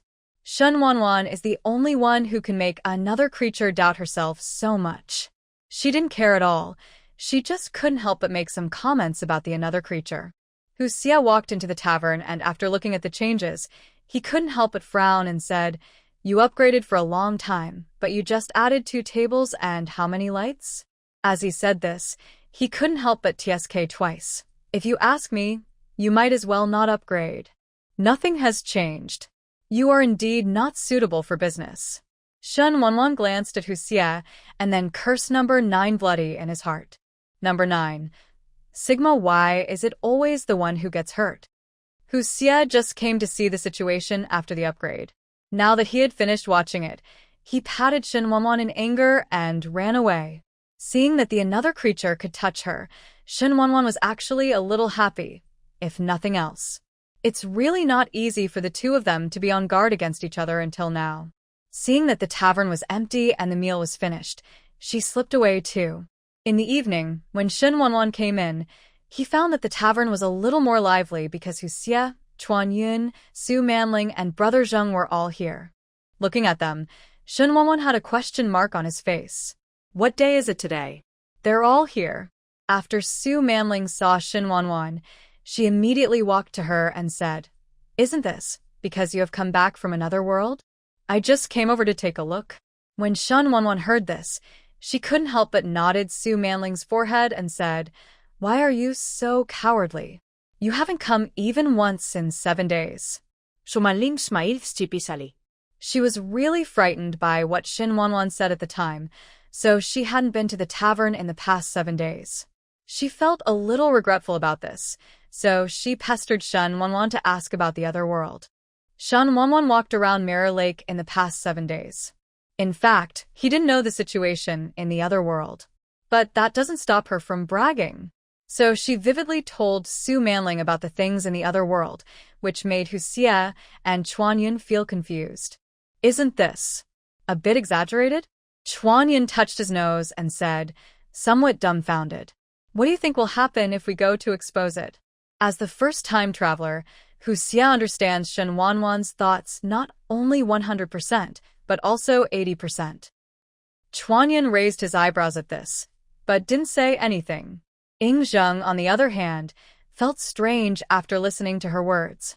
He actually didn't go to the pub much in those 7 days, but it seemed to him that it wasn't as thrilling in twists and turns as the landlady said. After hearing what Hu Xie and Chuan Yun said, he swallowed what he originally wanted to say. When Shen Wanwan saw that none of the 3 men had broken his skin, he immediately gave them a look that said, "I guess you know each other." 3 people. Zheng. As the king of a country, his royal dignity is totally useless here. Chuan Yun put his hand on his shoulder and asked, "Why are you sighing?" Ying Zheng looked at Chuan Yun and couldn't help asking, "Actually, I'm very curious, how old are you?" The last time he talked about immortality with Chuan Yun, it turned out that this guy thought that birth, aging, sickness, and death were good, so Ying Zheng suspected that he had actually lived for many years. Chuan Yun didn't expect him to ask this, and then said with a smile, "Why don't you ask Hu Xie how old he is? Didn't you all say that he is a fox spirit? If he is a spirit, he must have lived for a long time. Why are you so obsessed with immortality?" Chuan Yun was also very curious. "Because I haven't unified the world yet." Ying Zheng was so domineering when he said this. Shen Wanwan couldn't help but have starry eyes. As expected, he is the Zheng brother she admires, and he always has a career in his heart. Immortality is also about pursuing a career. If Brother Zheng can live for hundreds of years, unifying Blue Star will definitely not be a problem. Chuan Yun didn't expect that he actually had the ambition to dominate the world. He couldn't help but smile and said, "This world will be united if it is divided for a long time, and it will be divided if it is united for a long time. Even if you can put it together after you die, maybe they will be separated again. Or change ownership." Shen Wanwan nodded, right? It is indeed a pity that Qin too died. In the end, that ruffian Liu Bang took advantage. Although Liu Bang was not bad, Shen Wanwan didn't like those emperors who killed their heroes in their later years. If they betrayed and changed their minds, it would be okay to kill them. But how unjust it was for loyal heroes to die. It was Liu Bang who took the lead, and the subsequent emperors followed his example. Brother Zheng would not. Although he was called a tyrant in history, he had never killed any hero. Everyone admires Chong, and Brother Zheng is the object of her admiration. Ying Zheng has grand goals, but how long can a person live? Good health only lasts for 100 years, so he is unwilling to give up. His pursuit of immortality was never for himself, but for the entire Great Qin. I think instead of seeking immortality, you can actually cultivate a methodical mind, and the brains will not be inferior to that of your heir. Shen Wanwan couldn't help but remind him to pay attention to the training of heirs. Fusu was cowardly and was crippled by Confucianism, but he was much stronger than Hu Hai. Ingzheng also understood what the boss lady meant, but the 6 kingdoms had not yet been unified, so he really had no time to teach his successor. If his child could be easily ruined, it means that the child's ability is not very good. Especially Fusu, do you really think he doesn't know the little tricks of Confucianism? The Qin state has always been ruled by legalism. Confucianism wanted to replace legalism, but it didn't work for Qinzheng, so he turned his attention to the next successor. Fusu also has his people around him, and he has asked people to remind Fusu before. It's a pity that this child has been brainwashed too deeply by Confucianism. Alas, seeing Brother Zheng's frown, he couldn't help but pull up a stool and sit across from him and said, "You seem to have a lot of troubles. You can tell us about it. Even if you can't solve the problem, it's better than holding it in all the time. If things are held back for a long time, they will become a problem." Shen Wanwan said this out of concern for Brother Zheng. As for whether he would reveal his troubles to her, she thought he probably wouldn't. After all, he is the king of a country, and he is most afraid of others probing his heart. Otherwise, there would be no such thing as the word unfathomable. Sure enough, just as Shen Wanwan thought, Ingzheng didn't say anything to her, but asked her a question. Is it wrong to seek immortality alone? Neither the boss lady nor Chuanyun agreed with him focusing on seeking immortality, which made Ingzheng have to wonder if he was wrong. Of course, this is also because of Chuanyun and Shen Wanwan. If anyone else had told him not to seek immortality, he would have been killed long ago. The proprietress and guests of this magical tavern tried to persuade him, so it was inevitable that his inner choice would be shaken. Hu Xie looked at Shen Wanwan and Chuanyun, then at Ingzheng, and rarely said, "It is human nature to pursue immortality. No one or monster does not want to live forever. Just like we monsters have been practicing for so many years just to get rid of it. If you are an ordinary person and have achieved enlightenment, will you be able to live as long as heaven and earth once you ascend?" So he felt that Shen Wanwan and Chuanyun were standing and talking without back pain. After all, Chuanyun is also a cultivator. Although his cultivation method is different from that of the monster plane, in the end he ends up on the same path. As for Shen Wanwan, although he could not see her destiny, he felt that having this tavern might be a kind of spiritual practice for her. Hu Xie's words made both Shen Wanwan and Chuanyun a little embarrassed. However, his words also made Shen Wanwan think deeply. If there really was a way to live forever before her, and she was given a choice, she would probably choose immortality. Thinking of this, her mood suddenly brightened. Maybe she shouldn't advise Brother Zheng, because he is just pursuing the dream of people living as long as God. Ingzheng has been to the tavern several times, but he has never spoken to Hu Xie several times. His words just now clearly spoke for him. So he nodded towards Hu Xie. Hu Xie ignored him, but stared at the scenery outside the tavern in a daze. Seeing that the atmosphere was not good, Su Manling left the tavern without saying hello. She is very self-aware of her identity, and she can't speak to any of these people, and she also thinks that the new emperor's guest is right to pursue immortality. If she had known there was a chance of immortality, she would certainly have been willing to seek it. Chuanyun saw that the atmosphere was getting a little bad, so he smiled and said, "Hu Xie is right, but we have to consider the situation in Ingzheng's world. There is definitely no spiritual energy in the parallel historical plane, and cultivating immortals is impossible. Therefore, no matter how hard Ingzheng strives, he cannot achieve immortality. This kind of ghost plane that Yao Chuaniansui lives in has never heard of it. There is even less of it in the monster plane of Hu Xie.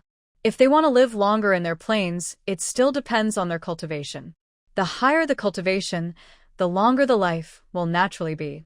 And their cultivation requires something like spiritual energy, which is not available in Ingzheng's dimension, so it is naturally impossible to cultivate. Moreover, it is impossible for him to practice the skills from the ghost and monster planes. So Chuanyun thought it would be better to be practical and live to be 100 years old. Shen Wanwan nodded in agreement. She thought so too. "I know." Ingzheng listened to their words and nodded. As for whether he took it to heart, only he knew. Shen Wanwan always remembers that this is the period of great unification in parallel historical time and space, when Qin Guohe defeated the Six Kingdoms one by one to unify the world. Ing Zheng was a little surprised. He had never mentioned Zhao Gao. He didn't know how the boss lady knew about it. But considering that she is a tavern owner, she might have some background information on the guests. If Shen Wanwan knew it, she would definitely shout. I didn't. Does the boss lady know Zhao Gao? Ing Zheng looked at her curiously. Shen Wanwan muttered in her heart. Zhao Gao. Who in the whole of China doesn't know this? Although she was muttering in her heart, she still said calmly, if I suggested that you kill Zhao Gao, would you do it? Shen Wanwan was testing. She wanted to see if Brother Zheng really had feelings for Zhao Gao after all. Could he do anything to feel sorry for Gu? A person who can be an emperor for eternity cannot be slow-minded. With just a little thought, Ing Zheng guessed what Shen Wanwan meant. But Shen Wanwan didn't know what to say. After all, she wasn't sure whether the parallel historical time and space were different from her current time and space. Moreover, changing the direction of history and the subsequent series of butterfly effects will not have any impact on that parallel historical time and space. Alas, she is really not good at talking. If Hu Xie had been replaced, he might have made things clear metaphorically in a few seconds. She just can't speak. While sighing about her poor speaking skills, Shen Wanwan also thought about it a lot. She thought it would be better to let Brother Zheng see for himself. Can you come to the pub early tomorrow? I'll show you something then. She remembered that there seemed to be a documentary specifically about the Warring States period. She would find it and show it to Brother Zheng tomorrow. She only brought her mobile phone, not her tablet, so she could only ask Brother Zheng to come back tomorrow. Of course, you can watch it on mobile phones, but a small screen is not as comfortable as a big screen. Upon hearing this, Ing Zheng thought for a moment and then nodded towards her. He also wanted to know what the landlady wanted to show him. Not only him, but also Chuan Yun and Hu Xie were a little curious. Both of them thought that they must go to the theater early tomorrow. I have to say that this person and one fox are really quite leisurely. After saying that, Ing Zheng also left the tavern. Shen Wanwan saw the two people who were still in the tavern and asked, aren't you going back to sleep? The tavern is about to close. Hu Xie and Chuan Yun. When does the pub close? Hu Xie remembered that the tavern manual he had read said that the tavern was never closed and time travelers were welcome at any time. It was impossible to close the shop at the end, but Shen Wanwan left Hu Xie behind and went back to sleep. When Hu Xie saw her leaving, he looked at the empty tavern and felt bored and left. Shen Wanwan has not yet decided whether to start a new alien world next. Chuan Yun did not come to the tavern on the second day, and Shen Wanwan was not used to it. Among the 4 time and space travelers, she is most familiar with Chuan Yun and Hu Xie, and Chuan Yun usually spends no less time in the tavern than Hu Xie, so she was really not used to it when she didn't see him when she entered the tavern today. Ing Zheng remembered Shen Wanwan's words yesterday, so he came to the tavern around 3 o'clock this afternoon. As for what Brother Zheng wanted to watch, Shen Wanwan had prepared it in the morning. When he saw him coming, he found a table without saying a word, took out the tablet with the videos he had already downloaded and set it up, and then clicked on one of the videos for him. Looked up. Ing Zheng looked at the characters on the tablet without any emotion, but he was shocked in his heart. Although he had occasionally seen some images in the square thing that the proprietress called hand chicken. But he only saw it for a moment and didn't see it clearly, so he didn't feel much. But now he saw it in its entirety. How could he not be shocked? What kind of magic weapon is this little cube? It can actually hold a person. He looked at it carefully but couldn't make out anything. But the images and stories on the tablet attracted him because they felt very familiar to him and seemed to be telling a story. So he concentrated and looked at it, but the more he looked, the more frightened he became. Although what happened to Ing Zheng here was somewhat different from his, the difference was not that big. He ascended the throne at the age of 13 and took power at the age of 21, which is exactly like him. As the picture kept flashing, time slowly passed. The boy in the picture became a young man and gradually began to enter middle age. Until he was 39 years old, he finally unified the 6 kingdoms and established a new dynasty. Ing Zheng watched all this and thought that what followed was a record praising the dynasty, but the situation took a turn for the worse. Watching the Ing Zheng in the small screen seeking immortality, being deceived, and eventually dying suddenly in the sand dunes at the age of 49. After his death, Zhao Gao joined forces with Li Si to kill Fu Xie and Meng Tian and supported Hu Xie as emperor. Not long after, the empire collapsed. Looking at the life that seemed like a prophecy, was the lady boss reminding me? After spending more than 2 hours watching the documentary, Ing Zheng was deeply shocked. At the same time, he also remembered a lot of things. For example, the liar Su Fu. When he returned, he sent people to look for him to see if there really was such a person. As for Zhao Gao and Li Si, he will also observe them carefully. Mrs. Boss, does this predict Gu's future? Ing Zheng still wanted to get an answer from Shen Wanwan. Shen Wanwan smiled and shook his head. This is not a prophecy. It is just the life of a person like you. I just want to tell you not to follow his old path. Gu, I understand. Thank you, boss lady, for the tip. No need. After all, I don't want Qin Tu to die. Shen Wanwan thought about the Chinese history and asked her to say that the most regrettable dynasty must be Qin. Of course, these are personal opinions and do not mean that most people in China think so. Seeing Brother Zheng's thoughtful expression, Shen Wanwan didn't know how much he understood. Are you still thinking about seeking immortality? Of course, after Hu Xie's words, she also figured out that it is human nature to seek immortality.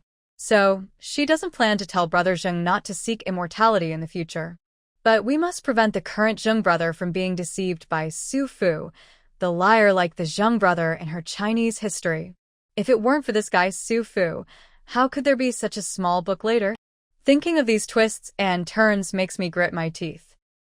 Although he doesn't know why the landlady is gritting his teeth, Ing Zheng remembers Chuan Yun's words, "Don't mess with the landlady, otherwise she will kick you out of the tavern."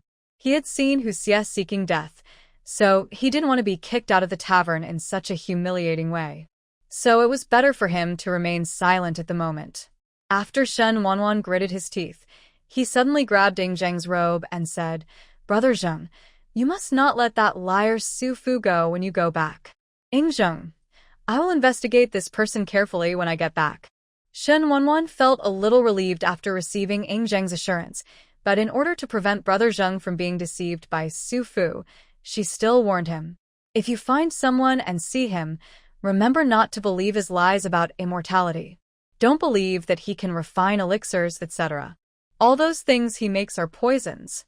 Gu, I got it. Thank you, boss lady, for reminding me. Ing Zheng nodded to her, saying that he would not be deceived.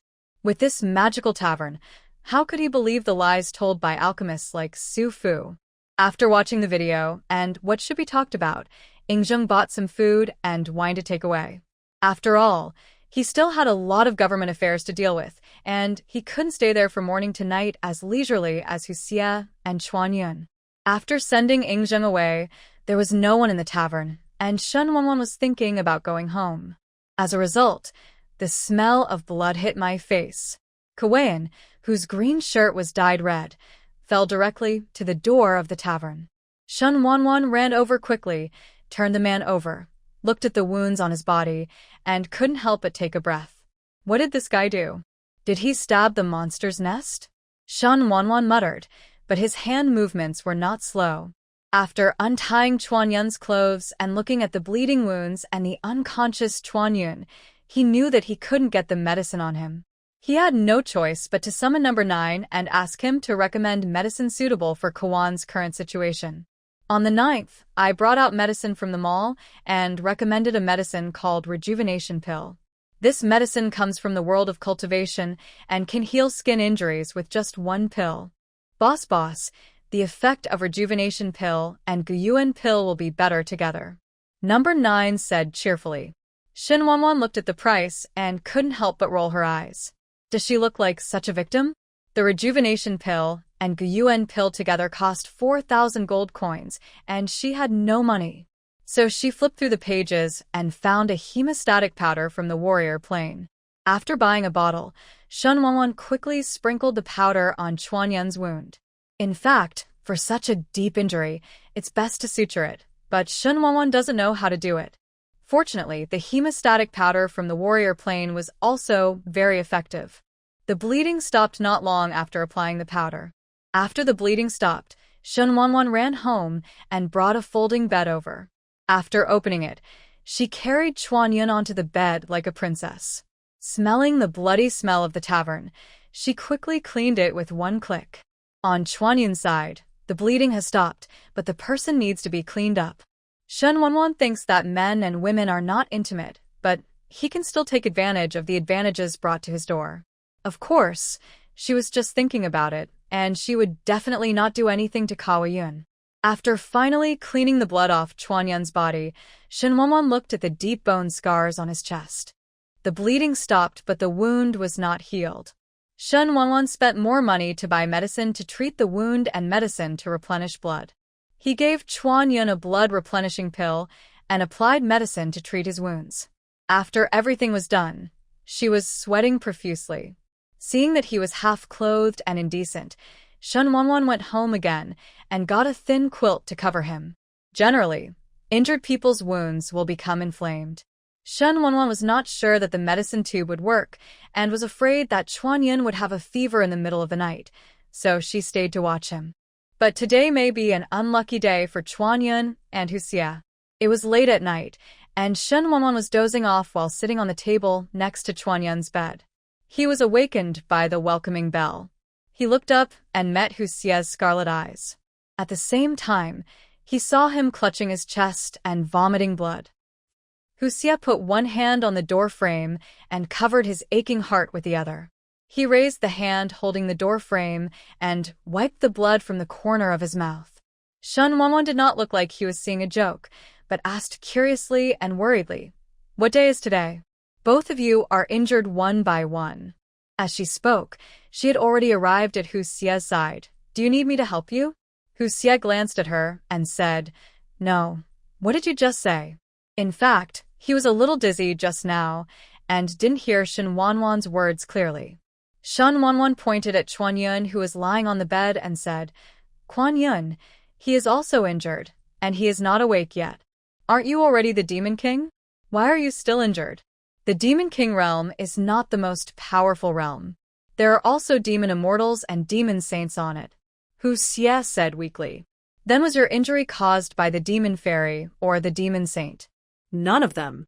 "My emperor capsized in the sewer and was attacked by the ghost spider and the red fox." Hearing this, Shen Wanwan expressed that he did not understand the big monster's fight and just asked, "Then, do you have any medicine?" "Yes, let's borrow the tavern for shelter," Hu Xie said, taking out a bottle of elixir from his sleeve pocket, pouring out a pill and eating it, then went to find a quieter corner of the tavern to meditate and heal his wounds. Seeing that he didn't need to worry about it, and that Shen Wanwan was happy to do nothing, she went to check on Chuan Yun again, and was about to reach out and touch his forehead to see if he had a fever. As a result, as soon as he stretched out his hand, he was almost held by Chuan Yun. Chuan Yun opened his eyes, with a murderous look on his face. This murderous look frightened Shen Wanwan and took a few steps back. If it weren't for his murderous intent, Number 9 sensed danger and stopped Kawa Yun from coming to hold her hand. Otherwise, Shen Wanwan's hand might have been broken by Kawa Yun. When Chuan Yun woke up, looking at the familiar tavern, his murderous aura quickly subsided. Then he said with an apologetic look, "Didn't you scare Boss Shen?" Shen Wanwan waved her hand, indicating that she was fine. "You woke up and screamed. Do you have any fever? Or is there any medicine to treat your injuries? Just take it quickly." "Okay, thank you, Boss Shen." Chuan Yun smiled at her. He sat up, found some treatment medicine from his storage bag, and drank it. After a while, he slowly got better and could stand up again. However, the scene was a bit embarrassing because Shen Wanwan had stripped the person down to only a pair of pants. As soon as Chuan Yun stood up, most of her body was naturally exposed. Although he comes from the ghost plane, he is more or less an ancient person. Naturally, he feels very uncomfortable when a woman looks at him in such a light. Fortunately, he also had clothes in his storage ring. After Shen Wanwan turned around, Chuan Yun quickly put on his clothes. Seeing Hu Xie sitting aside meditating, he subconsciously slowed down his steps. When he came to the counter and sat down, He ordered a bottle of wine and some food, but Shen Wanwan didn't give him any wine. The injury is just right. Why don't you drink? Eat your food. Being criticized like this by her, Chuan touched his nose in embarrassment. Chuan asked curiously while eating, "What's wrong with Hu Xie? He looks injured too." Shen Wanwan glanced at Hu Xie, who was meditating, and then at Chuan, who was eating slowly and orderly, and then said with a strange face, "Who knows? By the way, you two really didn't have an appointment? Why did you come to the pub injured today?" Shen Wanwan asked a series of questions that made Chuan feel helpless. "No, we are not from the same time and space. How can we discuss it?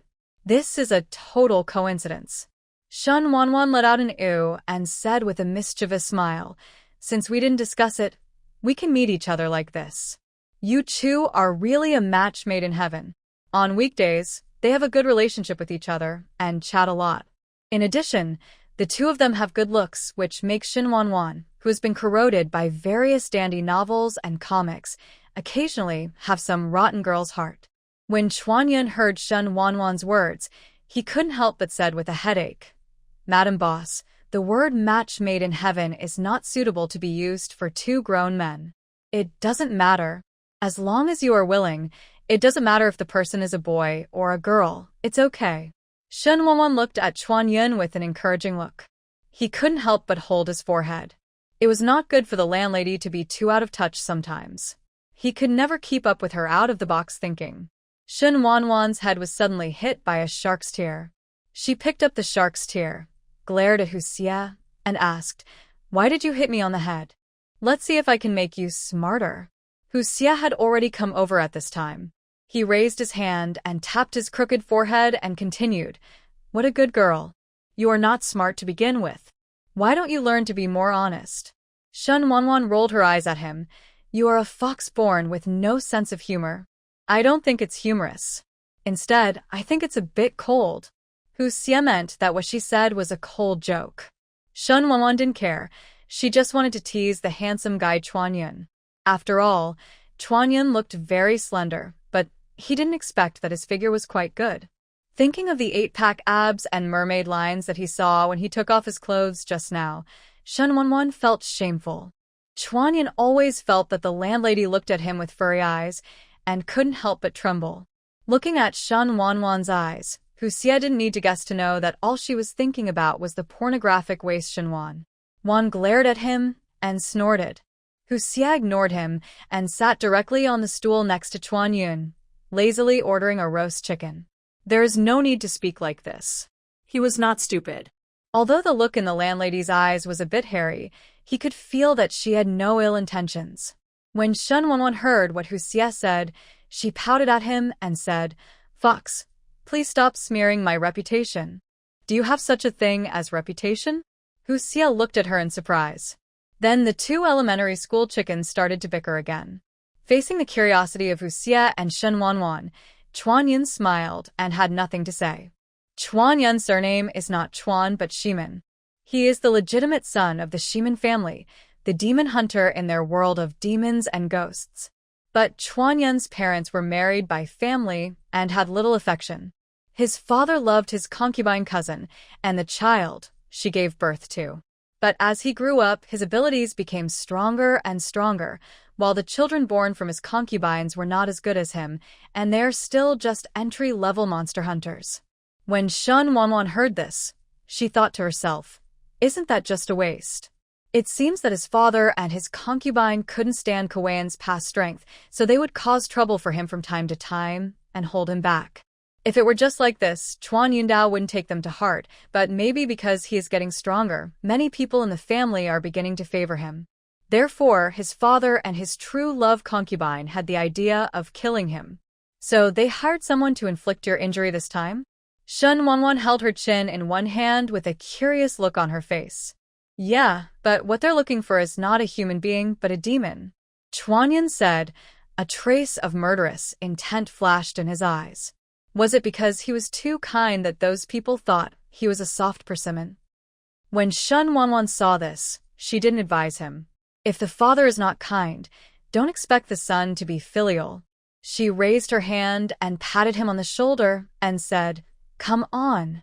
Young man, go back and beat the scumbag. Chuan Yun. There's no need to say that. Baishan's filial piety comes first, and he can't touch his father until he has definite evidence. But he could use his good-for-nothing son. Find something for them to do instead of staring at him all day long.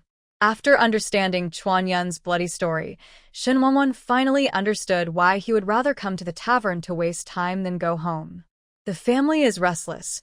Chuan Yun is a master of catching monsters. It would be too cheap to go back to fight in the house. Your mother has no power at home? Shen Wanwan felt that if Chuan Yun's mother had been more ruthless and suppressed her husband and concubine, there wouldn't have been so many problems. Chuan Yun couldn't help but sigh when he thought of his mother, who was so weak and could only shed tears. His mother was too weak to hold on to the wall. She was no better than Boss Shen, not even Su Manling in the tavern. But after all, she was his mother, and it was hard for him to criticize her in front of outsiders. Seeing Chuan Yun's silence, Shen Wanwan understood. After reading so many stories about Gongdo and Jai, she could understand to some extent that it was probably because his mother had little ability or had a cowardly and incompetent personality. It's okay, your mother can't handle it. Isn't there your grandfather and some elders in the family? Whether in ancient times or modern times, family affairs are always difficult to judge. Of course, Chuan Yun's father paid to murder his son, which goes against human nature. Tiger poison does not yet eat seeds. This scumbag deserves to die. Shen Wanwan fully supports the handsome boy Chuan Yun in taking revenge. Seeing Shen Wanwan's expression of agitation, Chuan Yun couldn't help but hold his forehead. This landlady really didn't take it too seriously to watch the excitement. After hearing this, Hu Xie felt that human beings were really strange. Why should he care so much? If you don't like it, just give it a beating or kill it. You are dilly-dallying, looking forward and backward, talking about revenge. Chuan Yun and Shen Wanwan listened to Hu Xie's words and felt helpless. In the monster plane, strength was supreme, and whoever had the strongest fist would be the boss. Although there are dangerous monsters like Yu Gui in the demon plane of Chuan Yun, there are also many human beings. People's hearts are complex, and public opinion can sometimes drive a person to death. Although Chuan Yun is not afraid, the world more or less values those who have a good reputation in external business.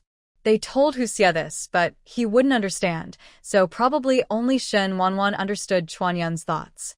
Hu Xie immediately snorted when he saw the two of them flirting.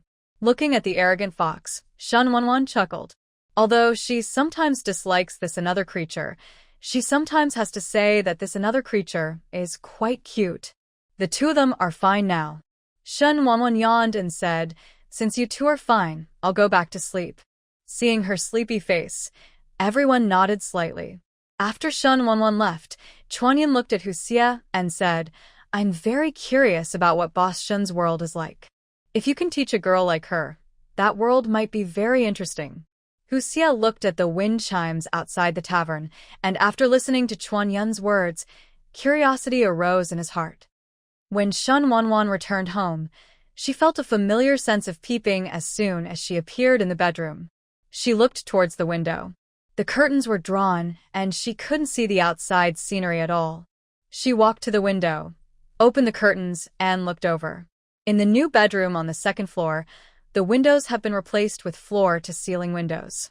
When you open the window and walk out, there is a balcony. But at this time, the balcony looked empty, with nothing there.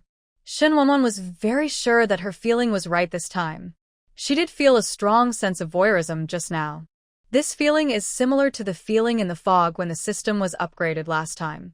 She quickly called number 9, but number 9 said she had not seen anyone near her home. Is that going to be machine-like monitoring? Impossible. If it was a machine, I would definitely be able to detect it. Shen Wanwan frowned. It's not that she didn't believe number 9. If number 9 couldn't be detected, could it be that the one peeping at her is a ghost? Thinking of this, she couldn't help but tremble and quickly closed the curtains. Shen Wanwan is not afraid of the sky or the earth, but is afraid of ghosts. Number 9, do you think there's a ghost in my house? Number 9. Da boss, we must believe in science. There are no ghosts in this world. Now it was Shen Wanwan's turn to be speechless. Perhaps number 9 had forgotten what plane Chuan Yun came from.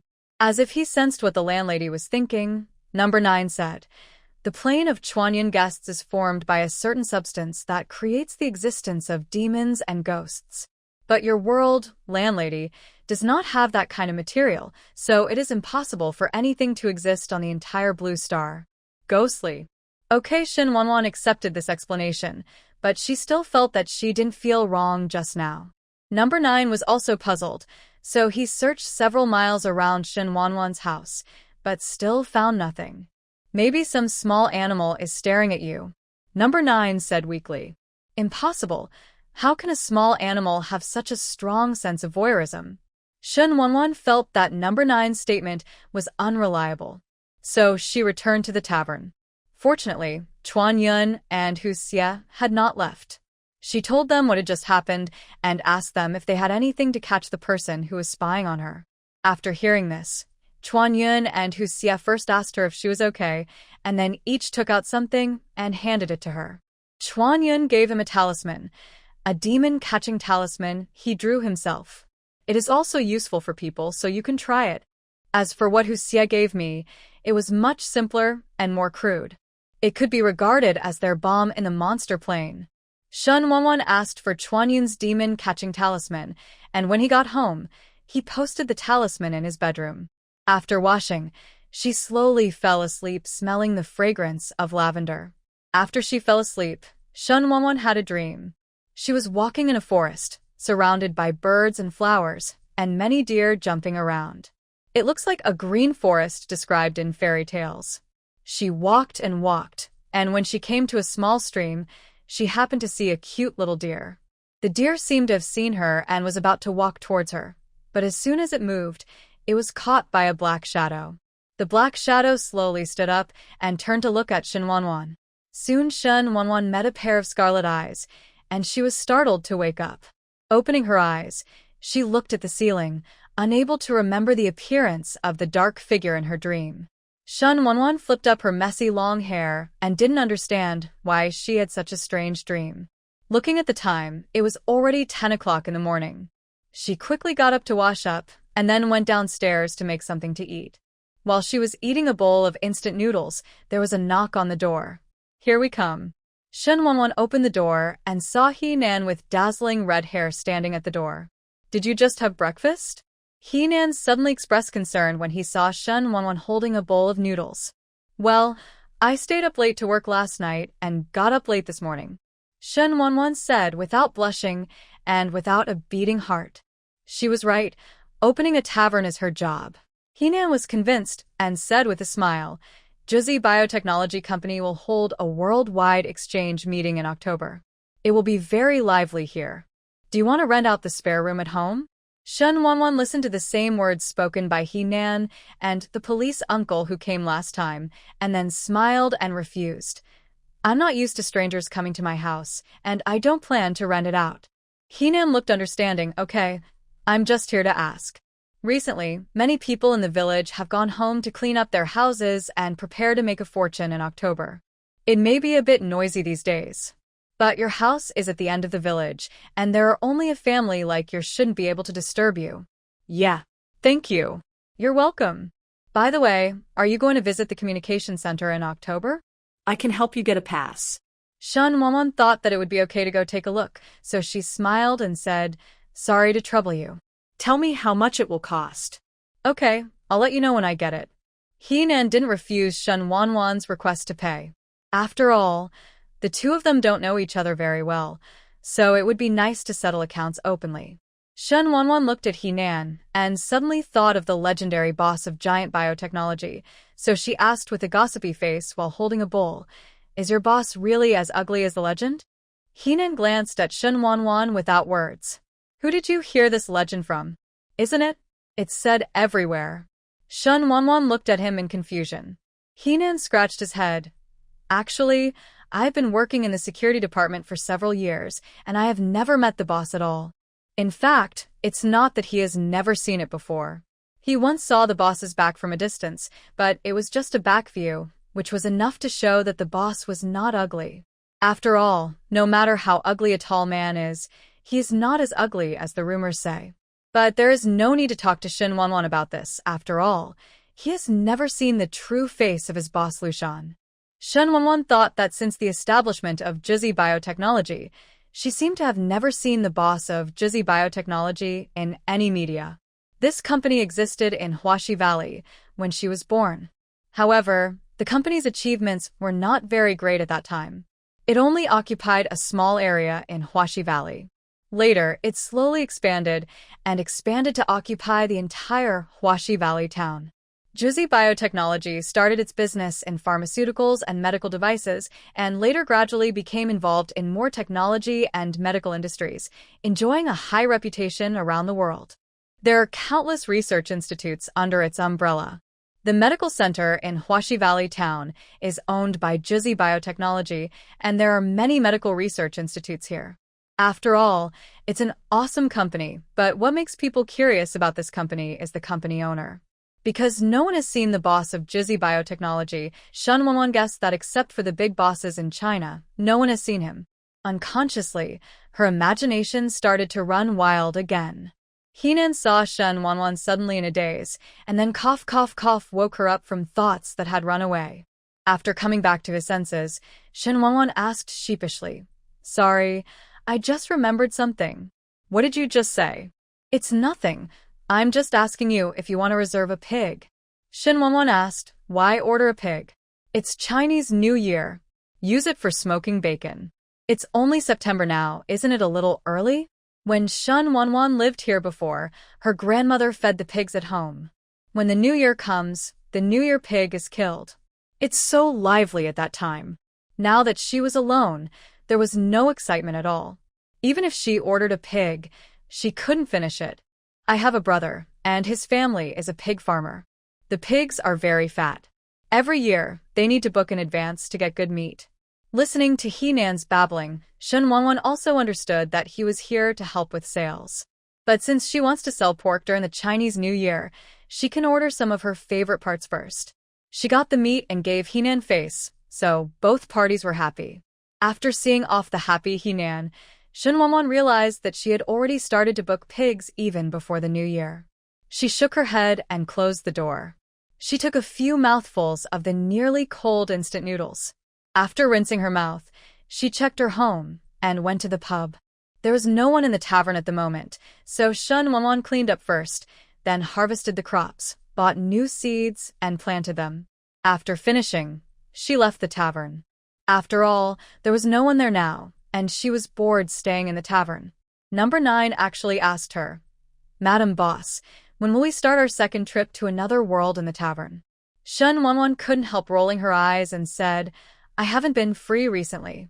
The last time I was in another world was a week, and I came back less than 3 days ago. Why are you so anxious?" She wanted to take a good rest these days. After all, she was going to open a tavern in an unknown world without any guarantee of personal safety. She also stayed up late every day. If this continued, she would become bald sooner or later. Ahem, it's not that there is no protection. After all, she spent a lot of gold coins to buy special defensive items for the store, and she also has defensive items on her body to protect her. The main reason Shen Wanwan wasn't in a hurry was because she didn't know what the next world would be like, and her right eyelid had been twitching these past few days, and she always felt bad. When Shen Wanwan arrived at the tavern, Chuan Yun and Hu Xie were already there. After seeing her, they both sat on the high stools at the counter. "Madam Boss, is the talisman I gave you useful?" Chuan Yun was curious about what effect his talisman had in Shen Wanwan's world. Shen Wanwan shook his head. "I don't know. I didn't feel that sense of peeping anymore." Oh, Chuan Yun nodded, while Hu Xie remained expressionless from beginning to end, still concerned that Shen Wanwan chose Chuan Yun's talisman instead of his Lei Jinzi last night. "Ask him to tell you why he is arresting people. It would be great if Lei Jinzi was a human or a ghost and all disappeared." Shen Wanwan understood his thoughts, but this situation of always resorting to force whenever they disagreed was not suitable for her world. After all, she didn't want to go to the Public Security Bureau to have tea with the police uncles. So she didn't bother to deal with Hu Xie's little temper. Anyway, this another creature had been bad-tempered for more than a day or two. She wouldn't bother coaxing a fox. There were only 3 of them in the tavern, and there were no new time travelers, which made Shen Wanwan very depressed. Logically speaking, upgrading should open a space-time channel. Who knew there wouldn't be an upgrade this time around? This gave number 9 a bad name again. Why didn't this upgrade open a space-time channel? In fact, it was because of encountering the turbulence of time and space that the channel was cut off by the turbulence of time and space only halfway through its establishment. So Shen Wanwan lost an opportunity to open a new dimension. Number 9 kept this matter a secret because he felt that if he told the truth, the landlady might greet his 18th generation ancestors. Although it has no ancestors, it really doesn't want to listen to the boss lady nagging it every day. If it had an entity, number 9 would be crying miserably right now. It feels like it has been really unlucky recently. Shen Wanwan didn't know that he had missed a new space-time passage, but he was already doubting it at this moment. But she wasn't sure. After all, there was no evidence, so she couldn't just blame no. 9. Humph number 9 had better pray that she has put away her little tail and doesn't let her catch her pigtails. Otherwise it won't be real, and she will let it experience the beautiful quintessence of China for thousands of years. Because Shen Wanwan has no idea of going to the next plane for the time being, she has been working as a salted fish at home these days. The only thing that bothered her was that since that day, she never felt that sense of voyeurism again. This made Shen Wanwan start to doubt herself. Was it really her illusion? If someone was really spying on her secretly, she would feel confused. Was her tavern discovered? Shen Wanwan has never underestimated some mysterious organizations in China. Although they are legendary existences, it does not mean that they do not exist. In order to pretend to be more like her, she even wrote a novel on China's largest literary website. She strives to prove that she is just a nerd, and she is a freelance writer who writes things on weekdays. It is now September 28th, and the National Day will be soon. After the National Day, there will be an exchange meeting here. There will be people coming and going. In order to prevent being discovered, she will probably reduce the time she goes to the pub. So, let's start going to the next world on National Day. It happened to be the 7-day National Day holiday, and no one suspected anything even though she was not at home. After making some plans in her mind, Shen Wanwan hummed a song and started playing with the sweet potatoes in her hand. These sweet potatoes were bought from Grandma Jiang, and she planned to make some dried sweet potatoes as snacks. On the top of the mountain, a mountain away from her, there was a very beautiful house. At this time, on the roof of the attic, there was a man with long hair reaching his waist. He was playing with the telescope in his hand. The place where the telescope is pointed is the home at the foot of Shen Wanwan Mountain. Shen Wanwan at the foot of the mountain was humming a song, and suddenly her body froze, and she felt the sense of peeping again. She looked around and saw that it was daytime, and there was no one visible to her. I asked number 9, and he said he didn't see anyone around. Shen Wanwan stood up with a frown and came to the yard. The feeling of peeping had disappeared. It seems that she did not feel wrong. She was indeed being watched. The 5 senses are really sharp. I even used a telescope, but she can still feel it. The sound is as sweet as a cello, which is definitely a benefit for voice control users. Shen Wanwan at the foot of the mountain is now starting to get annoyed. Who is staring at her? And she can't catch the opponent. The enemy is in the dark and she is in the open. This is not good. At the same time, Shen Wanwan also lamented that number 9 was a little loser who was not as accurate as her intuition. Number 9, who was scolded again, said, "It's too difficult for me. It is just a small customer service. Why should it bear these things that it should not bear?" As far as it knows, none of its 8 customer service staff have been scolded so many times by their boss. Ying, Shen Wanwan ignored number 9's crying. She quickly packed her things, then closed the door and went to the bedroom. After entering the bedroom, she closed the thick curtains, then disappeared from the bedroom in the blink of an eye and came to the tavern. There were still 2 idlers in the tavern, Hu Xie and Chuan Yun. After she stood still, she quickly said, "I just felt that sense of peeping. But Chuan Yun, the talisman you gave me didn't respond." No response? Chuan Yun was a little surprised. The demon-catching talisman he gave was a high-level one, so it stands to reason that there would be no response. Hu Xie supported his head with one hand and leaned against the table lazily and said, "I told you, it's better for a Lazianzi to come over." "That's very good. Don't say it next time." Shen Wanwan rolled her eyes at him. Then she asked Chuan Yun, "Do you have any other talismans? For example, tracking?" Chuan Yun smiled and said, "The tracking talisman requires you to see the person and have something that the person has come into contact with." Hearing this, Shen Wanwan sighed. She was just an ordinary person, but she really didn't give up on some extraordinary people. Boss, you can ask Chuan Yun to help you catch the person who is spying on you." Number 9 jumped out and said at this time, "He is not from my plane. How can he get there?" Number 9. "You forgot. You haven't seen the new features of the tavern yet." In fact, Number 9 felt guilty because it failed to establish a new time and space channel, which resulted in Shen Wanwan missing new customers during the latest upgrade. So he found a remedy, which was to build a special new feature. With this function, Shen Wanwan can choose any guest in any time and space to come to her plane as a guest. The time limit is 1 hour, and as a guest, you cannot go empty-handed, so guests who go to the Shen Wanwan plane need to bring her a guest gift. As the master, Shen Wanwan must also take care of the time and space travelers with the highest level of enthusiasm. After reading the introduction to the new features, Shen Wanwan felt that it was hard to describe. This tavern now not only harvests the guest's wool, but also her own. What does it mean that you can't come to the door empty-handed? Don't you just want to charge a handling fee? Shen Wanwan only feels that the new features of the inn are useless. She had never thought of taking guests from other planes to Blue Star, and she wouldn't know how to explain it if someone found out.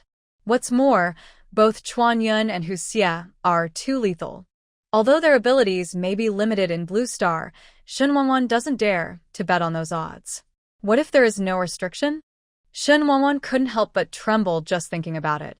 She didn't want to be sliced and studied at all. After the founding of the People's Republic of China, people in China couldn't become spirits. I don't know if Hu Xie, the big monster, will turn into a little fox if he goes away. Although Shen Wanwan doesn't plan to take the time traveler there, it doesn't stop her from having adult love. On the 9th, when I saw that my new function had not been released, I couldn't help but sigh. This boss lady is so uncivilized. The pattern has not been opened up. Of course, it only dared to think about these complaints when it was an AI, and it would not dare to let it complain in front of Shen Wanwan. After all, it doesn't have 18 generations of ancestors to greet her again, so she could only keep greeting it. Well, Shen Wanwan didn't know about the little Jiujio on Number 9. She wouldn't use the new functions anyway, unless she really encountered something she couldn't solve. At the same time, the time traveler was someone she trusted very much. Historical time and space to Qin, Xianying City, Qin Palace. Today is the meeting of the Qin state. Because of some political affairs, there was a lot of noise at the meeting. Yingzheng, who was sitting at the top, listened impatiently to what these people were saying without saying anything. The quarrel was quite serious. Zhao Gao knew Yingzheng well and knew that he was getting impatient, so he quickly winked at the next official. When the official saw it, he immediately interrupted the noisy officials. Everyone looked at the gloomy-looking Yingzheng, the superior, and suddenly became excited. In fact, Yingzheng has been in a bad mood recently, especially after watching the precognition given to her by Shen Wanwan. When he thought that he would die of illness in the sand dunes at the age of 49, he was not in a very happy mood. Of course, he had already sent his confidants to find Su Fu. He was really curious about what kind of liar could deceive him so much. As for Zhao Gao, although he had not done anything as treasonous as in precognition as a king, he also knew something about Zhao Gao. Yingzheng could turn a blind eye to Zhao Gao's small actions on weekdays, because he was confident that no matter what Zhao Gao did, he could suppress his restless mind. As for Li Si, Yingzheng has no intention of moving now. What Qin lacks most now is talent. The Confucianists are always claiming that he is a tyrant and that the harsh laws of Qin are tyranny and cannot be used by him, so he needs Li Si now. After the court meeting, Yingzheng asked Zhao Gao, who was following him, "Have you found everything I asked you to find?" Zhao Gao immediately replied respectfully, Your Majesty, I have found some.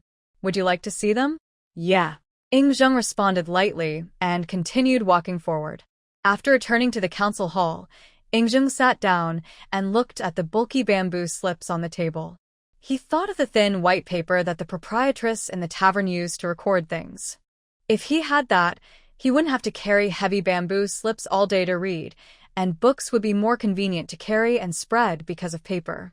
Zheng was very excited when he thought of this. As a king, he naturally hoped that the country would be better and stronger. When people presented the various rare gems, minerals and woods that Zhao Gao had found, Zheng took a look and was not sure whether these things were worth money in the tavern. So he had everyone move to his bedroom. Although everyone didn't quite understand the king's thoughts, they didn't dare to ask, so they obediently delivered the things to his bedroom. At night, after Zheng dismissed the night watchers, he brought a plate of gems to the tavern. Shen Wanwan was idly scrolling through his cell phone. Chuan Yun and Hu Xie didn't come today, and there was no one in the tavern. I don't know what the guest Su Manling is busy with all day long.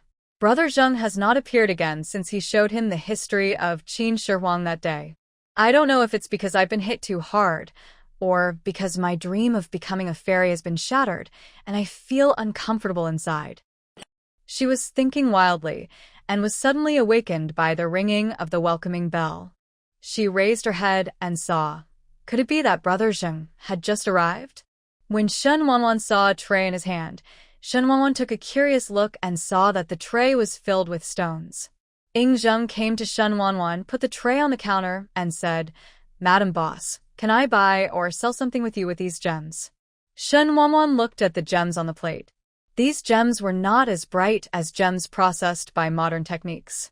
Instead, they were strangely shaped and dim in color. However, number 9's estimate is quite high. A tray of gems was priced at 3,000 gold coins.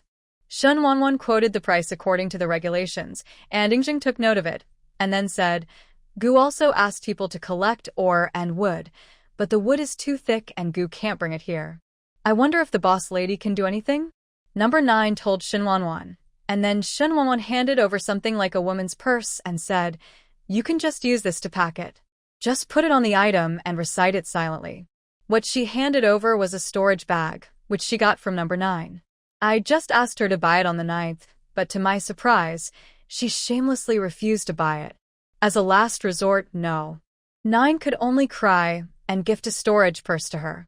Shen Wanwan, who had successfully collected the wool, was smiling happily, making Zheng think that she was very satisfied with the gems. Women really like jewelry. Next time, Zhao Gao can find more gems, he thought. I have to say that this is really a beautiful misunderstanding. Zheng returned to the palace with his storage purse. After putting away the ore, he walked outside the palace. When the guards and the eunuchs waiting outside saw him coming out, they quickly knelt down and saluted. Seeing so many people, Zheng frowned. He didn't want to expose the tavern, but the wood was relatively large and he couldn't let people move it to his palace, so he finally placed it on the open space in the courtyard of the palace.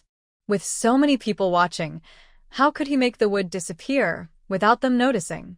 This thought flashed through Zheng's mind, but he suddenly thought that he was the king of the entire Qin kingdom and would dominate the world in the future.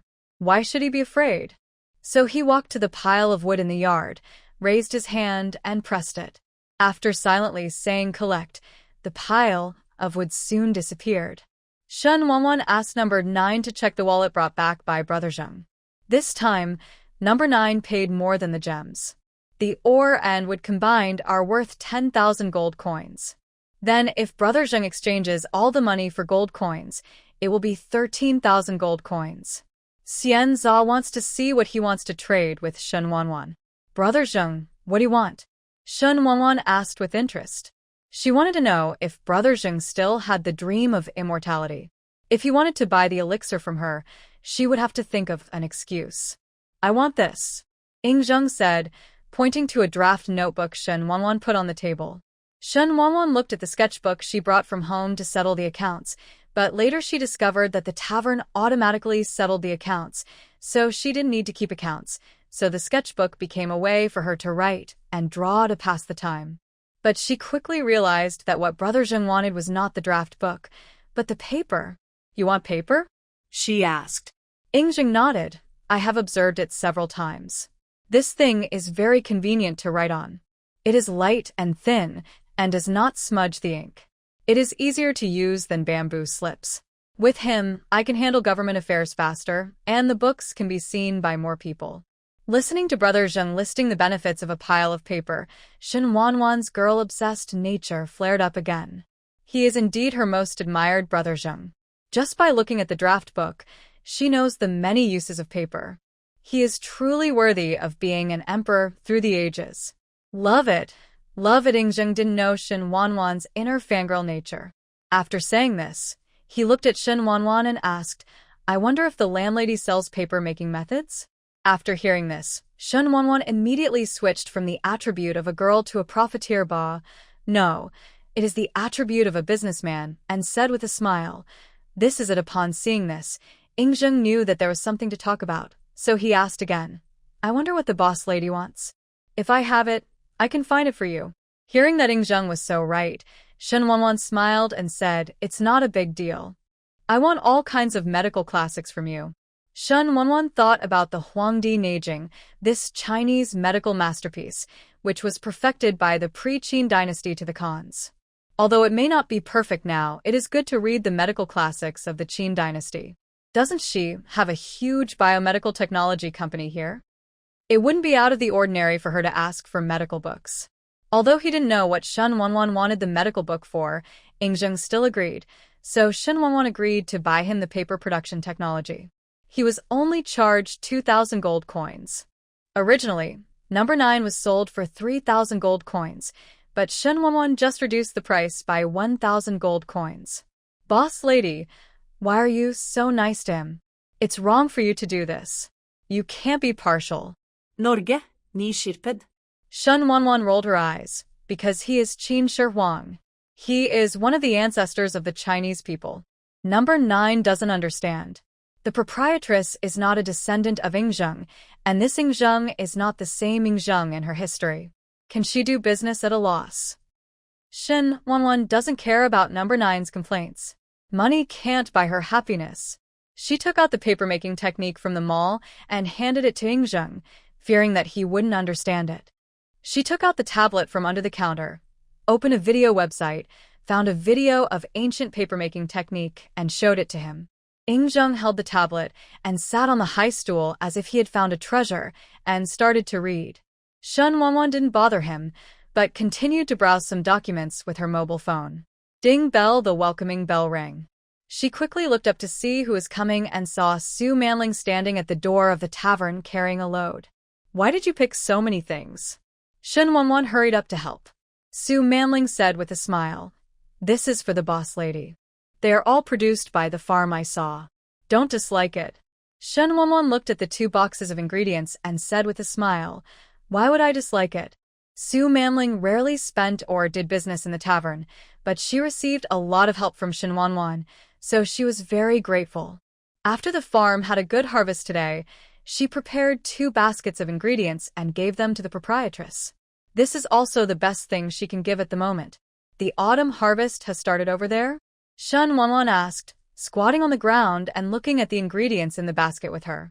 Su Manling nodded. Yes, the weather is good this year. The wind and rain are smooth, and the crops are growing well. Su Manling didn't send rice to Shen Wanwan. She had seen the rice in the tavern, and it was very clean, even cleaner than the polished rice over there, so she didn't take out the rice over there. The ingredients she brought over were all vegetables, fruits, and precious medicinal materials she had saved recently. Shen Wanwan saw that there was a ginseng among these things, and immediately asked her to take it back. The ginseng could be sold at a good price in the tavern. Shen Wanwan asked her to save some good things. Maybe she could exchange some things with guests from other planes in the future.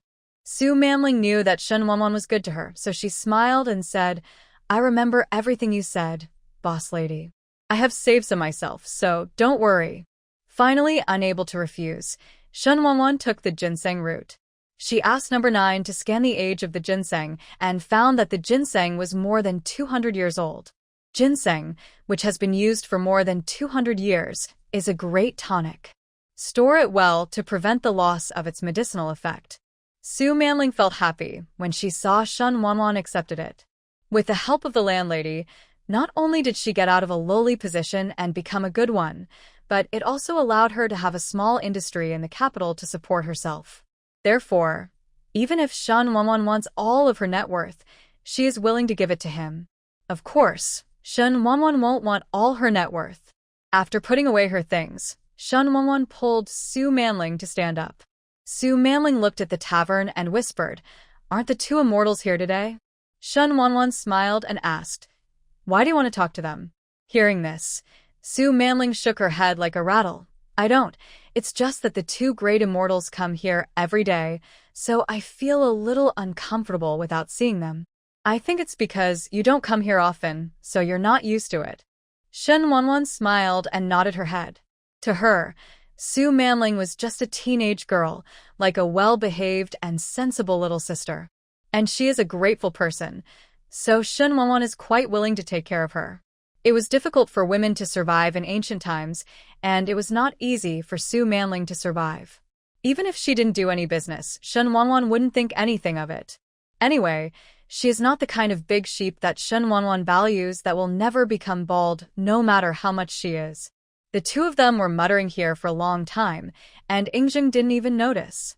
He was now fully focused on the video on his tablet. He didn't expect the cost of paper to be so low. He thought such white paper would require silk or other expensive materials. After Yingjing bought the technology, he didn't come to the tavern for several days. As soon as the National Day came on October 1st, Shen Wanwan stayed behind closed doors because the tavern began its journey to another world again. This time, it was still two idlers, Hu Xie and Chuan Yun, who wanted to watch the fun and landed in another world together. Shen Wanwan landed this time at noon. After landing, she opened the door and looked at the outside world. She couldn't help but scolded number 9 again. The sun outside was scorching the earth, and there was no greenery in a 10-mile radius. Their tavern looked very out of place in this empty place. After 2 experiences, Shen Wanwan found that the taverns seemed to like to pick deserted places to land. This made her ha ha ha. Of course, the only one who could bear her anger was number 9.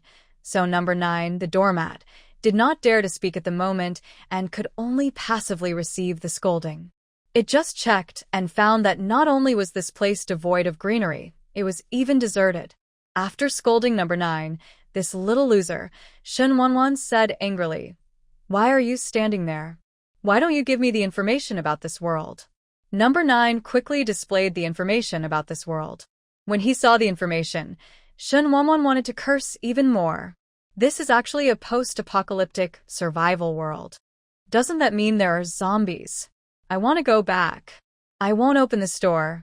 Shen Wanwan said frantically. Number 9 gave a careful reminder. "Madam Boss, once you land, you must stay for 7 days before you can go back. Then I won't open the store. I'll close it for 7 days.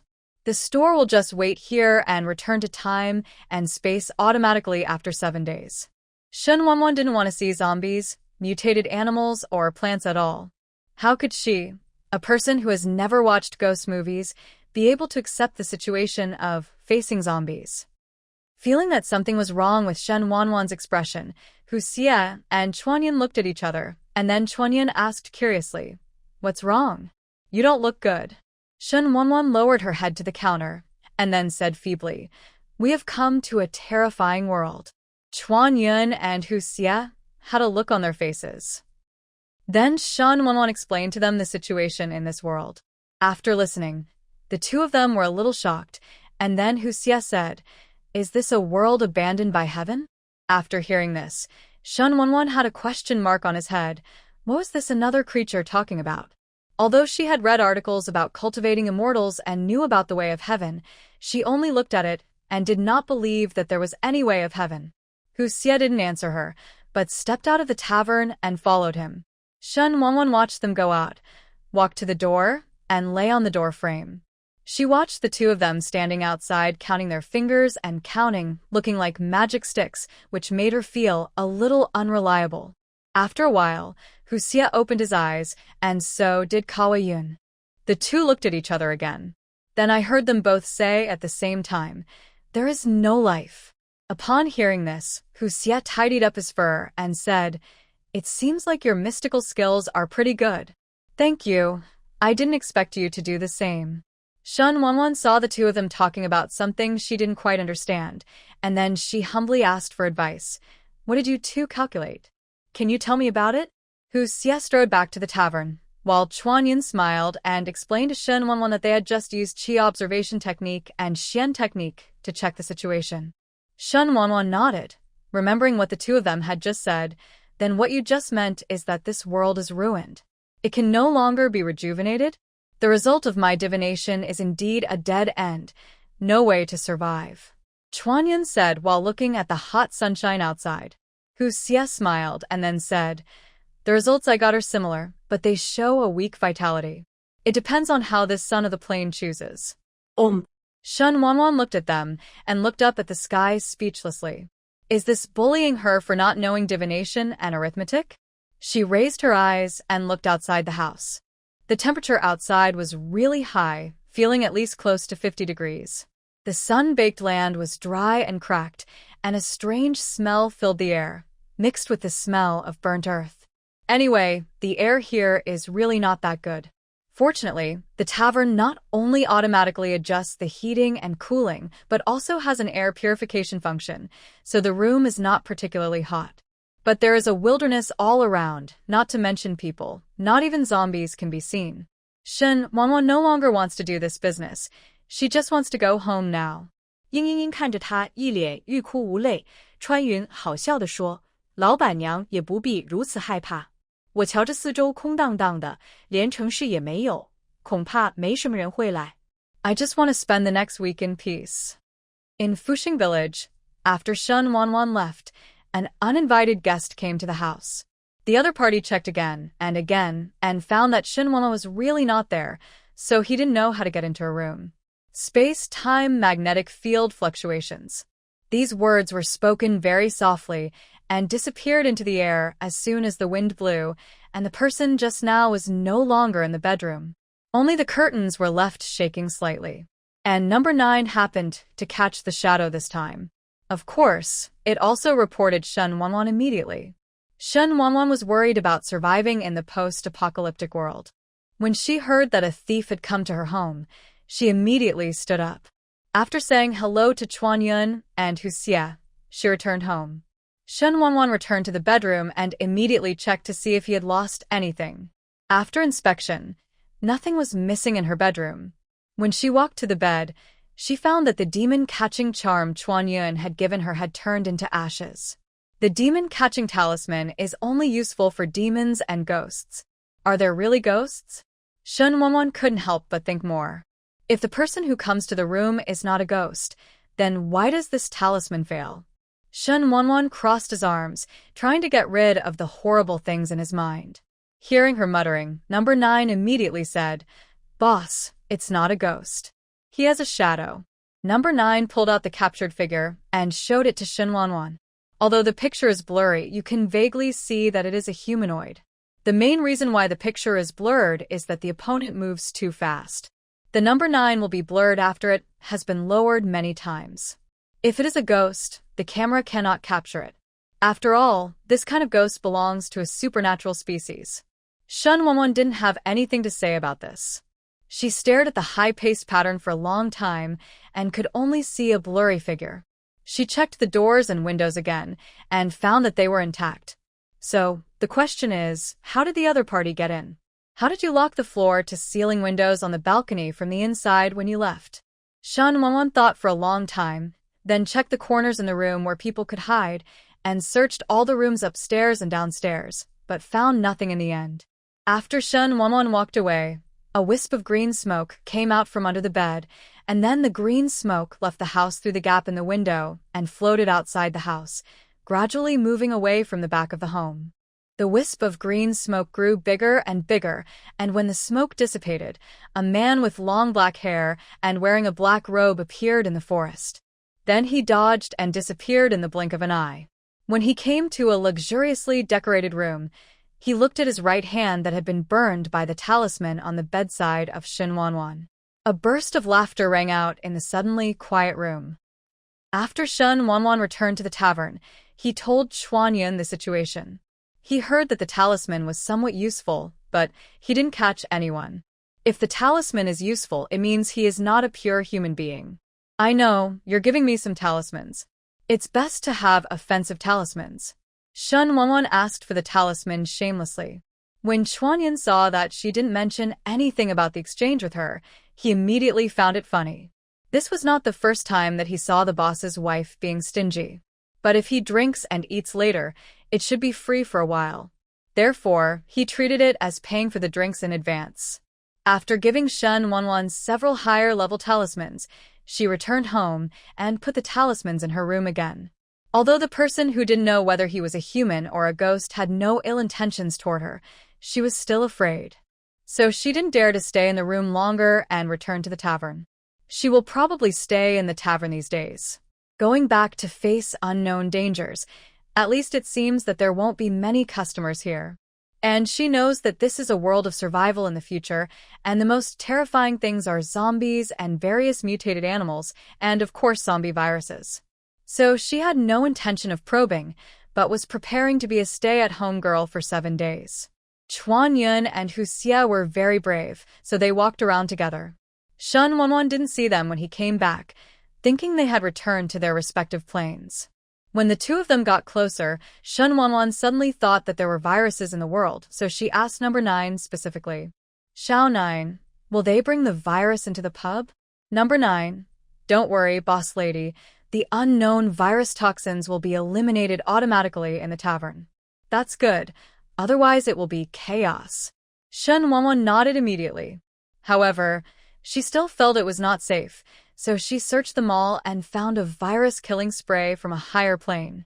She looked at the price and bought 1 bottle, which cost 100 gold coins. After getting it, she cursed in her mind. Profiteer. At this time, Hu Xie and Chuanyun were almost at the tavern. She quickly ran to the door, stopped them, and said, the air in this world contains zombie viruses. Although the tavern can sterilize for everyone's safety, we still have double insurance. As she spoke, she held up a sterilizing spray bottle and sprayed them both several times. I sneeze. Hu Xie and Chuanyun couldn't stand the smell of the antiseptic spray and sneezed non-stop. Shen Wanwan smelled the smell, and his nose felt itchy, and then he also let out a sneeze. As a result, it was like a switch was turned on, and the 3 of them started sneezing from time to time. Shen Wanwan, what the Hades are you spraying for us? Hu Xie looked at the bottle in her hand and couldn't help but veins appeared on his forehead. It's really rare to find a medicine that can make him, the great demon king, stop sneezing.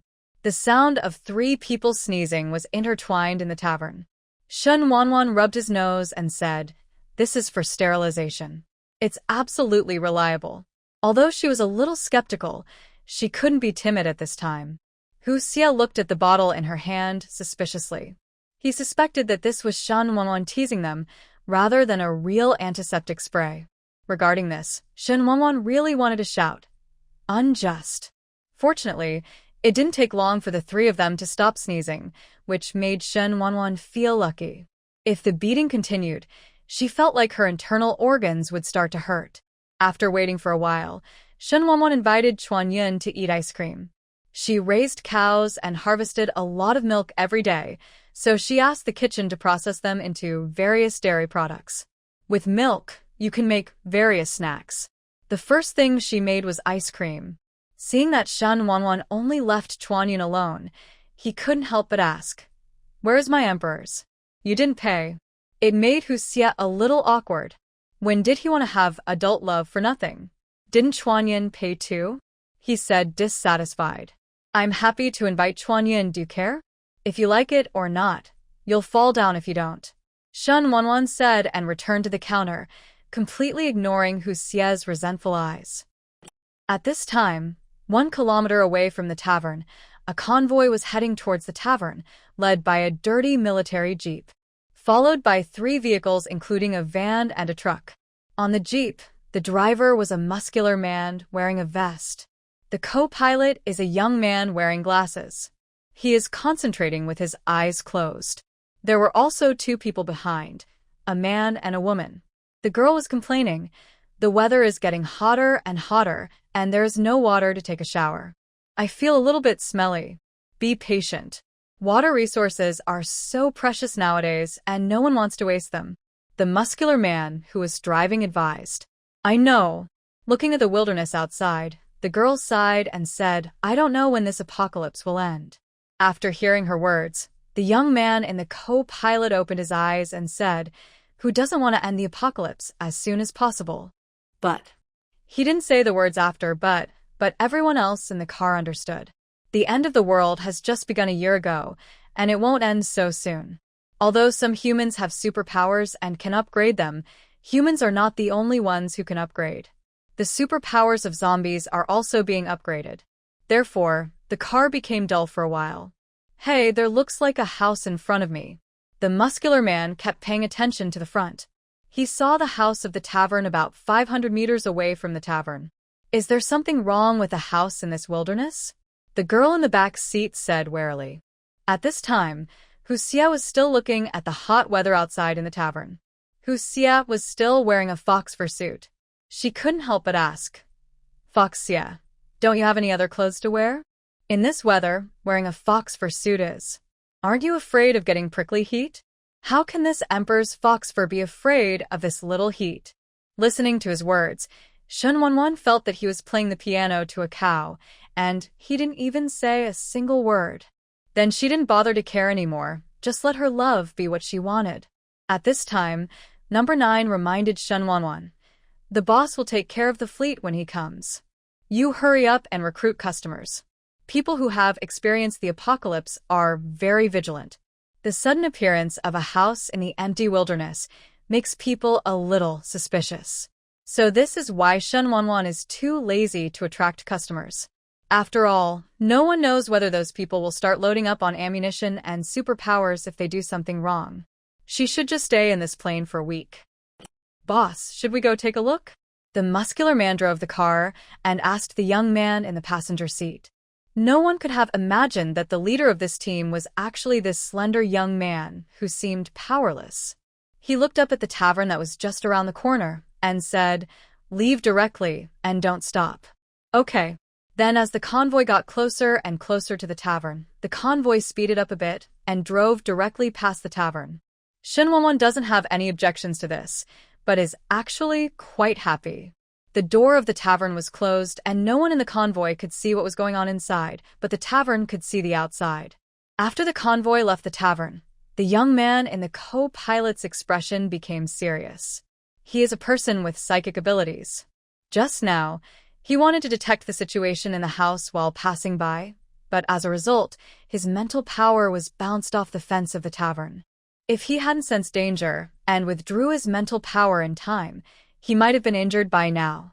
Looking at the house that was getting smaller and smaller, being left behind by the convoy, he couldn't help but feel worried.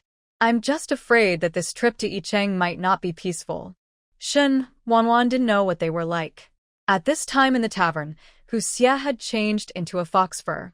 Mainly because Shen Wanwan had said it twice, he couldn't help but wonder if wearing fox fur was really a bit tacky. After all, she was the only one wearing fox fur in the entire tavern. Everyone else dresses according to the local seasonal changes. In the post-apocalyptic survival world, the weather here is scorching hot. Even if the temperature in the tavern is very cool, looking at the big sun outside the window always makes people feel a little hot. Shen Wanwan, who was originally wearing long-sleeve trousers, ran home and changed into a dress, and even Chuan Yin changed into light clothes. No matter how hot he is the only one who wears fox fur and makes people feel hot for him just by looking at him. Now they both changed their clothes, and Hu Xie could only reluctantly take off his favorite fox fur. This fox looked tall and clear, like the bright moon in the night sky. Shen Wanwan looked at this another creature and had to say that he really had a good skin. Although she is immune, she is still surprised by the another creature occasionally. If this another creature could talk properly, she might be even more stunning. Shen Wanwan, aren't you the boss? When opening a store and doing business, shouldn't you be recruiting customers? Hu Xie looked at the fleet of cars going away and couldn't help but want to laugh at Shen Wanwan. Haha, you another creature knows how to fight and kill all day long. What kind of business do you know? Shen Wanwan was not surprised at all when the convoy left. No one who is even a little wary will come, right? A tavern in the wilderness is probably not a dark shop or a dangerous place. Human nature in the last days cannot stand the test. Everyone is on guard against and wary of each other. Only Shen Wanwan would be surprised if the motorcade had stopped just now. Although Hu Xie knows that this world is a doomsday survival world, he has never experienced it after all. In addition, he was born as a big monster, and his strength can crush many monsters. He is even more like a devil to humans who are more fragile than monsters. So, Hu Xie never took human beings seriously. Of course, Shen Wanwan and Chuan Yun are also human beings, but he recognizes Chuan Yun because Chuan Yun's force value is very good. As for Shen Wanwan, her force value is definitely scumbag, but what Hu Xie recognizes is not her force value, but because she is the wife of a tavern owner. Moreover, Shen Wanwan was never afraid of him, nor would she point at him and call him a monster with a look of fear on his face. Hu Xie thought of how the humans in his plane were frightened when they saw monsters and suddenly felt that they were really boring. The convoy left the tavern and drove for about 20 minutes before finally seeing a city appear in front of them. However, cities that have experienced the apocalypse have become dilapidated and lack the prosperity they once had. They were going to the southwest base this time, and Yicheng was a city they had to pass through, so no matter how dangerous it was, they had to break through. Everyone got out of the car, and the leader of the team was a young man. His name was Han Zhao, who was a medical student before the end of the world. I completed my undergraduate, master's, and doctoral degrees at the age of 25, and was originally planning to study abroad, but I didn't expect that the world would end before I even left. The people in the team are either his childhood friends or friends he met before the end of the world, so their team is very united. Moreover, all men and women in their team have special abilities and are very good at fighting. Originally, they were the most powerful reconnaissance team in the southern base. But because they were so powerful, the higher-ups in the southern base were somewhat wary of them and put a lot of obstacles in their way. Finally, Han Zhao decided to take the team to the southwest base. According to the map, no matter whether they took the national highway or the small road, they could not avoid the dilapidated Yicheng in front of them. Han Zhao packed up the car and said, "Go into the city. Be careful." Then the whole team stepped into this dead city, where there might not be any humans. The sky began to set in the west, and the sky was dyed orange-red. This color was deeper than the orange-red sunset Shen Wanwan usually saw. If it feels any darker, it will turn into blood-red color. The scenery of the apocalypse is not actually beautiful, but instead gives people a weird feeling.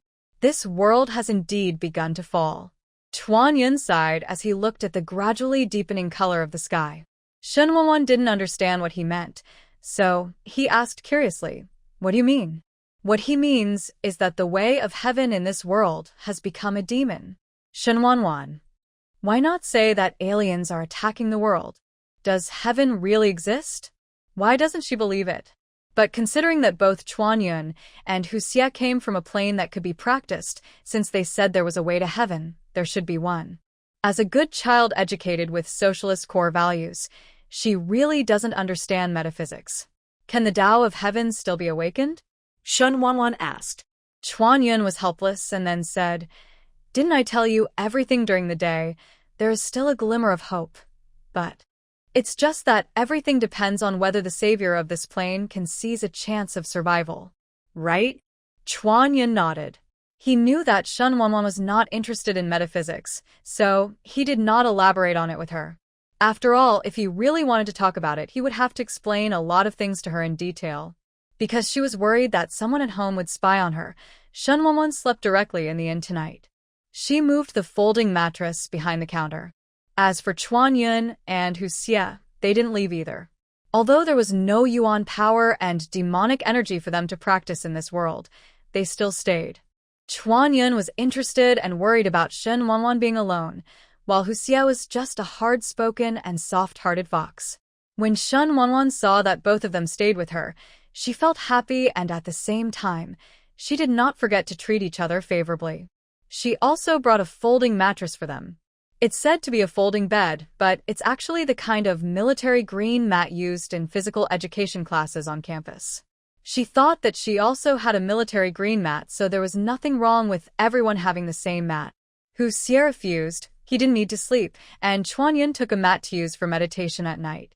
As the sun set, the blood-red sky turned dark, and a blood moon rose in the sky.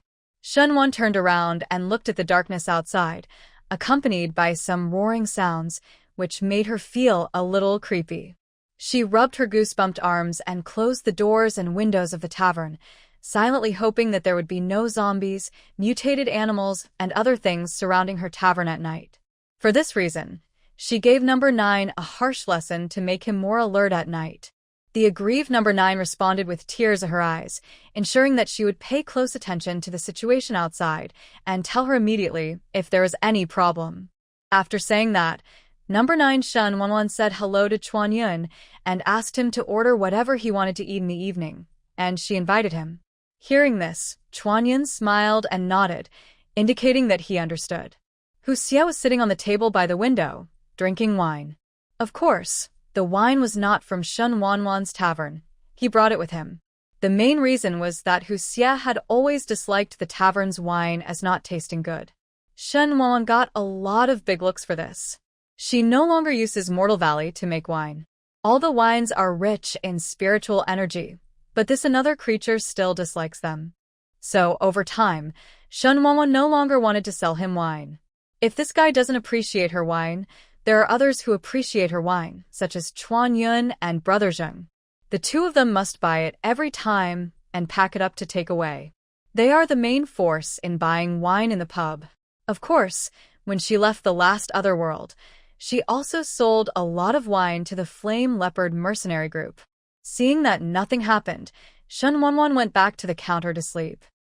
It was getting late at night, and the blood moon in the sky was getting redder and redder.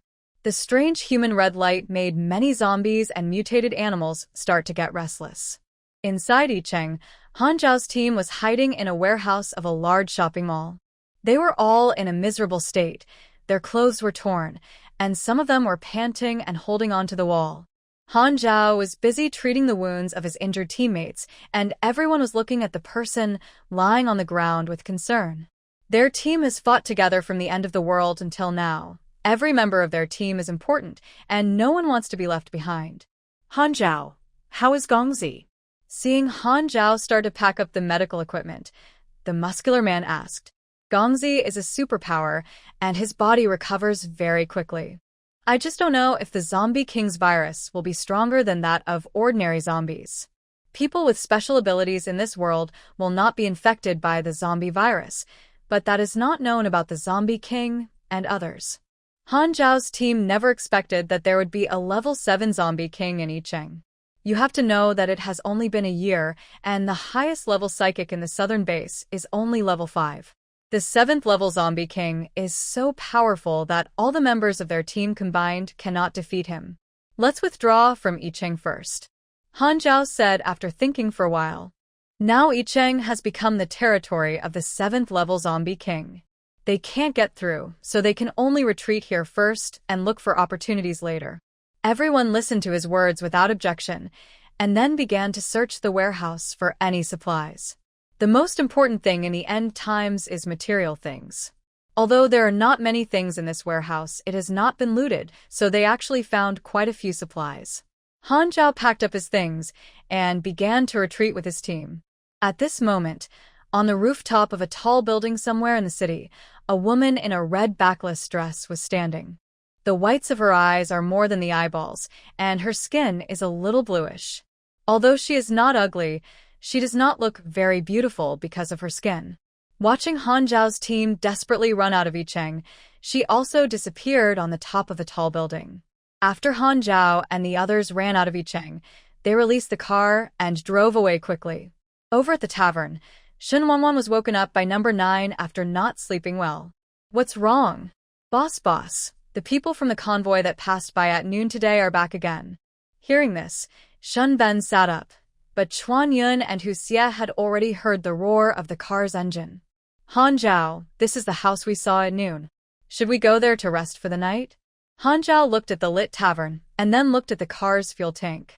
It had started to warn, and the car wouldn't be able to run much longer. So, he picked up the walkie-talkie. Go towards the cabin in front. Number 9 caught their voices and quickly told Shen Wanwan.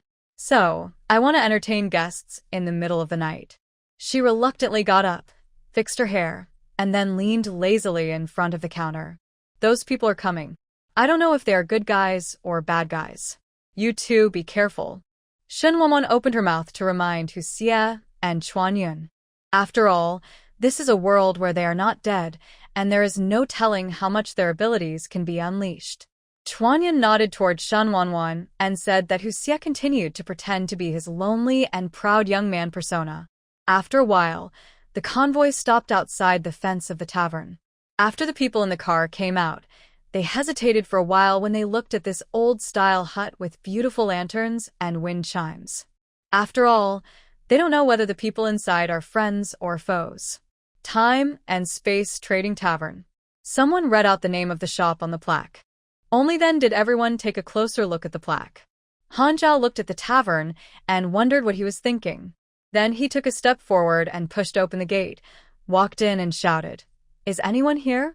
Shen Wanwan was listening in the room and immediately rolled his eyes, then walked to the door, opened it, put on a professional fake smile and said, "Welcome to the temporary trading tavern." The people in Han Zhao's team looked at Shen Wanwan who opened the door, and they didn't expect that the person in this tavern was actually a woman. She is still a clean and beautiful woman.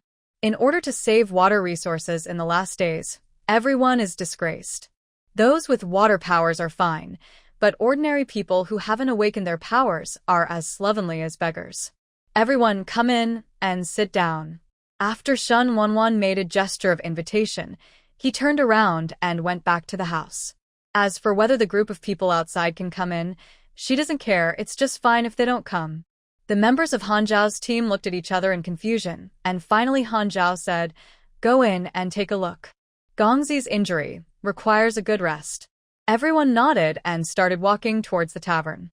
As soon as they stepped inside, they received news from the tavern. FCK. After the muscular man digested the news, he cursed. Is there really time travel in this world? After learning the news about the tavern, everyone began to talk at random. Shen Wanwan was not in a hurry and let them chatter for a long time. Even Han Zhao was startled by the tavern. After a while, he raised his head and looked at Chuan Yun and Hu Xie who were sitting at the table by the corner window. Seeing that they were dressed in ancient costumes, he knew they were people from another time and space. Then he took another curious look. He didn't have enough sleep. He was sitting at the counter, holding his head with one hand and yawning deeply. Feeling his gaze, Shen Wanwan looked into his eyes and asked, "What does this guest need?" Han Zhao walked over and asked, "Can everything be traded in the boss's tavern?"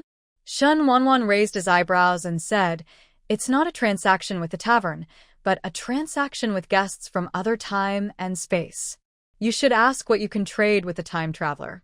Looking at her smiling face, Han Zhao turned his head slightly and looked at Hu Xie and Chuan Yun. Because he didn't know what time and space they came from, and they were dressed in ancient costumes, Han Zhao naturally thought that they were ancient people and should not be able to help him. So he said, "What if I want to trade with you, the boss lady? It's okay. But when you make a deal with the tavern, you don't receive money. This is explained in the tavern manual you just received when you entered the door." Han Zhao nodded to show that he knew. If a customer wants to do business with the tavern, Shen Wanwan will naturally not refuse. After all, how can he push away any customer who comes to his door, no matter how big or small? This doesn't fit her character as a black-hearted boss. Then what do you want to change? Shen Wanwan was curious. Han Zhao did not answer her question, but said apologetically, "Sorry, I haven't introduced myself yet. My name is Han Zhao." Seeing that he didn't hear the question, Shen Wanwan didn't ask any questions. After he introduced himself, he just smiled and said, "Hello, Mr. Han, my surname is Shen, you can call me Boss Shen." This person is obviously very defensive. Shen Wanwan thought to herself, but it didn't matter whether she was cautious or not. Anyway, whether he wants to trade in the tavern or not, Shen Wanwan will not force it. Now she just wants to finish the 7 days and leave this ghost place. Han Zhao was originally a proud man, but since the end of the world, he has seen more dark human nature, so he will not trust the tavern immediately. Although he received the instructions from the tavern, it might be due to mental misdirection or an environment created by mental power. Therefore, Han Zhao has always been wary of Shen Wanwan. Shen Wanwan could also tell, because Han Zhao had never lowered his hand on his waist since he entered the door. She guessed that he must have a gun behind his waist. The other members of the team had now recovered from their novelty, and each found a stool to sit down, waiting for Han Zhao to come over. After Han Zhao finished chatting with Shen Wanwan, he walked to the table of his teammates. After he sat down, everyone looked at him, waiting for him to tell the situation. Han Zhao shook his head slightly. In fact, he was not quite sure whether the tavern was an illusion or real. Although he had read basic novels before the end of the world and knew about time travel, it was just a fantasy.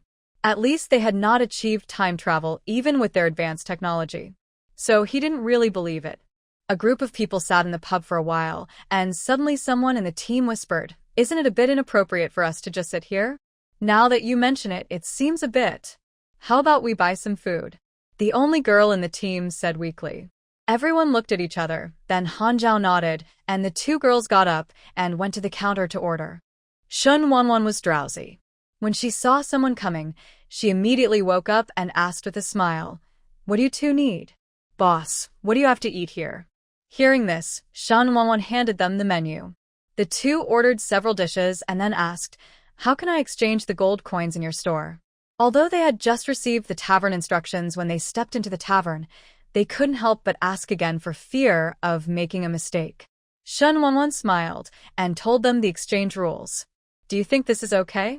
Shen Wanwan asked number 9 to scan it, and only heard number 9 say, after finishing the scan, "First level non-attribute crystal core, worth 100 gold coins.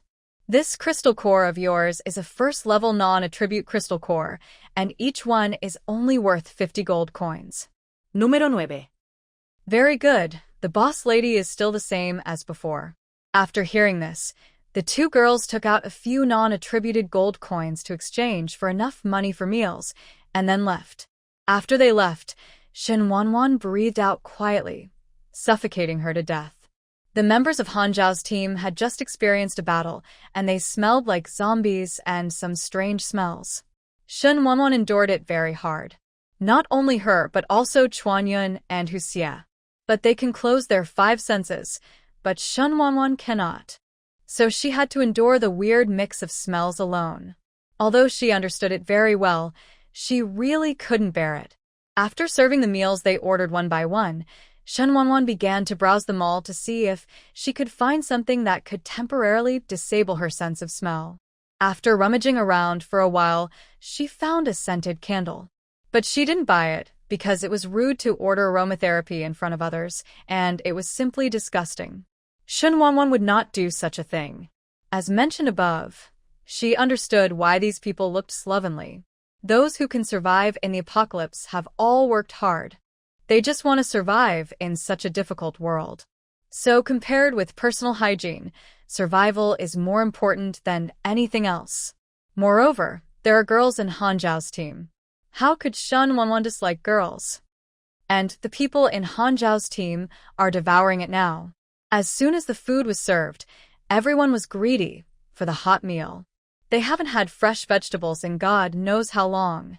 Moreover, the vegetables in the tavern are rich in spiritual energy, so even a plate of fried vegetables tastes particularly fragrant. While everyone was devouring their food, the welcome bell rang. Shen Wanwan stuck her head out from under the counter. She almost fell asleep, but was awakened by the welcoming bell again. Shen Wanwan looked at the door and saw a woman in a red dress with bluish skin standing at the door. She looked at the woman outside the house, and alarm bells rang in her heart. "Come out on the 9th. Are they zombies outside?" "Number 9, yes." "Boss lady, don't be nervous. We didn't test that the zombie is hostile to the tavern. On the contrary, after testing, we found that she has a good impression of the tavern. Shenwanwan, what the Hades? Do zombies still have intelligence? Number 9 heard Shenwanwan's thoughts and said to her, Boss, this is a zombie king. It's normal to be intelligent. When Shenwanwan heard that the person at the door was the zombie king, he felt bad. But now she couldn't help but be in a daze, because Han Zhao's team had already started fighting when they saw the zombie queen at the door. Hu Xie and Chuanyan also came to the counter immediately to prevent them from going crazy and hurting Shenwanwan. Looking at the two figures standing in front of her, Shenwanwan was very moved and decided to charge less handling fees next time they trade.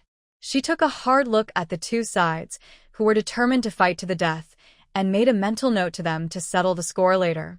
There are many people in Han Zhao's team, but Han Zhao, their highest level, is only a 5th level spiritual superpower. He is no match for this 7th level peak zombie king with space, mental, and thunder powers. Wow, this zombie king is so handsome. Shenwanwan looked at the group of people fighting and inexplicably felt that the zombie king was quite handsome.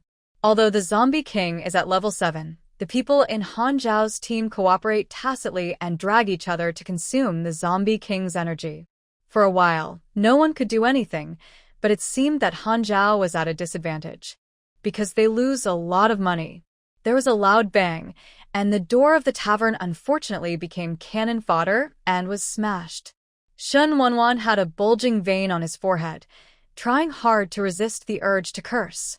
After a while, the two sides stopped fighting because Han Zhao and the others were already scarred. The zombie king is still fine, but due to the fight, her red dress has been torn, like a pile of rags hanging on her body. Seeing his favorite dress turned into like this, the zombie king couldn't help but angrily yelled at everyone in Han Zhao's team. Shenwanwan looked at it, feeling a little cute for no reason. When she came back to her senses, she felt that she must be crazy to think that a zombie king was cute. Hu Xie and Chuanyan witnessed the battle between the world's strongest men and became a little curious about their powers. Shenwanwan had already come out from the counter. She pushed away Hu Xie, who was blocking her, squeezed out from between them, walked between them, and said with a sneer, Everyone, the fight is over. The fight is over. If so, let's settle the score. Han Zhao and his group were speechless about Shenwanwan's behavior. It seemed like they didn't know Boss Shen anything. Shenwanwan saw the doubts in their eyes, then pointed at the messy tavern and said, No need to doubt. You will know what I want to settle if you look around. Only then did everyone realize that they seemed to have smashed up someone else's shop. The zombie king tilted her head and looked at Shenwanwan, who was wearing a beautiful skirt, and then stretched out her green hand to tug on her skirt. Shenwanwan was startled by her sudden approach, and then heard the zombie king say slowly in a voice like sawing wood, Okay, look, give me. Shenwanwan rolled his eyes, after understanding. I'm shorter than you. You can't fit into my clothes. In fact, Shenwanwan was quite scared, but she still maintained her momentum as she would not lose the battle. Although number 9 has reminded the zombie king that he has no ill intentions towards her, as a person who is afraid of ghosts, the zombie king is just like a zombie. It's very scary, isn't it? Want to look well.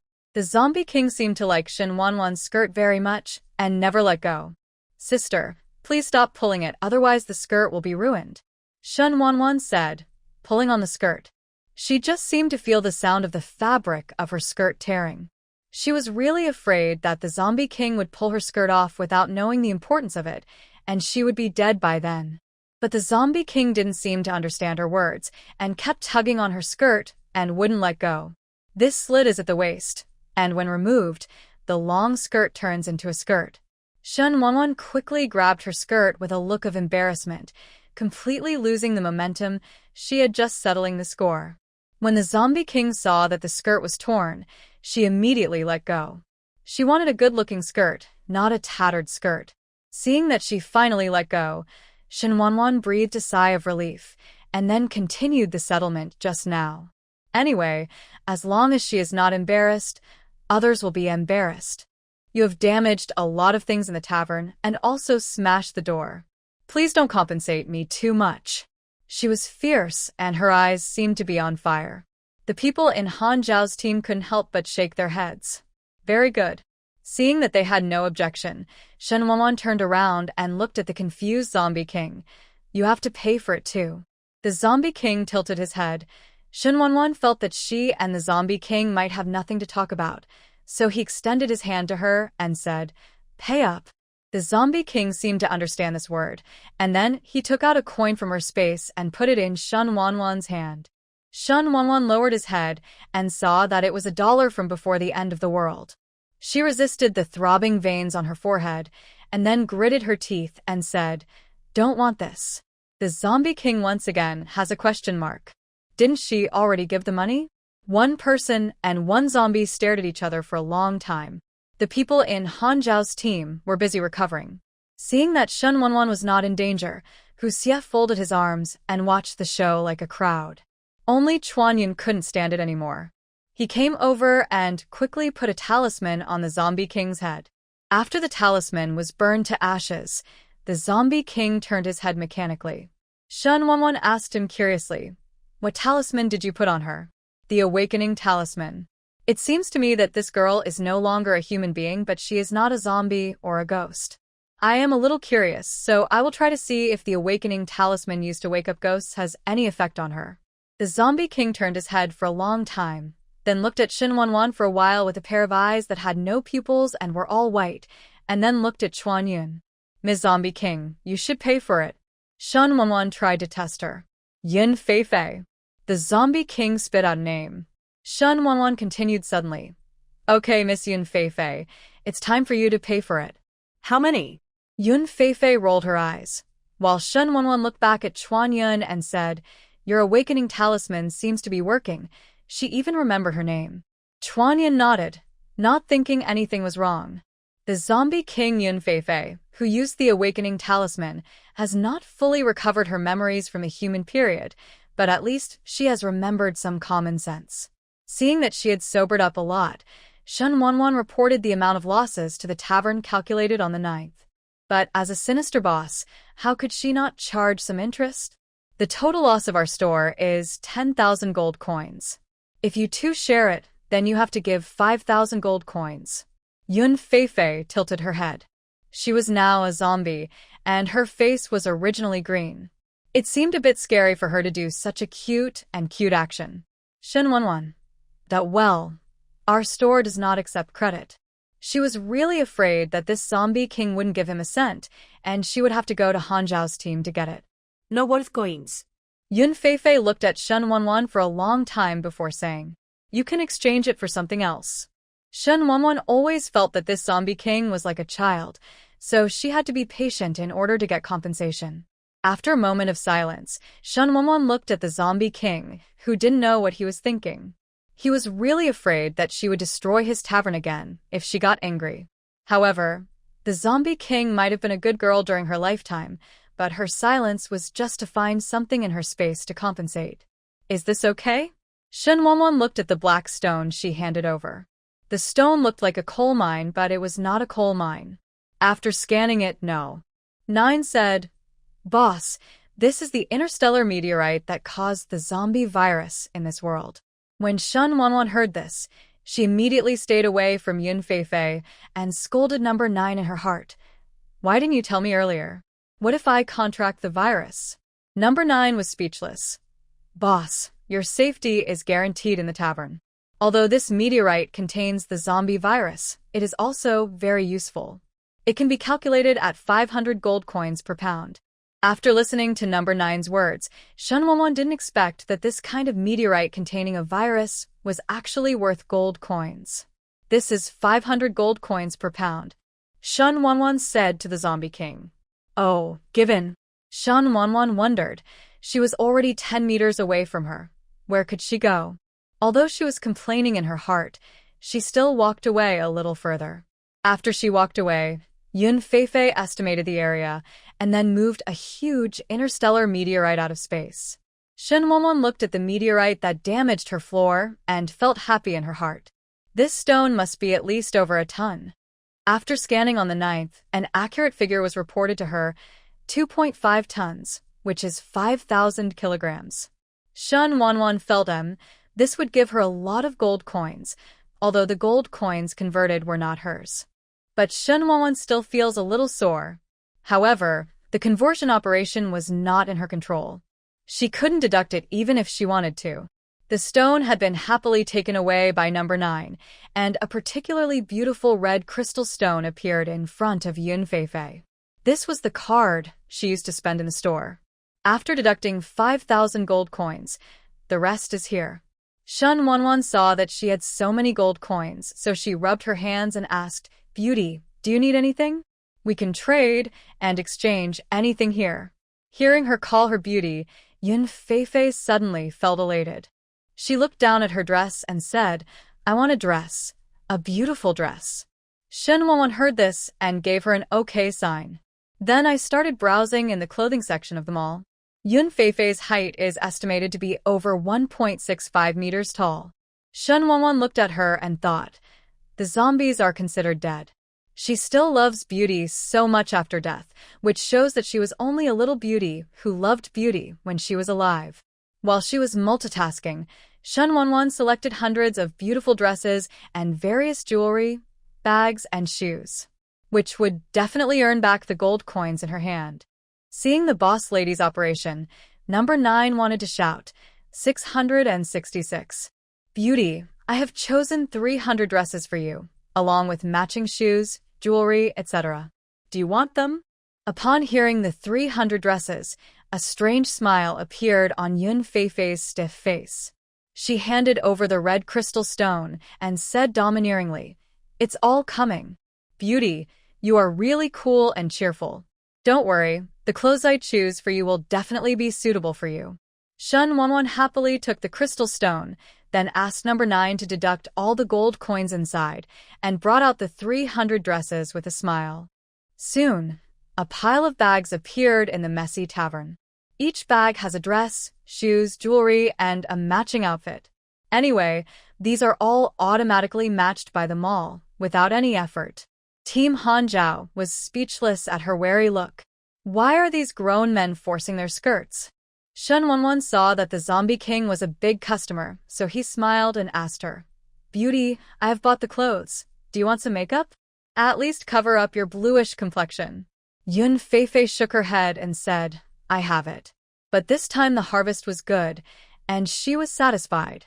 Seeing the zombie king looking through the skirts in the space, Shen Wanwan looked at the members of Han Zhao's team, who had been silent. Han Zhao was not a cold-blooded person. After Shen Wanwan looked over, he immediately took out the things he collected and put them in front of Shen Wanwan. These are all the things he saw along the way that he was interested in. It would be good to exchange them for gold coins as compensation. In addition to these things, there are also some first-level crystal nuclei, without attributes. He was reluctant to take out the high-level crystal cores, because the high-level crystal cores could be used to upgrade abilities. Shen Wanwan didn't mind that the things he gave were messy, so he asked number 9 to count them one by one. Number 9, "Boss, these are probably worth 6,300 gold coins." Shen Wanwan's eyes flashed, and then she said to Han Zhao with a smile, "It's exactly 5,300 gold coins." After deducting the 5,000 compensation, there are still 300 gold coins left. "Do you need to use these 300 gold coins to buy items from me?" Han Zhao looked at Shen Wanwan as if he wanted to see something, but Shen Wanwan was still waiting for him with a professional fake smile on his face, without any flaws. Although there were not many gold coins left, Han Zhao still asked, "You can exchange anything in the tavern, right?" Shen Wanwan nodded. After confirmation, Han Zhao said, "I want a top-notch thermal weapon." When Shen Wanwan heard this, he almost fell over. A top-notch thermal weapon, this is very lethal. Does this guy want to destroy the world?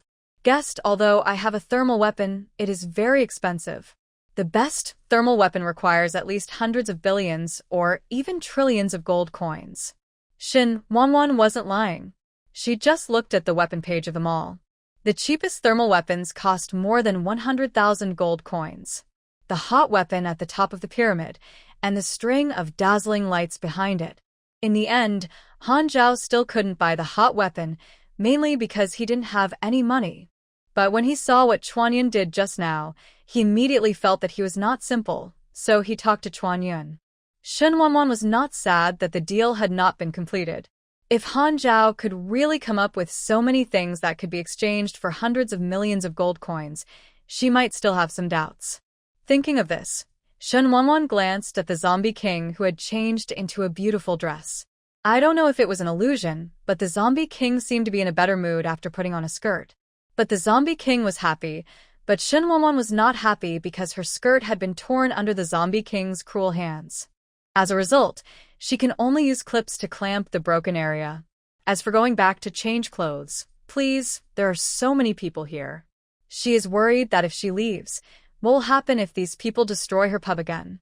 Fortunately, the compensation gold coins were all recovered now, and Shen Wanwan hurriedly bought new seats, new ornaments, and, of course, the cannon fodder door. After she set it up, the tavern returned to its original state in a few breaths, as if the fight just now had never existed. Han Zhao was already very wary of the tavern. When he saw this scene, although he couldn't believe it 100%, he believed it 60%. He had talked with Chuanyun and knew that this person came from the ghost plane. At first, he thought that Chuanyun was some kind of virtual character created by the boss's wife. After all, he is an atheist, and it is really difficult for him to understand the ghost plane. After Kawan quietly told him that the ancient-style handsome man standing in front of the counter was a big monster from the monster plane, he couldn't help but become more suspicious. But Shen Wanwan's move shook his doubts. What kind of mental power can transform the mental space into a physical entity? Han Zhao felt that it was impossible for anyone to do it, so he somewhat believed in the existence of this tavern. Of course, besides Shen Wanwan and the others in the tavern, Han Zhao was also on guard against the zombie king. Shen Wanwan looked at the clock. It was already 3:30 in the night. She yawned and said, "Everyone, if you don't have any problems, then go to bed early. If you have any problems or grievances, wait until tomorrow. Deal with." Han Zhao and his teammates looked at each other for a moment, and then they all gathered in the corner of the tavern and sat on the ground to rest. She had been looking at the skirts she bought from Shen Wanwan. She was very satisfied with these skirts, so she was more listened to Shen Wanwan. Hu Xie and Chuanyun were occupying the high stools at the counter and guarding the scene. It was as if the three parties were wary of each other. Shen Wanwan didn't care what the zombie king and Han Zhao thought. The best thing to do was sleep. She looked at the two people sitting at the counter and said, "If you are tired, go back and rest first. They can't hurt me in the store." People have good intentions, and Shen Wanwan cannot take it for granted. When Chuanyun and Hu Xie heard this, before Chuanyun could speak, Hu Xie said lazily, "Why are you talking so much nonsense? This emperor is not doing it for you, so don't be sentimental." Shen Wanwan, okay. That noble demon king, please do as you please. This another creature can just talk. Why is he so weird? I can't afford to offend. I can't afford to offend. She'd better shut up. After Shen Wanwan fell asleep, Chuanyun and Hu Xie looked at each other and then chatted about some things through spiritual sound transmission. Hu Xie, that Han Zhao seems to have a close connection with this plane. Chuanyun, not only him but also the woman who looks like a ghost but not a ghost, and looks like a zombie but not a zombie. It seems that Tiandao here is trying to save himself. Chuanyun said truthfully. Hu Xie nodded and calculated the fate of this world, and found that the world had been shrouded in a bloody red mist. However, the way of heaven is too weak, and if they did not calculate carefully, the two would have thought that the way of heaven in this world had disappeared. Unfortunately, even if they could figure it out, it would be useless as the two of them couldn't help the world at all, because their abilities are more restricted in this world than in the previous one. And it feels like this world has begun to move towards the evil path. Of course, the two of them were thinking according to the situation in their plane. Where did the humans, demons, and monsters come from in this doomsday survival world? If you must regard the mutated plants and animals as demons, you can, but they are not the same species in terms of the system. So the two of them didn't know how to describe this world. It was simply hard to put it into words. The ghosts don't look like ghosts, and they are not monsters either, so the two are more curious about this world than the previous world. It's a pity that this world not only suppresses their abilities, the energy in the air contains toxins, and they cannot convert it into their own abilities. The two of them just compared the previous world with this world, and both came to the conclusion that they still liked the previous world better than this world. If Shen Wanwan knew that these two people were picky about various aspects, he would definitely give them a big look. It sounds like they are picking vegetables at the vegetable market, but in reality, these two people can't do anything. Shen Wanwan slept lightly, woke up at dawn, went to the yard to get water, and washed his face. Then she worked in the kitchen and prepared breakfast, of course only for her and Kawa Yun. The another creature didn't like the food she had here. But the arrogant another creature will naturally be unhappy when Shen Wanwan treats her differently. As for Shen Wanwan's face-to-face with the unhappy Hu Xie, she said that just get used to it. This another creature just can't be pampered. Chuanyan never intervened in the dispute between the two, so he didn't say anything. At this time, the people in Han Zhao's team woke up one after another when they smelled the aroma of food.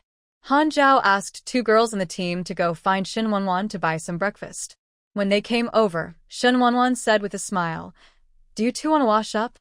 The water outside the yard is clean and can be used for washing up." When the two girls heard this, surprise flashed in their eyes. God knows how long it had been since they had taken a proper bath and face in a year. After thanking Shen Wanwan, they ordered their meals and then went to talk to their friends. Han Zhao took out a bucket, towels, and things for washing their faces, hair, and bathes and handed them to them. Then Shen Wanwan saw the two of them finding something to build a simple bathroom in the yard and starting to wash up. Shen Wanwan.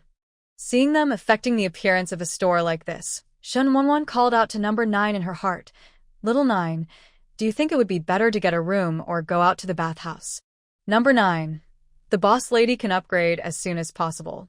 After the upgrade, the tavern will have everything. Hearing number 9 telling her to upgrade quickly, Shen Wanwan was filled with laughter.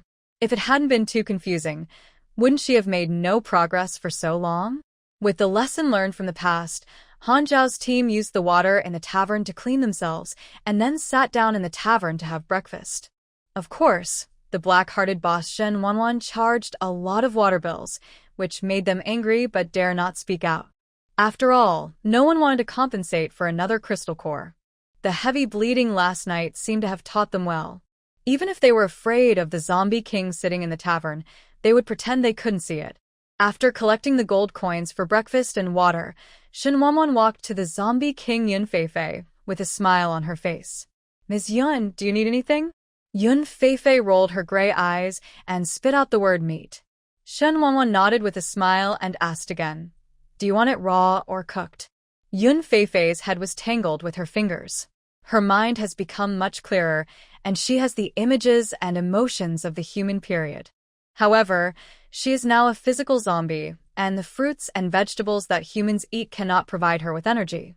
She could only eat meat, but physically she wanted to eat raw food, but in her heart she wanted to refuse it after she regained her consciousness.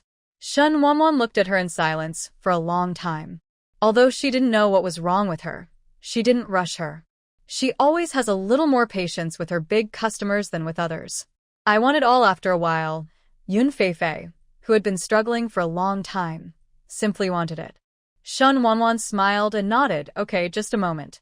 As she said this, she went to the counter. After a while, fried green pepper meat and black pepper steak appeared on Yun Feifei's table, along with a plate of raw pork and raw beef. Of course, in order to serve her well, Shen Wanwan also served her a glass of bloody pig blood. Hu Xie and Chuanyan looked at her operation and were speechless.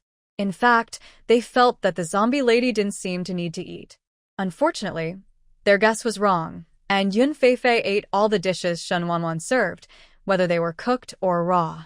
The cup of raw pig blood was also used by her to mix raw pork, watching her eating. Shen Wanwan couldn't help but feel a little nauseous. There is no aesthetic feeling at all when zombies eat, and there is also a weird feeling of terror. "Is there any way you can restore her eyes and skin?" Shen Wanwan asked, poking Hu Xie's arm with her finger. "Hu Xie, I have never come into contact with this kind of monster, so I don't know yet." He was actually not very sure, because he had never been in contact with Yun Feifei since she came in. Chuan Yun had carefully observed the changes in her appearance when he applied the awakening talisman to her, but there was nothing he could do about it. Zombies seem to be the same type as vampires and zombies. They have no heartbeats, high strength, and similar food, but there are still differences. Shen Wanwan didn't understand the specifics, and she didn't want to understand. Although she made a huge sum of money from Yun Feifei last night, she still wanted to go home early. Just now, she seemed to see something flash past the window. Although there is a tavern, mutated animals, plants, and zombies cannot come close to them, but no one likes to look at a bunch of zombies, mutated animals, and plants, right?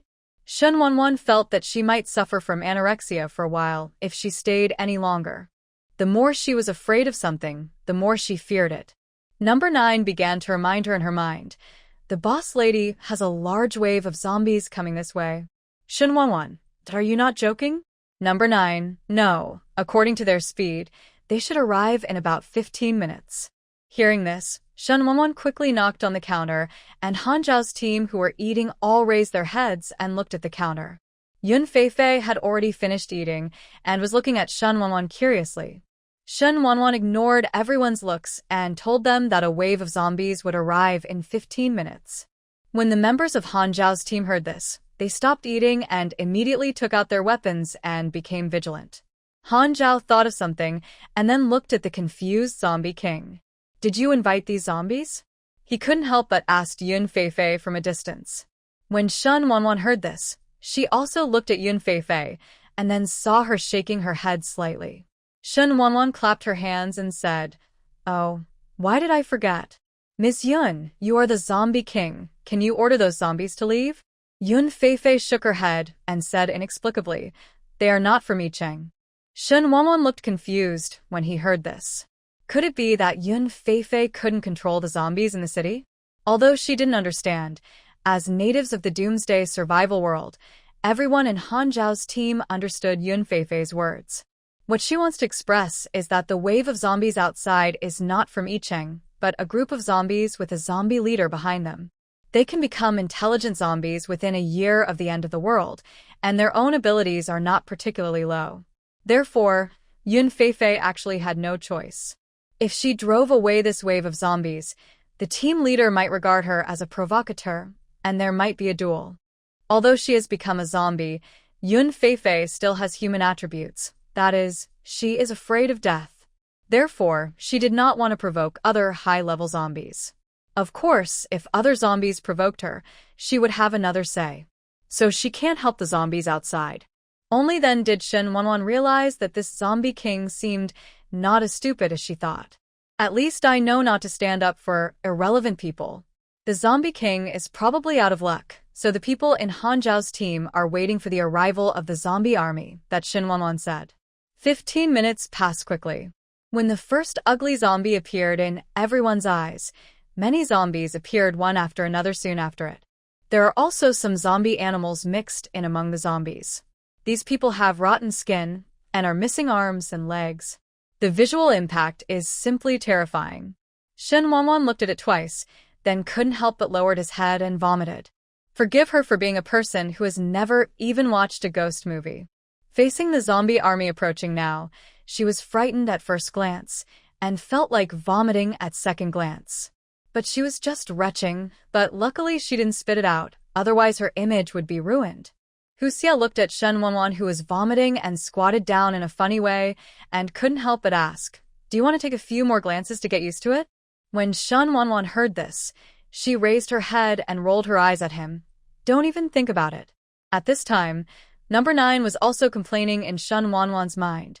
"Boss, these zombies are too ugly. They are worse than zombies and vampires." "Shut up. Are those zombies passing by or coming to the tavern?" "I seem to be passing by. I don't know why I stopped." Number 9 also said with some confusion. According to its recent detection, the zombie swarm was heading towards Yicheng. Why were they heading towards the tavern now? After hearing this, Shen Wanwan secretly cursed Number 9 for being unreliable. When the zombies reach the fence of the tavern, they will not be able to get close to them no matter what, and will even be rebounded by the defense. Shen Wanwan has been hiding at the counter, unwilling to face this kind of visual impact. But after squatting for a while, she realized that the tavern was very quiet, except of course for the roars of the zombies outside. She looked up at Hu Xie and Chuan Yun, who were leaning against the counter. They seemed a little serious. Did something happen? She quickly stood up and did not look out the door. Instead, she hid behind Hu Xie, tugged on his clothes and asked, "What's going on outside? Why are you all so quiet?" Hu Xie looked back at her and said with a smile with his beautiful fox eyes, "Don't you know it when you see it for yourself? I don't want it." Shen Wanwan grabbed his clothes behind him and shook his head violently. In fact, everyone saw the group of zombies move out of the way and then revealed a sedan behind the group of zombies. That's right, it was a sedan chair carried by 8 zombies, and the key point was that it was a wedding sedan. The combination of the bright red sedan and these ugly zombies looks a bit weird no matter how you look at it. When the zombies slowly brought the dumplings to the vicinity of the fence, a bloody severed leg was thrown out of the sedan. Then the red cloth was lifted, and a male zombie in red wedding clothes stepped out. His level was not as high as Yun Feifei, but his aura was no less than Yun Feifei, and was even more powerful than her. As soon as Han Zhao's team saw him, they knew that this was a level 6 zombie. They were a little surprised because they had now encountered 2 high-level zombies. Zombies evolve faster than humans, which is not a good thing for humans. The zombie in wedding clothes walked up to the fence and raised his hand to touch it, but was bounced back by the defense. But the other party seemed to have found some fun toy and kept playing with it over and over again. Hu Xie and Chuan Yun couldn't help but have black lines hanging down their foreheads. Han Zhao and the others did not let down their guard just because the zombies outside could not get in. After all, there was a zombie king in the house, and there was another zombie outside who was not inferior to the zombie king. Ho ho. The happy zombies played for a while and seemed to roar happily. Hu Xie looked at the zombies in wedding clothes outside, and then at Yun Feifei in the room who was wearing a red dress. He felt inexplicably that the 2 zombies seemed to be getting married. Sahi has really been with Shen Wanwan for a long time and has become a little abnormal. Shen Wanwan had been hiding behind Hu Xie and didn't see what was happening outside. "Stop hiding, come out and take a look. This thing will look familiar to you," Hu Xie said lazily. Shen Wanwan felt that she could overcome Yun Feifei's existence because there were basically no scars or rot on her body except for her eyeballs and skin. Although it doesn't look good, it's much better than the zombies out there that are badly rotten and missing arms and legs. You really don't want to watch it? If you missed the show then, don't blame me for not reminding you. Not to mention that Shen Wanwan was really attracted by Hu Xie's words. She poked half of her face out from behind Hu Xie and quietly glanced outside. As a result, he saw a male zombie in a red ancient costume standing in front of the group of ugly zombies. This zombie was the same as Yun Feifei, with gray eyes and bluish skin, but there were no traces of scars on his face, and he looked much cleaner.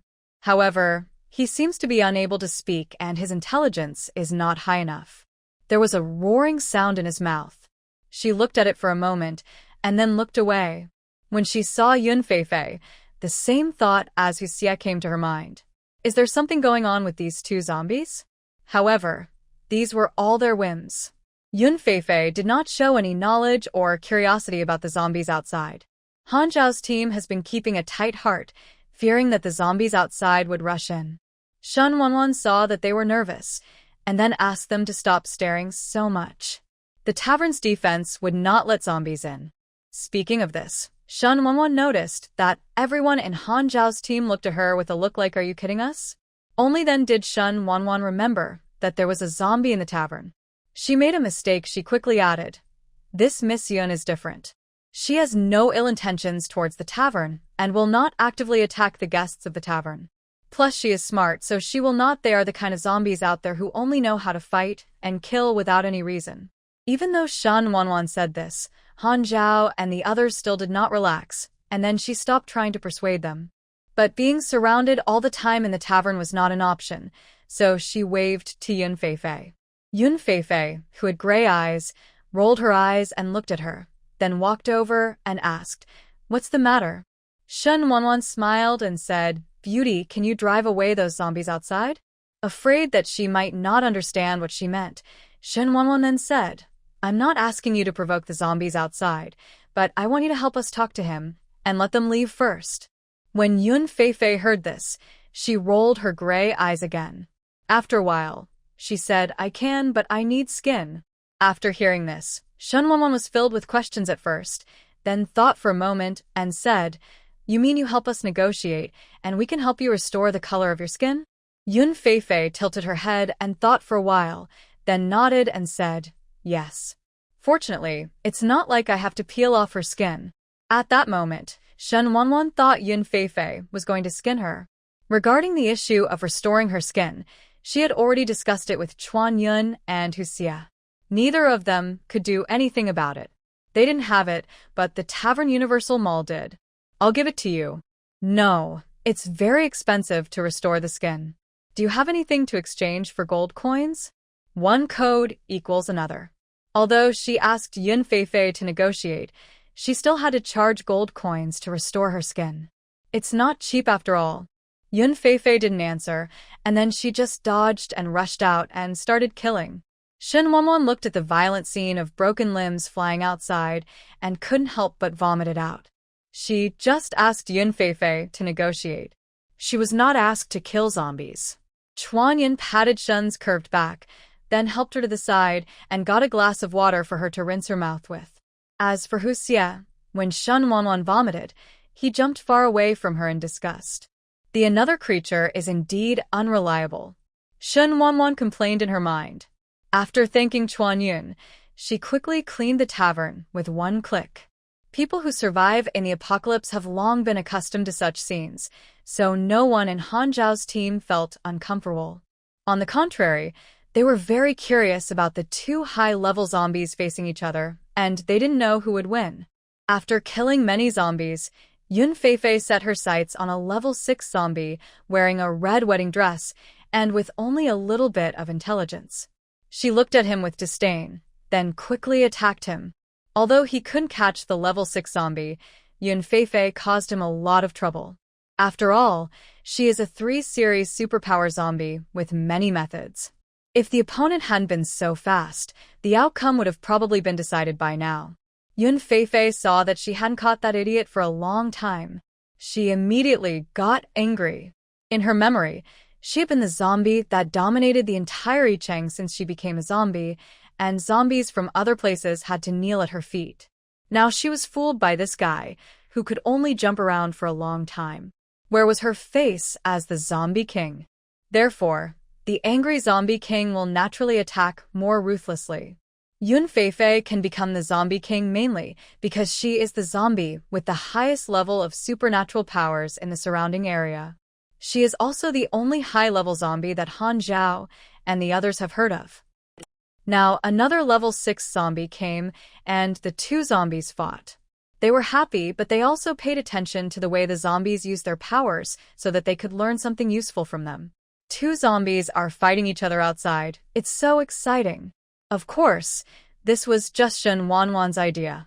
In fact, both Shifu male zombies and Yun Feifei were angry.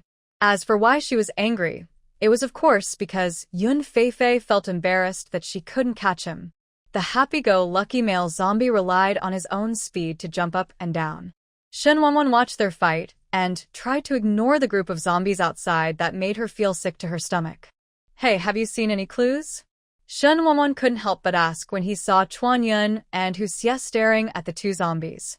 "There are so many ways to learn, I just don't know where to start," Chuan Yun said, scratching his cheek in distress, and then said, "We can't quite explain the system of this world." Shen Wanwan, I don't want you to give me an explanation. She was so speechless. No matter how bad she was, she would not ask Chuan Yun and Hu Xie, two people from other planes, to explain to her how the powers of this world work and how to upgrade these things. Anyway, number 9 can collect them as time goes by. I will tell her when the time comes. She asked this just because she wanted to chat with someone about the current situation. Dingling just as everyone was staring at the two high-level zombies outside with excitement, the tavern's welcome bell rang. Then Shen Wanwan and the people from Han Zhao's team in the tavern heard a soprano scream. August. As soon as Su Manling appeared, she saw the pile of zombies outside. After screaming, she rolled her eyes and fainted. The hand that Shen Wanwan originally raised to say hello now looked like the Erkong hand in the emoticon on the internet. She originally wanted to say something, but when she saw that the person was fainting, she had to quickly walk out of the counter and bring the person into the tavern. As for entering the tavern, Shen Wanwan didn't even think about waking up Su Manling. These zombies had already scared the little girl. Let her faint now. Maybe she would rather fall asleep than wake up. TSK so weak. Hu Xie said uncontrollably as he watched Shen Wanwan take the person back to the tavern. When Shen Wanwan heard this, she kicked him in the calf. Didn't he also scold her with his words? She was wearing slippers, and when she kicked Hu Xie's calf, it felt like she had kicked a stone. The pain in her toes made her almost shed tears. The fingers are linked to the heart. It hurts her so much. If I had known earlier, I wouldn't have used so much force. Seeing her grinning in pain, Hu Xie raised the corners of his lips in a good mood. The another creature is a fox after all. Shouldn't it be soft? It's a bit unscientific to be so hard. Shen Wanwan muttered depressedly. Well, what did you say? Hu Xie narrowed his beautiful fox eyes. Shen Wanwan quickly waved his hand and said, I didn't say anything. I was just wondering when the fight would end. Soon. Hu Xie glanced at her for changing the topic and let her go in a rare act of kindness. Shen Wanwan asked suspiciously, How do you know the fight is almost over? Regarding Shen Wanwan's words, Hu Xie glanced at her and said, Don't you know it by yourself? Hearing this, Shen Wanwan looked outside and saw that zombies were actually fighting very quickly using their superpowers. Although she owns the tavern, she is not a time traveler with immortal cultivators, monsters, interstellar aliens, etc. She has a strong body and a long lifespan. And none of the time and space planes she opened had any elixir that could prolong life or strengthen the body. Brother Zheng and Su Manling are from the ancient plane, so don't even think about things that extend your life. Now Brother Zheng is still dreaming of immortality. So although her body is better now than before and her short-sightedness has disappeared, her body is still that of an ordinary human being, and she doesn't have that good insight, so she actually can't see clearly the two zombies fighting outside. Scene. As for why she didn't tell the truth, after the battle was over, Shen Wanwan looked at it just like the martial arts dramas he watched when he was a child. The two masters were fighting each other, and then suddenly stopped, and the winner was determined. Who won? She couldn't help but ask Hu Xie next to her. Both Yun Feifei and Shifu Zombie looked intact, and it was really hard to tell who was losing and who was winning. Hu Xie looked at the situation outside and sighed. That woman won. Shen Wanwan asked in surprise, Really? Why can't you see it? Although she won, the other one doesn't count as a loser. Chuanyan interrupted at this time. These words made Shen Wanwan, who was originally a little surprised, reveal a question mark face. Upon seeing this, Chuanyan continued. Although Yun Feifei's level and skills are higher than the other one, she has a shortcoming. Shen Wanwan. What's the shortcoming? She has little fighting experience. The other party must have learned martial arts or some other training when she was a human and has rich fighting experience. And the other party seems to be able to defend against her mental attacks. Oh. Shen Wanwan nodded, pretending to understand, but she was confused in her heart. This high-level zombie has special powers and still uses fists and kicks? Isn't it just like the novel with a few superpowers, and it's over with shuashua? But no matter how strange it was, Shen Wanwan would never ask. After all, in the eyes of the regular patrons of the tavern, she had to maintain a superior persona in this world. We can't let Han Zhao and the others think she is ignorant. After the fight was over, Yun Feifei saw that she couldn't do anything about that stinky man, so she used the unique sound of zombies to communicate with him. I don't know what the two talked about. After a while, the other party took out a shining gem from nowhere and handed it to her. Then she grabbed the gem and returned to the tavern. Shen Wanwan just blinked, and Yun Feifei came in front of her, slapped the gem on the counter, and said, Here. Shen Wanwan. What do you want? Yun Feifei. Change your skin. Hearing this, Shen Wanwan nodded quickly and then asked no. 9 to scan it. This gem was not a crystal core but a kind of ore. Number 9 said that this kind of ore should be from other planes, but I don't know why it appeared in the hands of the uniform-loving zombie outside. What's the price of this ore? Can be exchanged for 10,000 gold coins. I was a little surprised when I heard the price announced on the 9th. So high. Is this ore very high grade? If number 9 had an entity, he would definitely nod. After its scanning, this ore should be an energy mine for some kind of weapon from the high-level interstellar plane. However, it was not compared with the database. It might be from a new galaxy plane. This discovery made him very excited. But the ore is too small. If it were larger, it might be able to use the energy of the ore to locate that space-time plane. Shen Wanwan didn't know that number 9 would think so much. Since it had set the price, she told Yun Feifei and asked number 9 to recommend a suitable medicine to her in the mall. Number 9 quickly recommended a medicine to Shen Wanwan. The price was no more or less, just 10,000 gold coins.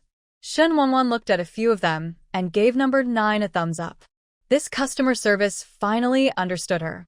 Hey. After giving the medicine to Yun Feifei, she took it immediately. Then, as time passed by, her skin was still blue. The zombie king felt that he had been deceived and immediately roared at Shen Wanwan. Shen Wanwan's eardrums hurt from her yelling, so she quickly raised her hand to comfort her and said, "What you bought is a cheap one. It's normal for the effect to be slow. Just wait." Expensive. How much? Yun Feifei asked. Shen Wanwan. It's a price you can't afford. This girl is indeed a rich person, and she must have been a rich girl during her lifetime. She never blinks an eye when she spends money. No, she is a zombie and can no longer blink. How much did you say? Yun Feifei didn't believe she couldn't afford it. Shen Wanwan asked number 9 to tell her the price of the most expensive and best beauty medicine. Hearing the price, Shen Wanwan couldn't help but tremble in her heart and secretly sighed. It's so expensive. Of course, she would not lie and told Yun Feifei the price truthfully. Yun Feifei counted it on her fingers for a long time, feeling that she really couldn't afford it, so she felt a little wilted. The zombies in Shifu who had never been able to come and saw her wilting and rushed into the tavern. As a result, they were bounced away by the defense and landed on the ground, raising a cloud of dust. Shen Wanwan heard the noise, looked up and saw him getting up and continuing to rush into the tavern. Of course, the result is still the same as above, no change. Looking at the zombies in Shifu, and then at Yun Feifei in front of her, an idea came to Shen Wanwan's mind. Could it be that this zombie, who likes to wear clothes, came to Yicheng to marry Yun Feifei? Do you know him? Tell him not to hit him. It doesn't look good in the first place. It will look even worse if he loses his arms and legs after falling. Yun Feifei didn't understand why Shen Wanwan told her this. In fact, she didn't even know the stupid zombie in red outside. And Shen Wanwan watched the Shifu zombies constantly trying to die, and coupled with Yun Feifei's performance, she understood that these two zombies obviously didn't know each other. This was when Shen Wanwan withdrew his gaze from outside, and when he looked at Yun Feifei, he found that the cyan color of her skin had begun to fade. It seems that the effect of the medicine is beginning to take effect. Seeing the changes in the skin of her arms, Yun Feifei was also very happy, so she yelled at Shen Wanwan twice more. This is a happy roar, not an angry one. Can you let them leave here? Shen Wanwan asked. When Yun Feifei was happy, she nodded to Shen Wanwan's words. She jumped outside and communicated with the zombies. Then Shen Wanwan saw the zombies surrounding the city gradually receding like a tide. Shen Wanwan breathed a sigh of relief, no longer having to face these ugly zombies. However, she saw that Shifu zombie gave Yun Feifei something again. She touched her chin, and once again felt that her behavior of dressing up as a zombie seemed to be trying to please her wife. And where did he get his stuff from? Or does it mean that he also has his own space? If so, Shen Wanwan feels that these two zombies are a bit like the daughter of destiny and the son of destiny in this plane. After all, doesn't it say in novels that the protagonist must have space and system? These two zombies have powerful abilities, can upgrade quickly, and have room for improvement. Isn't this a proper script for the male and female protagonists of a novel? The more I look at Shen Wanwan, the more I realize the truth. As for whether it is, only God knows. Han Zhao and the others saw that the relationship between the two zombies seemed to be getting more and more harmonious, and they were no longer as hostile as they were at the beginning. This situation made them feel excited, because if these two high-level zombies join forces, then humans will definitely have a battle with them. Sorry, there were a lot of things yesterday and today. My old aunt at home passed away, and I was called to help. Shen Wanwan has no intention of saving the world. She was just a tavern owner, not a savior, so she had no idea about the murderous intent that Han Zhao and the others suddenly unleashed. If they can kill the two zombie bosses outside, that's their ability. At this time, Su Manling, who had fainted from fright, suddenly woke up and looked at the scene around her. Thinking of what she had just seen, she suddenly showed a look of horror.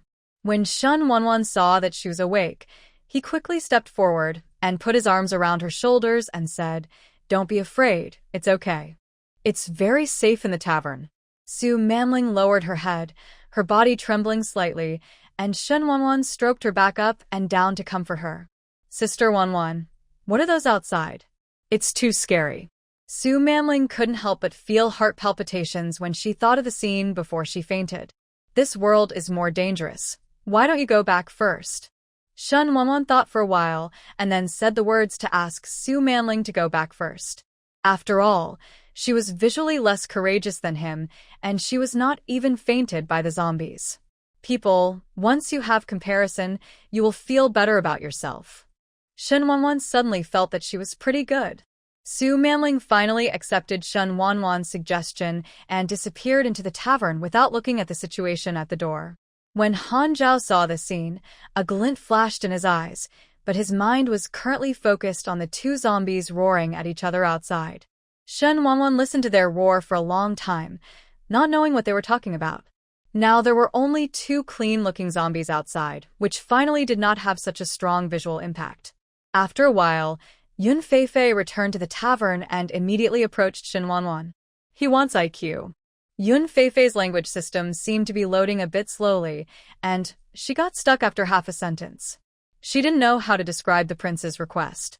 Fortunately, Shen Wanwan had good understanding, and then pointed at Chuan Yun and asked tentatively, "Do you want the talisman he slapped on your forehead?"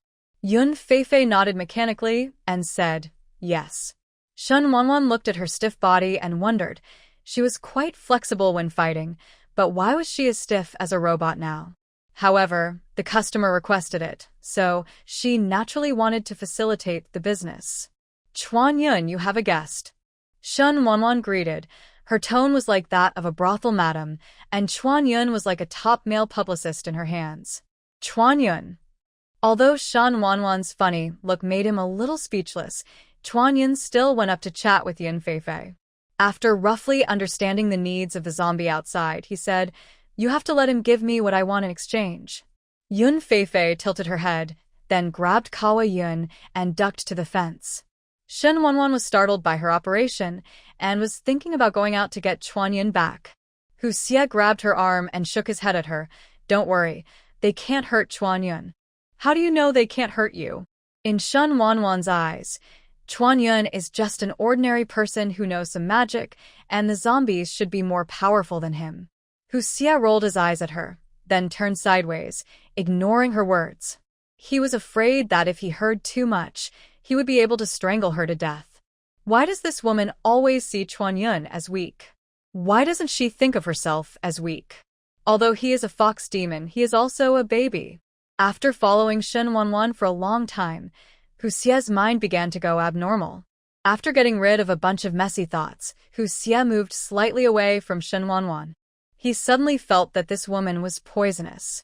Seeing Hu Xie walking away from her with a hint of disgust, Shen Wanwan couldn't help but kick her foot up.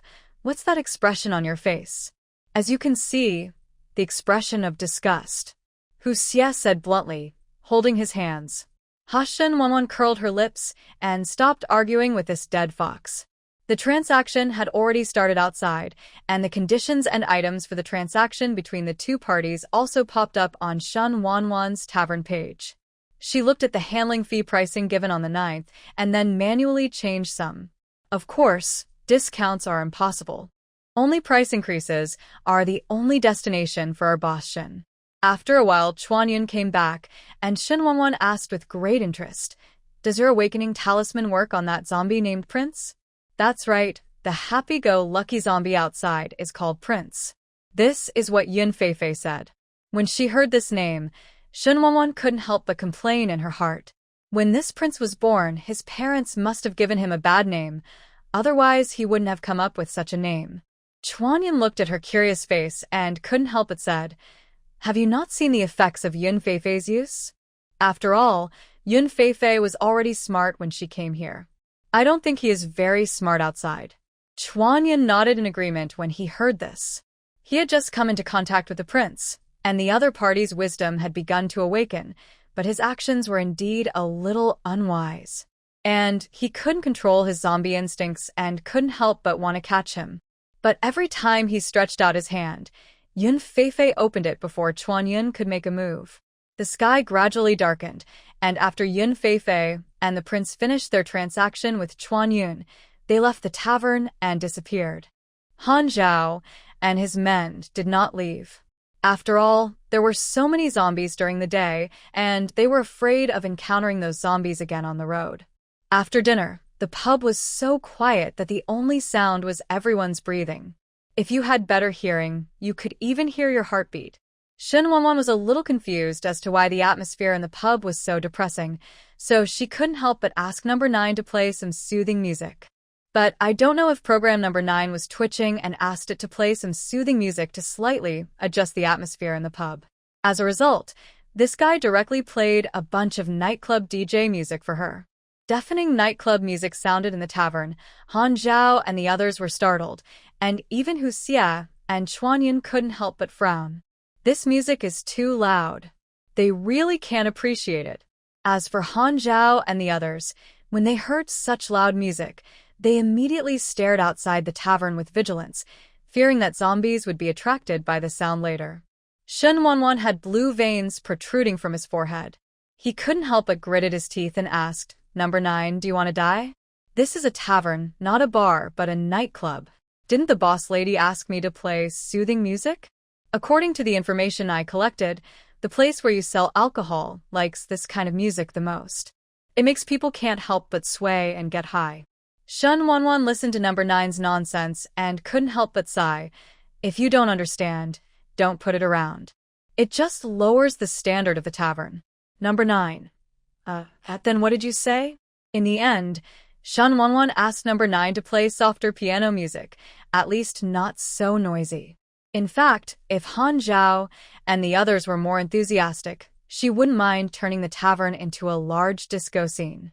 It's a pity that these people are not only vigilant when the music starts, but even Chuanyun and Hu Xie don't like nightclub-style music very much. After the crisis was resolved, Han Zhao came over and asked Shen Wanwan how many days he would stay at the tavern. Shen Wanwan calculated the time and said, "There are still about 5 days. Boss Shen, can I exchange supplies here?" Han Zhao asked. "Sure. What kind of supplies do you want? Or you can give me a list and I'll prepare it for you. Of course, the prerequisite is that you have enough gold coins to buy it." Han Zhao nodded. In fact, there was no shortage of supplies in his space. At the beginning of the apocalypse, he swept a large supermarket and warehouse in his city by himself. Later, he raided several food processing factories, so he really had no shortage of supplies, but he did lack one thing, and that was seeds. There were no seed stores or seed banks in his city, so apart from crops like potatoes and sweet potatoes, he had no other seeds. He actually doesn't have spatial abilities, but he does have a space where he can plant things. This space is the bracelet of a female doctor who escaped from the hospital with him. Unfortunately, the female doctor did not survive the transformation into a zombie. Later, after his blood flowed onto her bracelet, she recognized him as her master. Therefore, he declared himself as a person with space and psychic abilities in the team. However, most outsiders know that he is a psychic and don't know that he has spatial abilities because there is another person in their team who has awakened spatial abilities. Therefore, others thought that their team was only equipped with a space ability user. Han Zhao originally wanted to pass through Yicheng and then go to the agricultural university not far from Yicheng to see if he could collect some seeds. But after today's experience, Han Zhao believed that the time and space trading tavern was real and not some dream woven by a psychic. In addition, he remembered that the tavern information in his mind reminded him that the tavern would only stay here for 7 days, so he thought he could simply trade some seeds with Shen Wanwan. To exchange gold coins in the tavern, you need to collect various gems, ores, wood, or other rare items, which makes it a bit difficult for Han Zhao. Because they were busy upgrading and killing monsters along the way, they didn't collect any strange things at all. For example, they had never picked up the interstellar meteorites containing zombie viruses that the Zombie King used in exchange for gold coins. Not to mention anything else. Sigh, that it's so difficult. Han Zhao was a little worried. Shen Wanwan had a good attitude towards Han Zhao and the others, because after a day of observation, she found that these people did not express dissatisfaction with her or deliberately preach or morally abduct her because of her dealings with zombies. If anyone from Han Zhao's group came up to her and said, "Why do you help zombies instead of humans?" she would definitely kick them all out. This world is not the kind that will return to its original state if she doesn't allow Chuan Yun to trade the awakening talisman with Yun Feifei and Prince, the 2 zombies. If we want to get on the right track, then humanity must unite. Huaxi Valley Town is still not very lively during the National Day holiday because it is not a scenic spot and tourists are not allowed to enter. Moreover, Jizzy Biotech Company is not open to the public, so even if you come, you can only see the company building. In addition, there are many biological laboratories here, and tourists may cause some losses to the laboratories, like corporate espionage or something like that. Therefore, there are traffic controls here during holidays. Now we are busy with the International Exchange meeting after the National Day. Recently, police cars and security patrols of giant creatures can be seen everywhere in the entire Huaxi Valley town. Although Shen Wanwan stayed at the tavern and never came back, she kept number 9 staring at the situation outside, especially the dark figure spying on her. Late at night, Shen Wanwan, who was far away in the apocalyptic survival plane, was woken up by number 9. As soon as she heard what it said, she returned home. As soon as she appeared in the bedroom, she took the concealment charm exchanged from Chuan Yun. This talisman can hide her figure, and the house was specially decorated before she left. Therefore, tonight she will catch the person spying on her no matter what. Although the concealment charm had been affixed, Shen Wanwan couldn't help but hold her breath.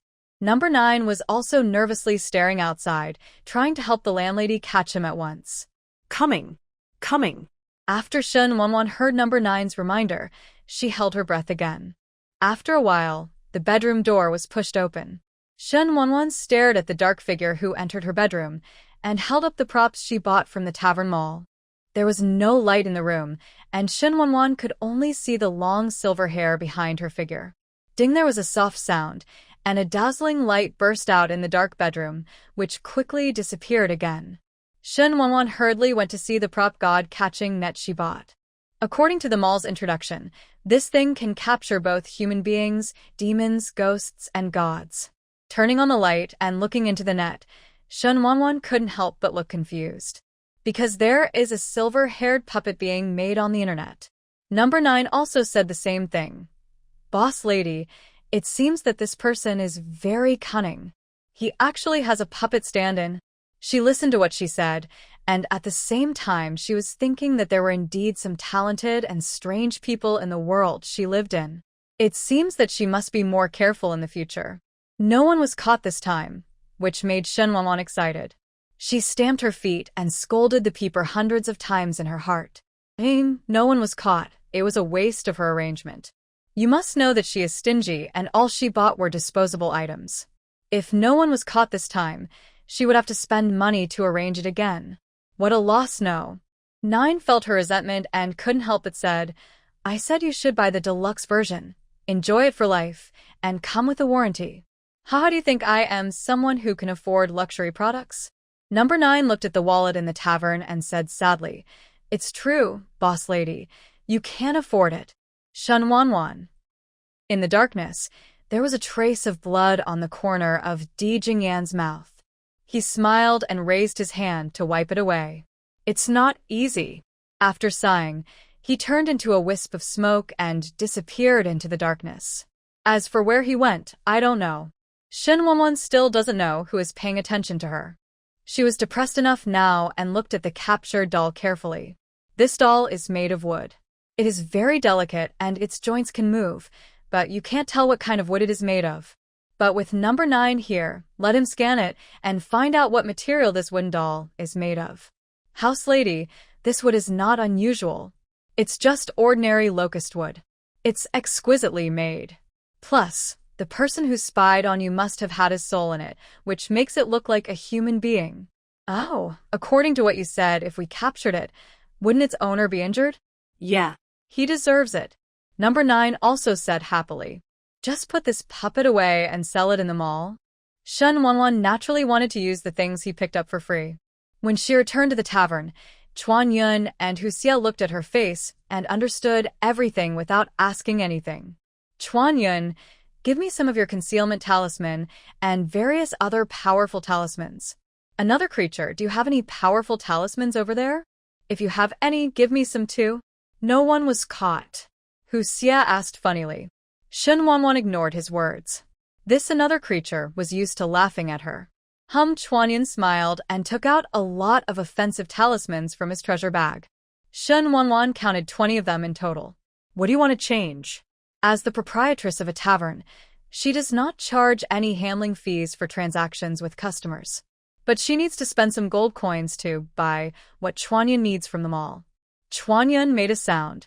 He didn't lack anything. He was very curious about Shen Wanwan's world, so he said, "I want something from your world. Anything will do. No clothes or shoes." Chuanyan added. Shen Wanwan looked at the sky speechlessly. She was ready to lose her money, but Chuanyan actually wanted something from her flower-growing family. Although he excluded items such as clothes and shoes, he didn't specifically say what he needed. Let her think, how bold is that? After all, there are plenty of things for flower growers. Can you give me a specific range? After all, we have quite a lot of stuff over there. Chuanyan scratched his head. He didn't know either. "I'm just interested because I haven't seen anything over there." "I don't know what you have over there." Shen Wanwan. "Just wait." With that said, she disappeared into the tavern, then returned to the bedroom, took the tablet on the bedside table, and returned to the tavern again. She opened Pin Cici and Mao Bao, placed them in front of him, and introduced them to him. Chuanyan looked at Pin Cici and the things inside a certain treasure, and was very curious. Even Hu Xie, an old goblin who had lived for thousands of years, came over.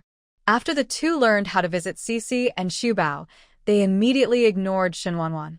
They gathered together and whispered, pointing at the products above. This made Shen Wanwan feel like, "I just like to see you like you have never seen the world before." Team Hanzhao watched Shen Wanwan disappear and reappear in the tavern, and then looked at the tablet she had brought. This made Hanzhao suspect that she came from a technological plane similar to theirs before the end of the world. In fact, the technology of this world before the end of the world is much higher than that of the blue planet where Shen Wanwan lives. Although he was suspicious, Hanzhao did not take action, but waited for Shen Wanwan to be abandoned by Hu Xie and Chuan Yun before looking for him. When Shen Wanwan took out her tablet, she knew that Hanzhao must have come back to find her, so the two chatted for a while. In addition to the seeds that Hanzhao wanted to go to, she completed another transaction order with him. Yun Feifei and the zombie named Prince left and never appeared again. Shen Wanwan made a deal with Hanzhao, and there was not much time left, so she had to prepare the goods for the transaction quickly. She was able to agree mainly because when she was in the Gu family, she knew a rich second-generation man whose hobby was all kinds of modified cars. I remember that he had many modified Hummers and Jeeps that were as strong as armored vehicles. So, at dawn the next day, she returned home and called the other party. Qin Mingxiu was a little surprised when she received Shen Wanwan's call. After all, who in the entire circle doesn't know that the troubled daughter brought by the stepmother of the Gu family has severed ties with her mother? When he heard that Shen Wanwan was going to order 8 modified Hummer Jeeps from him, he couldn't help but raise his eyebrows.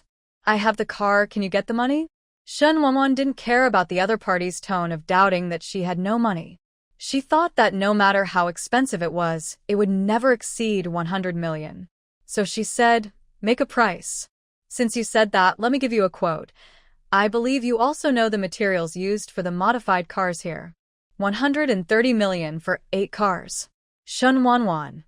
Suddenly I want to say, goodbye. Does the transaction have to be in cash? Qin Mingxiu was a little confused when he heard this. If you don't use cash, how else can you trade? Gold, emeralds, all kinds of gems. Qin Mingxiu said funny. You know my family doesn't run a jewelry store. I know, but my customers don't have that much cash, so they can only use other things to offset it. Although Shen Wanwan made a fortune from the last gem auction, if she spent it all, wouldn't she become a pauper? There was no money in the card, and I was panicking, thinking that Han Zhao was in the end of the world and gold and jewelry were worthless, so they might as well use them to offset the situation. Qin Mingxiu didn't speak for a long time, and finally Shen Wanwan said, although your family doesn't open a jewelry store, who would want to have too little gold? Qin Mingxiu chuckled. Shen Wanwan was right, who would want too little gold? Okay, let's calculate it based on the price of gold on that day. Finally, Qin Mingxiu was persuaded, and Shen Wanwan agreed to send him to Hu Xie Valley in Aomori City as soon as possible. She would send the specific address to his mobile phone later. Then she ran back to the tavern and told Han Zhao to prepare the gold. As for gasoline, Shen Wanwan spent gold coins to buy it in the tavern mall. Gasoline in the tavern mall is much cheaper than Blue Planet. Besides, she had no way to buy gasoline.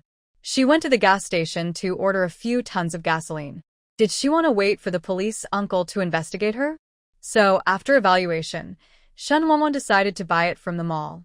After placing an order for gasoline at the mall, she rented a warehouse closest to Hu Xie Valley online and booked it for 3 days, waiting for Qin Mingxiu to ship the car. After finishing everything, she returned to the tavern. But when she returned to the tavern, she was blinded by a golden money tree. Oh my god! A pure gold money tree. Shen Wanwan walked around the pure gold money tree. The tree was 1.7 meters high and 1.5 meters wide. The total weight was unknown. But this money tree is really beautiful. The trunk, branches, and leaves are all made of gold, and there are some red apples made of red crystal hanging on it. So the whole tree is golden. Looking at it, Shen Wanwan was a little moved and wanted to stay. Where did you find this tree? Shen Wanwan was curious. When Han Zhao and the others collected materials, would they also collect gold and jewelry? When the people in Han Zhao's team heard Shen Wanwan's words, they all lowered their heads in embarrassment. In fact, they really took away a lot of gold and jewelry.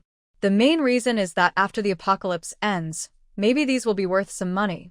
This money tree was the treasure of the largest and most luxurious luxury club in the city where they were once located. The tree caused quite a stir when it was displayed. So when they passed by that luxurious club, they went in to collect some money. Hu Xie looked at Shen Wanwan with a money-obsessed expression on this golden money tree and couldn't help but said in disgust, "Your taste is really tacky." Shen Wanwan glanced at him and replied, "That can't be helped. I'm just a common person, and I can't compare to you, an old monster who is thousands of years old." Hu Xie snorted and then said nothing. He had many such trees in his palace, and they were even more beautiful than this one.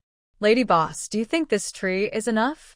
Shen Wanwan didn't know. "I don't know if the other party appreciates this. I'll take it to him to see. How much gold do you still have? Give it all to me. I'll give back the excess and make up for the less." Han Zhao nodded and agreed with this prompt. So he took out all the gold, jade, etc. he had collected.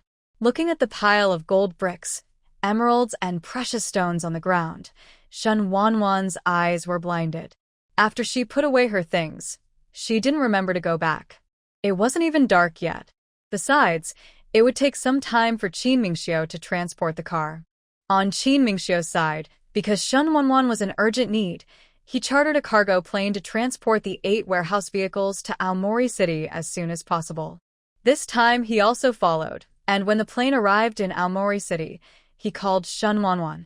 When Shen Wanwan received the call, she didn't expect someone to come so quickly, so she hurried home and stayed at the warehouse.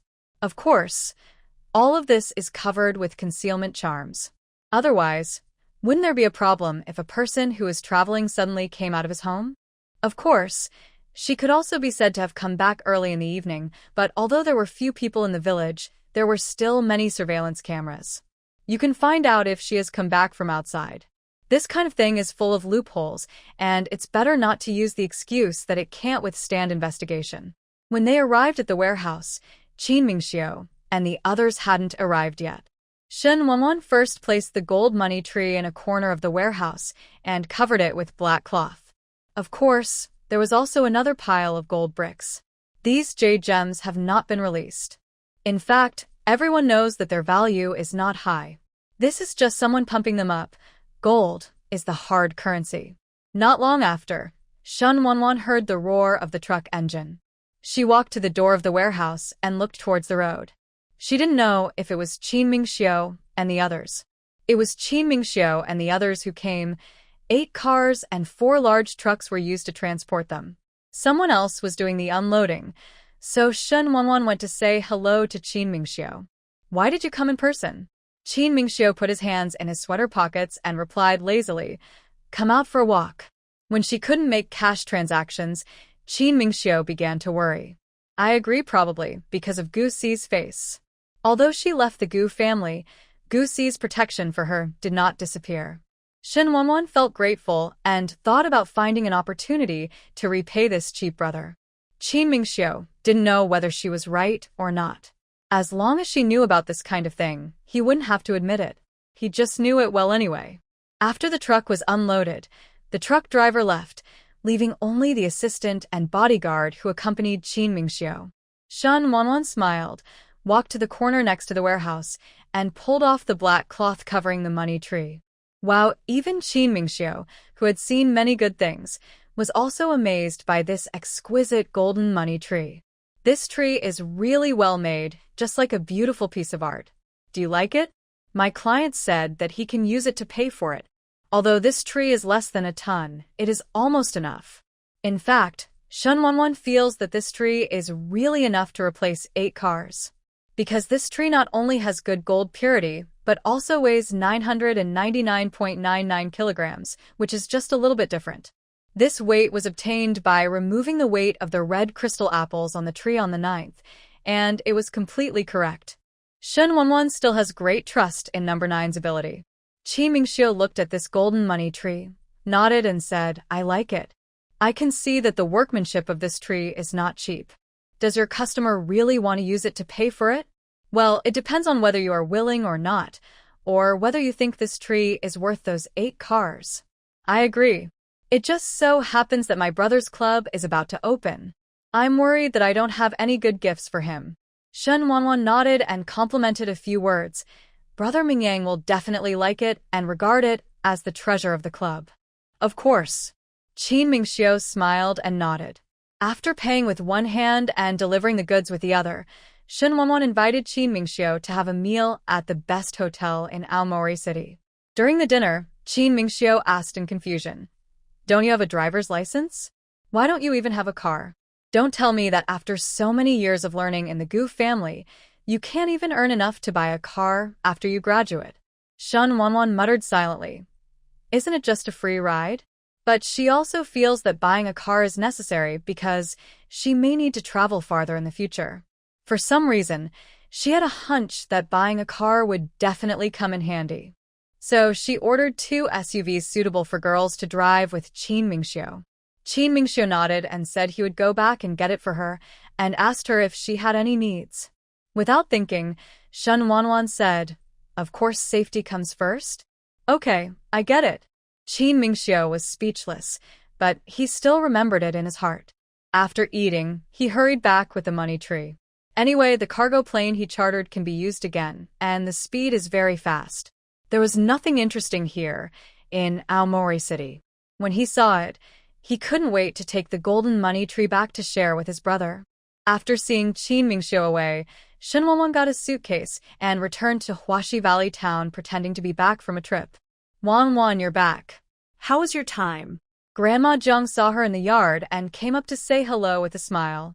Hey, Grandma Jiang, you had a good time. Shen Wanwan smiled and nodded. After chatting with her for a few words, he declined her invitation to stay for dinner and returned home. After returning home, she hurried to the pub. Han Zhao and the others had been waiting for a long time. Shen Wanwan put the car in her proprietress's backpack into the open space outside the tavern. Not to mention, Qin Mingxiu's modified car is really good. Although it may not be as good as the presidential car, it is not much worse. The best materials are used for bulletproof and sturdiness, which is completely in line with Han Zhao and the others' wishes. Although there are many cars outside, those cars have been destroyed or are not so strong that even ordinary zombies can tear them apart. After the transaction was completed, Shen Wanwan asked curiously, "Do you have matching tires?" "Yes." Han Zhao nodded. Seeing that they had tires, Shen Wanwan didn't say anything else. Shen Wanwan finally returned all the extra gold, jade gems, etc. to Han Zhao and the others. When doing transactions, you cannot adjust prices that will like buying and selling. After all, Shen Wanwan was the middleman in this transaction, and she was not directly dealing with Han Zhao and the others. Even if there were no tavern rules, Shen Wanwan would go back. After all, she is also a principled person. These things don't belong to her. There's no need to be greedy. She can't chew them all. However, Han Zhao still exchanged these gold jewelry and other common objects for the tavern gold coins, and then purchased some things from her. So things went full circle and returned to the embrace of the tavern. Although Shen Wanwan couldn't get it, she got it if she got it in the tavern. So she is happy too. The day before the tavern was about to leave this world, the people in Han Zhao's team said goodbye to Shen Wanwan and left. They have their own way, and they can't hide in a tavern for the rest of their lives. Of course, before leaving, he also brought a lot of profit to the tavern, because they pack a lot of meals. Looking at the rising numbers in the tavern's money bag, Shen Wanwan had forgotten how much he wanted to leave this world. It's not like there haven't been other zombies and mutated animals passing by in the past few days. She was used to looking at Shen Wanwan, and she felt that her heart had become much stronger. Maybe she could even watch horror movies without changing her expression now. Of course, she won't do the experiment. Not long after Han Zhao and his party left, Yun Feifei, who had disappeared for several days, took the prince back to the tavern.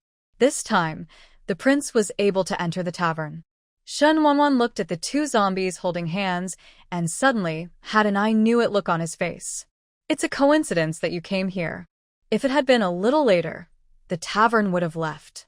Boss lady, I want to buy some more skin restoring medicine from you. Yun Feifei's language expression was much smoother this time she came back. Shen Wanwan asked in surprise, "Have you recovered your memory?" Yun Feifei nodded. All the memories of my previous life as a human have been restored. Then what are you going to do next? After all, she is a zombie now, and she doesn't know whether it is good or bad to have restored human memory. Shen Wanwan could feel that Yun Feifei must have been a kind, lively, and beautiful girl during her lifetime. Now she is turned into a zombie that is hostile to humans. She doesn't know if she can accept it. I have no plans, just stay in Yicheng. This is my home, and I don't want to leave here. Oh. Shen Wanwan nodded. Then she said, "Are you buying the skin restoring medicine for the prince?" "Yes, I am a zombie and will inevitably be lonely, so it would be good to find a zombie who is worthy of me to accompany me." Seeing how open-minded she was, Shen Wanwan also smiled. "However, the medicine I have here is not cheap. Have you prepared anything to exchange for gold coins?" Shen Wanwan said in a teasing tone. "I just want to prepare things these days." Yun Feifei said as she took out a lot of things from the space, including ores, wood, and gems. After taking it out, she kicked the prince and said, "Why are you standing there in a daze? Take out the things in your space." "Okay." The prince's language expression was similar to Yun Feifei's at first. He was of low rank, his face was as stiff as a stone, and his voice had the texture of a stone rubbing against it. It's just a little bit ugly. But Shen Wanwan understands. The wood that Yun Feifei and the others brought were all the trunks of mutated plants. Number 9 said happily, These would are all good things. Number 9 was happy and naturally gave a lot of reasonable prices. This time, Shen Wanwan rarely found out that there was no unreasonable price increase. After successfully buying the medicine to restore her skin, Yun Feifei was very happy so that she would not have to face the prince's bluish skin in the future. Thank you, boss lady. Consider this my parting gift to you.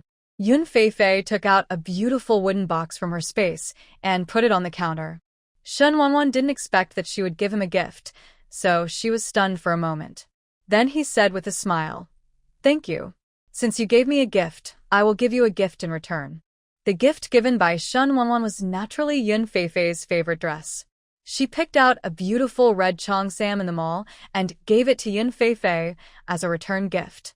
Yun Feifei was very happy, but unfortunately her face was stiff, and the smile she tried to raise looked a bit ferocious.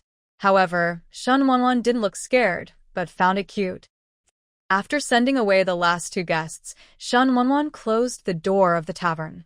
Chuan Yun and Hu Xie were still drinking together in the tavern.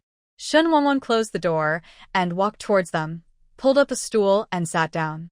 Shen Wanwan was awakened by the patter of rain outside the window. She opened her eyes and looked at the ceiling above her head, stunned for a moment. It took a while to realize that I was back home.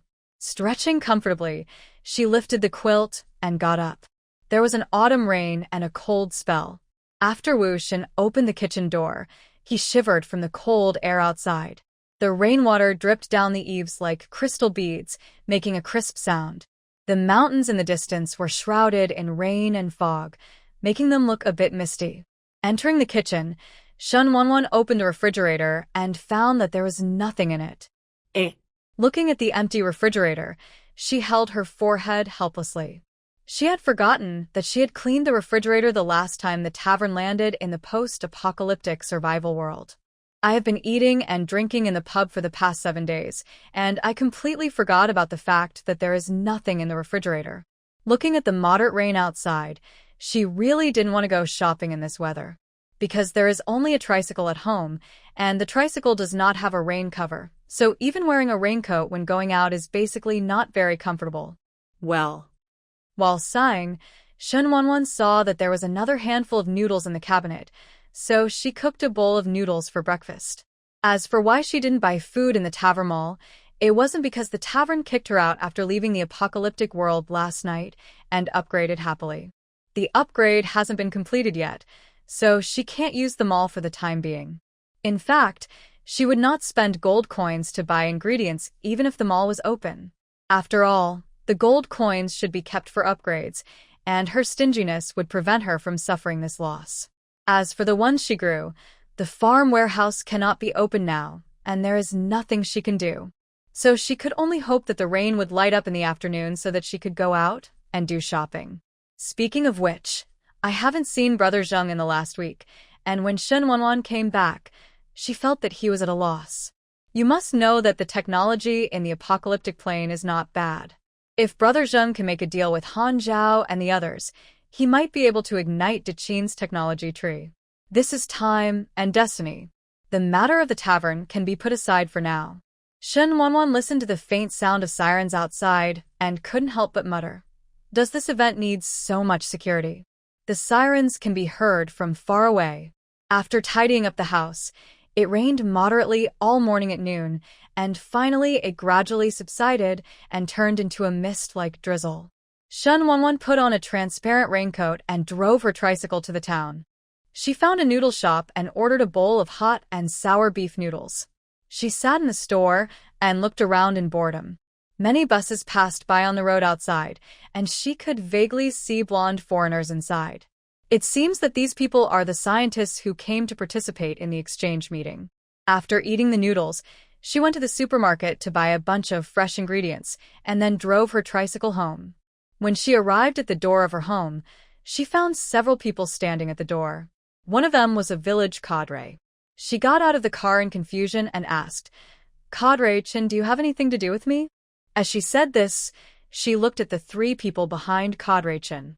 They looked Asian in appearance, but Shen Wanwan felt that these people were not flower growers' rabbits. So she looked at Cadre Chun with questioning eyes. Hey, I'm sorry. 1-1. These are guests from Country H. They prefer to live in residential areas and experience the life of ordinary people in the country. Upon hearing that those people were from Country H, Shin 1-1 immediately disliked them everywhere. The people of Country H are used to stealing the cultural traditions of the Hua family, and they are also very arrogant and self-righteous. Anyway, she just doesn't like it. So she said angrily, I remember I registered. They don't accept foreign tourists. I know this. The other families in the village are all old and weak. It's really not suitable to arrange for them to go in. That's not okay. It's not good for 3 guys to live with me and a girl. Shun Wanwan refused.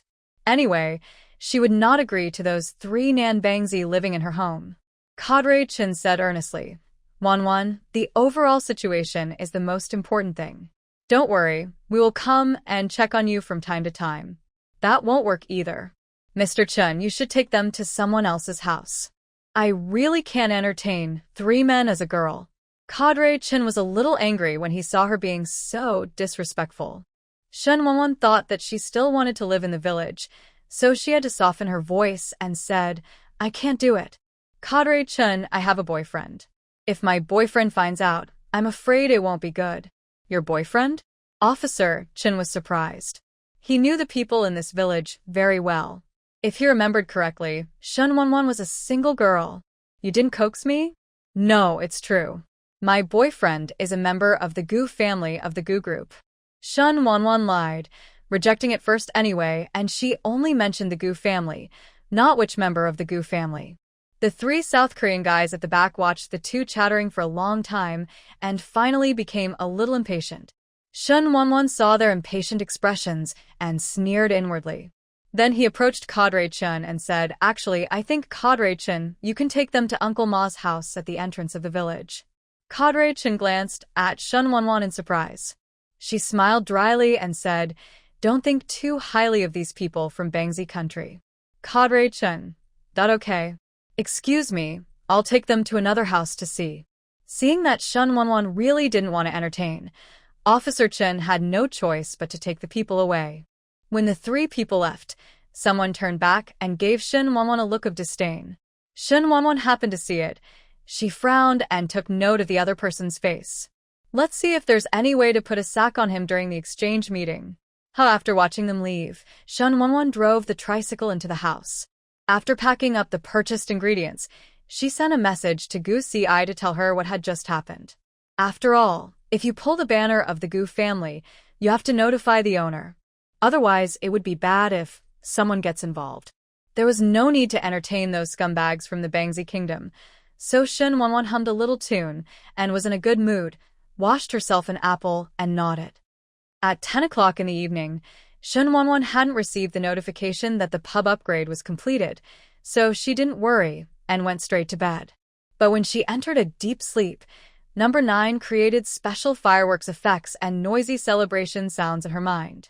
Shun Wanwan woke up from her sleep angrily. Number 9 obviously didn't know that it had angered the boss's wife again. She was so happy that she said lively, Boss, the latest upgrade of the tavern has been completed. The newly upgraded tavern will definitely satisfy you. It's so beautiful that you can ascend to heaven.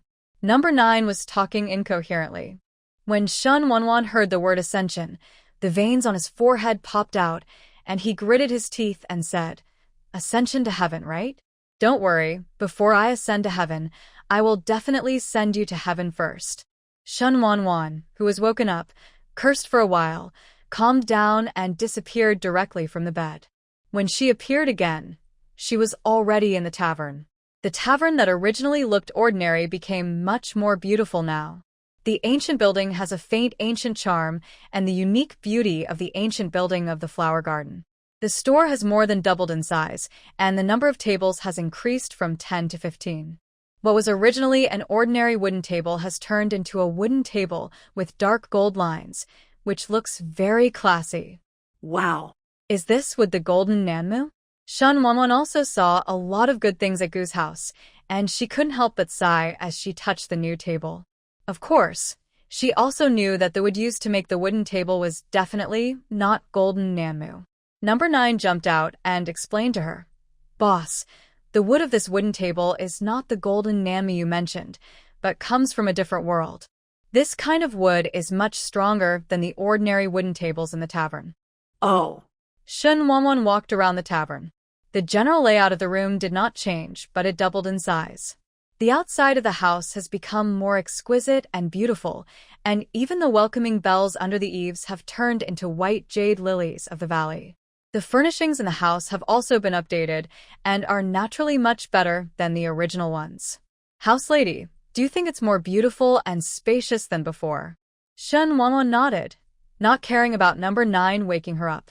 After visiting the new tavern, she walked to the counter, opened the tavern management log, checked the recent daily tasks, and curiously asked No. 9. Is there too much air in the tavern? Although Shen Wanwan is not a practitioner like Chuan Yun and Hu Xie, she is the proprietress of the tavern and is very familiar with the changes in the tavern. The air in the tavern used to be very fresh, but after the upgrade, Shen Wanwan felt a substantial change in the air as soon as he entered. Because as soon as she came in, she felt a refreshing spring breeze, which made her sleepy spirit suddenly wake up, and she didn't feel tired at all. Number 9 laughed in her mind. Thanks to the boss lady, you completed the task very well, so the tavern also benefited greatly. Oh, what are the benefits? Tell me. Hee boss lady, although there are not many transactions in this mission, your actions have affected the zombies and humans in the doomsday survival world and made them make certain changes, so this is a benefit given to you by time and space. Shen Wanwan raised her eyebrows. You haven't said what the changes in the indoor air are. She doesn't care what she changes, because that world has their own rules of survival. She didn't do anything at all, she just had a casual chat with them. As for what decision they made, it was just because they strengthened their hearts. Number 9. Hey, what you are breathing now is not air, but spiritual energy. Shen Wanwan. Is it the kind of spiritual energy I thought? That's right, it's what you think. Number 9 sounded very excited, and Shen Wanwan was also a little happy. Now that I have spiritual energy, can I become an immortal? Shen Wanwan likes to read those fantasy cultivation novels most. Whether they are male or female videos, she likes them very much. Who doesn't like cultivating immortality? Número 9. This it didn't know what to say. Why, don't tell me. This is impossible. That's not true. I suggest the landlady buy a Ouija board and try it first. Shen Wanwan, I know this. A cultivator must have spiritual roots. As she spoke, she opened them all excitedly. Number 9 was thinking about telling her about opening a new dimension, but seeing how excited she was about cultivation, she immediately stopped talking. Shen Wanwan was completely obsessed at this moment. After all, after watching so many fairy tales, how could he not have the dream of becoming a fairy? When she was a child, she even played the role of White Snake while wearing a sheet. Hey.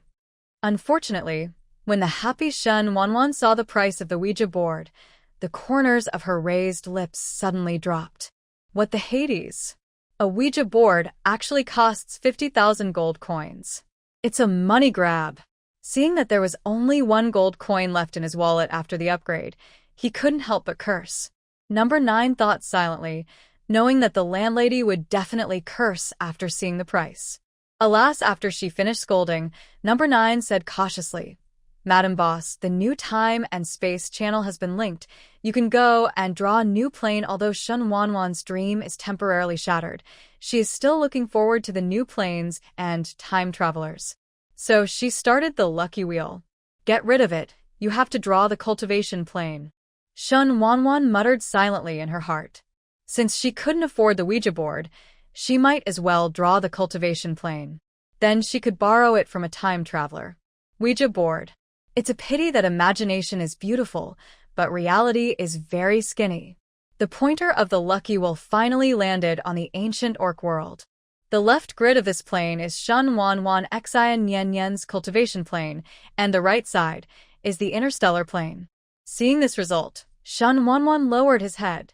Number 9 shut her mouth very discerningly and did not make any virtual scenes of celebration. It feels that if it dares to do it, the boss lady will definitely use it as a punching bag. So now it is as quiet as a 1,000-year-old turtle, huddled in the corner. Shen Wanwan stared at the ancient orc plane for a long time and finally had no choice but to accept the reality. The orc plane is the orc plane. It's better than other weird planes. Shen Wanwan's face was full of emotions, and he returned home dejectedly, wrapped himself in a quilt, and fell asleep. Number 9 doesn't understand this kind of operation.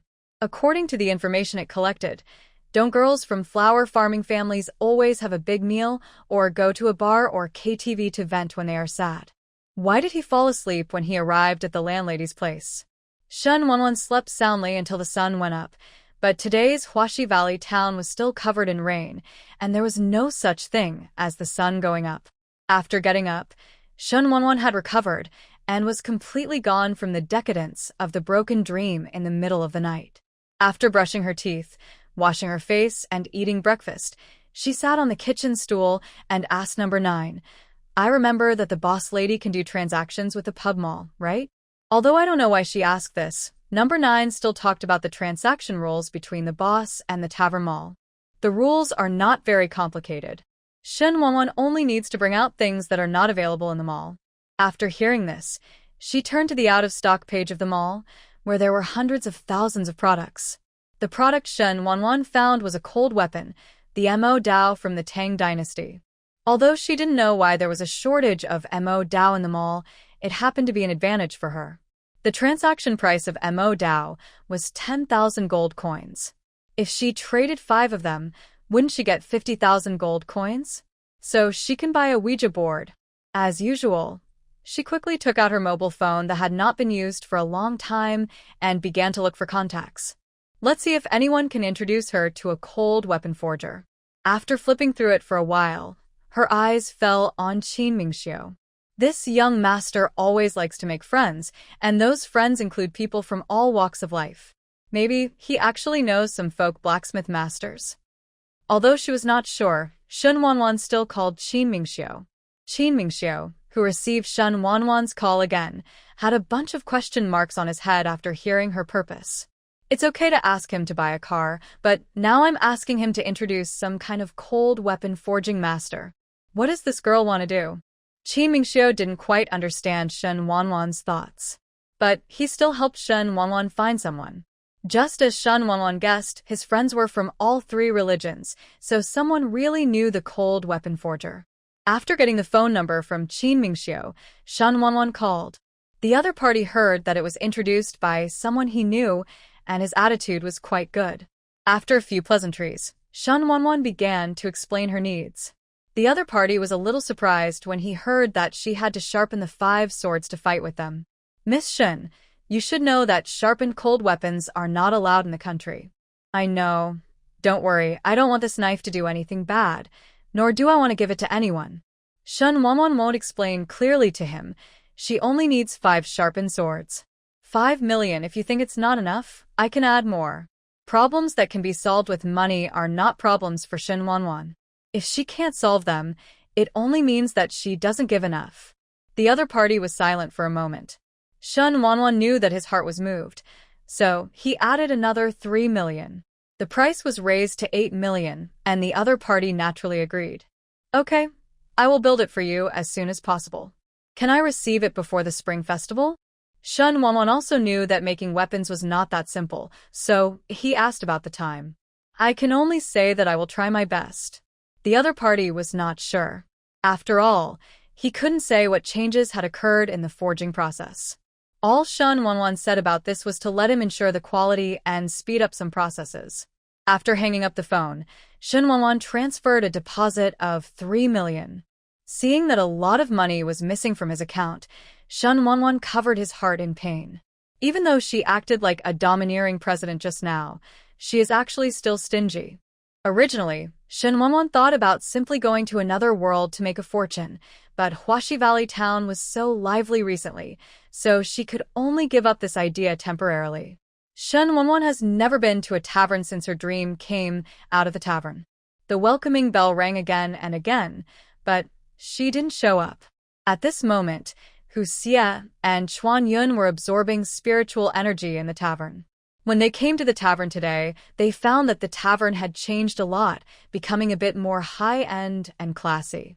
After entering the tavern, the rich spiritual energy penetrated into their bodies and washed all the meridians of their bodies.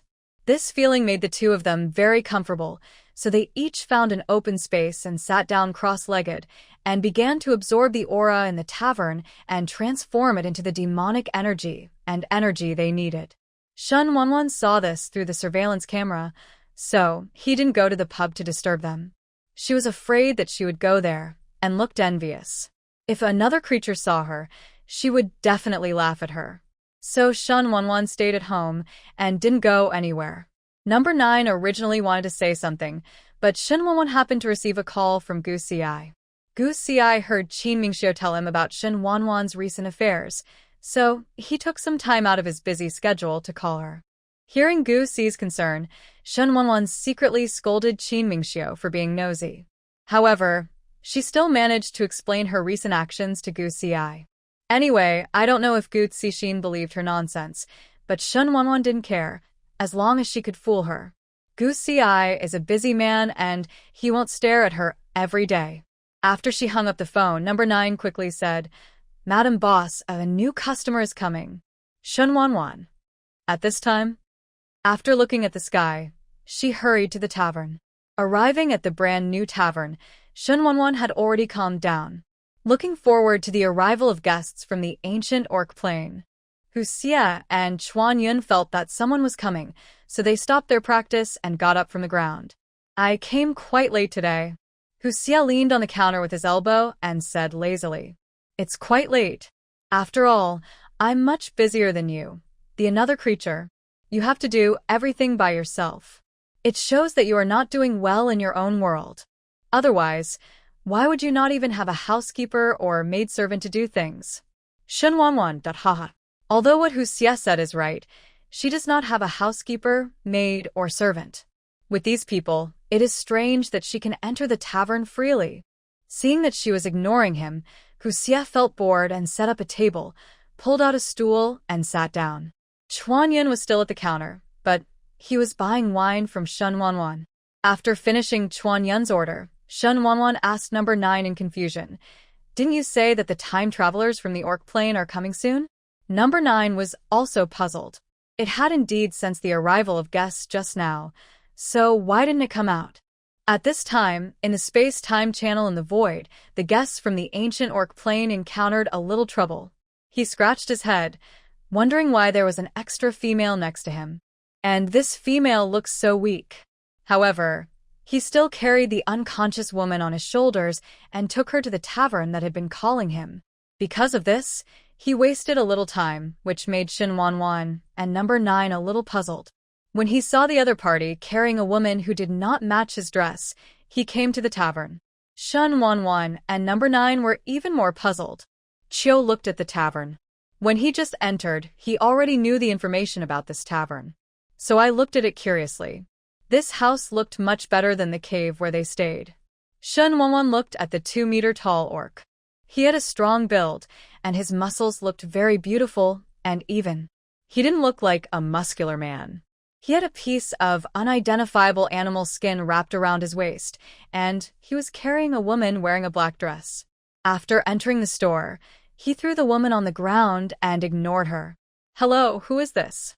Shen Wanwan asked, pointing to the woman on the ground. Chiu scratched his head and said, "I don't know either. She suddenly appeared in front of me when I was coming over. In the end, I had to take her with me." Chiu didn't like the sudden appearance of this female. He felt that the smell of her body made him a little uncomfortable. And Shen Wanwan also saw the problem. Although the clothes this woman was wearing were torn, the material and decoration were obviously not what the orcs should have. So she asked number 9 to scan it and found that the woman on the ground was seriously injured and could not wake up for a while. Shen Wanwan had no choice but to find a mat, lay it out, let Chiu carry her onto the mat, and cover her with a thin quilt. Seeing that there were all grown men around, Shen Wanwan thought that she would feel embarrassed when she woke up. Then a tent was built for her to block other people's sight. After everything was done, she came to Chiu and welcomed him with a smile. Chiu also introduced himself. I don't know why Chiu's face turned red inexplicably when he saw Shen Wanwan. Compared with the female he brought, he felt that the smell exuded by Shen Wanwan made him more comfortable.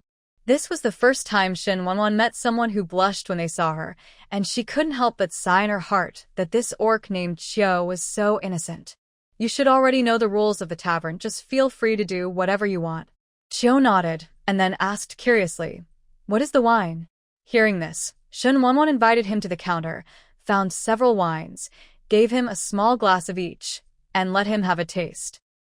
Chuan Yun and Hu Xie on the side had already known that Shen Wanwan would entertain the new guests, so they did not immediately get to know the orc. To Hu Xie, this orc has a bit of a demonic vibe about him. Although it was very faint, Hu Xie still smelled it. In fact, the real body of the orc is a beast. If you want to compare it, it seems that it can still have something to do with the monster. After all, monsters are also transformed from various animals and plants, so they naturally have a certain amount of monster energy in them. Chuan Yin also saw something, and then approached Hu Xie and asked, "Is it similar to your world?" No. Hu Xie shook his head. Although he smelled a hint of demonic energy in Chiu's body, he was certain that Chiu was not a demon. Since they are not demons, how do they transform? This is what Hu Xie is curious about, but now, the woman Shen Wanwan is still entertaining new guests, so he won't go there. Anyway, there will be plenty of time to understand later. After a few glances, Hu Xie withdrew his beautiful eyes. Kawan is very interested in Chiu's world, so he will occasionally look at the counter. At the counter, Shen Wanwan looked at Chiu, who had drank several glasses of wine in a row. His face and neck began to turn red, and he looked like he was drunk. Delicious. Chiu liked the taste of wine very much, and would say something about it every time he drank a glass. Looking at the hill gradually rising up, Shen Wanwan looked up at the sky speechlessly. It seemed that no man could escape the temptation of wine. Link tasted all the wine in the tavern. Shen Wanwan saw that although Chiu's neck and face were very red, his words and eyes were normal, so he thought he was not drunk. When the last glass of wine was finished, Chiu laughed, and then fell straight down. The sound made by a strong man over 2 meters tall when he fell was not small. Shen Wanwan was afraid that the customer would fall out, so she quickly walked around the counter to take a look. As a result, when she walked out of the counter and came to Chiu, there was no other strong man there. There was only one underage tiger cub lying on the ground, drooling and sleeping soundly. Shen Wanwan. So cute. She knelt down and couldn't help but stretched out her paws to rub the tiger's back. Soft, fluffy, so Rua. Hu Xie came over after Chiu fell down. After watching him turn into a little tiger, he stretched out his hand and held one of his front paws, and released a ray of evil spirit to explore his body. "Hey, another creature, you can't hurt my guest." Shen Wanwan finished hugging the tiger, and when she saw Hu Xie holding Chiu's hand, she couldn't help but remind him. "Don't worry, I just want to see if he is a demon." Shen Wanwan. "He has a very faint demonic aura," Hu Xie said. "He is an orc. According to the conditions of his plane, there should be a world where various animals have been transformed into humans." Shen Wanwan said. She also felt a bit like the monster plane of Hu Xie. Realizing her thoughts, Hu Xie said with a smile, "He is different from us. The monsters in our monster plane need to spend a long time to practice and transform, but they can turn into humans when they are 1 year old after birth." "Looks good." Shen Wanwan was full of questions again. "How do you know?" "I just tested it." Hu Xie glanced at her and said, "I think you guys have reached the same destination by different paths. It's just that the world is different, the demonic energy produced is naturally different, and the practice methods and systems are even more different." Chuan Yin squatted aside and reached out to touch Chiu's tiger skin. Shen Wanwan listened to him talking about a lot of different things and stood up in a daze. After finding a blanket to cover Chiu, the three of them sat together. Shen Wanwan looked at the little tiger on the ground. "Hey, this is my first time seeing a drunk guest. It's normal for you to have a low alcohol capacity when you're drinking for the first time." Chuan Yin poured himself a glass of wine and asked, "Do you want a drink?" Shen Wanwan shook her head and refused. She didn't like drinking. If this time and space trading tavern was not a tavern, she would rather open a tea house. The time and space trading tea house is also good. Drinking tea is good for your health. It's good for your health, and you don't have to worry about your guests getting drunk and causing trouble. Shen Wanwan was thinking preoccupiedly, but did not let go of the conversation between Hu Xie and Chuanyun. Is his physical body different from yours? Chuanyun asked. Hu Xie nodded. His physical strength is not as strong as that of a monster. So, their plane is not as good as yours.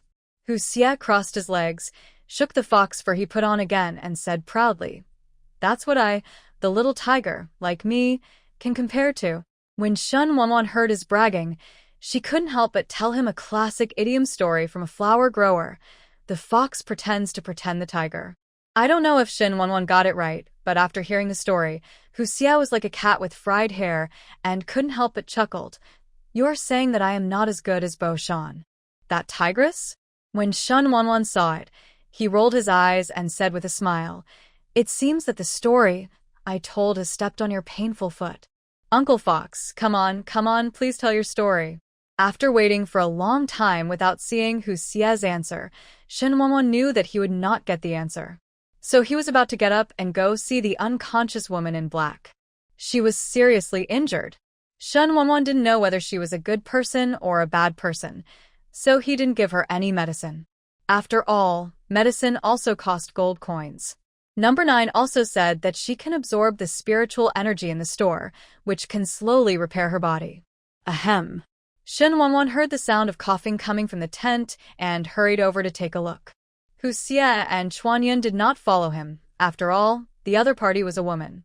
It didn't seem right for them to be followed by 2 grown men. At this time, Shen Wanwan had already walked to the tent. After she opened the tent, she met a pair of eyes, one yellow and one green. Heterochromatic pupils. This was the first time Shen Wanwan saw someone with heterochromatic eyes. "You're awake. Do you have any medicine with you?" Shen Wanwan did not approach her rashly, because she felt evil energy from this woman. And the moment they looked at each other, Shen Wanwan saw the killing intent in her eyes. Knowing that the other party was not a good person, Shen Wanwan did not approach her. Mou looked at the situation in front of her. She thought she would definitely die, but she didn't expect that she was saved by someone unexpectedly. She looked at Shen Wanwan, restrained her murderous intent, then groped for her wrist, and felt relieved when she saw that her storage bracelet was still there. She mobilized the last bit of demonic energy in her body to take out a jade bottle from the storage bracelet, then quickly stuffed a pill into her mouth. Soon the medicine began to take effect, and in less than 5 minutes, she was able to sit up from a dying state. The injuries on his body have healed, leaving no scars. Mou looked down at the tattered clothes on her body, found a black dress embroidered with red higan flowers, and put it on. Shen Wanwan was no longer here, and she left after reminding Mou. After all, this woman's evil spirit was quite strong, which made her a little suspicious that this person was not a good person. So after the reminder, I returned to Hu Xie and the others. "What's wrong?" Chuanyun asked quietly. Shen Wanwan replied in a low voice. That woman was fine when she was in a coma, but when she woke up, she was full of evil spirits. "Oh, it seems you are not an ordinary person." Chuanyun touched his chin and looked curiously at the tent Shen Wanwan built for Mou.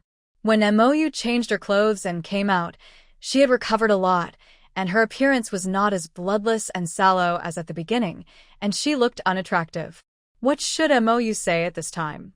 It doesn't seem appropriate to say that she is as beautiful as a fairy. It's not that she is not beautiful, but her temperament has nothing to do with a fairy at first glance. After looking at it, Shen Wanwan felt that there was a word that suited her very well, and that was witch. Shen Wanwan still doesn't know the truth about herself.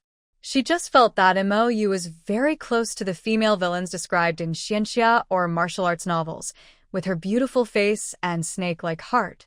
As for how she could tell, don't ask, just ask because number 9 said it. Número 9. It didn't say it. Chuanyun is a demon hunter. According to the power classification of the cultivation world, he is a righteous monk.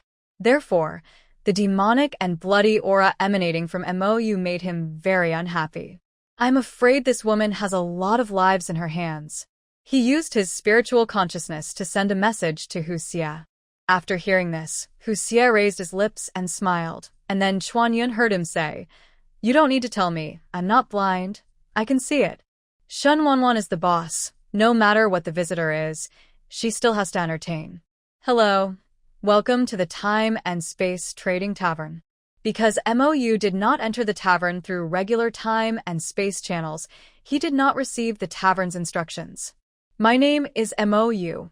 Mou introduced herself and looked at Shen Wanwan and the others. Especially Hu Xie, she had a gut feeling that this man was very strong. So there was no rash move. "Hello, Miss Mou. Can you tell us where you're from? You have to know what plane the other person comes from." Mou did not answer Shen Wanwan, but looked at the tavern curiously. Shen Wanwan felt inexplicably that this woman seemed to want to do something, so she quickly asked number 9. She didn't come through her own time and space channel. If she wants to harm us, I can use the ability of the tavern proprietress to help her. Her? Number 9 answered affirmatively, yes.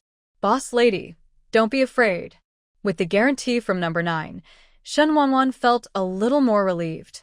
After Mou finished sizing up, she looked at the 3 people opposite her. She was a demon cultivator, and not that good-tempered. If it weren't for the injury, she wouldn't be wasting time with them.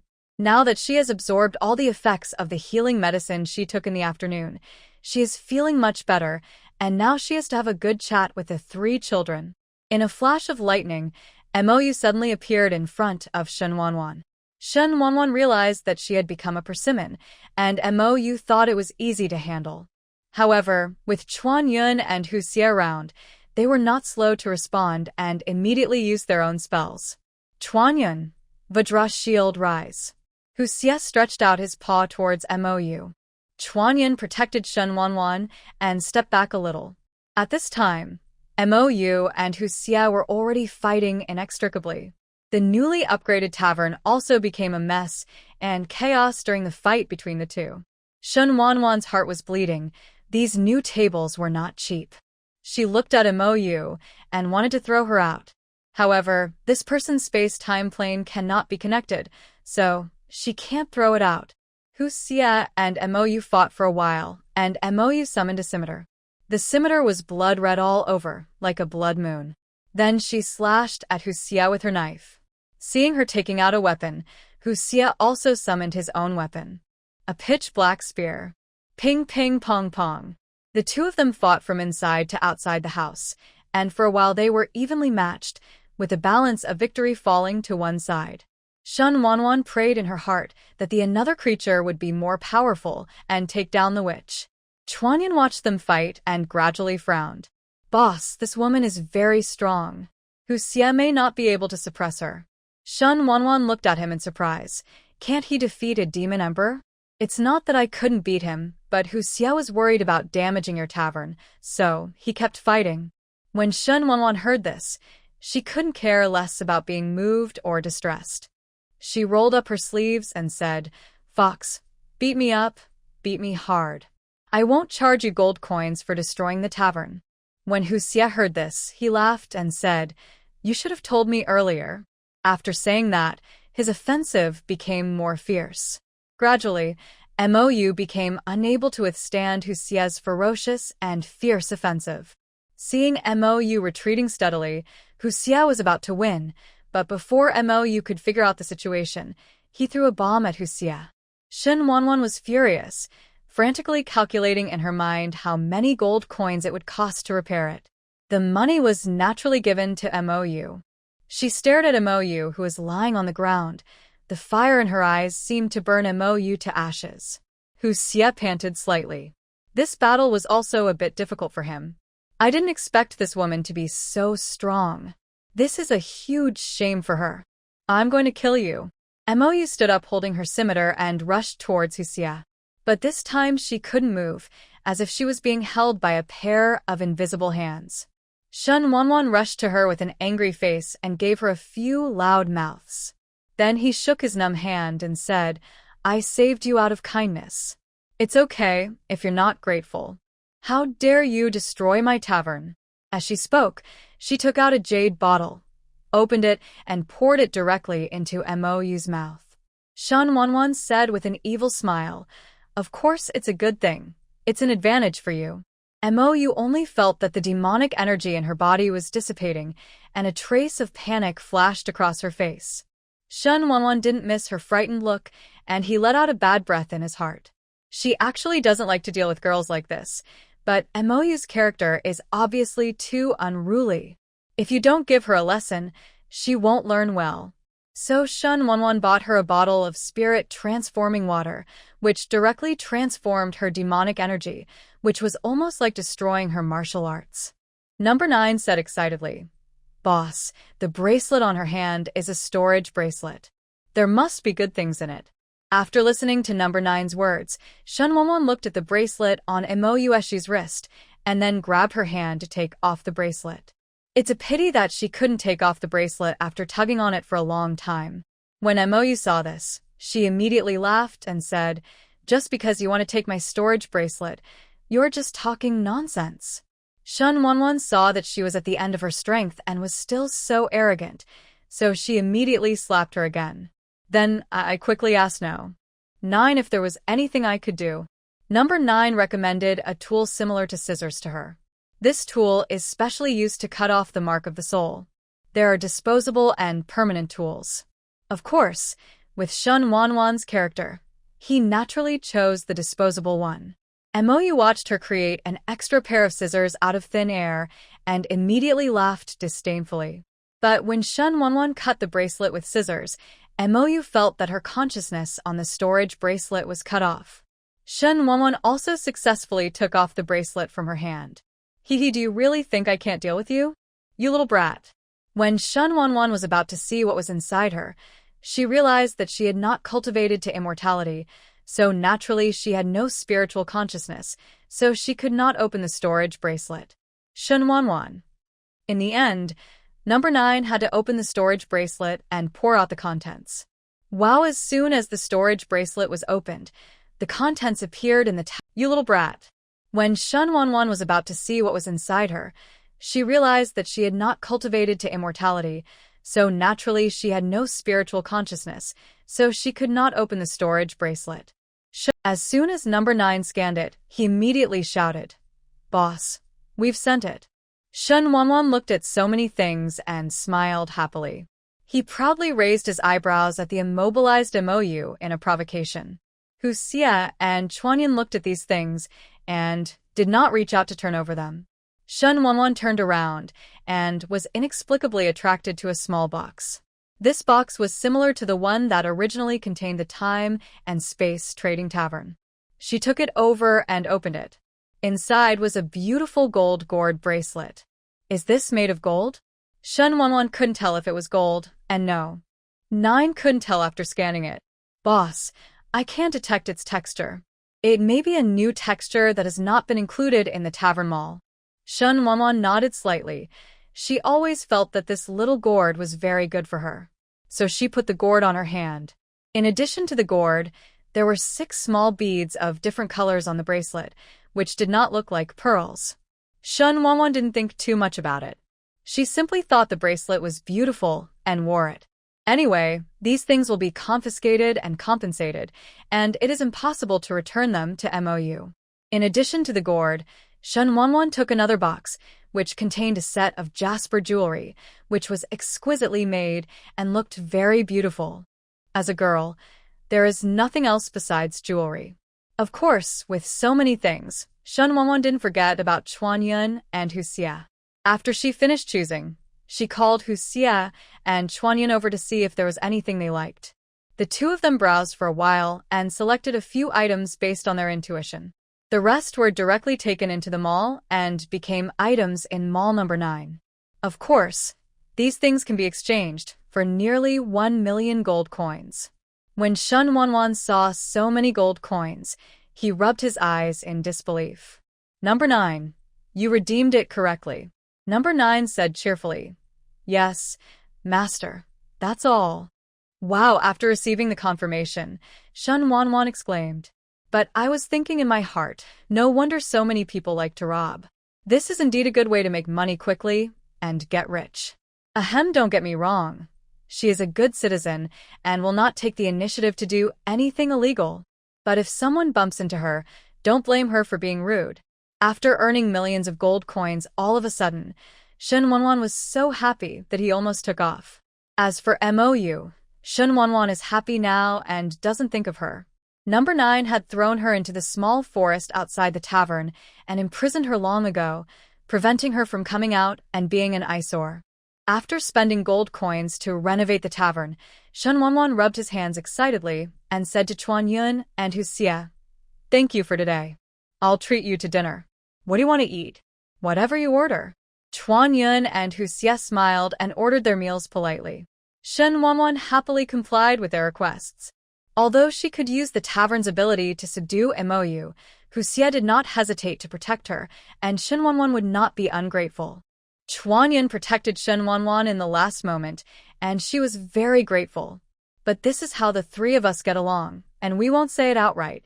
But with this experience, the relationship between the three became even deeper.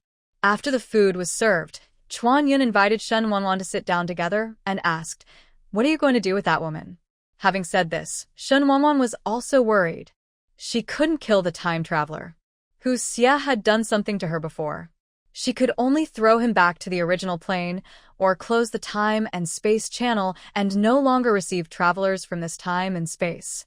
But the plane she is in cannot be connected, so we can only disable it first to eliminate some dangers and then lock her up.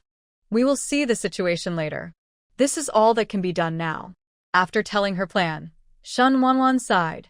Chuan Yin raised his hand and put it on her head in a funny way and said, "Why are you sighing? You have already taken away all her cultivation, and now you are locking her up in the woods. It won't affect you at all. You don't have to care too much." Shen Wanwan could only nod at Chuan Yun's relief. In fact, she really didn't want to keep MOU. Ouch! Chio turned over comfortably in his sleep. Shen Wanwan and the others looked over and saw that he was sleeping with his arms stretched out, looking very cute. He looking at the furry little tiger, she couldn't help but smile. Sure enough, small animals are the most healing things. The boat would naturally straighten out when it reached the bridge. She simply didn't want to think about this kind of thing anymore. She was just raising a person, and it wasn't like she couldn't afford it. On MOU's side, after her cultivation was abolished, she began to age gradually.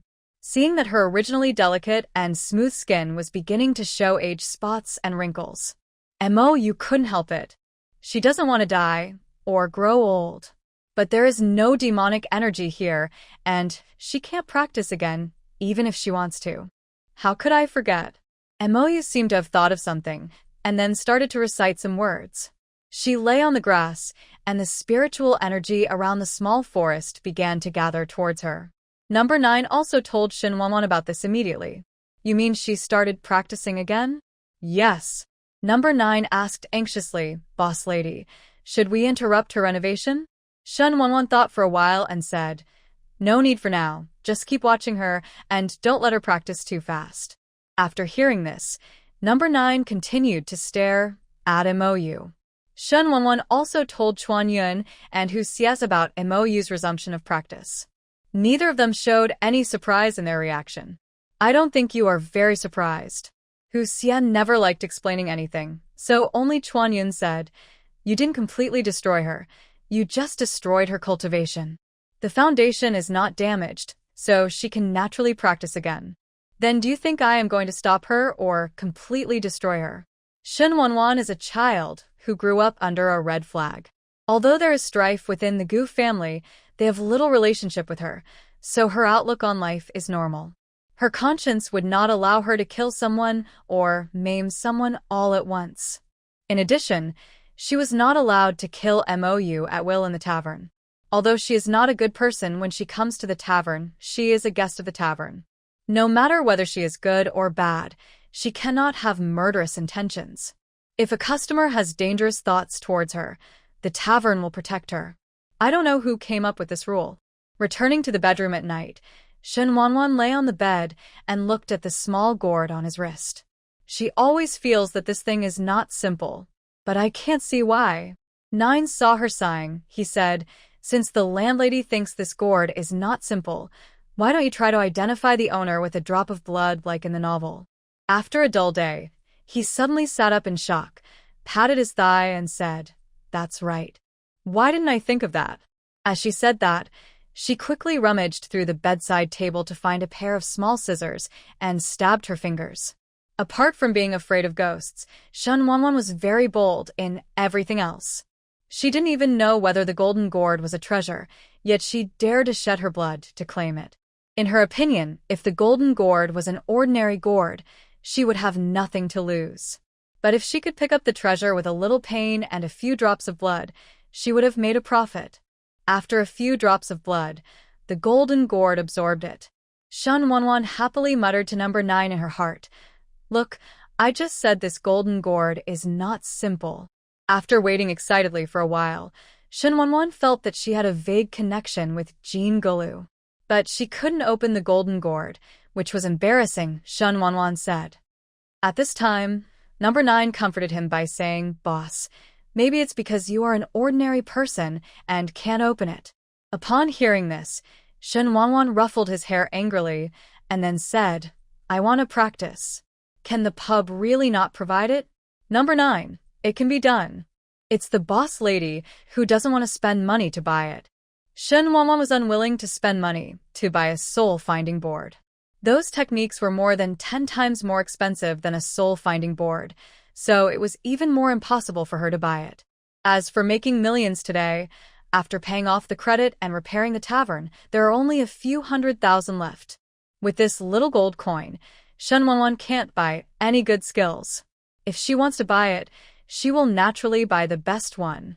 How could it be used twice? I can't afford the best ones, and I can't stand the inferior ones. I can only say that it's better to be too ambitious. Shen Wanwan couldn't get up or down at the moment, but Shen Wanwan was worried.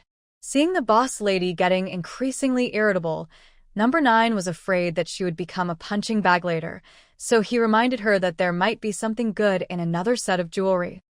In fact, it is not sure. During the scan today, it found that there was a slight spatial fluctuation in the set of jewelry, but it could not detect it specifically. Number 9 is not omnipotent. The founder of the tavern does not want the system to override the host, so most of the abilities given to No. 9 are auxiliary. There are some things it cannot detect. After hearing number 9's words, Shen Wanwan also thought of the set of jasper jewelry. She took out the things from her backpack, opened them, and looked at them carefully. She would keep this set of jewelry today. In addition to her intuition, this set of jewelry really suited her eyes. Before the wound healed, she squeezed hard and squeezed out 2 drops of blood again and applied them to the jewelry necklace. Soon Shen Wanwan got the information about this set of jewelry. After getting the information, Shen Wanwan continued to identify several other pieces, and then a set of jewelry went between her eyebrows and turned into a jasper tablet. This jasper monument was originally a small world called the Jasper World. It was just refined into a space by an immortal and given to his child. Unfortunately, I don't know what happened later. This space was left in MOU's world, was obtained by her, and finally fell to Shen Wanwan in hands. When she saw that she had contracted a small world, Shen Wanwan was excited at first, and then suddenly panicked. Number 9. Xiaojiu, do you think my luck is too good? She got the time and space trading tavern, and now she got a small space world. Is this kind of luck too weird? Although she doesn't believe in metaphysics, she also knows that prosperity will inevitably decline, and things will reverse when they reach their peak. The little Jasper world was refined the moment it generated spiritual wisdom. In addition, the original owner found many good treasures to cultivate this world. Now the spiritual energy here is rich, and there are elixirs and spiritual plants everywhere that are more than 10,000 years old. It's a pity that Shen Wanwan doesn't know these things. Fortunately, there was a house in the space. After Shen Wanwan arrived at the house, he went directly to the study. The study room is not filled with books, but rows of jade slips. Only the bottom row of the bookshelf contained a few books and a few boxes. Shan Wanwan squatted down, and instead of looking at the box, he looked at the books first. What she needs to know most now is all kinds of knowledge. Otherwise, if you mess around like a novice, you will die without knowing how. But when she opened the book and took a first look, she was dumbfounded, because she couldn't understand the text above. Although they are very similar to Chinese characters, they are very different. After flipping through several books, I didn't recognize him. In the end, Shan Wanwan had to ask number 9. Number 9 said that he didn't know either and suggested buying a text converter. I also thoughtfully brought up the text converter page. Shan Wanwan. The price of the text converter was 8,000 gold coins, no more, no less, so Shan Wanwan gritted his teeth and bought it. After putting on the converter, she immediately understood the meaning of these words. It's no different than reading your native language. The money is well spent. The books in the bottom row are all about the basic knowledge of the world of cultivation. Shan Wanwan dreamed of becoming a fairy, but now that the opportunity was in front of her, she suddenly realized that it was unreal. She didn't have time to take stock of the house and study, so she returned to the bedroom. Lying on the bed, wrapped in quilt and closed eyes. In fact, she didn't sleep. It was impossible for anyone to sleep after receiving such a big surprise. As long as she is sorting out what happened today, she needs to take a moment. After tossing and turning for most of the night, she didn't know if the bending had slowed down enough. Anyway, she fell into a deep sleep at dawn. Dong dong dong. Shan Wanwan heard a rapid knock on the door, and she irritably pulled the quilt to cover herself.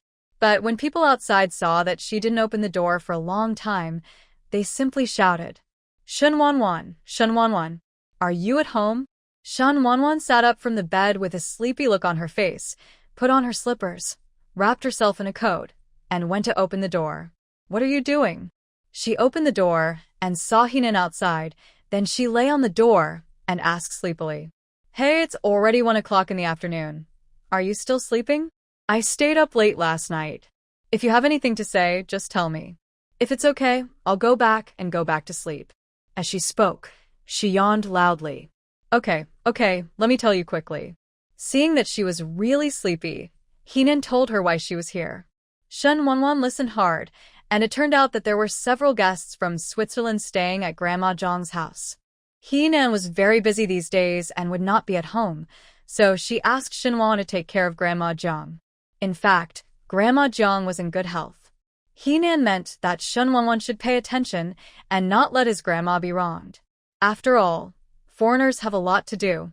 Shan Wanwan nodded and gave him an okay gesture. Don't worry, I will go over and check it out every day. Thank you in advance. I'm still rushing to go to work. Goodbye. Shan Wanwan closed the door. The moment the door closed, she saw a black shadow flashing from the forest in the distance. When she saw this, she suddenly woke up. I opened the door and walked to the side of the road to take a look. There was no one in the small forest opposite. Shan Wanwan looked serious and asked number 9 in his mind. Did the bad guy who spied on me just come here? Yes, but it's a pity that I only caught a trace. He ran too fast and I couldn't lock it for a moment. It's okay. Since he's staring at me, he will definitely come again. Shan Wanwan looked at the small forest outside the house and then returned home. After closing the door, number 9 said angrily, Boss, we have to find the bad guy who is spying on you as soon as possible. Shan Wanwan was helpless. Then we have to catch him. Why does she want to be stronger? Isn't it to catch the guy who has been spying on her? Being stared at like this so often, if she hadn't been able to bear it mentally, she would have suffered a mental breakdown. But with such a person around, she felt terrified and panicked. It's like a fishbone stuck in the throat. It won't go up or down. It's irritating. When she got home, her drowsiness disappeared, and Shan Wanwan simply went to wash and brush her teeth. I got myself a late breakfast plus lunch. After eating and drinking, I went for a walk at Grandma Zhang's house. I found that all the foreign guests at Grandma Zhang's house had gone out. They go out early and come back late. It doesn't affect me at all, and they don't bully me, an old woman. Don't worry about you and Xiaonan. Grandma Zhang smiled and patted the back of Shan Wanwan's hand. Shan Wanwan nodded. It's fine if there isn't one. If there is, we don't have to endure it. We don't have to tolerate them. I know, Grandma Jiang responded with a smile. After talking to her for a while, Shen Wanwan stood up and said he was going back to work, and then prepared to leave. Grandma Jiang packed a bag of vegetables for her and asked her to take it home to eat. Shen Wanwan couldn't refuse at all, and should be kicked out by her. Finally, I returned home carrying a bag of vegetables. After a simple dinner, Shen Wanwan checked that there was no problem at home and then went to the tavern. When she came in, she saw Brother Zheng, dressed in black, looking around the tavern. Brother Zheng, you're here. What have you been busy with lately? I haven't seen you yet. Shen Wanwan's tone was like greeting an old friend, which made Zheng stunned for a moment, because he has never had such an experience. Hello, Boss Shen. I spent a lot of time experimenting with the papermaking technology one bought for me last time. Oh, Shen Wanwan nodded. The fact that you can come here obviously means the experiment was successful? Yeah, but it's not as good as your paper. It's okay. The technology is gradually improving. The important thing is that you succeeded, isn't it? Shen Wanwan comforted. Zheng listened and nodded. The tavern has changed since I haven't been here for a while. I think I missed a lot of interesting things when I came here. Indeed. Shen Wanwan nodded. Zheng smiled slightly, and then ordered a bottle of wine and some side dishes with Shen Wanwan. Since returning after obtaining the papermaking technology, Zheng purged the court and went on a killing spree. Even Zhao Gao was ordered by him to be quartered by 5 horses and his entire family beheaded. Everyone in the court was in an uproar, wondering why Zheng was acting like this suddenly. Zheng chatted with Shen Wanwan for a while, and then told her about some of the political shortcomings of Qin state since Xiangyang's reform. Shen Wanwan was stunned for a moment. Brother Zheng really thought highly of her and actually discussed important political matters with her. So panic.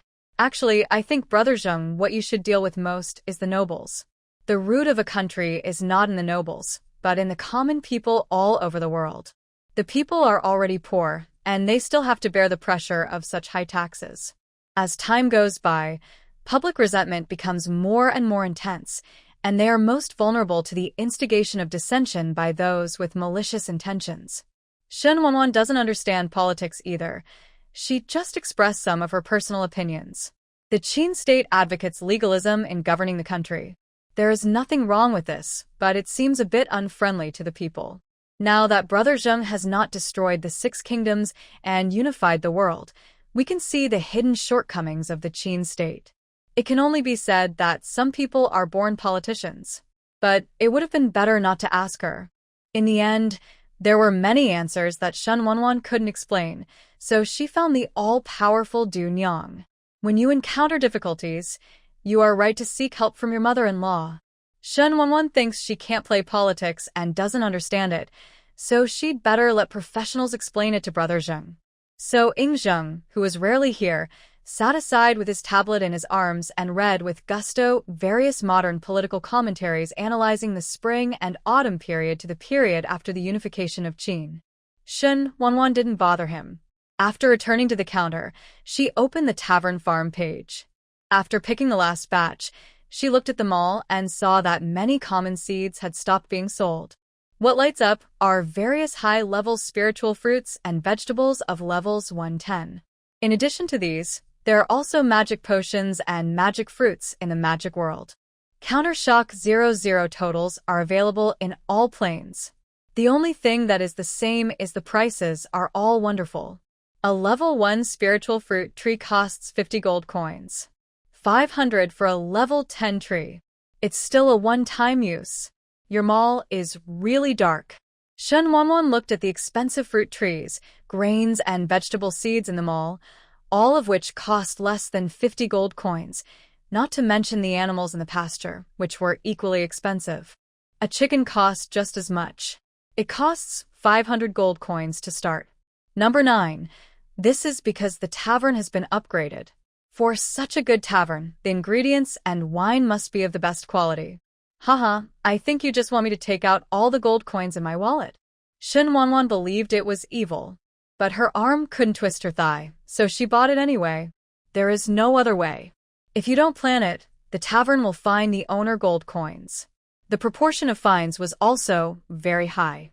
Shen Wanwan estimated that it would be twice as much as the seed she bought, so she was honest and bought new seeds of various kinds to plant. The pasture has also been replaced with new animals, and even the pasture has been replaced with high-end pasture. Ling Ling spent a total of 100,000 gold coins on her. Seeing the decrease in the amount of money in her wallet, Shen Wanwan couldn't help but have thoughts of robbery in her heart. You must know that this gold coin was snatched from MOU. By the way, are we just going to keep MOU like this? If this woman starts practicing again, will she continue to cause trouble for us? Number 9 thought for a while and said, "How about boss? Let's throw her to the next world plane." No, she is so powerful. If the next world is an ordinary world, wouldn't we become sinners? That's right, number 9 wanted to scratch his head. Is there really no way to connect to her original plane? Shen Wanwan didn't believe that the tavern didn't have this ability. Number 9. Whether there is or not depends on whether you are willing to spend the money, boss lady. What do you mean? Shen Wanwan asked. The next time you upgrade and open a new plane, you can capture her and use her to connect to the space plane. But you need to pay a handling fee of about 1 million gold coins. Shen Wanwan almost vomited blood when she heard 1 million gold coins. She had worked hard for so long, but there was no 1 million gold coins in the tavern's books. She may not be able to earn millions of gold coins in the next world. After all, not everyone is stupid and has too much money, right? One person, one program, when MOU was worried about how to deal with it. Chiu finally woke up after being drunk all night. After waking up, Chiu found that he had turned into an animal body. He shook his tiger head and quickly transformed into a human form. Shen Wanwan witnessed everything and was a little surprised. This was the first time she saw a real transformation. Although Hu Xie is another creature, Shen Wanwan has never seen him transform. "Boss, how long have I been sleeping?" Chiu came over and asked, a little embarrassed. "It's been a day since I slept last night." Shen Wanwan replied with a smile. Is it so late? I still have something to do, so I'm going back. I'll come back tomorrow."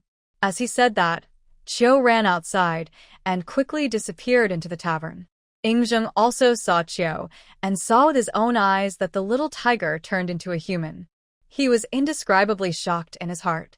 "Boss, is he a new guest in the tavern?" Facing Brother Zheng's inquiry, Shen Wanwan understood what he wanted to ask, so he said, "He is a new guest. But don't think about immortality. That world is the orc plane, and the animals there can change. Adult body. They will also be born, old, sick, and die, no different from humans, and they are uncivilized over there, and live in tribal groups, so poor that they don't have enough to eat and don't have enough clothes to wear." Shen Wanwan told Brother Zheng some of her impressions of orcs. When he heard that Chiu was just like ordinary people, Yingzheng suddenly lost his mind. Shen Wanwan didn't understand. Didn't history say that Qin Shi Huang started to indulge in the search for immortals after he unified the 6 kingdoms? Why is it that now that the 6 kingdoms have not been conquered, he has begun to seek immortality and pursue immortality? It seems that last time she suggested Brother Zheng to train a new heir, he didn't listen. In fact, Shen Wanwan guessed wrong, and Yingzheng heard it, and at a court meeting one day, he named several of his sons who attended the meeting. The result didn't satisfy him, and even made him angry. Fusu was educated by Confucianism and was indecisive, without any imperial aura, and the rest was even more useless. As for Hu Xie, who was responsible for the death of the second emperor of Qin, he was his own child after all. Tiger poison cannot eat its own children. After Yingzheng executed Zhao Gao, he simply turned his back on him and drove him away to build the imperial mausoleum for himself. So it's not that he doesn't want to cultivate them. Now that the war is going on, he really can't take any action, and the other children don't have any good prospects. So Yingzheng is really a bit a clever woman can't make a meal without rice. Time gradually came to late at night, and Shen Wanwan wondered why Hu Xie and Chuan Yun, who came every day, didn't come today. Could it be that he was injured in a fight with MOU yesterday? It shouldn't be. Weren't they fine yesterday? Shen Wanwan muttered and began to feel worried at the same time. Seeing that it was getting late, Shen Wanwan looked at Brother Zheng, who was looking at his tablet attentively and couldn't bear to disturb him. But he is not Hu Xie and Chuan Yun. Ordinary people still have to go to bed early and get up early. So Shen Wanwan walked over and took the tablet back, asking him to look at it again tomorrow.